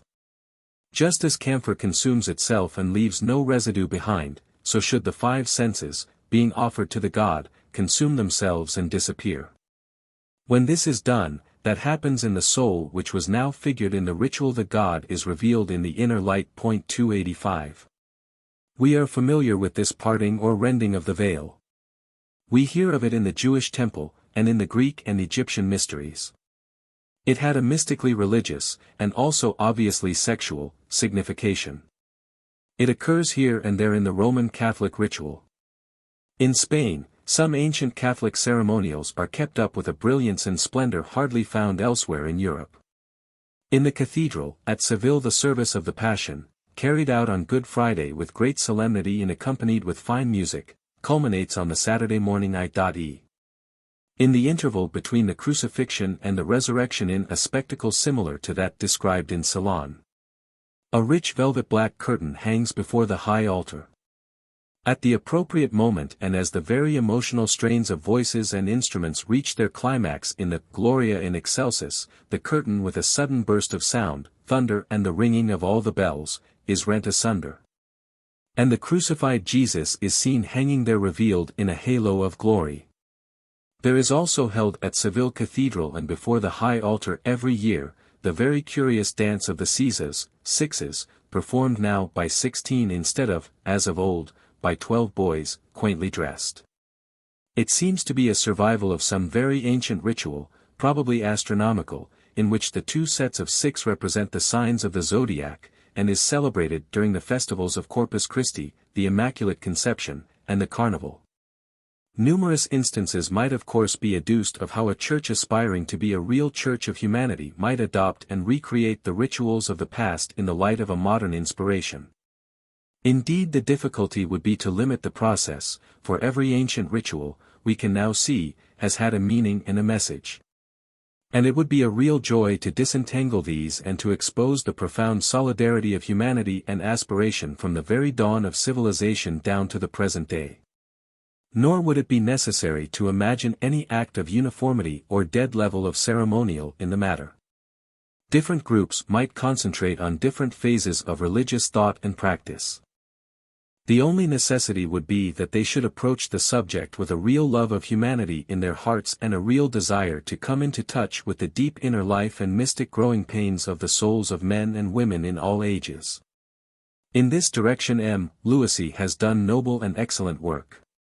But the dead weight and selfish blinkerdom of the Catholic organization has hampered him to that degree that he has been unable to get justice done to his liberalizing designs or, perhaps, even to reveal the full extent of them. And the same difficulty will remain. On the one hand, no spiritual movement which does not take up the attitude of a world religion has now in this age any chance of success. On the other, all the existing churches, whether Roman Catholic, or Greek, or Protestant or secularist, whether Christian or Jewish or Persian or Hindu, will in all probability adopt the same blind and blinkered and selfish attitude as that described above, and so disqualify themselves for the great role of worldwide emancipation, which some religion at some time will certainly have to play. It is the same difficulty which is looming large in modern world politics, where the local selfishness and vainglorious patriotisms of the nations are sadly impeding and obstructing the development of that sense of internationalism and brotherhood which is the clearly indicated form of the future, and which alone can give each nation deliverance from fear, and a promise of growth, and the confident assurance of power. I say that Christianity must either frankly adopt this generous attitude and confess itself a branch of the great world religion, anxious only to do honor to its source, or else it must perish and pass away. There is no other alternative. The hour of its exodus has come.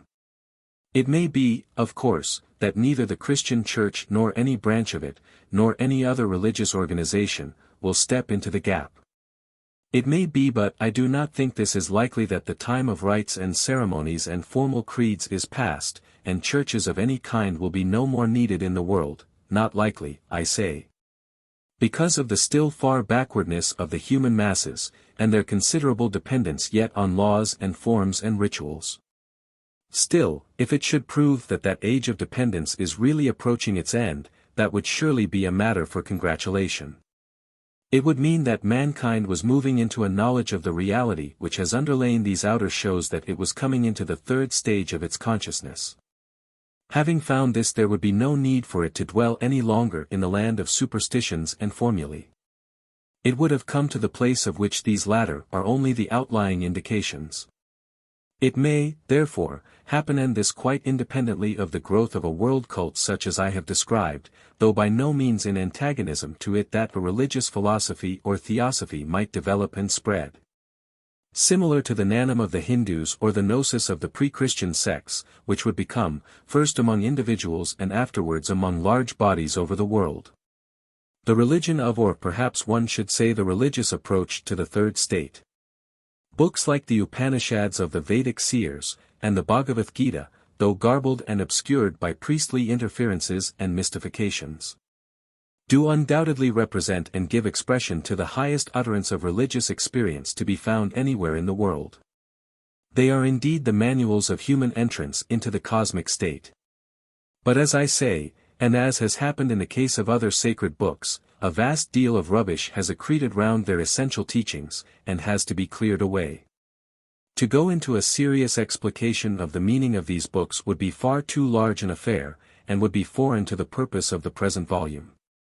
But I have in the appendix below inserted 2 papers, on Rest, and The Nature of the Self, containing the substance of lectures given on the above books. These papers or lectures are couched in the very simplest language, free from Sanskrit terms and the usual jargon of the schools, and may, I hope, even on that account be of use in familiarizing readers who are not specially students with the ideas and mental attitudes of the cosmic state. Non-differentiation, Advaita 286, is the root attitude of the mind inculcated. We have seen that there has been an age of non-differentiation in the past, non-differentiation from other members of the tribe, from the animals, from nature and the spirit or spirits of nature. Why should there not arise a similar sense of non-differentiation in the future, similar but more extended, more intelligent? Certainly this will arrive, in its own appointed time. There will be a surpassing of the bounds of separation and division.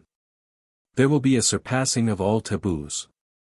We have seen the use and function of taboos in the early stages of evolution and how progress and growth have been very much a matter of their gradual extinction and assimilation into the general body of rational thought and feeling. Unreasoning and idiotic taboos still linger, but they grow weaker. A new morality will come which will shake itself free from them. The sense of kinship with the animals, as in the old rituals, 287 will be restored. The sense of kinship with all the races of mankind will grow and become consolidated, the sense of the defilement and impurity of the human body will, with the adoption of a generally clean and wholesome life, pass away. And the body itself will come to be regarded more as a collection of shrines in which the gods may be worshipped and less as a mere organ of trivial self-gratifications. 288 There will be no form of nature, or of human life or of the lesser creatures, which will be barred from the approach of man or from the intimate and penetrating invasion of his spirit. And as in certain ceremonies and after honorable toils and labors a citizen is sometimes received into the community of his own city, so the emancipated human being on the completion of his long pilgrimage on earth will be presented with the freedom of the universe. 17. Conclusion. In conclusion, there does not seem much to say, except to accentuate certain points which may still appear doubtful or capable of being understood. The fact that the main argument of this volume is along the lines of psychological evolution will no doubt commend it to some, while on the other hand it will discredit the book to others whose eyes, being fixed on purely material causes, can see no impetus in history except through these.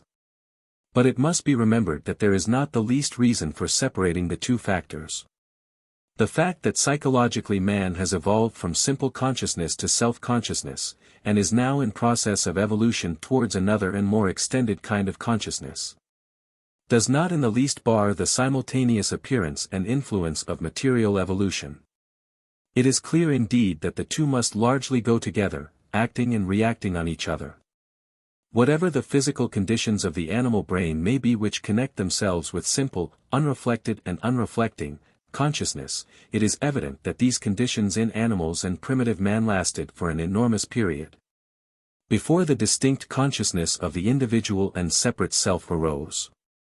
This second order of consciousness seems to have germinated at or about the same period as the discovery of the use of tools of stone, copper, bronze, and the adoption of picture writing and the use of reflective words, like I and thou. And it led on to the appreciation of gold and of iron with their ornamental and practical values, the accumulation of property, the establishment of slavery of various kinds, the subjection of women, the encouragement of luxury and self-indulgence, the growth of crowded cities and the endless conflicts and wars so resulting. We can see plainly that the incoming of the self-motive exercised a direct stimulus on the pursuit of these material objects and adaptations, and that the material adaptations in their turn did largely accentuate the self-motive. But to insist that the real explanation of the whole process is only to be found along one channel, the material or the psychical, is clearly quite unnecessary. Though who understand that all matter is conscious in some degree, and that all consciousness has a material form of some kind, will be the first to admit this. The same remarks apply to the third stage. We can see that in modern times the huge and unlimited powers of production by machinery, united with a growing tendency towards intelligent birth control, are preparing the way for an age of communism and communal plenty which will inevitably be associated, partly as cause and partly as effect, with a new general phase of consciousness, involving the mitigation of the struggle for existence. The growth of intuitional and psychical perception, the spread of amity and solidarity, the disappearance of war, and the realization, in degree, of the cosmic life. Perhaps the greatest difficulty or stumbling block to the general acceptance of the belief in a third, or golden age, phase of human evolution is the obstinate and obdurate prejudgment that the passing of humanity out of the second stage can only mean the entire abandonment of self-consciousness. And this people say, and quite rightly, is both impossible and undesirable. Throughout the preceding chapters one have striven, wherever feasible, to counter this misunderstanding, but I have little hope of success. The determination of the world to misunderstand or misinterpret anything a little new or unfamiliar is a thing which perhaps only an author can duly appreciate. But while it is clear that self-consciousness originally came into being through a process of alienation and exile and fear which marked it with the Cain-like brand of loneliness and apartness, it is equally clear that to think of that apartness as an absolute and permanent separation is an illusion, since no being can really continue to live divorced from the source of its life. For a period in evolution the self took on this elusive form in consciousness, as of an ignis fatuus, the form of a being sundered from all other beings, atomic, lonely, without refuge, surrounded by dangers and struggling for itself alone and for its own salvation in the midst of a hostile environment. Perhaps some such terrible imagination was necessary at first, as it were to start humanity on its new path. But it had its compensation, for the sufferings and tortures, mental and bodily, the privations, persecutions, accusations, hatreds. The wars and conflicts so endured by millions of individuals and whole races have at length stamped upon the human mind a sense of individual responsibility which otherwise perhaps would never have emerged, and whose mark can now be effaced. Ultimately, too, these things have searched our inner nature to its very depths and exposed its bedrock foundation. They have convinced us that this idea of ultimate separation is an illusion, and that in truth we are all indefeasible and indestructible parts of one great unity in which we live and move and have our being. That being so, it is clear that there remains in the end a self-consciousness which need by no means be abandoned, which indeed only comes to its true fruition and understanding when it recognizes its affiliation with the whole, and glories in an individuality which is an expression both of itself and of the whole. The human child at its mother's knee probably comes first to know it has a self on some fateful day when, having wandered afar, it goes lost among alien houses and streets or in the trackless fields. That appalling experience, the sense of danger, of fear, of loneliness, is never forgotten. It stamps some new sense of being upon the childish mind, but that sense, instead of being destroyed, becomes all the prouder and more radiant in the hour of return to the mother's arms. The return, the salvation, for which humanity looks, is the return of the little individual self to harmony and union with the great self of the universe. But by no means its extinction or abandonment, rather the finding of its own true nature as never before. There is another thing which may be said here, namely, that the disentanglement, as above, of three main stages of psychological evolution as great formative influences in the history of mankind, does not by any means preclude the establishment of lesser stages within the boundaries of these. In all probability subdivisions of all the three will come in time to be recognized and allowed for. To take the second stage only, it may appear that self-consciousness in its first development is characterized by an accentuation of timidity. In its second development by a more deliberate pursuit of sensual pleasure, lust, food, drink, and in its third by the pursuit of mental gratifications, vanities, ambitions, enslavement of others, in its fourth by the pursuit of property, as a means of attaining these objects, in its fifth by the access of enmities, jealousies, wars and so forth, consequent on all these things, and so on. I have no intention at present of following out this line of thought, but only wish to suggest its feasibility and the degree to which it may throw light on the social evolutions of the past. 289. As a kind of rude general philosophy we may say that there are only two main factors in life, namely, love and ignorance. And of these we may also say that the two are not in the same plane, one is positive and substantial, the other is negative and merely illusory.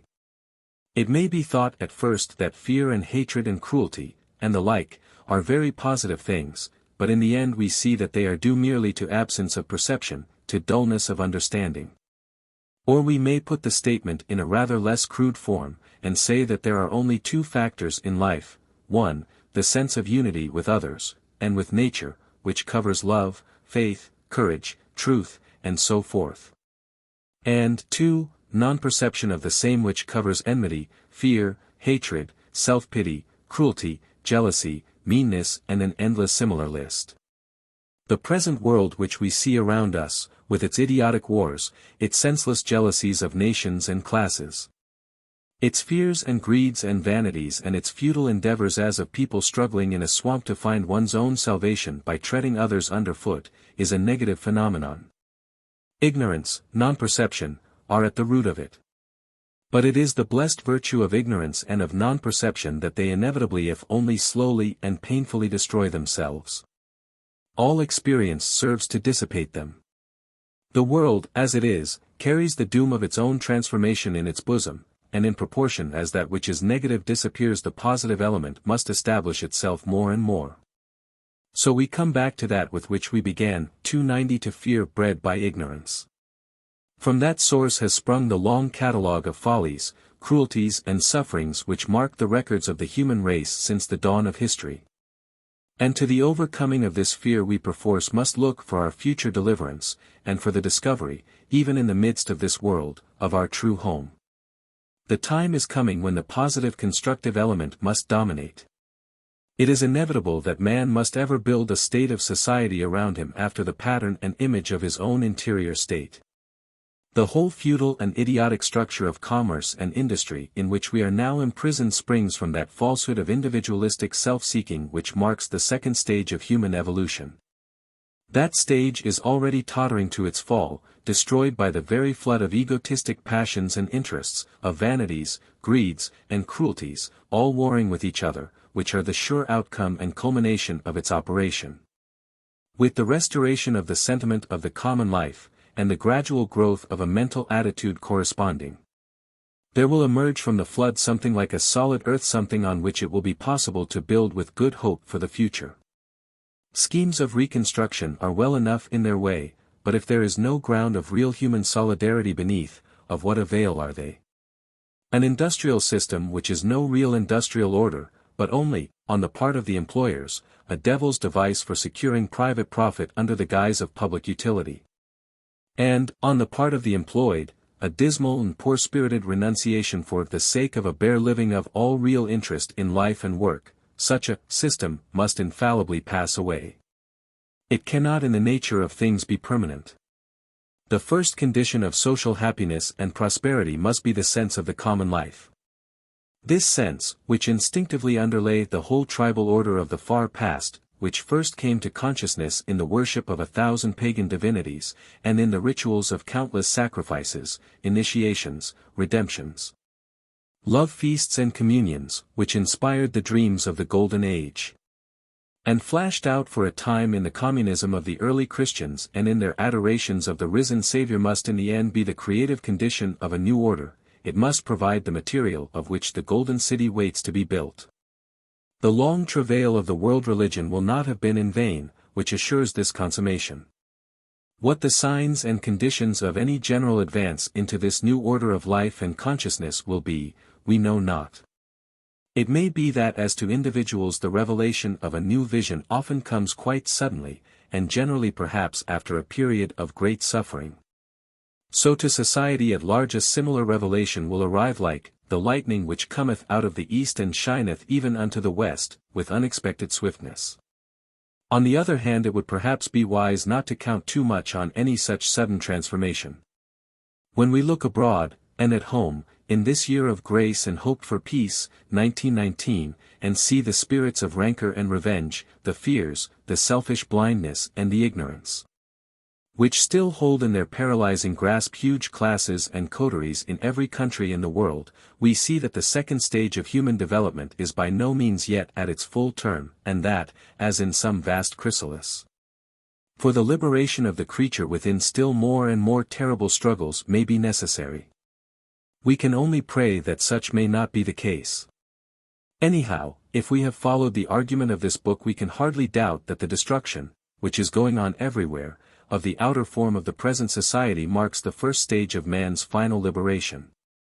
And that, sooner or later, and in its own good time, that further divine event will surely be realized. Nor need we fear that humanity, when it has once entered into the great deliverance, will be again overpowered by evil. From knowledge back to ignorance there is no complete return. The nations that have come to enlightenment need entertain no dread of those others, however hostile they appear, who are still plunging darkly in the troubled waters of self-greed. The dastardly fears which inspire all brutishness and cruelty of warfare, whether of white against white or it may be of white against yellow or black, may be dismissed for good and all by that blessed race which once shall have gained the shore, since from the very nature of the case those who are on dry land can fear nothing and need fear nothing from the unfortunates who are yet tossing in the welter and turmoil of the waves. R.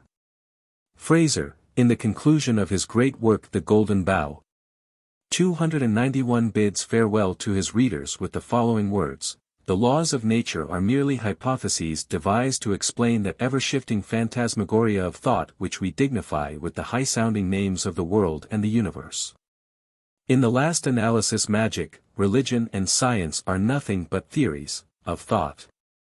And as science has supplanted its predecessors, so it may hereafter itself be superseded by some more perfect hypothesis.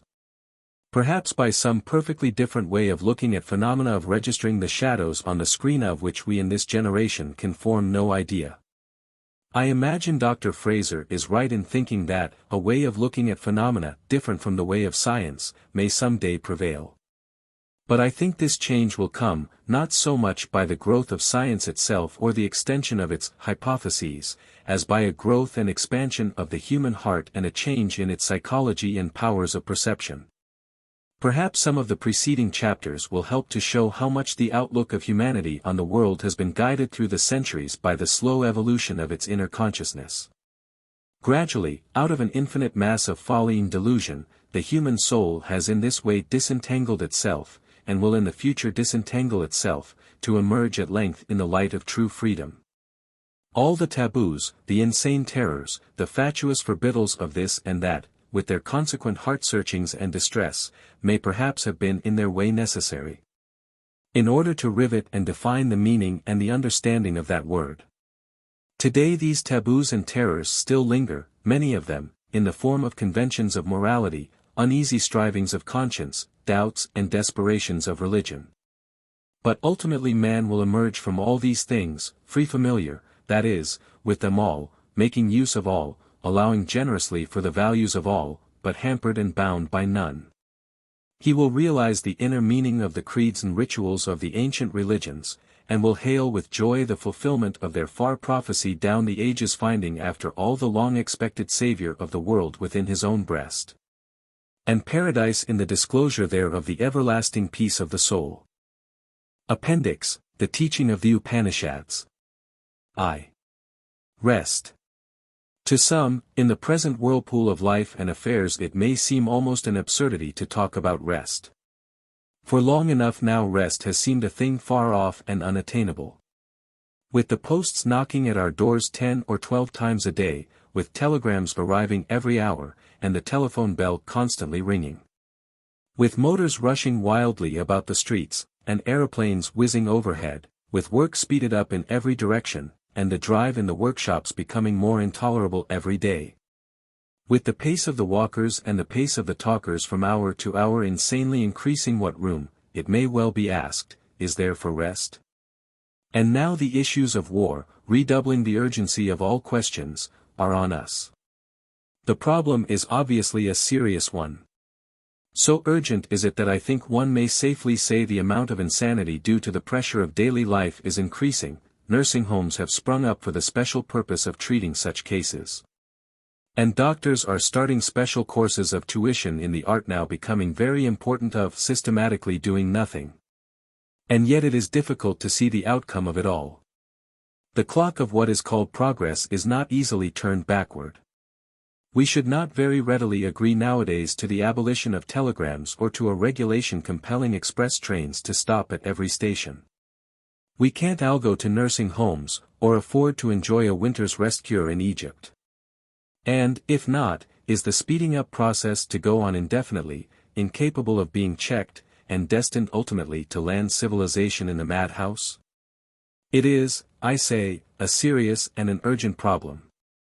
And it is, I think, forcing a certain answer on us which I will now endeavor to explain. If we cannot turn back and reverse this fatal onrush of modern life, and it is evident that we cannot do so in any very brief time, though of course ultimately we might succeed, then I think there are clearly only two alternatives left: either to go forward to general dislocation and madness, Or to learn to rest even in the very midst of the hurry and the scurry. To explain what I mean, let me use an illustration. The typhoons and cyclones of the China Seas are some of the most formidable storms that ships can encounter. Their paths in the past have been strewn with wrecks and disaster. But now with increased knowledge much of their danger has been averted. It is known that they are circular in character, and that though the wind on their outskirts often reaches a speed of 100 miles an hour, in the center of the storm there is a space of complete calm, not a calm of the sea certainly, but a complete absence of wind. The skilled navigator, if he cannot escape the storm, steers right into the heart of it and rests there. Even in the midst of the clatter he finds a place of quiet where he can trim his sails and adjust his future course. He knows too from his position in what direction at every point around him the wind is moving and where it will strike him when at last his ship emerges from the charmed circle. Is it not possible, we may ask, that in the very midst of the cyclone of daily life we may find a similar resting place? If we can, our case is by no means hopeless. If we cannot, then indeed there is danger. Looking back in history we seem to see that in old times people took life much more leisurely than they do now. The elder generations gave more scope in their customs and their religions for contentment and peace of mind. We associate a certain quietism and passivity with the thought of the Eastern peoples. But as civilization traveled westward, external activity and the pace of life increased, less and less time was left for meditation and repose till with the rise of Western Europe and America. The dominant note of life seems to have simply become one of feverish and ceaseless activity merely for the sake of activity, without any clear idea of its own purpose or object. Such a prospect does not at first seem very hopeful, but on second thoughts we see that we are not forced to draw any very pessimistic conclusion from it. The direction of human evolution need not remain always the same. The movement, in fact, of civilization from east to west has now clearly completed itself. The globe has been circled, and we cannot go any farther to the west without coming round to the east again. It is a commonplace to say that our psychology, our philosophy and our religious sense are already taking on an Eastern color. Nor is it difficult to imagine that with the end of the present dispensation a new era may perfectly naturally arrive in which the St. Vitus dance of money-making and ambition will cease to be the chief end of existence. In the history of nations as in the history of individuals there are periods when the formative ideals of life, through some hidden influence, change, and the mode of life and evolution in consequence changes also. I remember when I was a boy wishing like many other boys to go to sea. I wanted to join the Navy. It was not, I am sure, that I was so very anxious to defend my country. No, there was a much simpler and more prosaic motive than that. The ships of those days with their complex rigging suggested a perfect paradise of climbing, and I know that it was the thought of that which influenced me. To be able to climb indefinitely among those ropes and spars. How delightful! Of course I knew perfectly well that I should not always have free access to the rigging, but then some day, no doubt, I should be an admiral, and who then could prevent me? I remember seeing myself in my mind's eye, with cocked hat on my head and spyglass under my arm, roaming at my own sweet will up aloft, regardless of the remonstrances which might reach me from below. Such was my childish ideal. But a time came, needless to say, when I conceived a different idea of the object of life. It is said that John Tyndall, whose lectures on science were so much sought after in their time, being on one occasion in New York was accosted after his discourse by a very successful American businessman, who urged him to devote his scientific knowledge and ability to commercial pursuits, promising that if he did so, he, Tyndall, would easily make a big pile. Tyndall very calmly replied, "Well, I myself thought of that once, but I soon abandoned the idea, having come to the conclusion that I had no time to waste in making money." The man of dollars nearly sank into the ground. Such a conception of life had never entered his head before. But to Tyndall no doubt it was obvious that if he chained himself to the commercial ideal all the joy and glory of his days would be gone. We sometimes hear of the awful doom of some of the Russian convicts in the quarries and mines of Siberia, who are, or were, chained permanently to their wheelbarrows. It is difficult to imagine a more dreadful fate, the despair, the disgust. The deadly loathing of the accursed thing from which there is no escape day or night, which is the companion not only of the prisoner's work but of his hours of rest, with which he has to sleep, to feed, to take his recreation if he has any, and to fulfill all the offices of nature. Could anything be more crushing? And yet, is it not true that we, most of us, in our various ways are chained to our wheelbarrows? Is it not too often true that to these beggarly things we have for the most part chained ourselves? Let me be understood. Of course we all have, or ought to have, our work to do.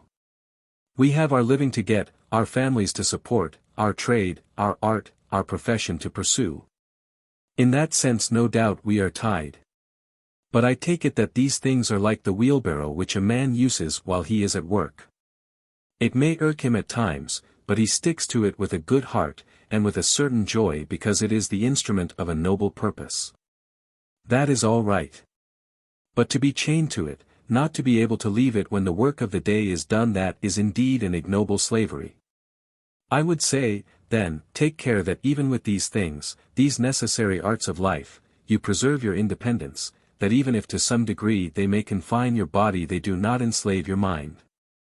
For it is the freedom of the mind which counts.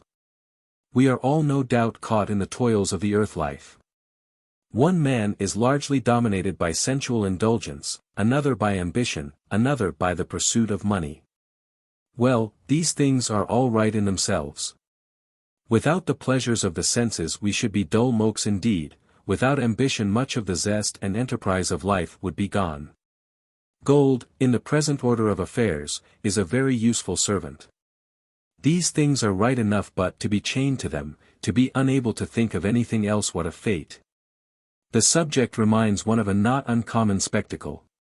It is a glorious day, the sun is bright, small white clouds float in the transparent blue, a day when you linger perforce on the road to enjoy the scents.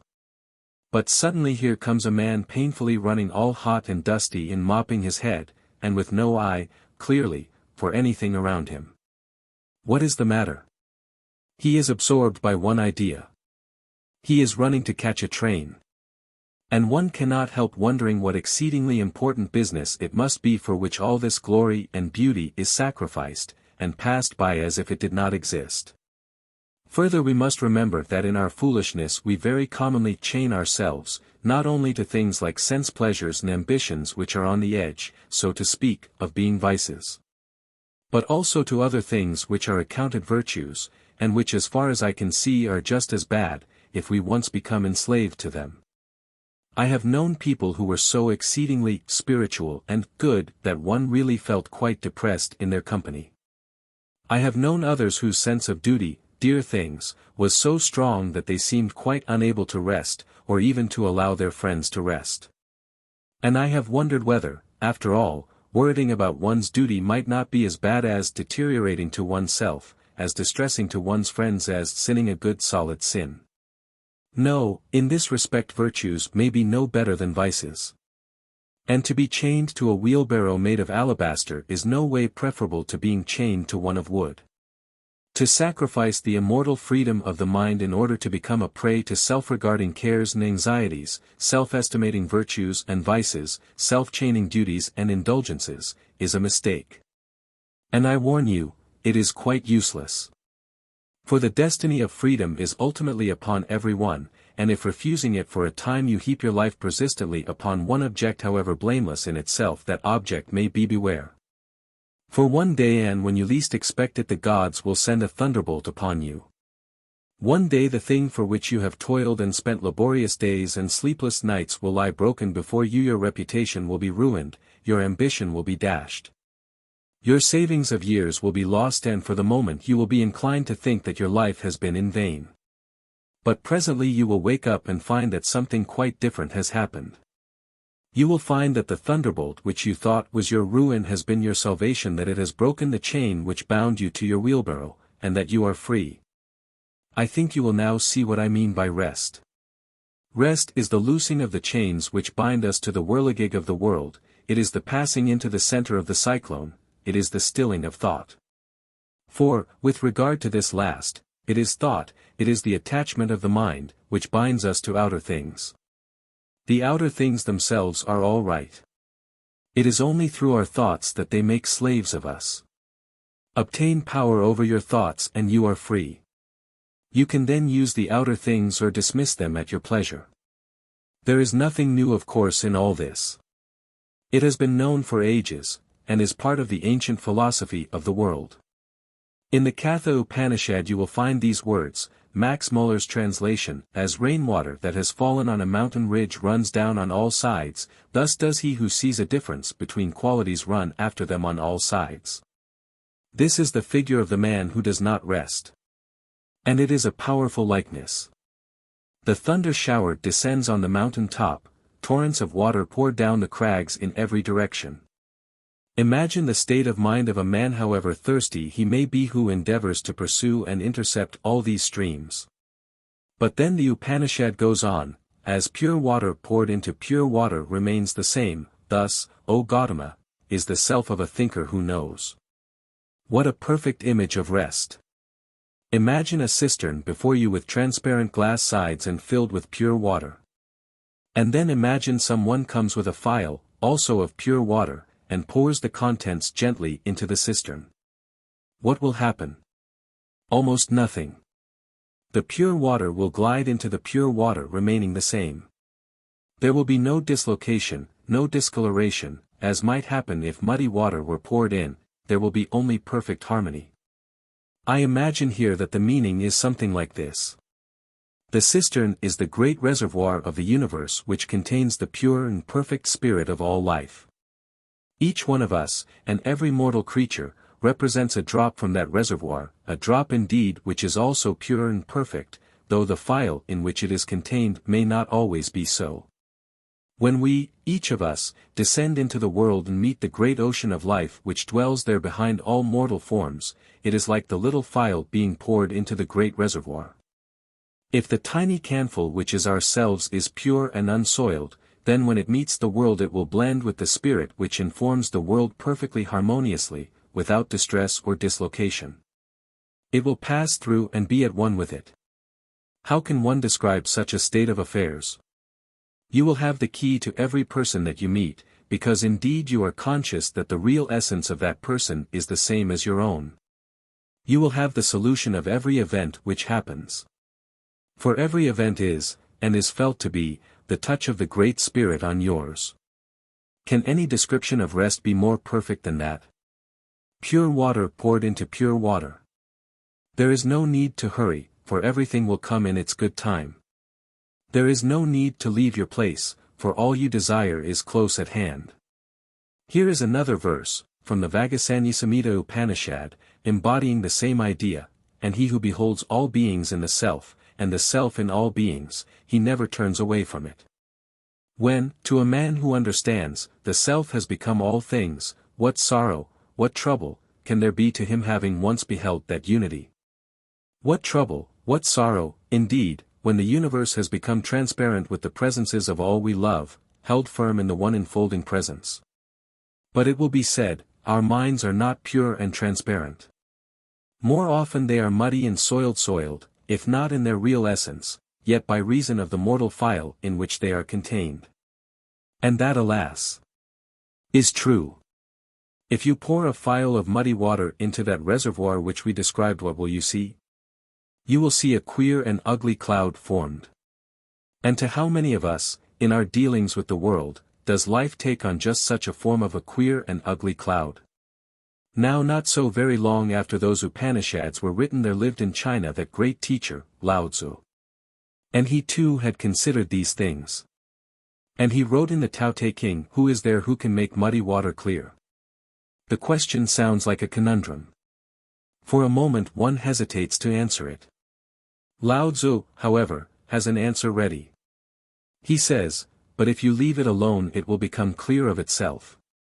That muddy water of the mind, muddied by all the foolish little thoughts which like a sediment infest it, but if you leave it alone it will become clear of itself. Sometimes walking along the common road after a shower you have seen pools of water lying here and there, dirty and unsightly with the mud stirred up by the hoofs of men and animals. And then returning some hours afterwards along the same road in the evening and after the cessation of traffic you have looked again, and lo! Each pool has cleared itself to a perfect calm, and has become a lovely mirror reflecting the trees and the clouds and the sunset and the stars. So this mirror of the mind. Leave it alone. Let the ugly sediment of tiresome thoughts and anxieties, and of fussing over one's self-importances and duties, settle down, and presently you will look on it. And see something there which you never knew or imagined before, something more beautiful than you ever yet beheld, a reflection of the real and eternal world such as only given to the mind that rests. Do not recklessly spill the waters of your mind in this direction and in that, lest you become like a spring lost and dissipated in the desert. But draw them together into a little compass, and hold them still, so still. And let them become clear, so limpid, so mirror-like. At last the mountains and the sky shall glass themselves in peaceful beauty. And the antelope shall descend to drink, and the lion to quench his thirst. And love himself shall come and bend over, and catch his own likeness in you. 292. Yes, there is this priceless thing within us, but hoofing along the roads in the mud we fail to find it. There is this region of calm, but the cyclone of the world raging around guards us from entering it. Perhaps it is best that the access to it should not be made too easy. One day, some time ago, in the course of conversation with Rabindranath Tagore in London, I asked him what impressed him most in visiting the great city. He said, the restless incessant movement of everybody. I said, yes, they seem as if they were all rushing about looking for something. He replied, it is because each person does not know of the great treasure he has within himself. How then are we to reach this treasure and make it our own? How are we to attain to this stilling of the mind, which is the secret of all power and possession? The thing is difficult, no doubt. Yet as I tried to show at the outset of this discourse, we moderns must reach it, we have got to attain to it, for the penalty of failure is and must be widespread madness. The power to still the mind, to be able, mark you, when you want, to enter into the region of rest, and to dismiss or command your thoughts is a condition of health, it is a condition of all power and energy. For all health, whether of mind or body, resides in one's relation to the central life within. If one cannot get into touch with that, then the life forces cannot flow down into the organism. Most, perhaps all, disease arises from the disturbance of this connection. All mere hurry, all mere running after external things, as of the man after the water streams on the mountain top, inevitably breaks it. Let a pond be allowed calmly under the influence of frost to crystallize, and most beautiful flowers and spears of ice will be formed. But keep stirring the water all the time with a stick or a pole and nothing will result but an ugly brash of half-frozen stuff. The condition of the exercise of power and energy is that it should proceed from a center of rest within one. So convinced am I of this, that whenever I find myself hurrying over my work, I pause and say, now you are not producing anything good. And I generally find that that is true.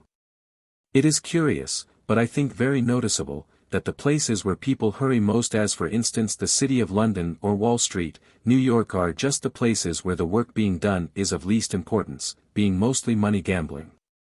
Whereas if you go and look at a plowman plowing, doing perhaps the most important of human work, you find all his movements most deliberate and leisurely, as if indeed he had infinite time at command.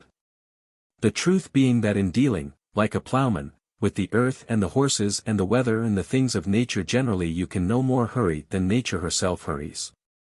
Following this line of thought, it might seem that one would arrive at a hopeless paradox. If it be true that the less one hurries the better the work resulting, then it might seem that by sitting still and merely twirling one's thumbs one would arrive at the very greatest activity and efficiency. And indeed, if understood aright, there is a truth even in this, which like the other points I have mentioned has been known and taught long ages ago. Says that humorous old sage, Lao Tzu, whom I have already quoted, by non-action there is nothing that cannot be done. At first this sounds like mere foolery or worse, but afterwards thinking on it one sees there is a meaning hidden. There is a secret by which nature and the powers of the universal life will do all for you. The Bhagavad Gita also says, "He who discovers inaction in action and action in inaction is wise among mortals." It is worth while dwelling for a moment on these texts. We are all, as I said earlier on, involved in work belonging to our place and station. We are tied to some degree in the bonds of action. But that fact need not imprison our inner minds. While acting even with keenness and energy along the external and necessary path before us, it is perfectly possible to hold the mind free and untied so that the result of our action, which of course is not ours to command, shall remain indifferent and incapable of unduly affecting us. Similarly, when it is our part to remain externally inactive, we may discover that underneath this apparent inaction we may be taking part in the currents of a deeper life which are moving on to a definite end. To an end or object which in a sense is ours and in a sense is not ours. The lighthouse beam flies over land and sea with incredible velocity, and you think the light itself must be in swiftest movement, but when you climb up thither you find the lamp absolutely stationary. It is only the reflection that is moving. The rider on horseback may gallop to and fro wherever he will, but it is hard to say that he is acting. The horse, guided by the slightest indication of the man's will, performs in the action that is needed. If we can get into right touch with the immense, the incalculable powers of nature, is there anything which we may not be able to do? If a man worship the self only as his true state, says the Brihadaranyaka Upanishad, his work cannot fail, for whatever he desires, that he obtains from the self. What a wonderful saying, and how infallibly true! For obviously if you succeed in identifying your true being with the great self of the universe, then whatever you desire the great self will also desire. And therefore every power of nature will be at your service and will conspire to fulfill your need. There are marvelous things here, well wrapped up, difficult to describe, yet not impossible to experience. And they all depend upon that power of stilling thought, that ability to pass unharmed and undismayed through the grinning legions of the lower mind into the very heart of paradise. The question inevitably arises, how can this power be obtained? And there is only one answer, the same answer which has to be given for the attainment of any power or faculty. There is no royal road. The only way is, however imperfectly, to do the thing in question, to practice it. If you would learn to play cricket, the only way is to play cricket. If you would be able to speak a language, the only way is to speak it. If you would learn to swim, the only way is to practice swimming. Or would you wish to be like the man who, when his companions were bathing and bidding him come and join them, said, "Yes, I am longing to join you, but I am not going to be such a fool as to go into the water till I know how to swim." There is nothing but practice. If you want to obtain that priceless power of commanding thought, of using it or dismissing it, for the two things go together, at will, there is no way but practice. And the practice consists in two exercises, a, that of concentration in holding the thought steadily for a time on one subject, or point of a subject. And, b, that of effacement in effacing any given thought from the mind, and determining not to entertain it for such and such a time. Both these exercises are difficult. Failure in practicing them is certain and may even extend over years. But the power equally certainly grows with practice. And ultimately there may come a time when the learner is not only able to efface from his mind any given thought, however importunate, but may even succeed in effacing, during short periods, all thought of any kind. When this stage is reached, the veil of illusion which surrounds all mortal things is pierced, and the entrance to the paradise of rest, and of universal power and knowledge, is found. Of indirect or auxiliary methods of reaching this great conclusion, there are more than one. I think of life in the open air, if not absolutely necessary, at least most important. The gods, though sometimes out of compassion they visit the interiors of houses, are not fond of such places and the evil effluvium they find there, and avoid them as much as they can. It is not merely a question of breathing oxygen instead of carbonic acid.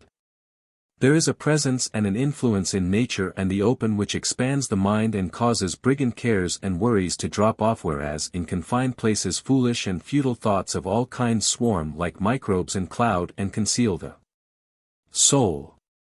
Experto Creed. It is only necessary to try this experiment in order to prove its truth. Another thing which corresponds in some degree to living physically in the open air, is the living mentally and emotionally in the atmosphere of love.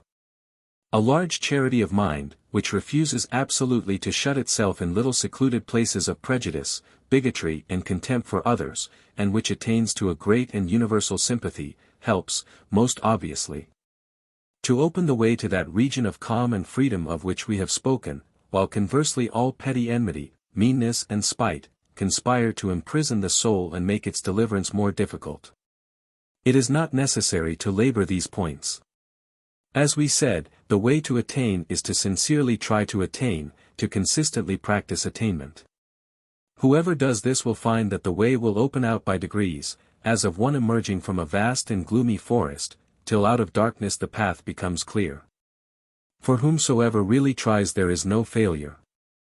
For every effort in that region is success, and every onward push, however small, and however little result it may show, is really a move forward, and one step nearer the light. 2. The nature of the self. The true nature of the self is a matter by no means easy to compass.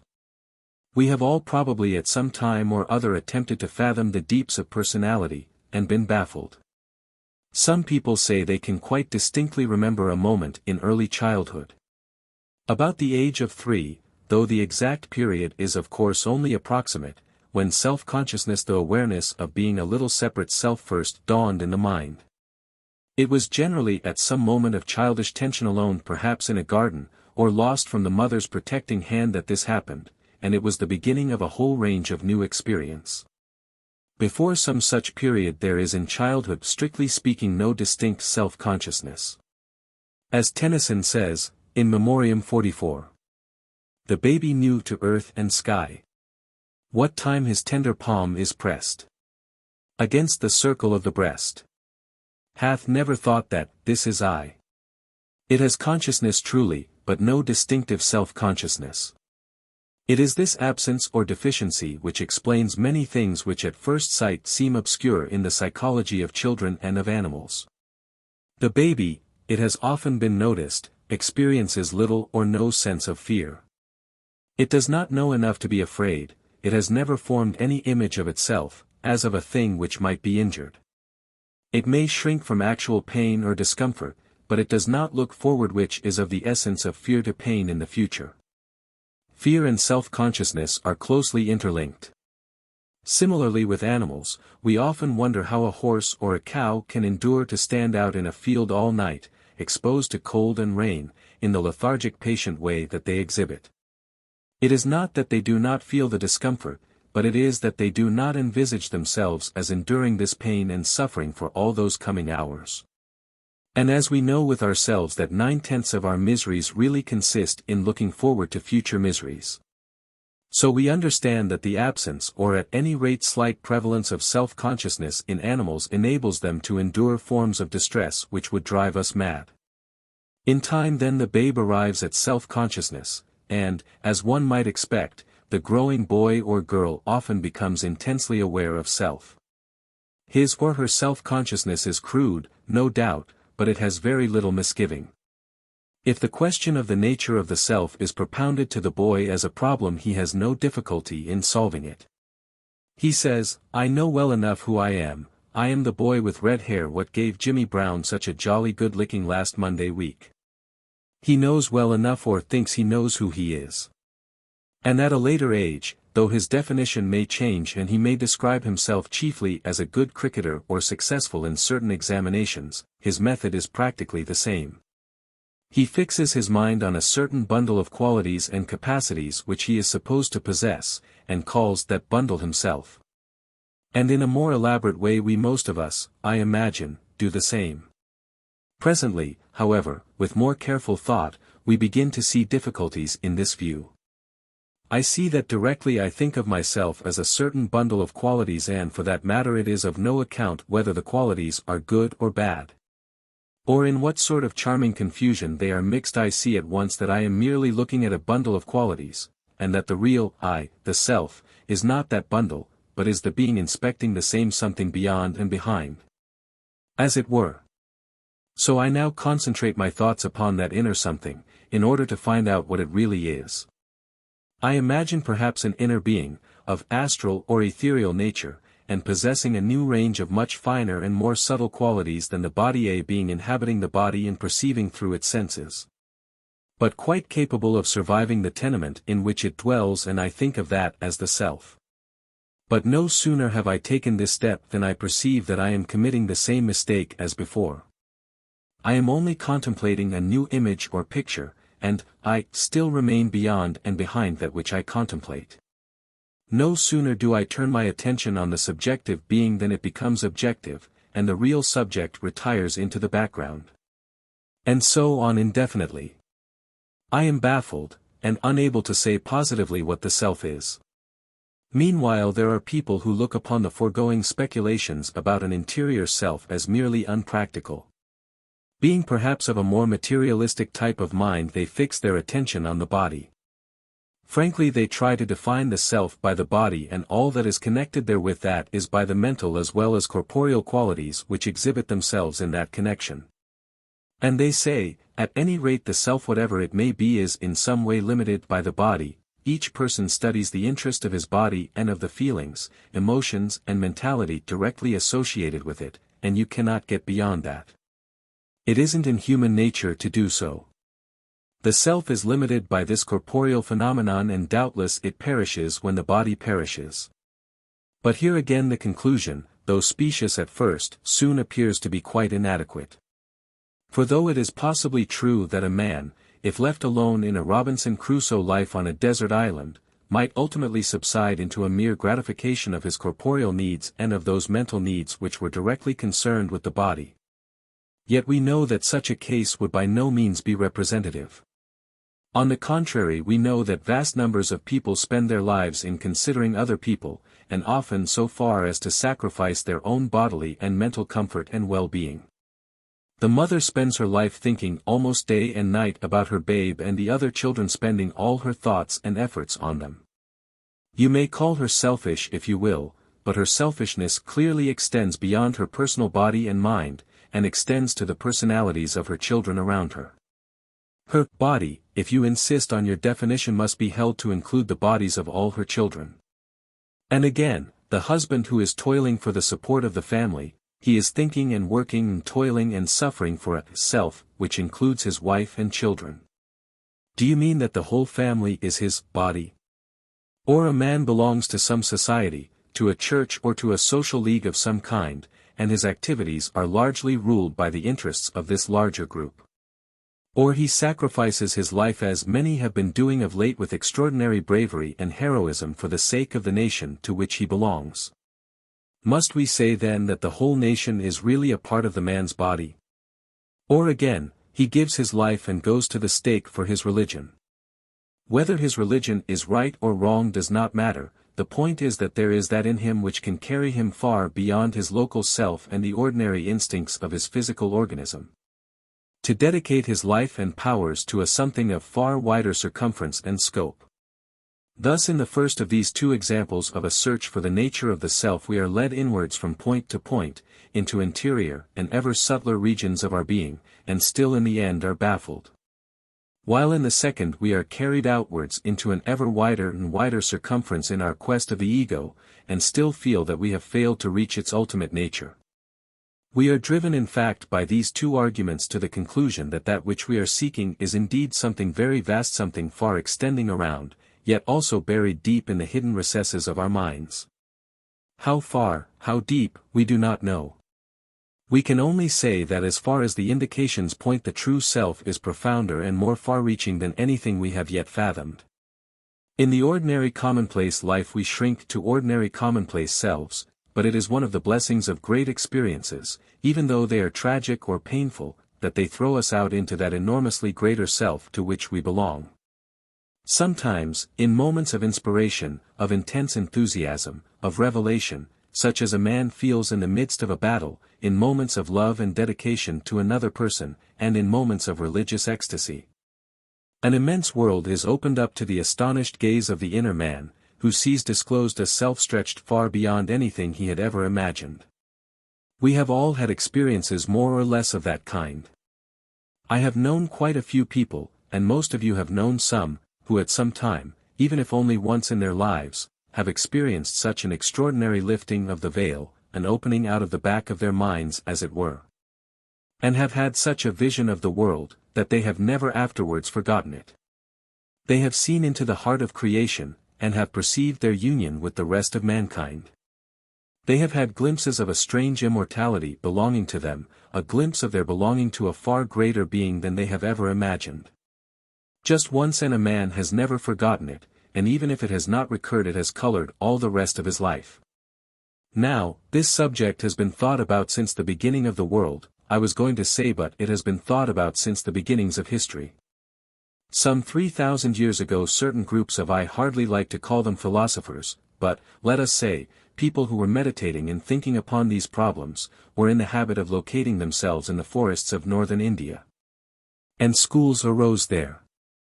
In the case of each school, some teacher went into the woods and collected groups of disciples around him, who lived there in his company and listened to his words. Such schools were formed in very considerable numbers, and the doctrines of these teachers were gathered together, generally by their disciples, in notes, which notes were brought together into little pamphlets or tracts, forming the books which are called the Upanishads, of the Indian sages. They contain some extraordinary words of wisdom, some of which I want to bring before you. The conclusions arrived at were not so much what we should call philosophy in the modern sense. They were not so much the result of the analysis of the mind and the following out of concatenations of strict argument. But they were flashes of intuition and experience, and all through the Upanishads you find these extraordinary flashes embedded in the midst of a great deal of what we should call a rather rubbishy kind of argument. And a good deal of merely conventional Brahmanical talk of those days. But the people who wrote and spoke thus had an intuition into the heart of things which I make bold to say very few people in modern life have. These Upanishads, however various their subject, practically agree on one point in the definition of the self. They agree in saying, that the self of each man is continuous with and in a sense identical with the self of the universe. Now that seems an extraordinary conclusion, and one which almost staggers the modern mind to conceive of. But that is the conclusion, that is the thread which runs all through the Upanishads, the identity of the self of each individual with the self of every other individual throughout mankind. And even with the selves of the animals and other creatures. Those who have read the Khandogya Upanishad remember how in that treatise the father instructs his son Svetaketu on this very subject, pointing him out in succession the objects of nature and on each occasion exhorting him to realize his identity with the very essence of the object, tat twam aci. That thou art. He calls Svetaketu's attention to a tree. What is the essence of the tree? When they have rejected the external characteristics, the leaves, the branches, etc., and agreed that the sap is the essence, then the father says, tat twam aci, that thou art. He gives his son a crystal of salt, and asks him what is the essence of that. The son is puzzled. Clearly neither the form or the transparent quality are essential. The father says, put the crystal in water. Then when it is melted he says, where is the crystal? The son replies, I do not know. Dip your finger in the bowl, says the father, and taste. Then Svetaketu dips here and there, and everywhere there is a salt flavor. They agree that that is the essence of salt, and the father says again, tat twam aci. I am of course neither defending nor criticizing the scientific attitude here adopted. I am only pointing out that this psychological identification of the observer with the object observed runs through the Upanishads, and is, I think, worthy of the deepest consideration. In the Bhagavad Gita, which is a later book, the author speaks of him whose soul is purified, whose self is the self of all creatures. A phrase like that challenges opposition. It is so bold, so sweeping, and so immense, that we hesitate to give our adhesion to what it implies. But what does it mean, whose soul is purified? I believe that it means this, that with most of us our souls are anything but clean or purified, they are by no means transparent, so that all the time we are continually deceiving ourselves and making clouds between us and others. We are all the time grasping things from other people, and, if not in words, are mentally boasting ourselves against others, trying to think of our own superiority to the rest of the people around us. Sometimes we try to run our neighbors down a little, just to show that they are not quite equal to our level. We try to snatch from others some things which belong to them, or take credit to ourselves for things to which we are not fairly entitled.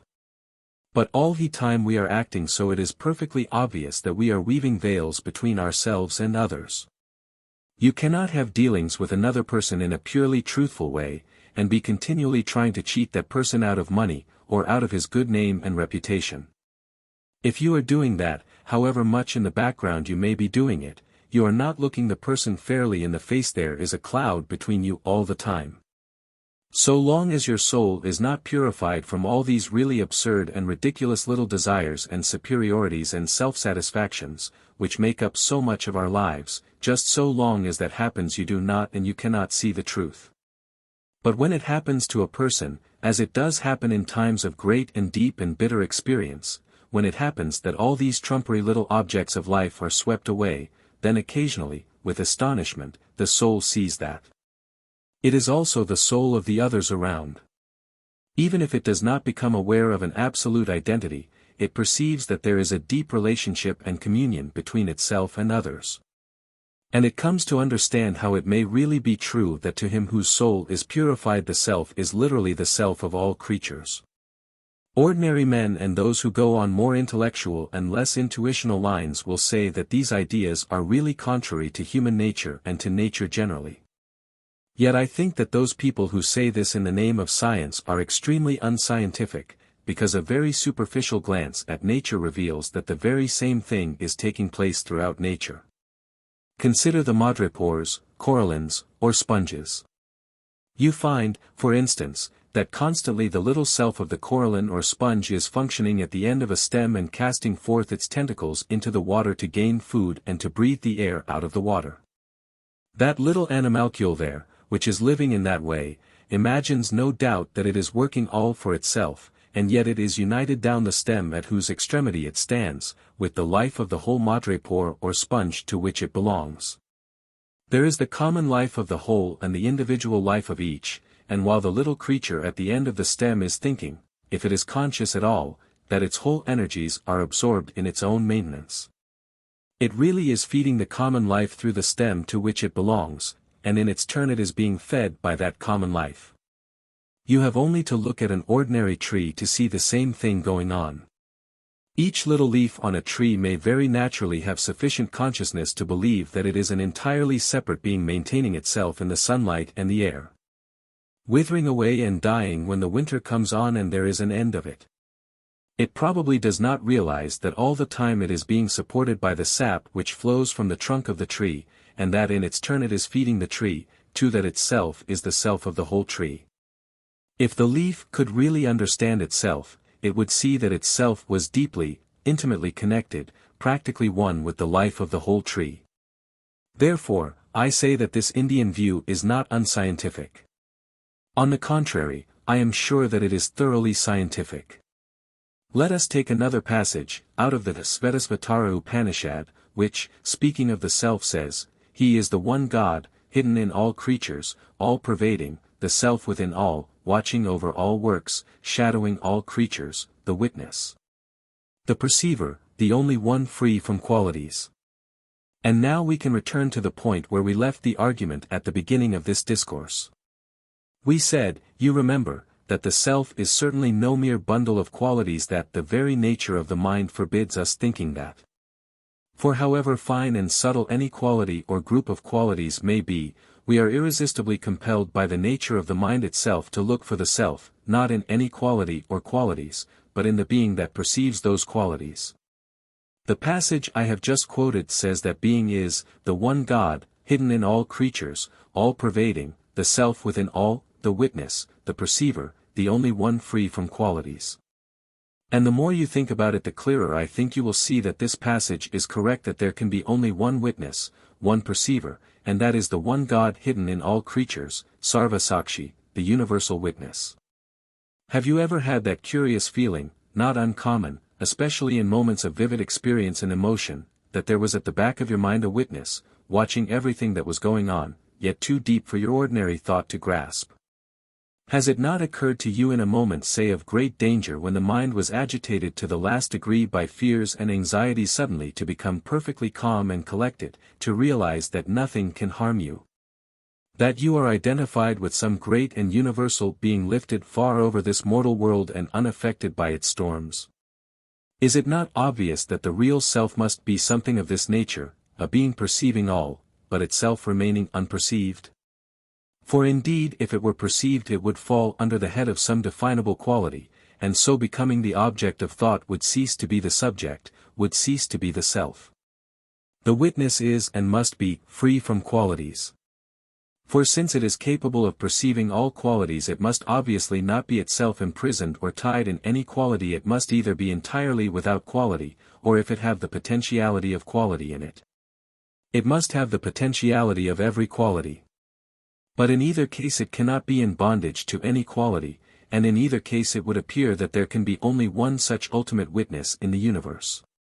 For if there were two or more such witnesses, then we should be compelled to suppose them distinguished from one another by something, and that something could only be a difference of qualities. Which would be contrary to our conclusion that such a witness cannot be in bondage to any quality. There is then, I take it as the text in question says, only one witness, one self, throughout the universe. It is hidden in all living things, men and animals and plants, it pervades all creation.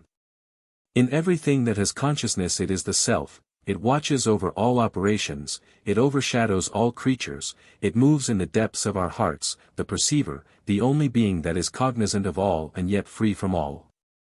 Once you really appropriate this truth, and assimilate it in the depths of your mind, a vast change, you can easily imagine, will take place within you. The whole world will be transformed, and every thought and act of which you are capable will take on a different color and complexion. Indeed, the revolution will be so vast that it would be quite impossible for me within the limits of this discourse to describe it. I will, however, occupy the rest of my time in dealing with some points and conclusions, and some mental changes which will flow perfectly naturally from this axiomatic change taking place at the very root of life. Free from qualities.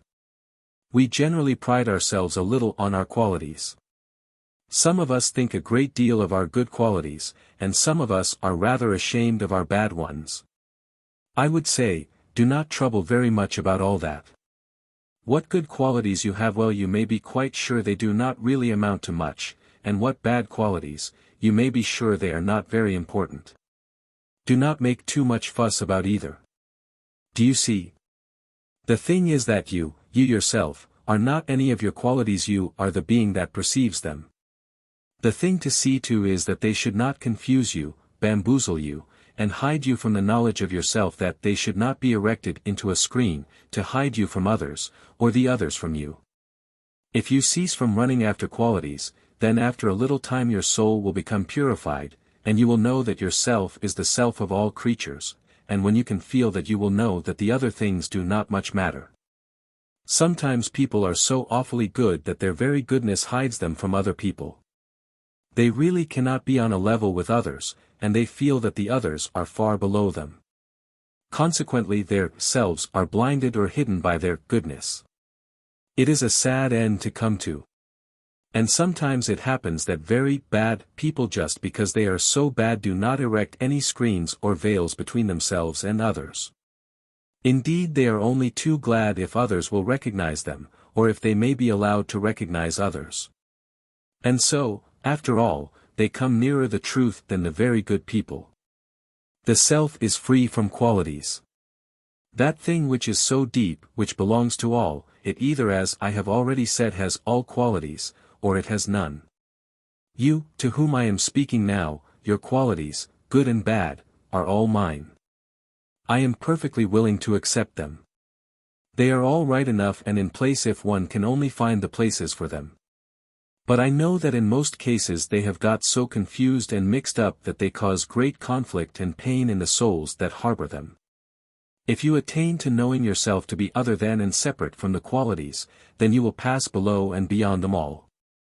You will be able to accept all your qualities and harmonize them, and your soul will be at peace. You will be free from the domination of qualities then, because you will know that among all the multitudes of them there are none of any importance. If you should happen some day to reach that state of mind in connection with which this revelation comes, then you will find the experience a most extraordinary one. You will become conscious that there is no barrier in your path. That the way is open in all directions, that all men and women belong to you, are part of you. You will feel that there is a great open immense world around, which you had never suspected before, which belongs to you, and the riches of which are all yours, waiting for you. It may, of course, take centuries and thousands of years to realize this thoroughly, but there it is. You are just at the threshold, peeping in at the door. What did Shakespeare say? To thine own self be true, and it must follow as the night the day, thou canst not then be false to any man. What a profound bit of philosophy in 3 lines. I doubt if anywhere the basis of all human life has been expressed more perfectly and tersely. One of the Upanishads, the Maitrayana Brahmana, says, the happiness belonging to a mind, which through deep inwardness 293, or understanding, has been washed clean and has entered into the self, is a thing beyond the power of words to describe, it can only be perceived by an inner faculty. Observe the conviction, the intensity with which this joy, this happiness is described, which comes to those whose minds have been washed clean, from all the silly trumpery sediment of self-thought, and have become transparent. So that the great universal being residing there in the depths can be perceived. What sorrow indeed, what grief, can come to such an one who has seen this vision? It is truly a thing beyond the power of words to describe, it can only be perceived and that by an inner faculty. The external apparatus of thought is of no use. Argument is of no use. But experience and direct perception are possible.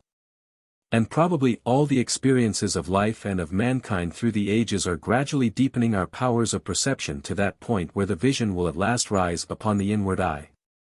Another text, from the Brihadaranyaka Upanishad, which I have already quoted in the paper on rest, says, if a man worship the self only as his true state, his work cannot fail, for whatever he desires, that he obtains from the self. Is that not magnificent? If you truly realize your identity and union with the great self who inspires and informs the world, then obviously whatever you desire the great self will desire, and the whole world will conspire to bring it to you. He mocketh the winds his angels, and the flaming fires his ministers. I need not say that I am not asking you to try and identify yourself with the great self-universal in order to get riches, opulence, and other things of that kind which you desire, because in that quest you will probably not succeed. The great self is not such a fool as to be taken in that way.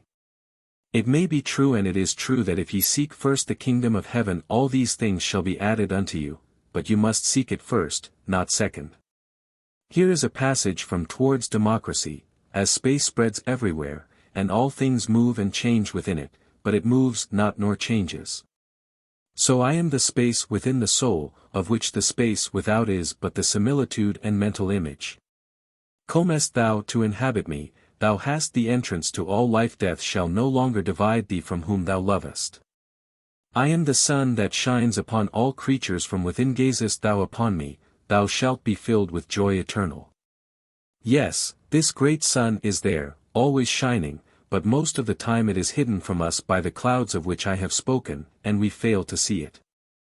We complain of being out in the cold, and in the cold, for the time being, no doubt we are. But our return to the warmth and the light has now become possible. Thus at last the ego, the mortal immortal self disclosed at first in darkness and fear and ignorance in the growing babe, finds its true identity. For a long period it is baffled in trying to understand what it is. It goes through a vast experience. It is tormented by the sense of separation and alienation from other people, and persecution by all the great powers and forces of the universe, and it is pursued by a sense of its own doom. Its doom truly is irrevocable. The hour of fulfillment approaches, the veil lifts, and the soul beholds at last its own true being. We are accustomed to think of the external world around us as a nasty, tiresome old thing of which all we can say for certain is that it works by a law of cussedness, so that, whichever way we want to go, that way seems always barred. And we only bump against blind walls without making any progress. But that uncomfortable state of affairs arises from ourselves. Once we have passed a certain barrier, which at present looks so frowning and impossible, but which fades into nothing immediately we have passed it, once we have found the open secret of identity, then the way is indeed open in every direction. The world in which we live, the world into which we are tumbled as children at the first onset of self-consciousness, denies this great fact of unity. It is a world in which the principle of separation rules. Instead of a common life and union with each other, the contrary principle, especially in the later civilizations, has been the one recognized, and to such an extent that always there prevails the obsession of separation. And the conviction that each person is an isolated unit. The whole of our modern society has been founded on this delusive idea, which is false. You go into the markets, and every man's hand is against the other's. That is the ruling principle. You go into the law courts where justice is, or should be, administered, and you find that the principle which denies unity is the one that prevails. The criminal, whose actions have really been determined by the society around him, is cast out, disacknowledged, and condemned to further isolation in a prison cell. Property, again, is the principle which rules and determines our modern civilization, namely that which is proper to, or can be appropriated by, each person, as against the others. In the moral world, the doom of separation comes to us in the shape of the sense of sin. For sin is separation. Sin is actually, and that is its only real meaning, the separation from others, and the non-acknowledgement of unity. And so it has come about that during all this civilization period the sense of sin has ruled and reigned to such an extraordinary degree. Society has been built on a false base, not true to fact or life, and has had a dim, uneasy consciousness of its falseness. Meanwhile, at the heart of it all and within all the frantic external strife and warfare, there is all the time this real great life brooding. The kingdom of heaven, as we said before, is still within. The word democracy indicates something of the kind, the rule of the demos, that is, of the common life. The coming of that will transform, not only our markets and our law courts and our sense of property, and other institutions, into something really great and glorious instead of the dismal masses of rubbish which they at present are. But it will transform our sense of morality. Our morality at present consists in the idea of self-goodness, one of the most pernicious and disgusting ideas which has ever infested the human brain. If anyone should follow and assimilate what I have just said about the true nature of the self, he will realize that it will never again be possible for him to congratulate himself on his own goodness or morality or superiority. For the moment he does so, he will separate himself from the universal life, and proclaim the sin of his own separation. I agree that this conclusion is for some people a most sad and disheartening one, but it cannot be helped. A man may truly be good and moral in some real sense, but only on the condition that he is not aware of it. He can only be good when not thinking about the matter. To be conscious of one's own goodness is already to have fallen. We began by thinking of the self as just a little local self, then we extended it to the family, the cause, the nation, ever to a larger and vaster being. At last there comes a time when we recognize or see that we shall have to recognize an inner equality between ourselves and all others. Not of course an external equality, for that would be absurd and impossible, but an inner and profound and universal equality. And so we come again to the mystic root conception of democracy. And now it will be said, but after all this talk you have not defined the self, or given us any intellectual outline of what you mean by the word. No, and I do not intend to. If I could, by any sort of copybook definition, describe and show the boundaries of myself, I should obviously lose all interest in the subject.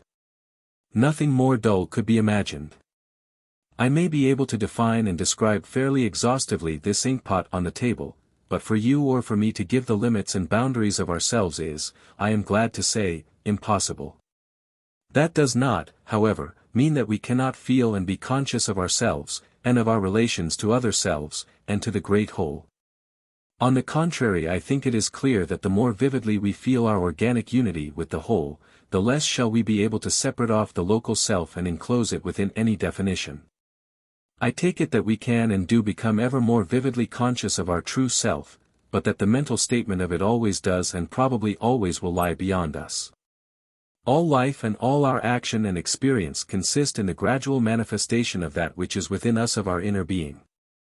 In that sense, and reading its handwriting on the outer world, we come to know the soul's true nature more and more intimately. We enter into the mind of that great artist who beholds himself in his own creation. The end.